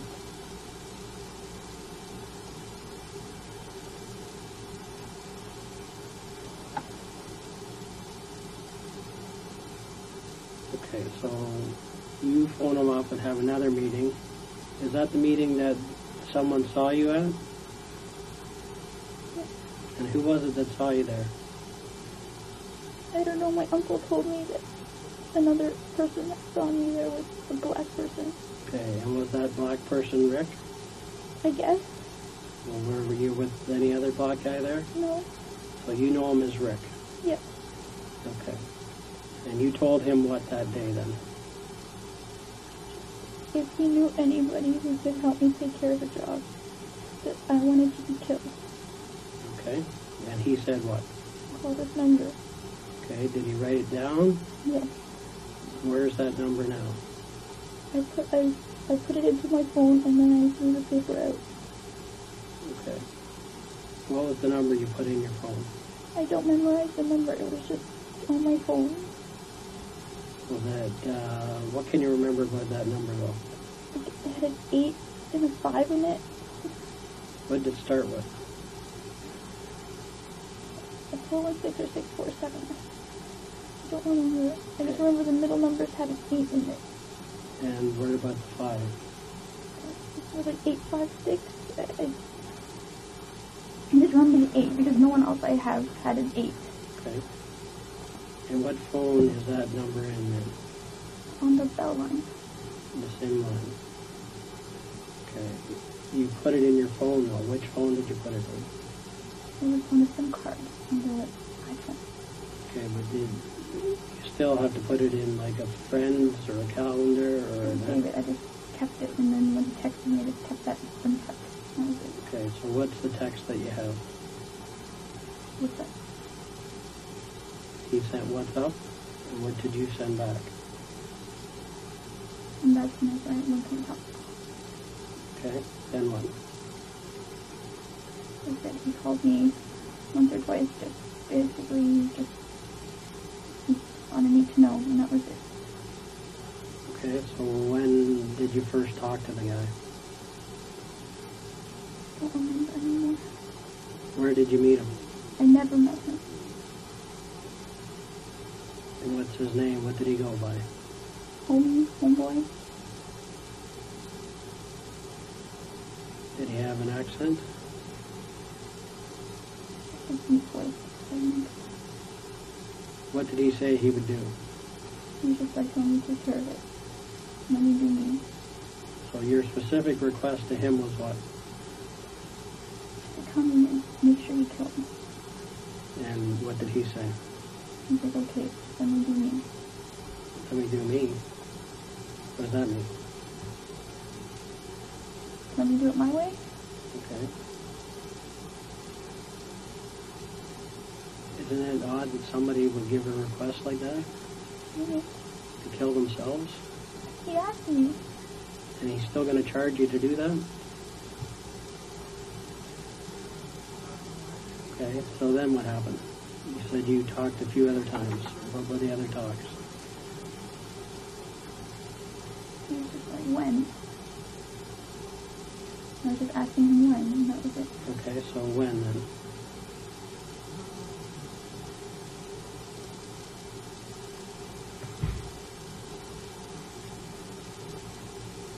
He was just like, whenever I have time. Whenever I can get people. Okay, well, you're not going to show up at your house randomly. You're going to have to know exactly when he's coming. So how did that play out? He texted me, game on. Pardon? He texted me, game on. When did you get that text?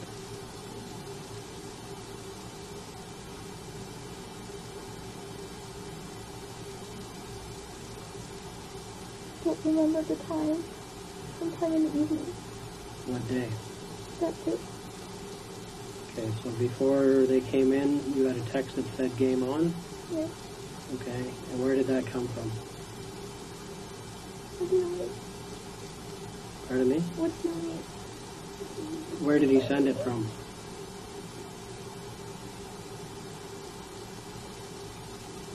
Number he had texted me. Which was what? That number I can't remember. Okay. And what time did you get that game on call? I don't know, sometime. How many minutes before they came in? Oh, Okay, let's get it in. We're working through it. How many minutes before? I don't know. I didn't even realize they were in.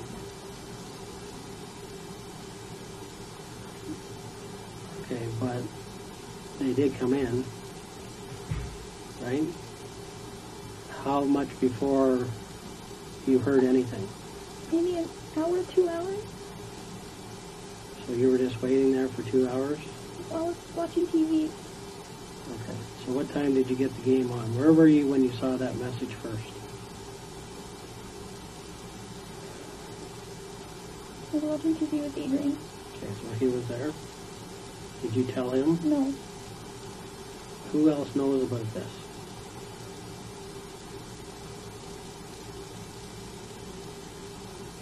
Jen? Yes. Who else knows about this? Me and the people who did it. Okay. And who are they? I don't know who they are. He just said, let me do me. And then that was it. Okay. So he does come into the house, and you're the obvious only young girl there, right? Okay. When he came to your room, Yes.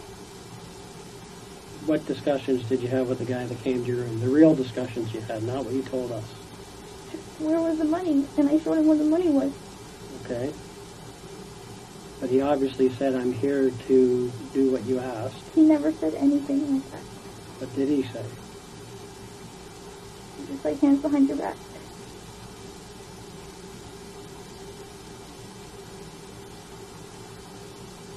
So the money you gave him was payment for killing you? Is that he wanted $2,000? Yes. When did he give you that figure of $2,000? In one of our phone conversations. Okay, what's that? In one of our phone conversations. Okay.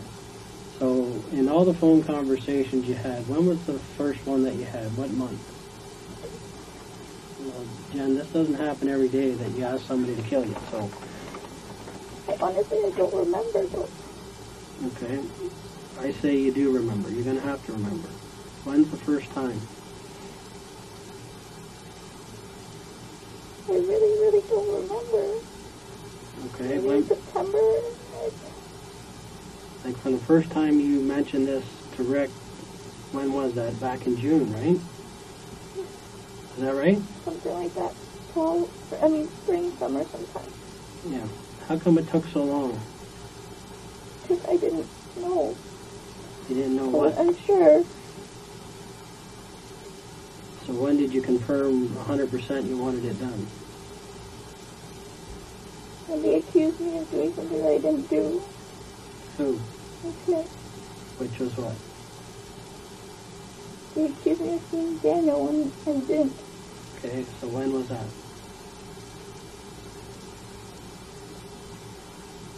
I don't know, end of August maybe. Okay, so you got in contact with Homeboy and said what? I'd like you to come and take out a 24-year-old girl. And he said, Okay, I'll call you. then what? And then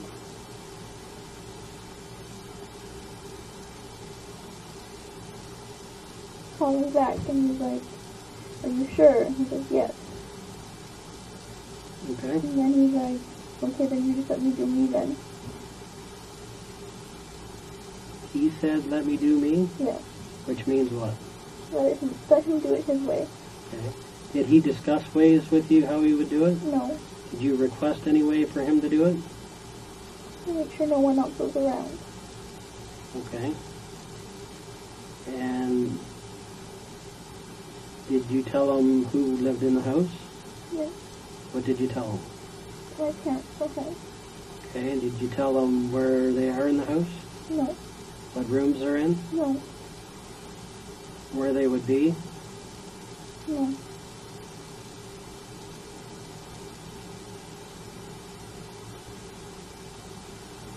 So why didn't they do it the way you wanted?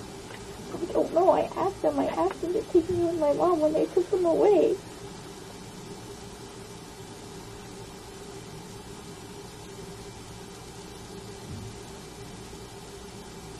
I realize that, but it doesn't seem to make sense. I know, it doesn't make sense to me. But that's how it was supposed to be.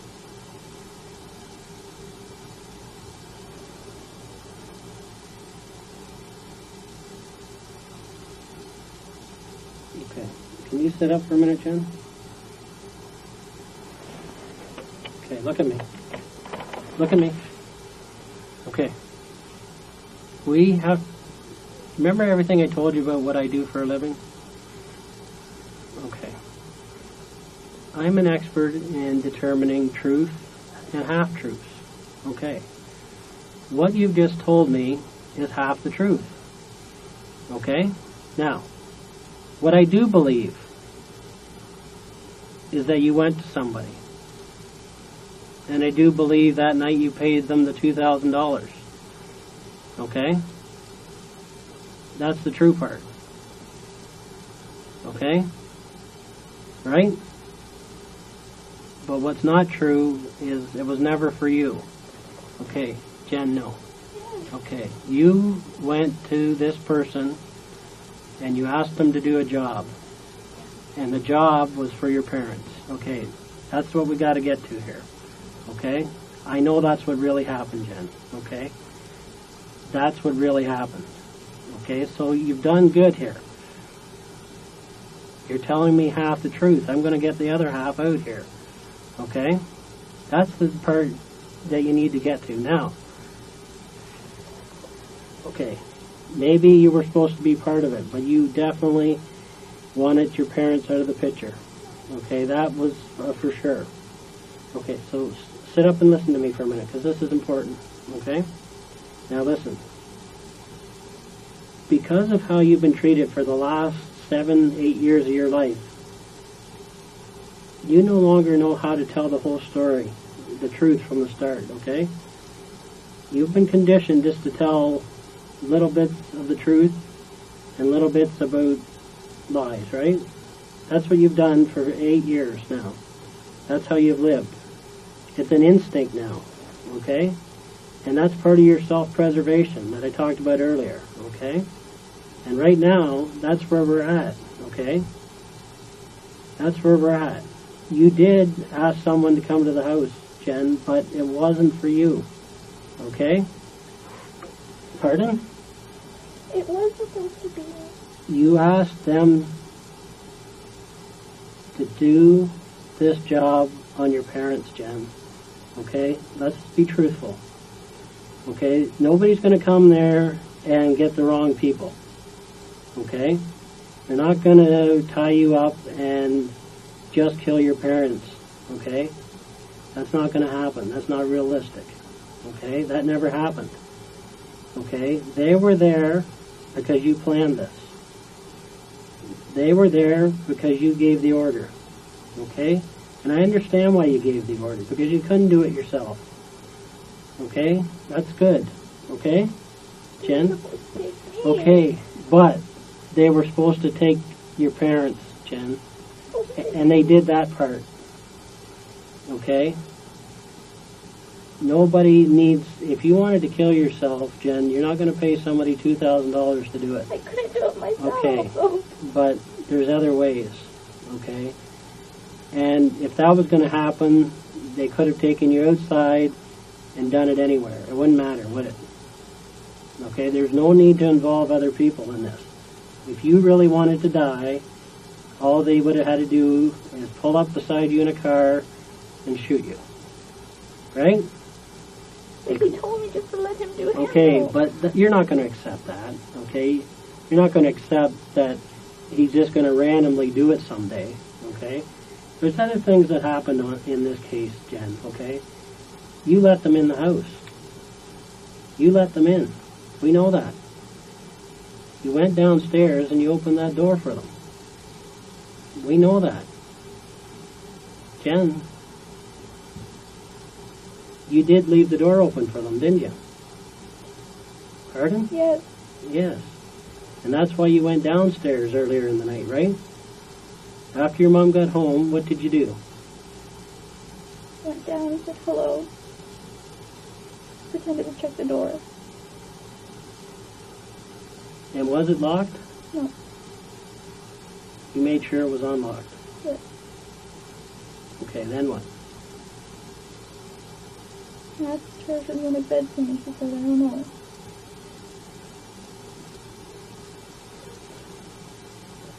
Okay, so again, we have some truth here. That's good, Jen. We know all along that you let them in, okay? We knew that. I knew why you went downstairs, okay? That was done on purpose, right? You had to let them in, right? Jen? Yes. Okay, now did they tell you to do that? Yes. So what else did they tell you to do? That was it, just to make sure that they had access. Okay, so what was the agreement then? What do you mean? I Well, told you $2,000 and they were supposed to kill me. And then they called me and made sure that they had access. okay, so how did they do that though? What was the question on the phone? Was it a text or a phone message? Text. VIP access. What does that mean? I didn't know. And then they just made sure they can get in. Okay, so you saw a message that said VIP access, meaning they could get in. Okay. And so what did you text back? I didn't text them back. I called them. Okay, and what did you say? I'm like, what does that mean? Okay. And what did they say? Make sure that there was a way in. Okay, and what did you say would be the best way? I didn't say. I was just like, front door, and he was like, yes. Okay. All right. So, that's good, Jen. I appreciate that because, again, I already knew that's what happened, okay? Your family is going to lock those doors at night, right? That's the routine. So you went down and checked the door and made sure it was unlocked, right? She was going to check it before she went to bed anyway. Okay. But she didn't go to bed till midnight, right? That's why I asked her. Okay. Did you say, I've checked the door? No. You didn't tell her? No. Okay. And so when you went back upstairs, did you actually talk to Andrew? No. Or did you just say that? No, I really did talk to And the other guy? Ed. I was on the phone with him. Okay. In between those calls, did they call you? Yes. Or, so how did that play out? Where between those calls did those calls come? Just one. Tell me how that happened. That's when they got the text. That's when I got the text VIP access. Okay, so you were talking to Andrew, Yes. and it had finished, Mm-hmm. and then what?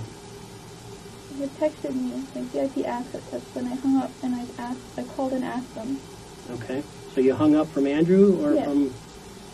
from Andrew. Okay.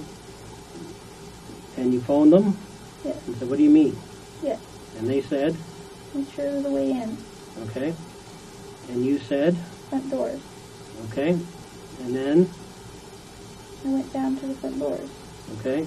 And what did you do? Made sure if they were locked yet, and they weren't. Okay, so how could you tell?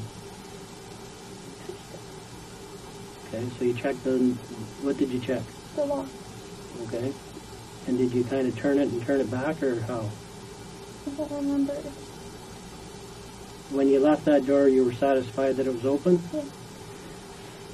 Okay. Then, what happened? Then everything else I said happened. I went back to my room. I called Ed. I didn't even know when they came in. Okay, but they came up to your room. Or somebody came up to your Well, room. like I said, I heard my mom call from my dad, and that's when I went out. Yeah. And what happened? And then he was there, standing there. Okay, give me 1 sec, okay?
Okay, Jen, sorry about that.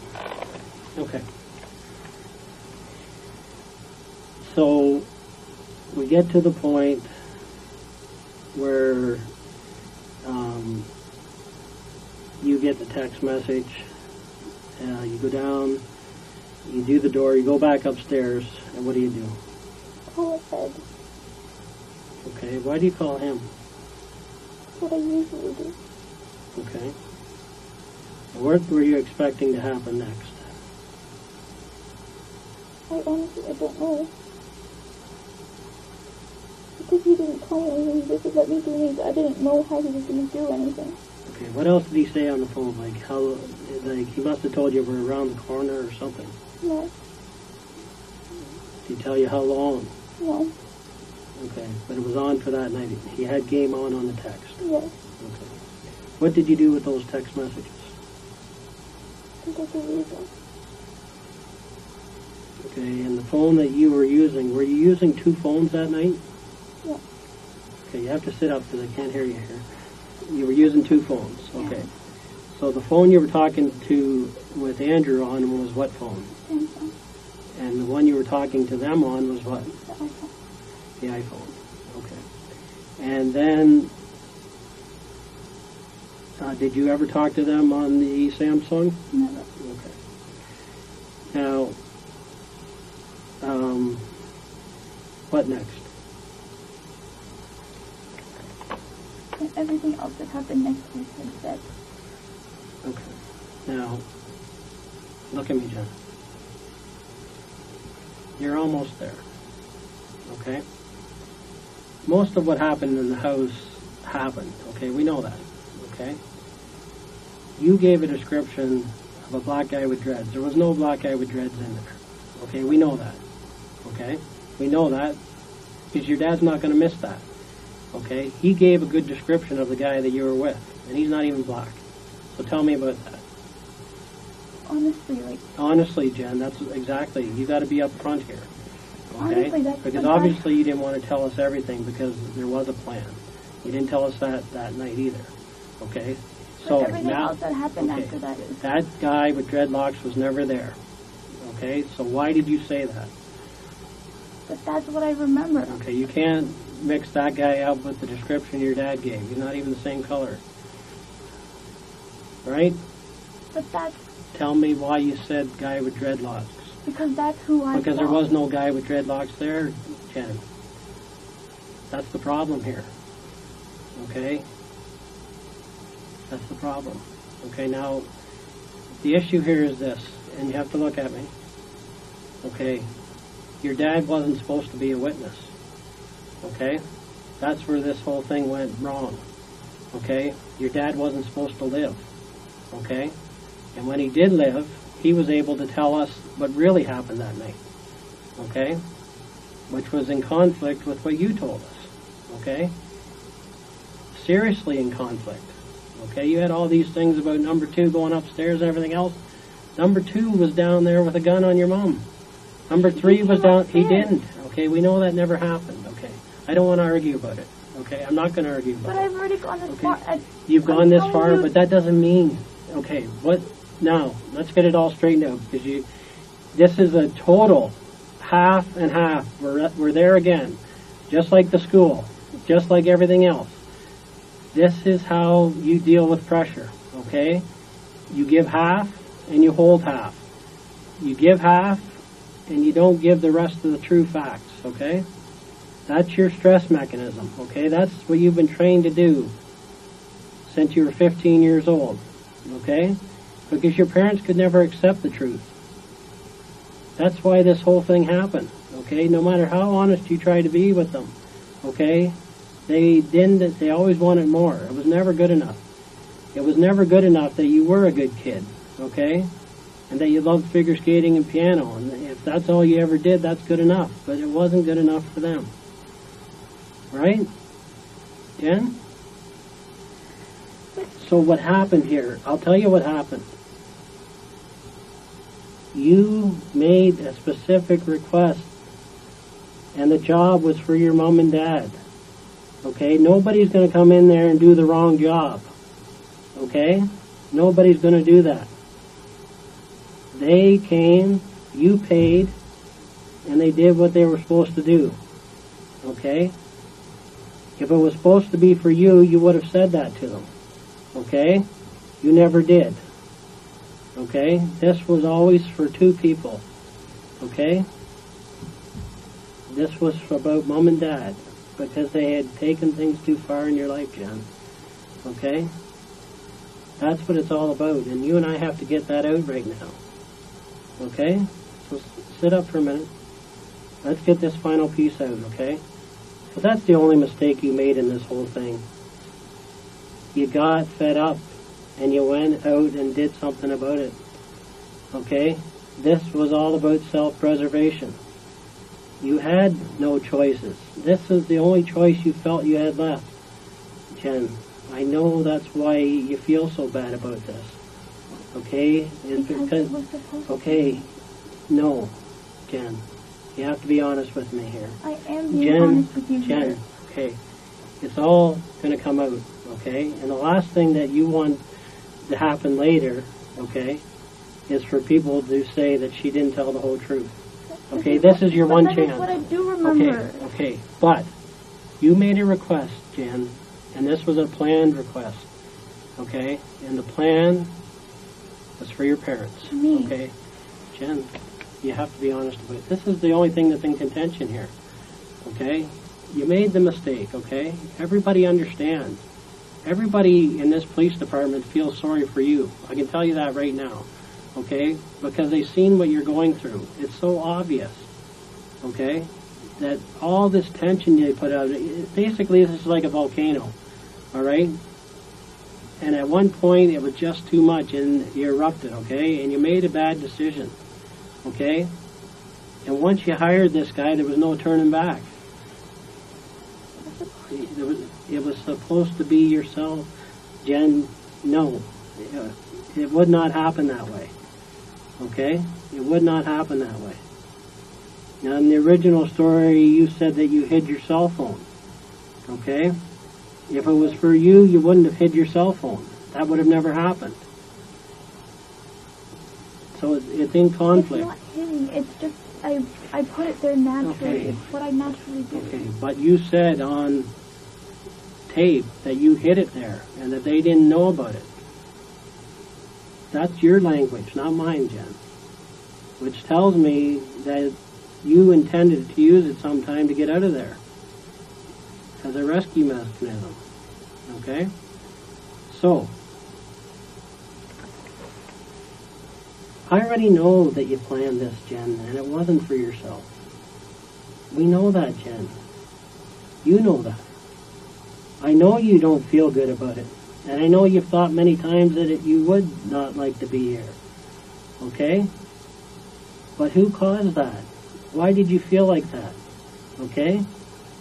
I'll tell you why. It's because of the way you've been treated all these years. You didn't bring that on yourself. They brought it on you. The depression. You were cutting yourself and they didn't even pick up on it. All they wanted was so much success out of you, they were not even looking at you as a person. They were looking for a success story. Instead of just saying, whatever Jen wants is what's good for us.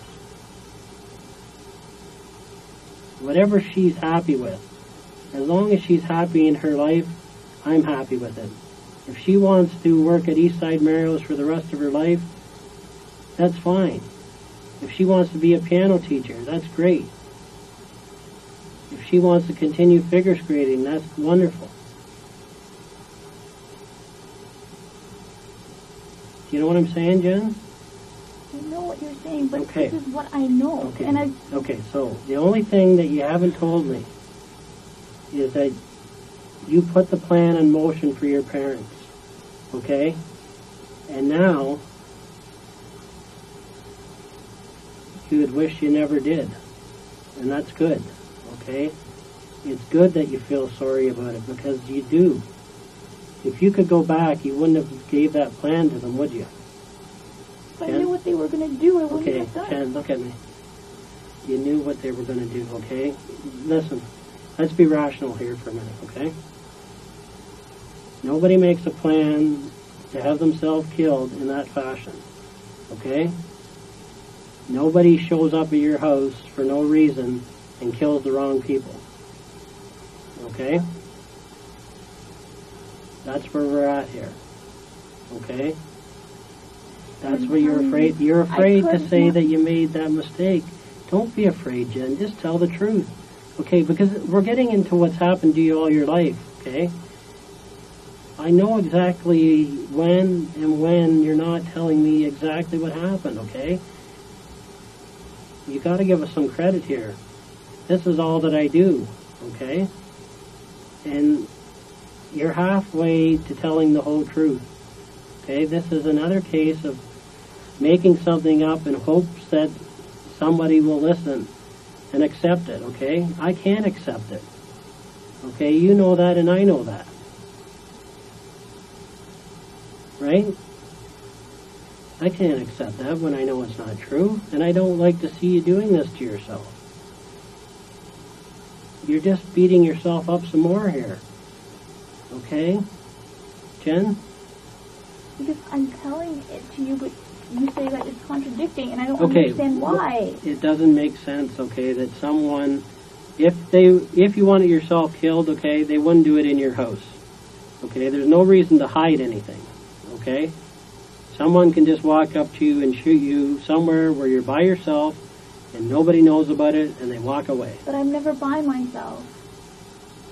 Okay, at any time you can go out. You were by yourself all day. But they said they can't do it in the daytime. Okay. So you could walk out the front door and they could have shot you there and ran away. Like, they didn't have to involve other people, and that's why it doesn't make sense. You could have walked out on the front porch and that'd have been the end But of it. I'm not supposed to leave the house. Okay, but you've done it before, right? Right? Not since they started watching me Okay, better. but that night you could have walked out that front door and nobody would have known the difference for 2 seconds. My mother would know she was right there. Okay, but they could have came and done it. Okay? But they didn't tell me how they were going to do it. Okay. Why would somebody shoot someone they didn't have to shoot? I don't know. I can't figure that out. And actually not shoot the person they're supposed to shoot? I don't know. That's what I'm trying to figure out. Okay, why didn't you tell us this that night then? Because I was scared. Scared of what? Telling the truth? Yes. That I wanted to die. But Okay, instead, but listen, if you wanted to die, you would tell us everything because it wouldn't matter. Jen? If you really wanted to die, you would tell us everything because it doesn't really matter. right? It does matter because the wrong person got hurt. And my dad is suffering. I appreciate that's what happened in the end, but that's what was supposed to happen, okay? The good thing about this is your dad did live, okay? He did live.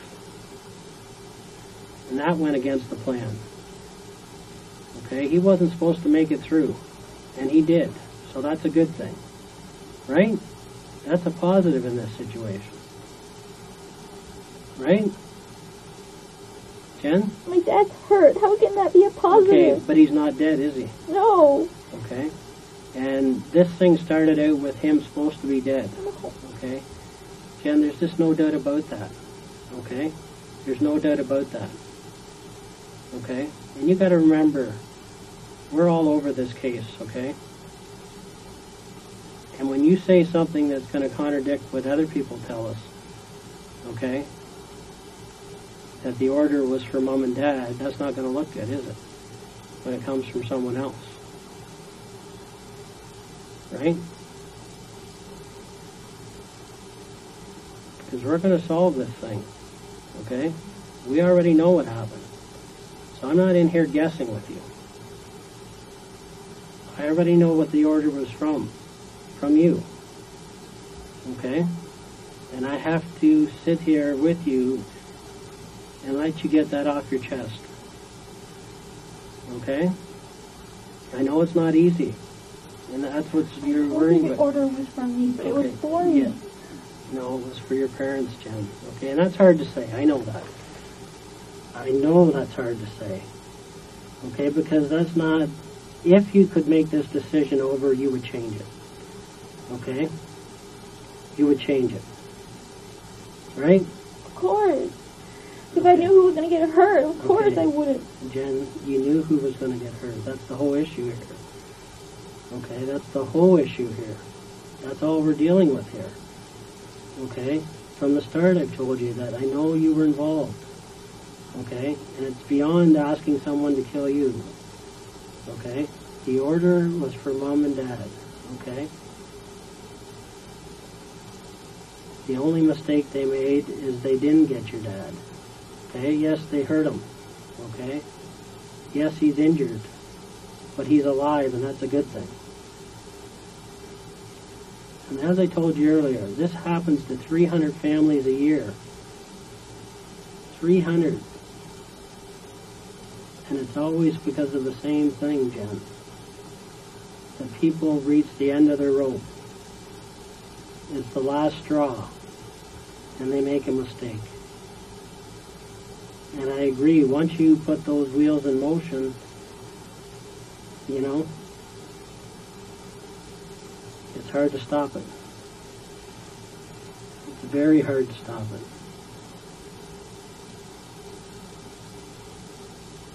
So let's get down to the bottom of this, Jen. You got to help me through the rest of this. Okay? Now, the only thing that's an issue here today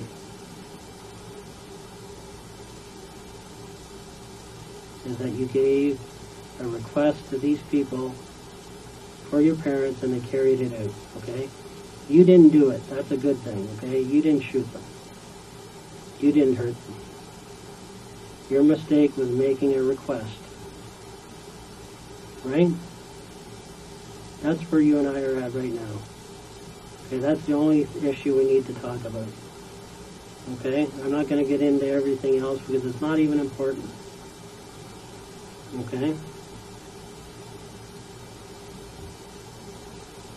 But we need to see justice done here. And we need to do that together, Jen. Okay? And there's only one face to justice, okay? That's the face of truth. Right now, we only have half that face. Okay? I need to see the rest of it. Okay? We're only halfway there. Okay? You made the mistake of asking them to do it. Okay? You asked them to do your parents. It's as simple as that, Jen.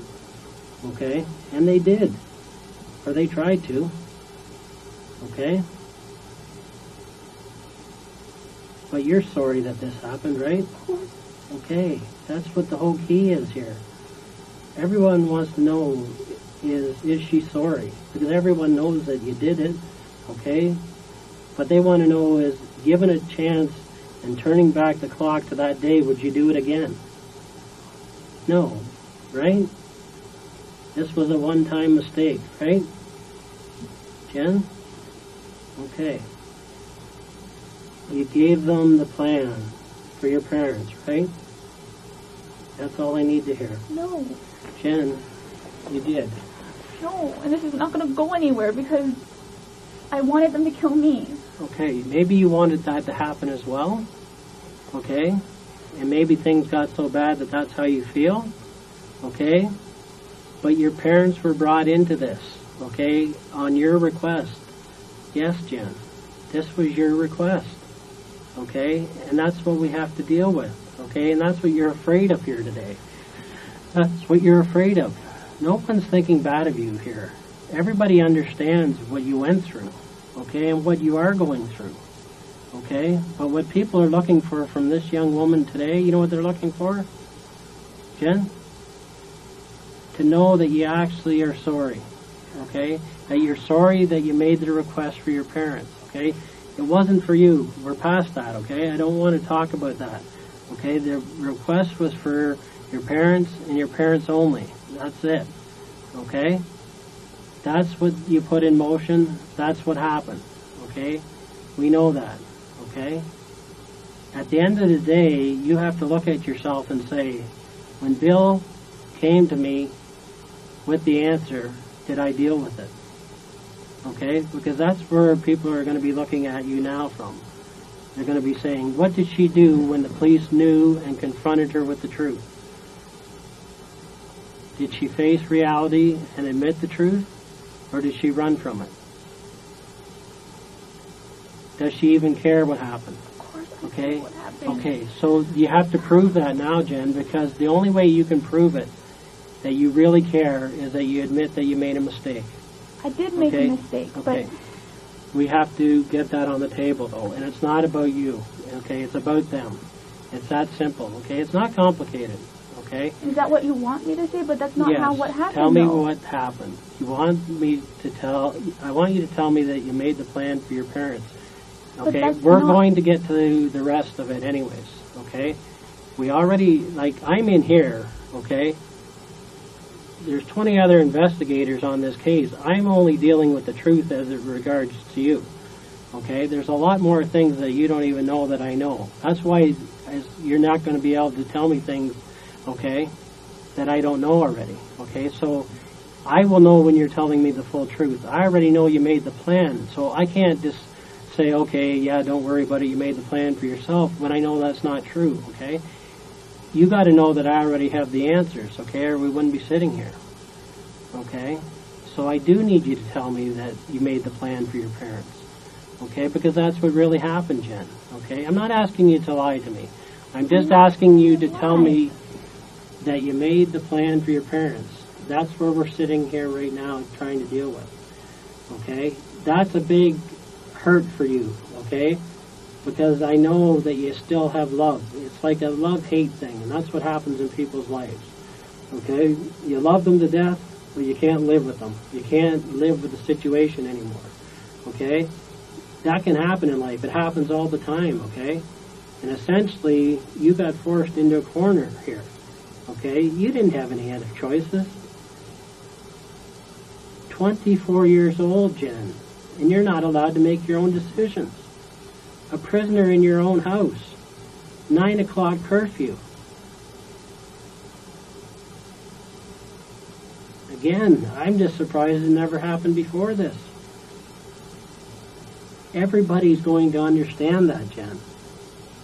But why they're going to understand it? You know why they're going to understand it? Because that's the truth. What people don't understand is when people tell half-truths.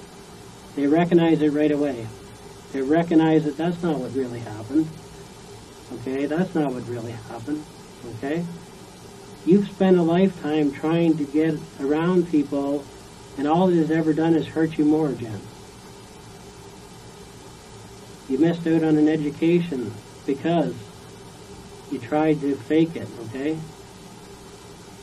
You missed out on things that made you want to kill yourself. And you realize that. And it reached a low point, to the point where if you don't care about yourself, you can't care about other people. Feel what I mean? You can't care for other people if you can't love yourself. And that's where this got to, Jen. And I don't blame you. But we need to understand this together, right? We need to have a resolution here. Okay?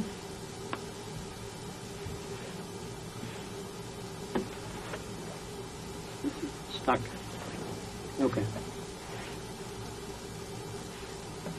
Can we understand each other, Jen? Okay? You've told so much of the truth, you're just not telling the final portion. This isn't even half-truths anymore. This is 3/4. Okay? The only thing missing is 1/4 of the truth. Okay? The rest is true. Okay? We know that. Okay? We know you got the text.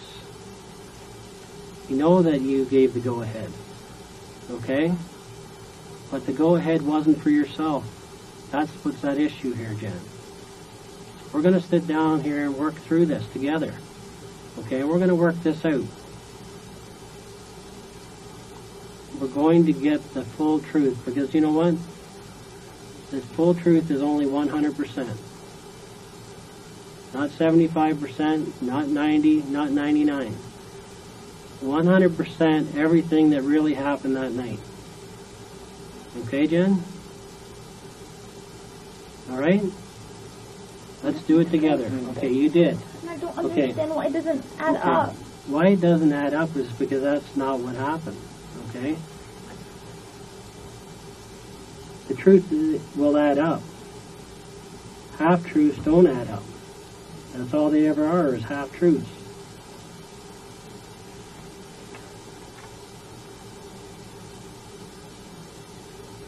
Now, we have to understand each other, Jen. All I need to know, well, you've already told me that you made the plan. Okay? The only issue we have here is that you made it for your parents, and we know that. And I need you to tell me that.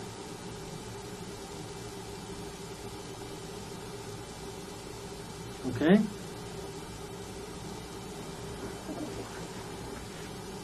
Okay?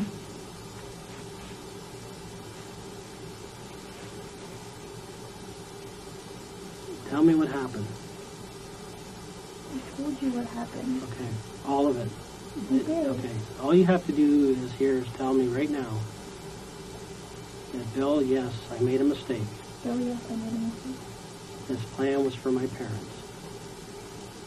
That's that's the only issue here. It's not about everything that happened that night. We know what happened that night, okay? But we also know that you made this plan for them, not yourself. Okay? Or it's not going to go to that. Okay, give me a second.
Okay. I need you to listen close to me, okay, Jen? At this point in the investigation, okay, I'm going to be arresting you for murder, okay? Also attempted murder and conspiracy to commit murder. Do you understand that? Just have to tell me if you understand those charges. Just say yes or no. Yes. Okay. It is my duty to inform you that you have the right to retain and instruct counsel without delay. Do you understand that? And what does that mean to you? Absolutely. Yes. Okay. You also have the right to telephone any lawyer you wish. Do you understand that? Yes. You also have the right to free advice from a legal aid lawyer. Do you understand that? 1-800-265-0451 is a toll-free number. You have to listen here, so can you take your hands off your ears? I need you to listen. There's a toll-free number that will put you in contact with a legal aid lawyer for free legal advice. Do you understand that? So you can speak to a legal aid lawyer right now or a lawyer of your choice if you like. Do you understand that? Do you wish to call a lawyer now? Yes? Okay. Do you have a lawyer that you know of to speak to? Okay. What I'm going to do is read you some other things, and then we're going to deal with your lawyer, okay? We'll deal with how we're going to get that. So, you may be charged with murder, attempted murder, and conspiracy to commit murder in relation to your mother and father. Those are where those charges stem from. Do you understand that? Just yes or no? Yes. Okay. Do you wish to say anything in answer to those charges? You're not obliged to say anything unless you wish to do so, but whatever you do say may be given in evidence. Do you understand that? Yes? You just have to speak a little louder. Yes. Okay. Again, I've already given this to you, but I'm going to read it. If you have spoken to any other police officer or anyone with authority, or if any such person has spoken to you in connection with this case, I want it clearly understood that I do not want it to influence you in making any statement. Do you understand? Jen?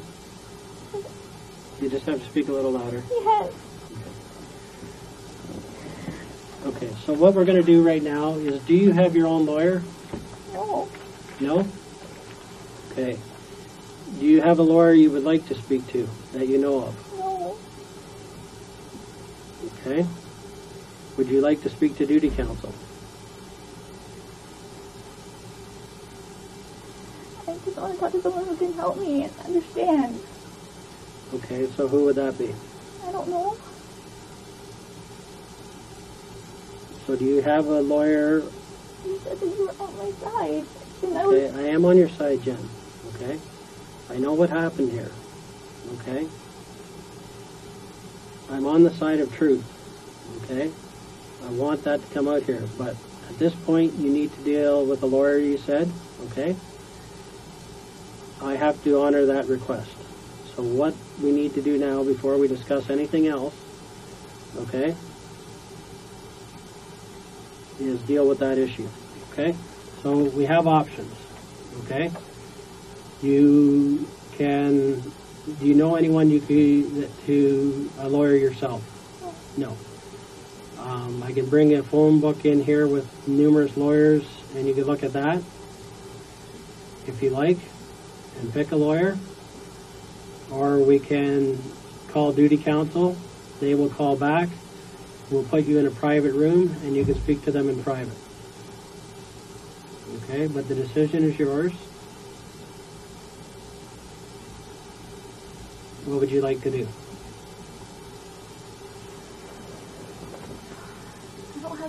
I don't have any idea what to do. Okay. You do want to speak to a lawyer, though, you said.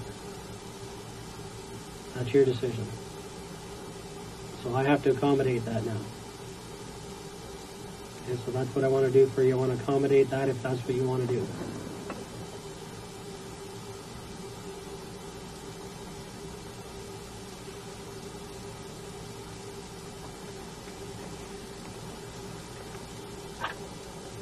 Okay. Do you want me to call duty counsel for you? Okay. Okay. Or is there any other lawyer that you would like? I don't know what Okay. So at this point, you wish to speak to duty counsel then? Sure. Okay. So what I'm going to have to get you to do is actually empty all your pockets on the table here. Okay? Can you? I have to tell people who are expecting me that Who's that? my uncle. Okay. We'll speak to them. Can you stand up and just empty your pockets? Just put it on the table here. Okay. Okay. Anything else? Just pull out those pockets. Okay. Nothing else? Okay. So just have a seat for a minute. I'm just going to check your coat. Okay. Have some pads in it. Okay. So just sit down.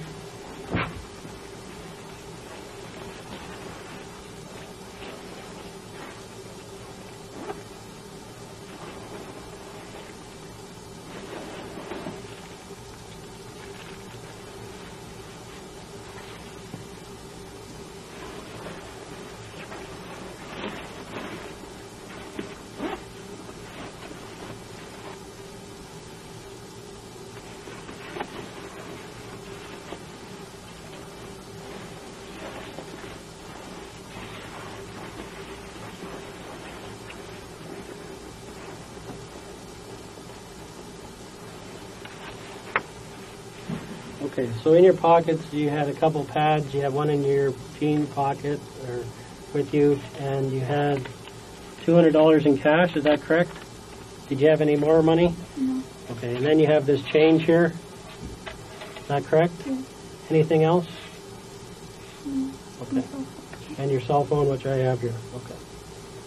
So in change, I have 25, 35, 45, 55, 65, 75, 85, 95, $1.07. So $100, $101.07. Okay. We'll put that in a bag for you. Okay. You need 200 in. Sorry, 200. You're right. So $201.07. Two $100 bills, right? Okay. That will be kept with some property for you when I come back in, okay? I'm going to make sure that they are making a call to duty counsel, and we'll line that up, and you can speak to the duty counsel in private, okay? All right? Do you have any jewelry around your neck at all? Okay. All right. Hold tight while we do that, okay?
We've made a call to duty council, and we're just waiting for them to call back, okay? Need a drink of water or anything? What's that? I do have to go and speak to these officers, but I'll come back and speak to you, okay? But we got to take care of the lawyers, okay? That's the priority right now, okay?